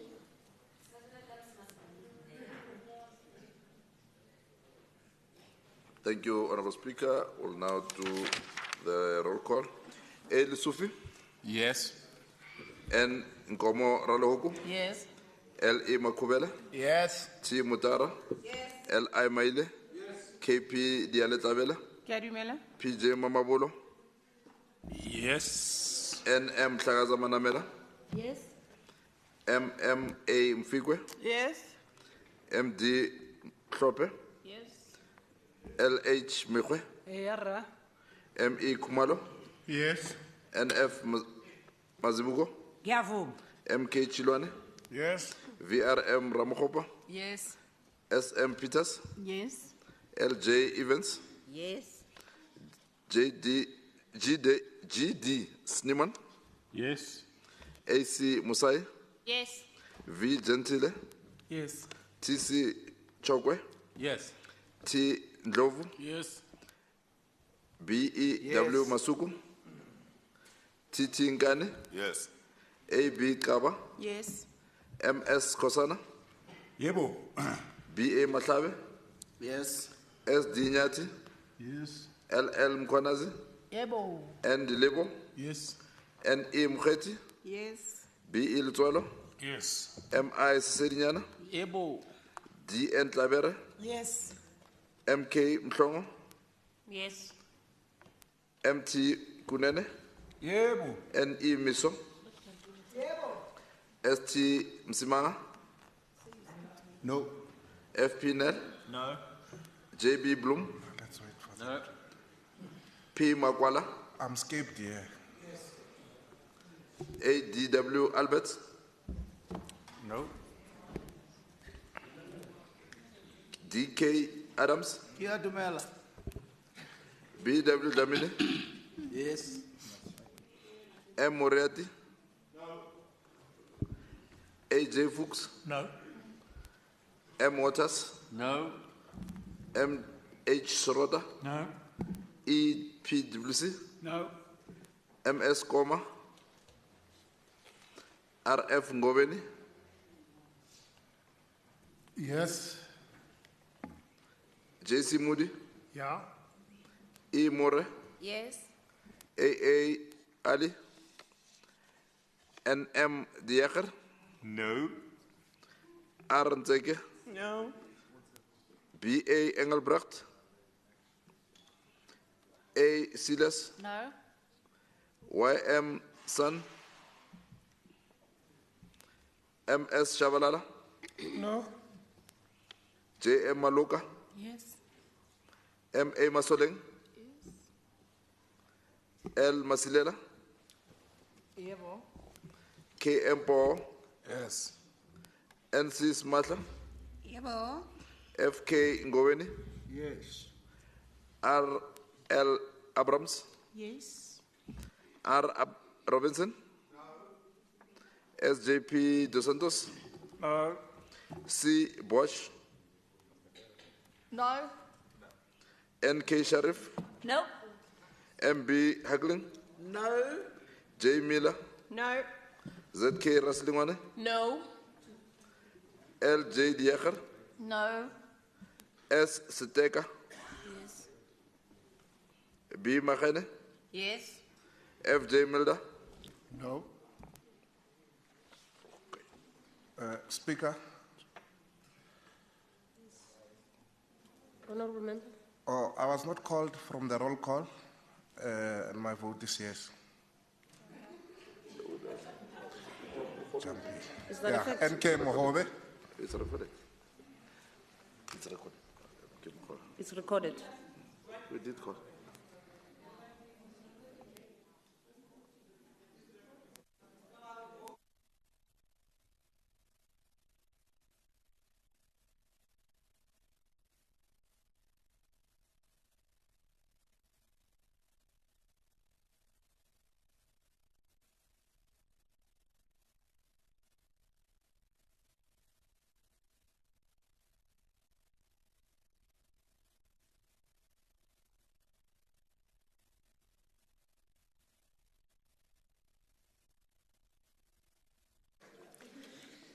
Okay, honourable members, here's the outcome of your voting. The yeses are 53-53, the noes are 22-22, 4 is absent, and 1 did not vote. The total is 80. So this is vote number 8. It is adopted by the House. Thank you very much. We then move to vote number 9, Department of Road and Transport. And I put the question on vote 9. All those in favor say yes.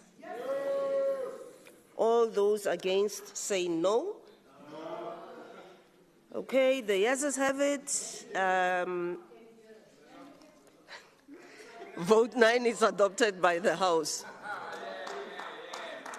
Honourable members, we now move to vote number 10. I now put the question on vote 10. All those in favor say yes. All those who are against say no. No. The yeses have it. Speaker. Vote number 10 is Speaker. adopted. Honourable Nell. In terms of vote 10, I request in terms of Rule 109(1) a roll call, please. Okay. Honourable members, I now call on the Sergeant at Arms to ring the bell for 1 minute, as agreed to by the whips in terms of Rule 110, subsection 2. 1 minute.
Okay, honourable members, I now call on the Sergeant at Arms to lock the doors in accordance with Rule 110, subsection 2.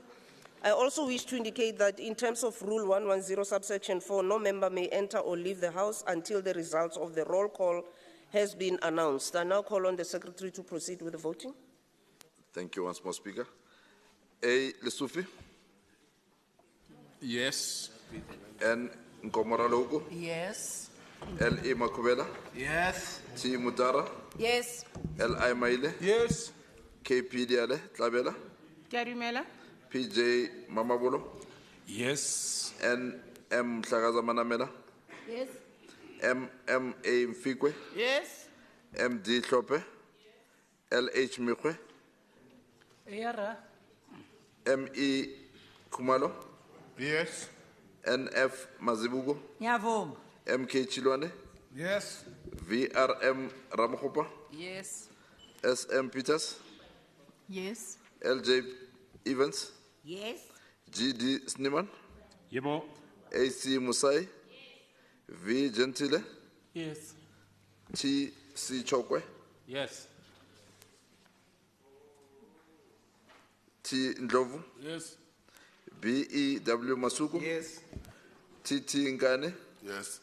A. B. Kaba. Yes. M. S. Kosana. Yebo. B. A. Mahlaba. Yes. S. D. Nyati. Yeah. L. L. Mkwanazi. Yebo.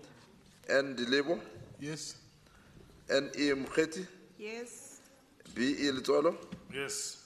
M. I. Siserinyane. Siyavu. D. N. Tlabere. Yes. M. K. Mklongo. Yes. N. K. Mkhobe. Yes. M. T. Kunene. Yebo. N. E. Miso. S. T. Msimanga. No. F. P. Nel. No. J. B. Bloom. No. P. Magwala. Yes. A. D. W. Albert. No. D. K. Adams. Yes. B. W. Dlamini. Yes. M. Moriarty. No. A. J. Fuchs. No. M. Waters. No. M. H. Sarota. No. E. P. Duplessis. No. M. S. Koma. R. F. Ngobeni. No. Done. Done. Tshwara J. C. Moody. No. E. More. No. A. A. Ali. N. M. Diakhar. No. R. Zege. No. B. A. Engelbrecht. A. C. A. Silas. No. Y. Son. M. S. Shabalala. No. J. M. Maluka. Yes. M. A. Masodeng. Yes. L. Masilela. Pronounce it properly. L. Masilela. Yes. K. M. Po. Yes. N. C. Smatla. Yes. F. K. Ngobeni. Yes. R. L. Abrams. Yes. R. Robinson. S. J. P. Dos Santos. No. C. Bosch. No. N. K. Sharif. No. M. B. Heckling. No. J. Miller. No. Z. K. Raslingwane. No. L. J. Diakhar. No. T. Siteka. B. McKenna. Yes. F. J. Mulder. No.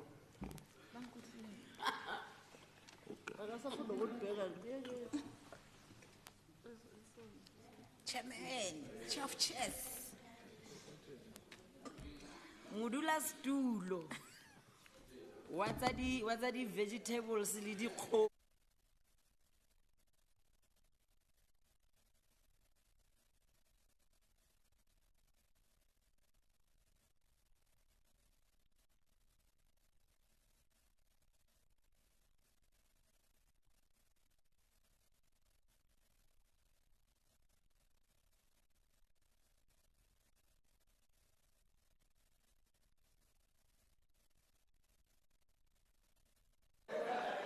Okay, honorable members, here's the outcome of your votes. The yeses are 50-5-0, the noes are 25-5, and 4 are absent, and 1 did not vote. The total is 80. Vote 10 is adopted by the House.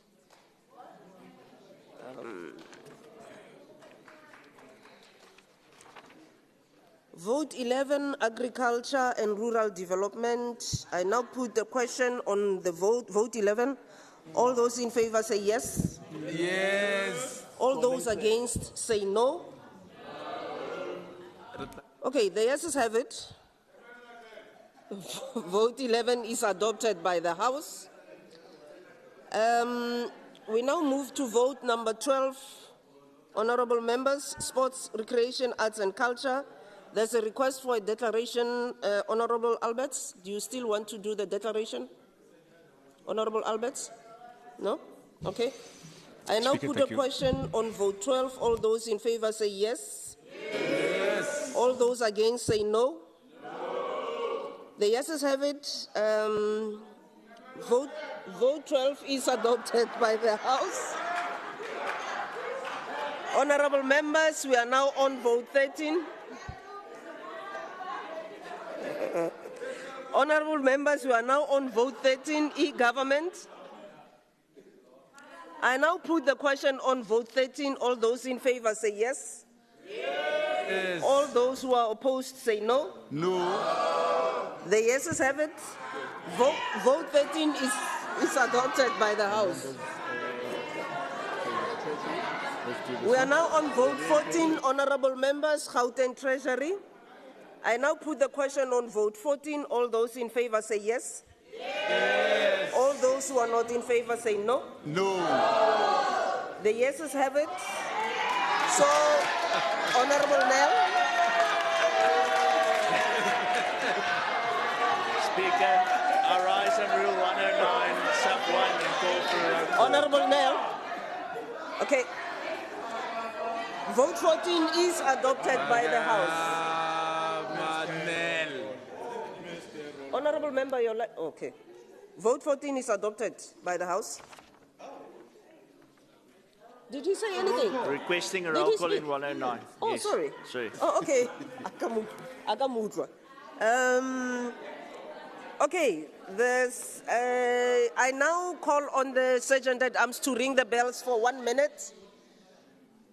As agreed to by whips in terms of Rule 110, subsection 2. 1 minute, Sergeant at Arms.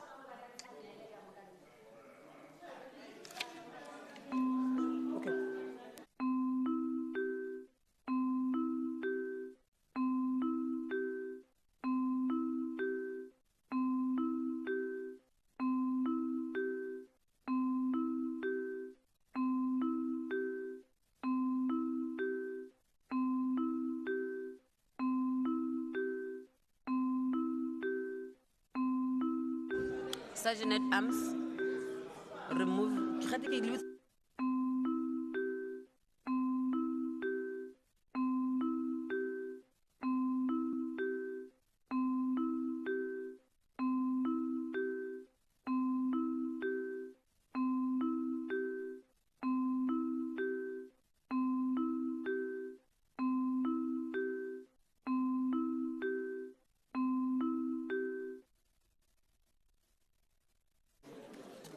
Okay, I now call on the Sergeant at Arms to lock the doors in accordance with Rule 110, subsection 2. I also wish, honorable members, to indicate that in terms of Rule 110, subsection 4, no member may enter or leave the House until the results of the roll call has been announced.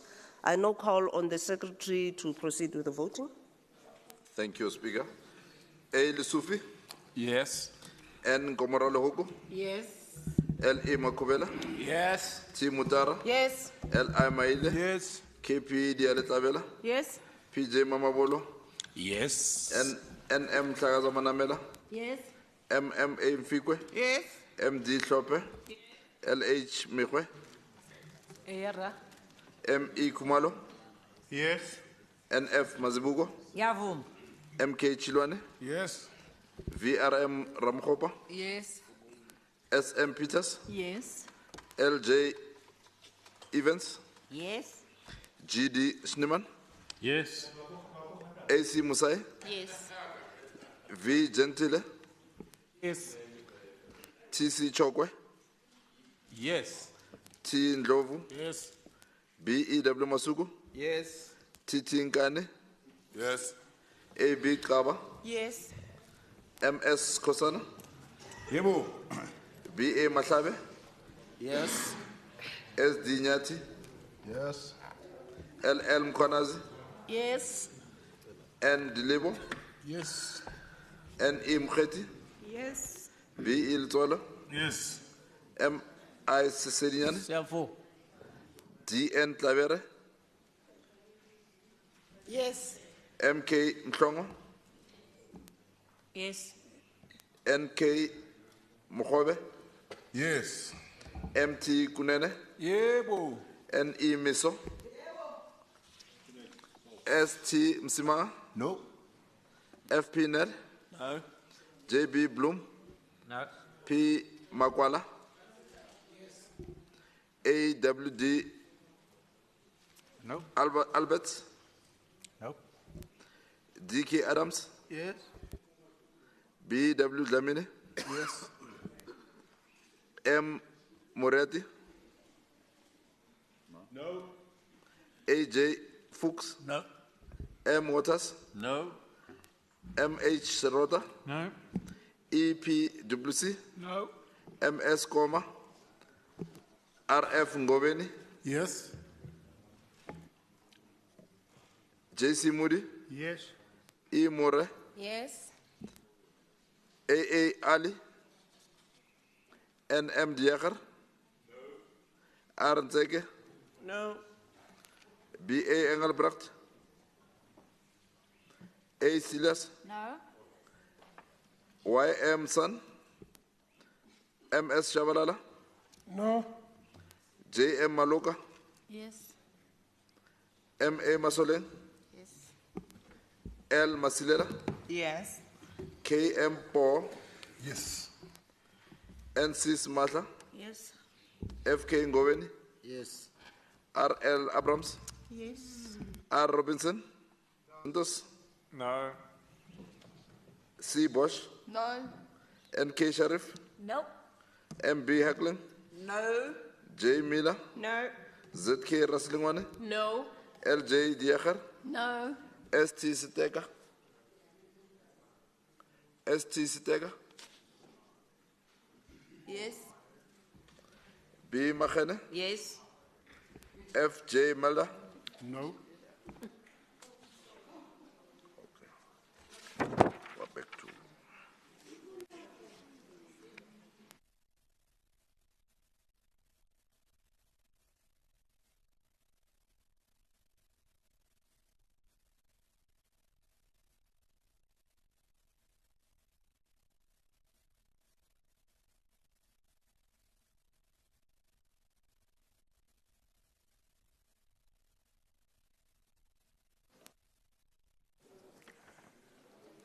Okay, honorable members, here's the outcome of your vote.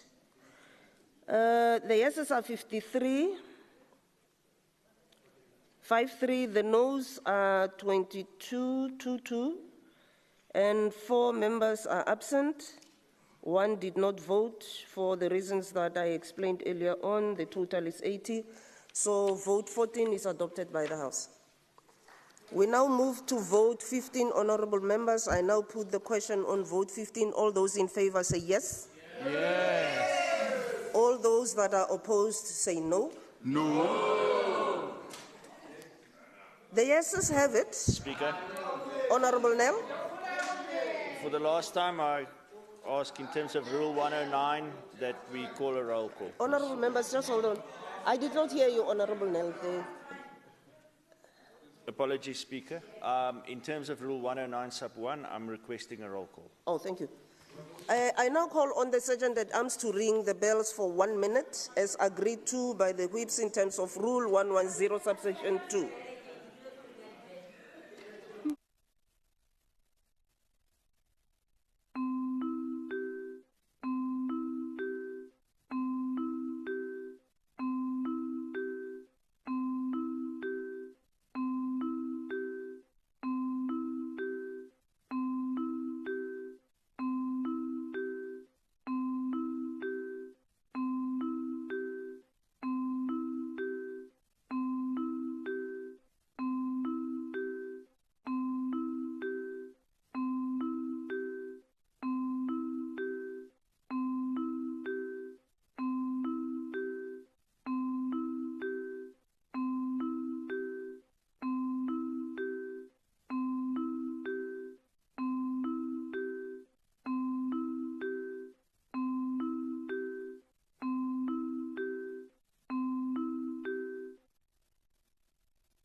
I now call on the Sergeant at Arms to lock the doors in accordance with Rule 110, subsection 2. I also wish to indicate that in terms of Rule 110, subsection 4, no member may enter or leave the House until the results of the roll call has been announced. I now call on the Secretary to proceed with the voting.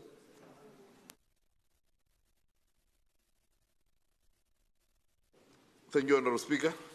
A. Lissufi, Yes. N. Gomorale Hoku, Yes. L. E. Makubela, Yes. T. Mutara, Yes. L. I. Maile, Yes. KP Yes. Dialetabela, Yes. N. M. Ntlakaza Manamera, No, you jumped me. Mama vote. PJ Mamabolo, Yes. N. M. Ntlakaza Manamera, Yes. M. M. A. Mfikwe, Yes.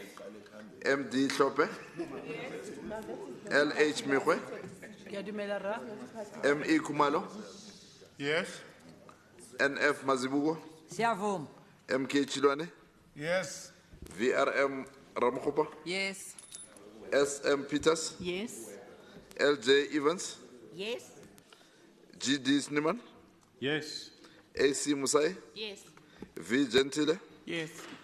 T. C. Chokwe, Yes. T. Ndlovu, Yes. B. E. W. Masuku, Yes, yes, yes, yes, yes. T. T. Nkane, Yes. A. B. Kaba, Yes. M. S. Kosana, Yebo. B. A. Mahlabe, Yes. S. D. Nyati, Yebo. L. L. Mkhwanazi, Yebo. N. Dilebo, Yes. N. E. Mukheti, Yes. B. E. Lutwalo, Yes. M. I. Sedinyane, Yebo. D. N. Tlabere, Yes. M. K. Mhlongo, Yes. N. K. Mukhobe, Yes. M. T. Kunene, Yebo. N. E. Meso, S. T. Msima, No. F. P. Nel, No. J. B. Bloom, No. P. Makwala, A. D. W. Albert, No. D. K. Adams, Yes. B. W. Dlamini, Yes. M. Moriarty, No. A. J. Fuchs, No. M. Waters, No. M. H. Sarota, No. E. P. Diblusi, No. M. S. Koma, R. F. Ngobeni, No. J. C. Moody, No. E. More, No. A. Ali, N. M. Diakhar, R. Zeke, No. B. A. Engelbrecht, A. Silas, No. Y. M. San, M. S. Shavalara, No. J. M. Maloka, Yes. M. A. Masoleng, Yes. L. Masilela, Yebo. K. M. Poho, Yes. N. C. Smatla, Yebo. F. K. Ngobeni, Yes. R. L. Abrams, Yes. R. Robinson, S. J. P. De Santos, No. C. Bosch, 9. N. K. Sharif, No. M. B. Hackling, It would be a no from me. J. Miller, No. Z. K. Raslingwane, No. L. J. Diakhar, No. T. Siteka, Yes. B. Makene, Yes. F. J. Milda, No.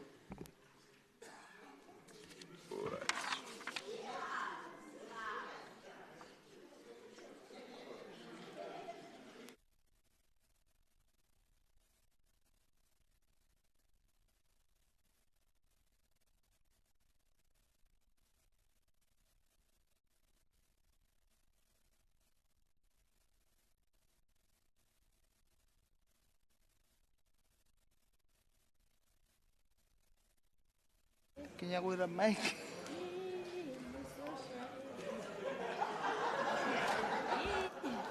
Okay, honorable members, here's the outcome of your voting. The yeses are 50-5-0. The noes are 25-25. 4 are absent and 1 did not vote. for the reasons that I explained earlier on, and the total is 80, so vote 15 is adopted by the House. Will the Secretary please read the 18th order? Thank you, Honourable Speaker. The 18th order is the decision on the schedule to the Gauteng Provincial Appropriation Bill G001 of 2024 for the 2024-25 financial year. I now put the question in terms of Rule 223, subsection 6, on the schedule to the Provincial Appropriation Bill G001 of 2024. All those in favor say yes. Yes. All those who are against say no. No. The yeses have it.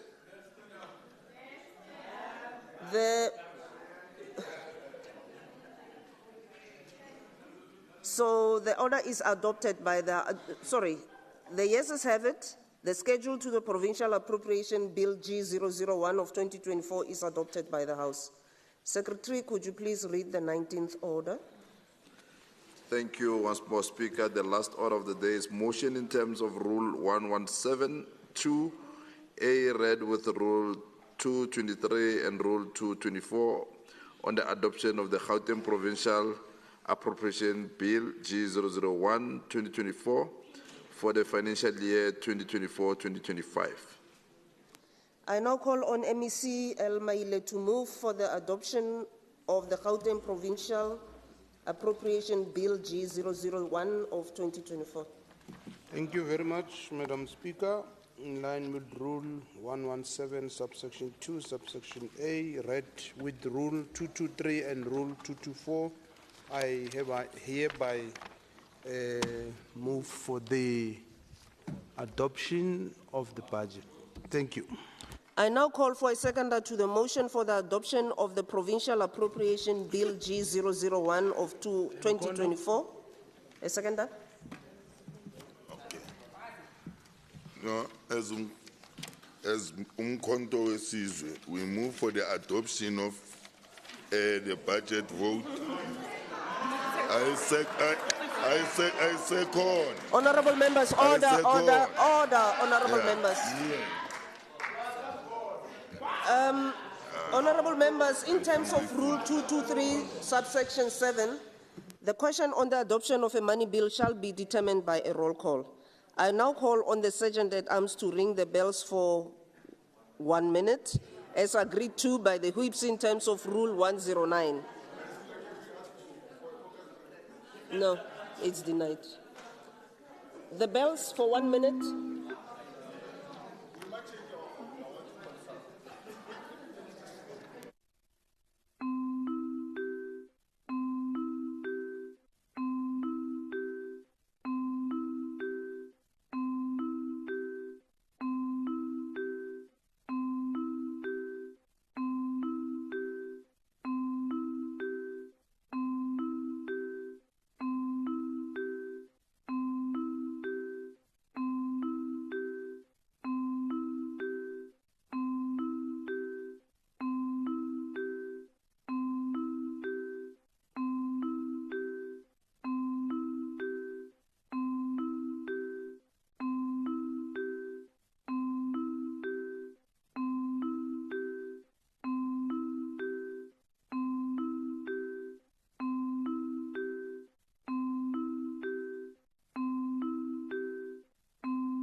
Yeah. Okay, honorable members, I now call on the Sergeant at Arms to lock the doors in accordance with Rule 110, subsection 2. I also wish to indicate that, Honorable Masoleng, in terms of Rule 110, subsection 4, no member may enter or leave the House until the results of the roll call has been announced. I now call on the Secretary to call out the names of the honorable members for the purposes of voting.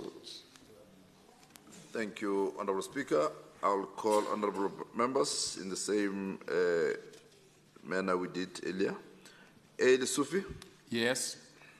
N. Gomorale Hoko? Yes. L.E. Makubela? Yes.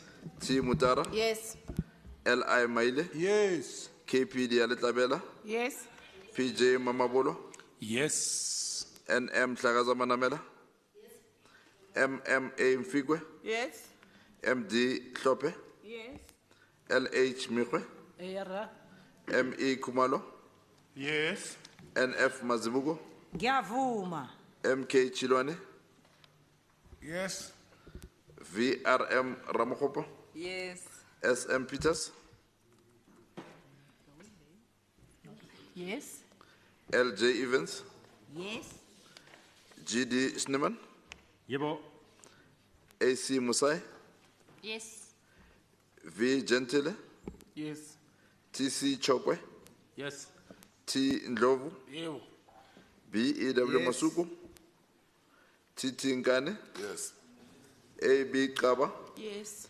MS Kosana? Yebo. BA Mahlabe? Yes. SD Nyati? Yes. LL Mkwanazi? Oh. Yes. N Dilebo? Yes. NE Muketi? Yes.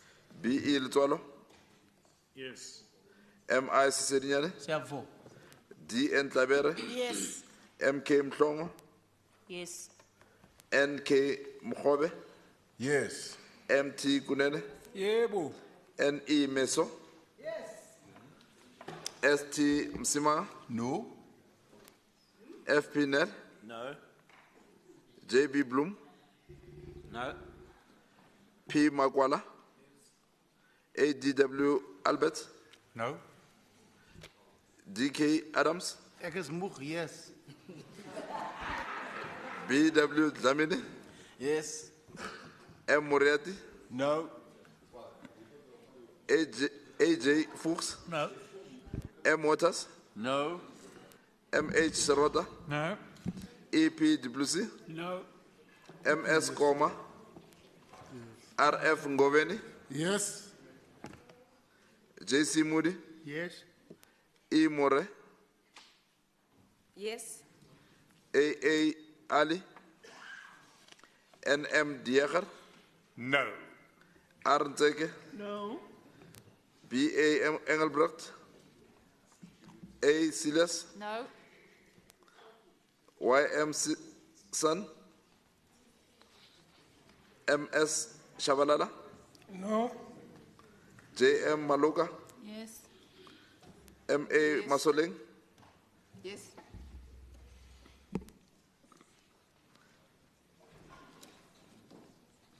L Masilela? Yes. KM Power? Yes. NC Smasha? Yes. FK Ngobeni? Yes. RL Abrams? Yes. R Robinson? SJP De Santos? No. C Bosch? No. NK Sharif? Nope. MB Hackling? No. JM Miller? No. ZK Raslingwane? No. LJ Diecher? No. T Siteka? Yes. B Magene? Yes. FJ Mulder? No. Thank you.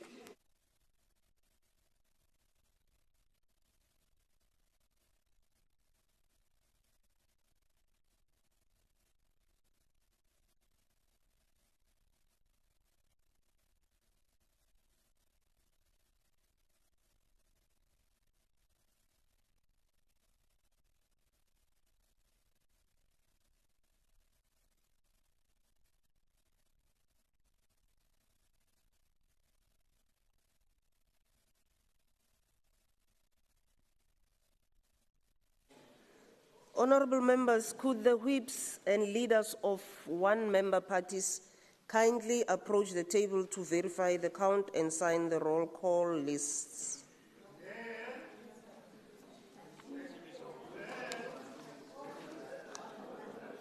We are standing on Rule 109. We want a recount of the recall.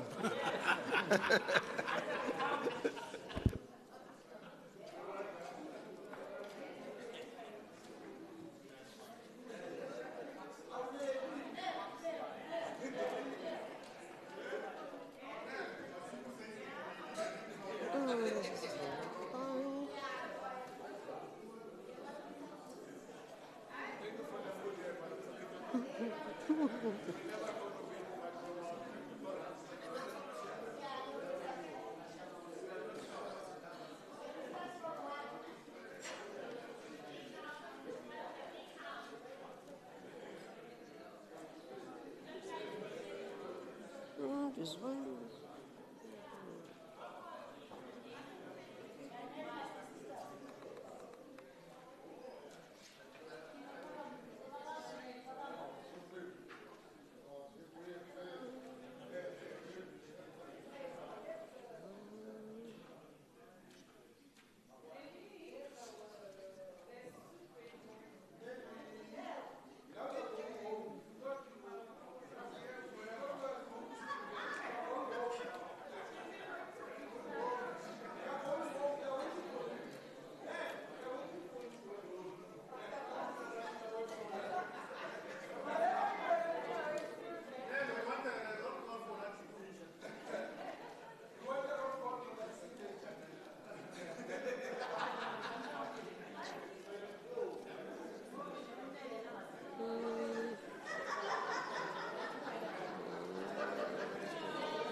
Lo di sign tse tsotlhe. Tse tsotlhe tse di rileng roll call. Sign on.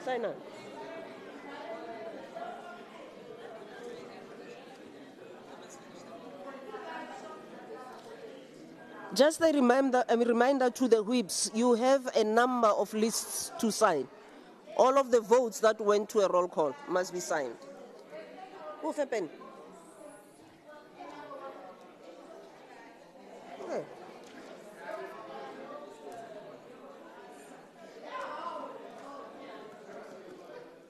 Reminder.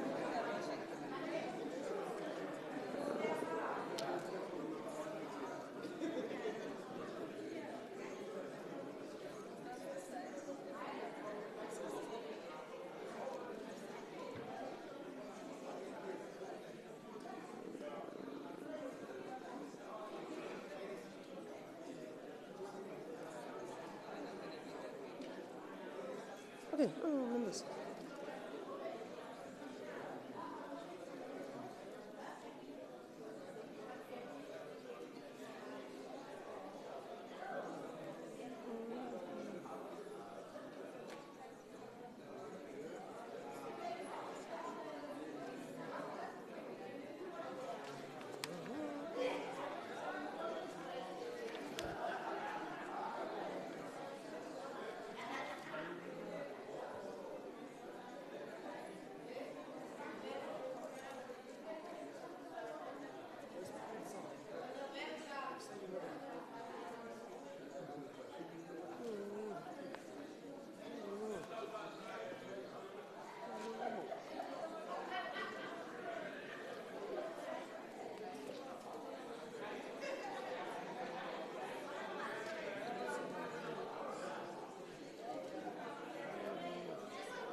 If it's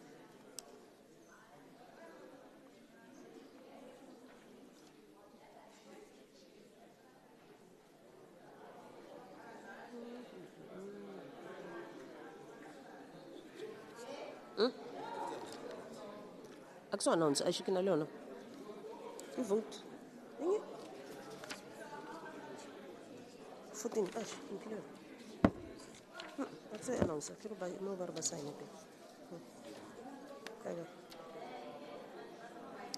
Okay.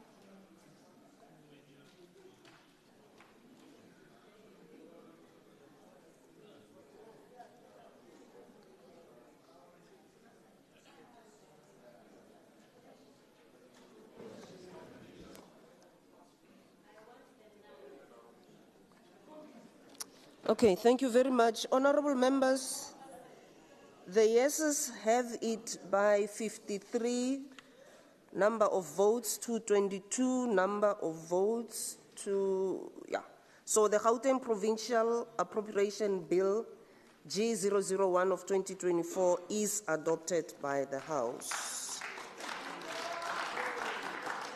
Okay, honorable members, that concludes the business for the day.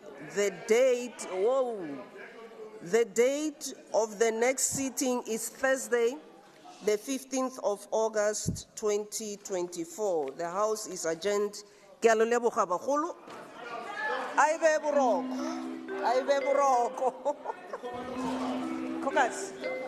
I stand on Rule 109?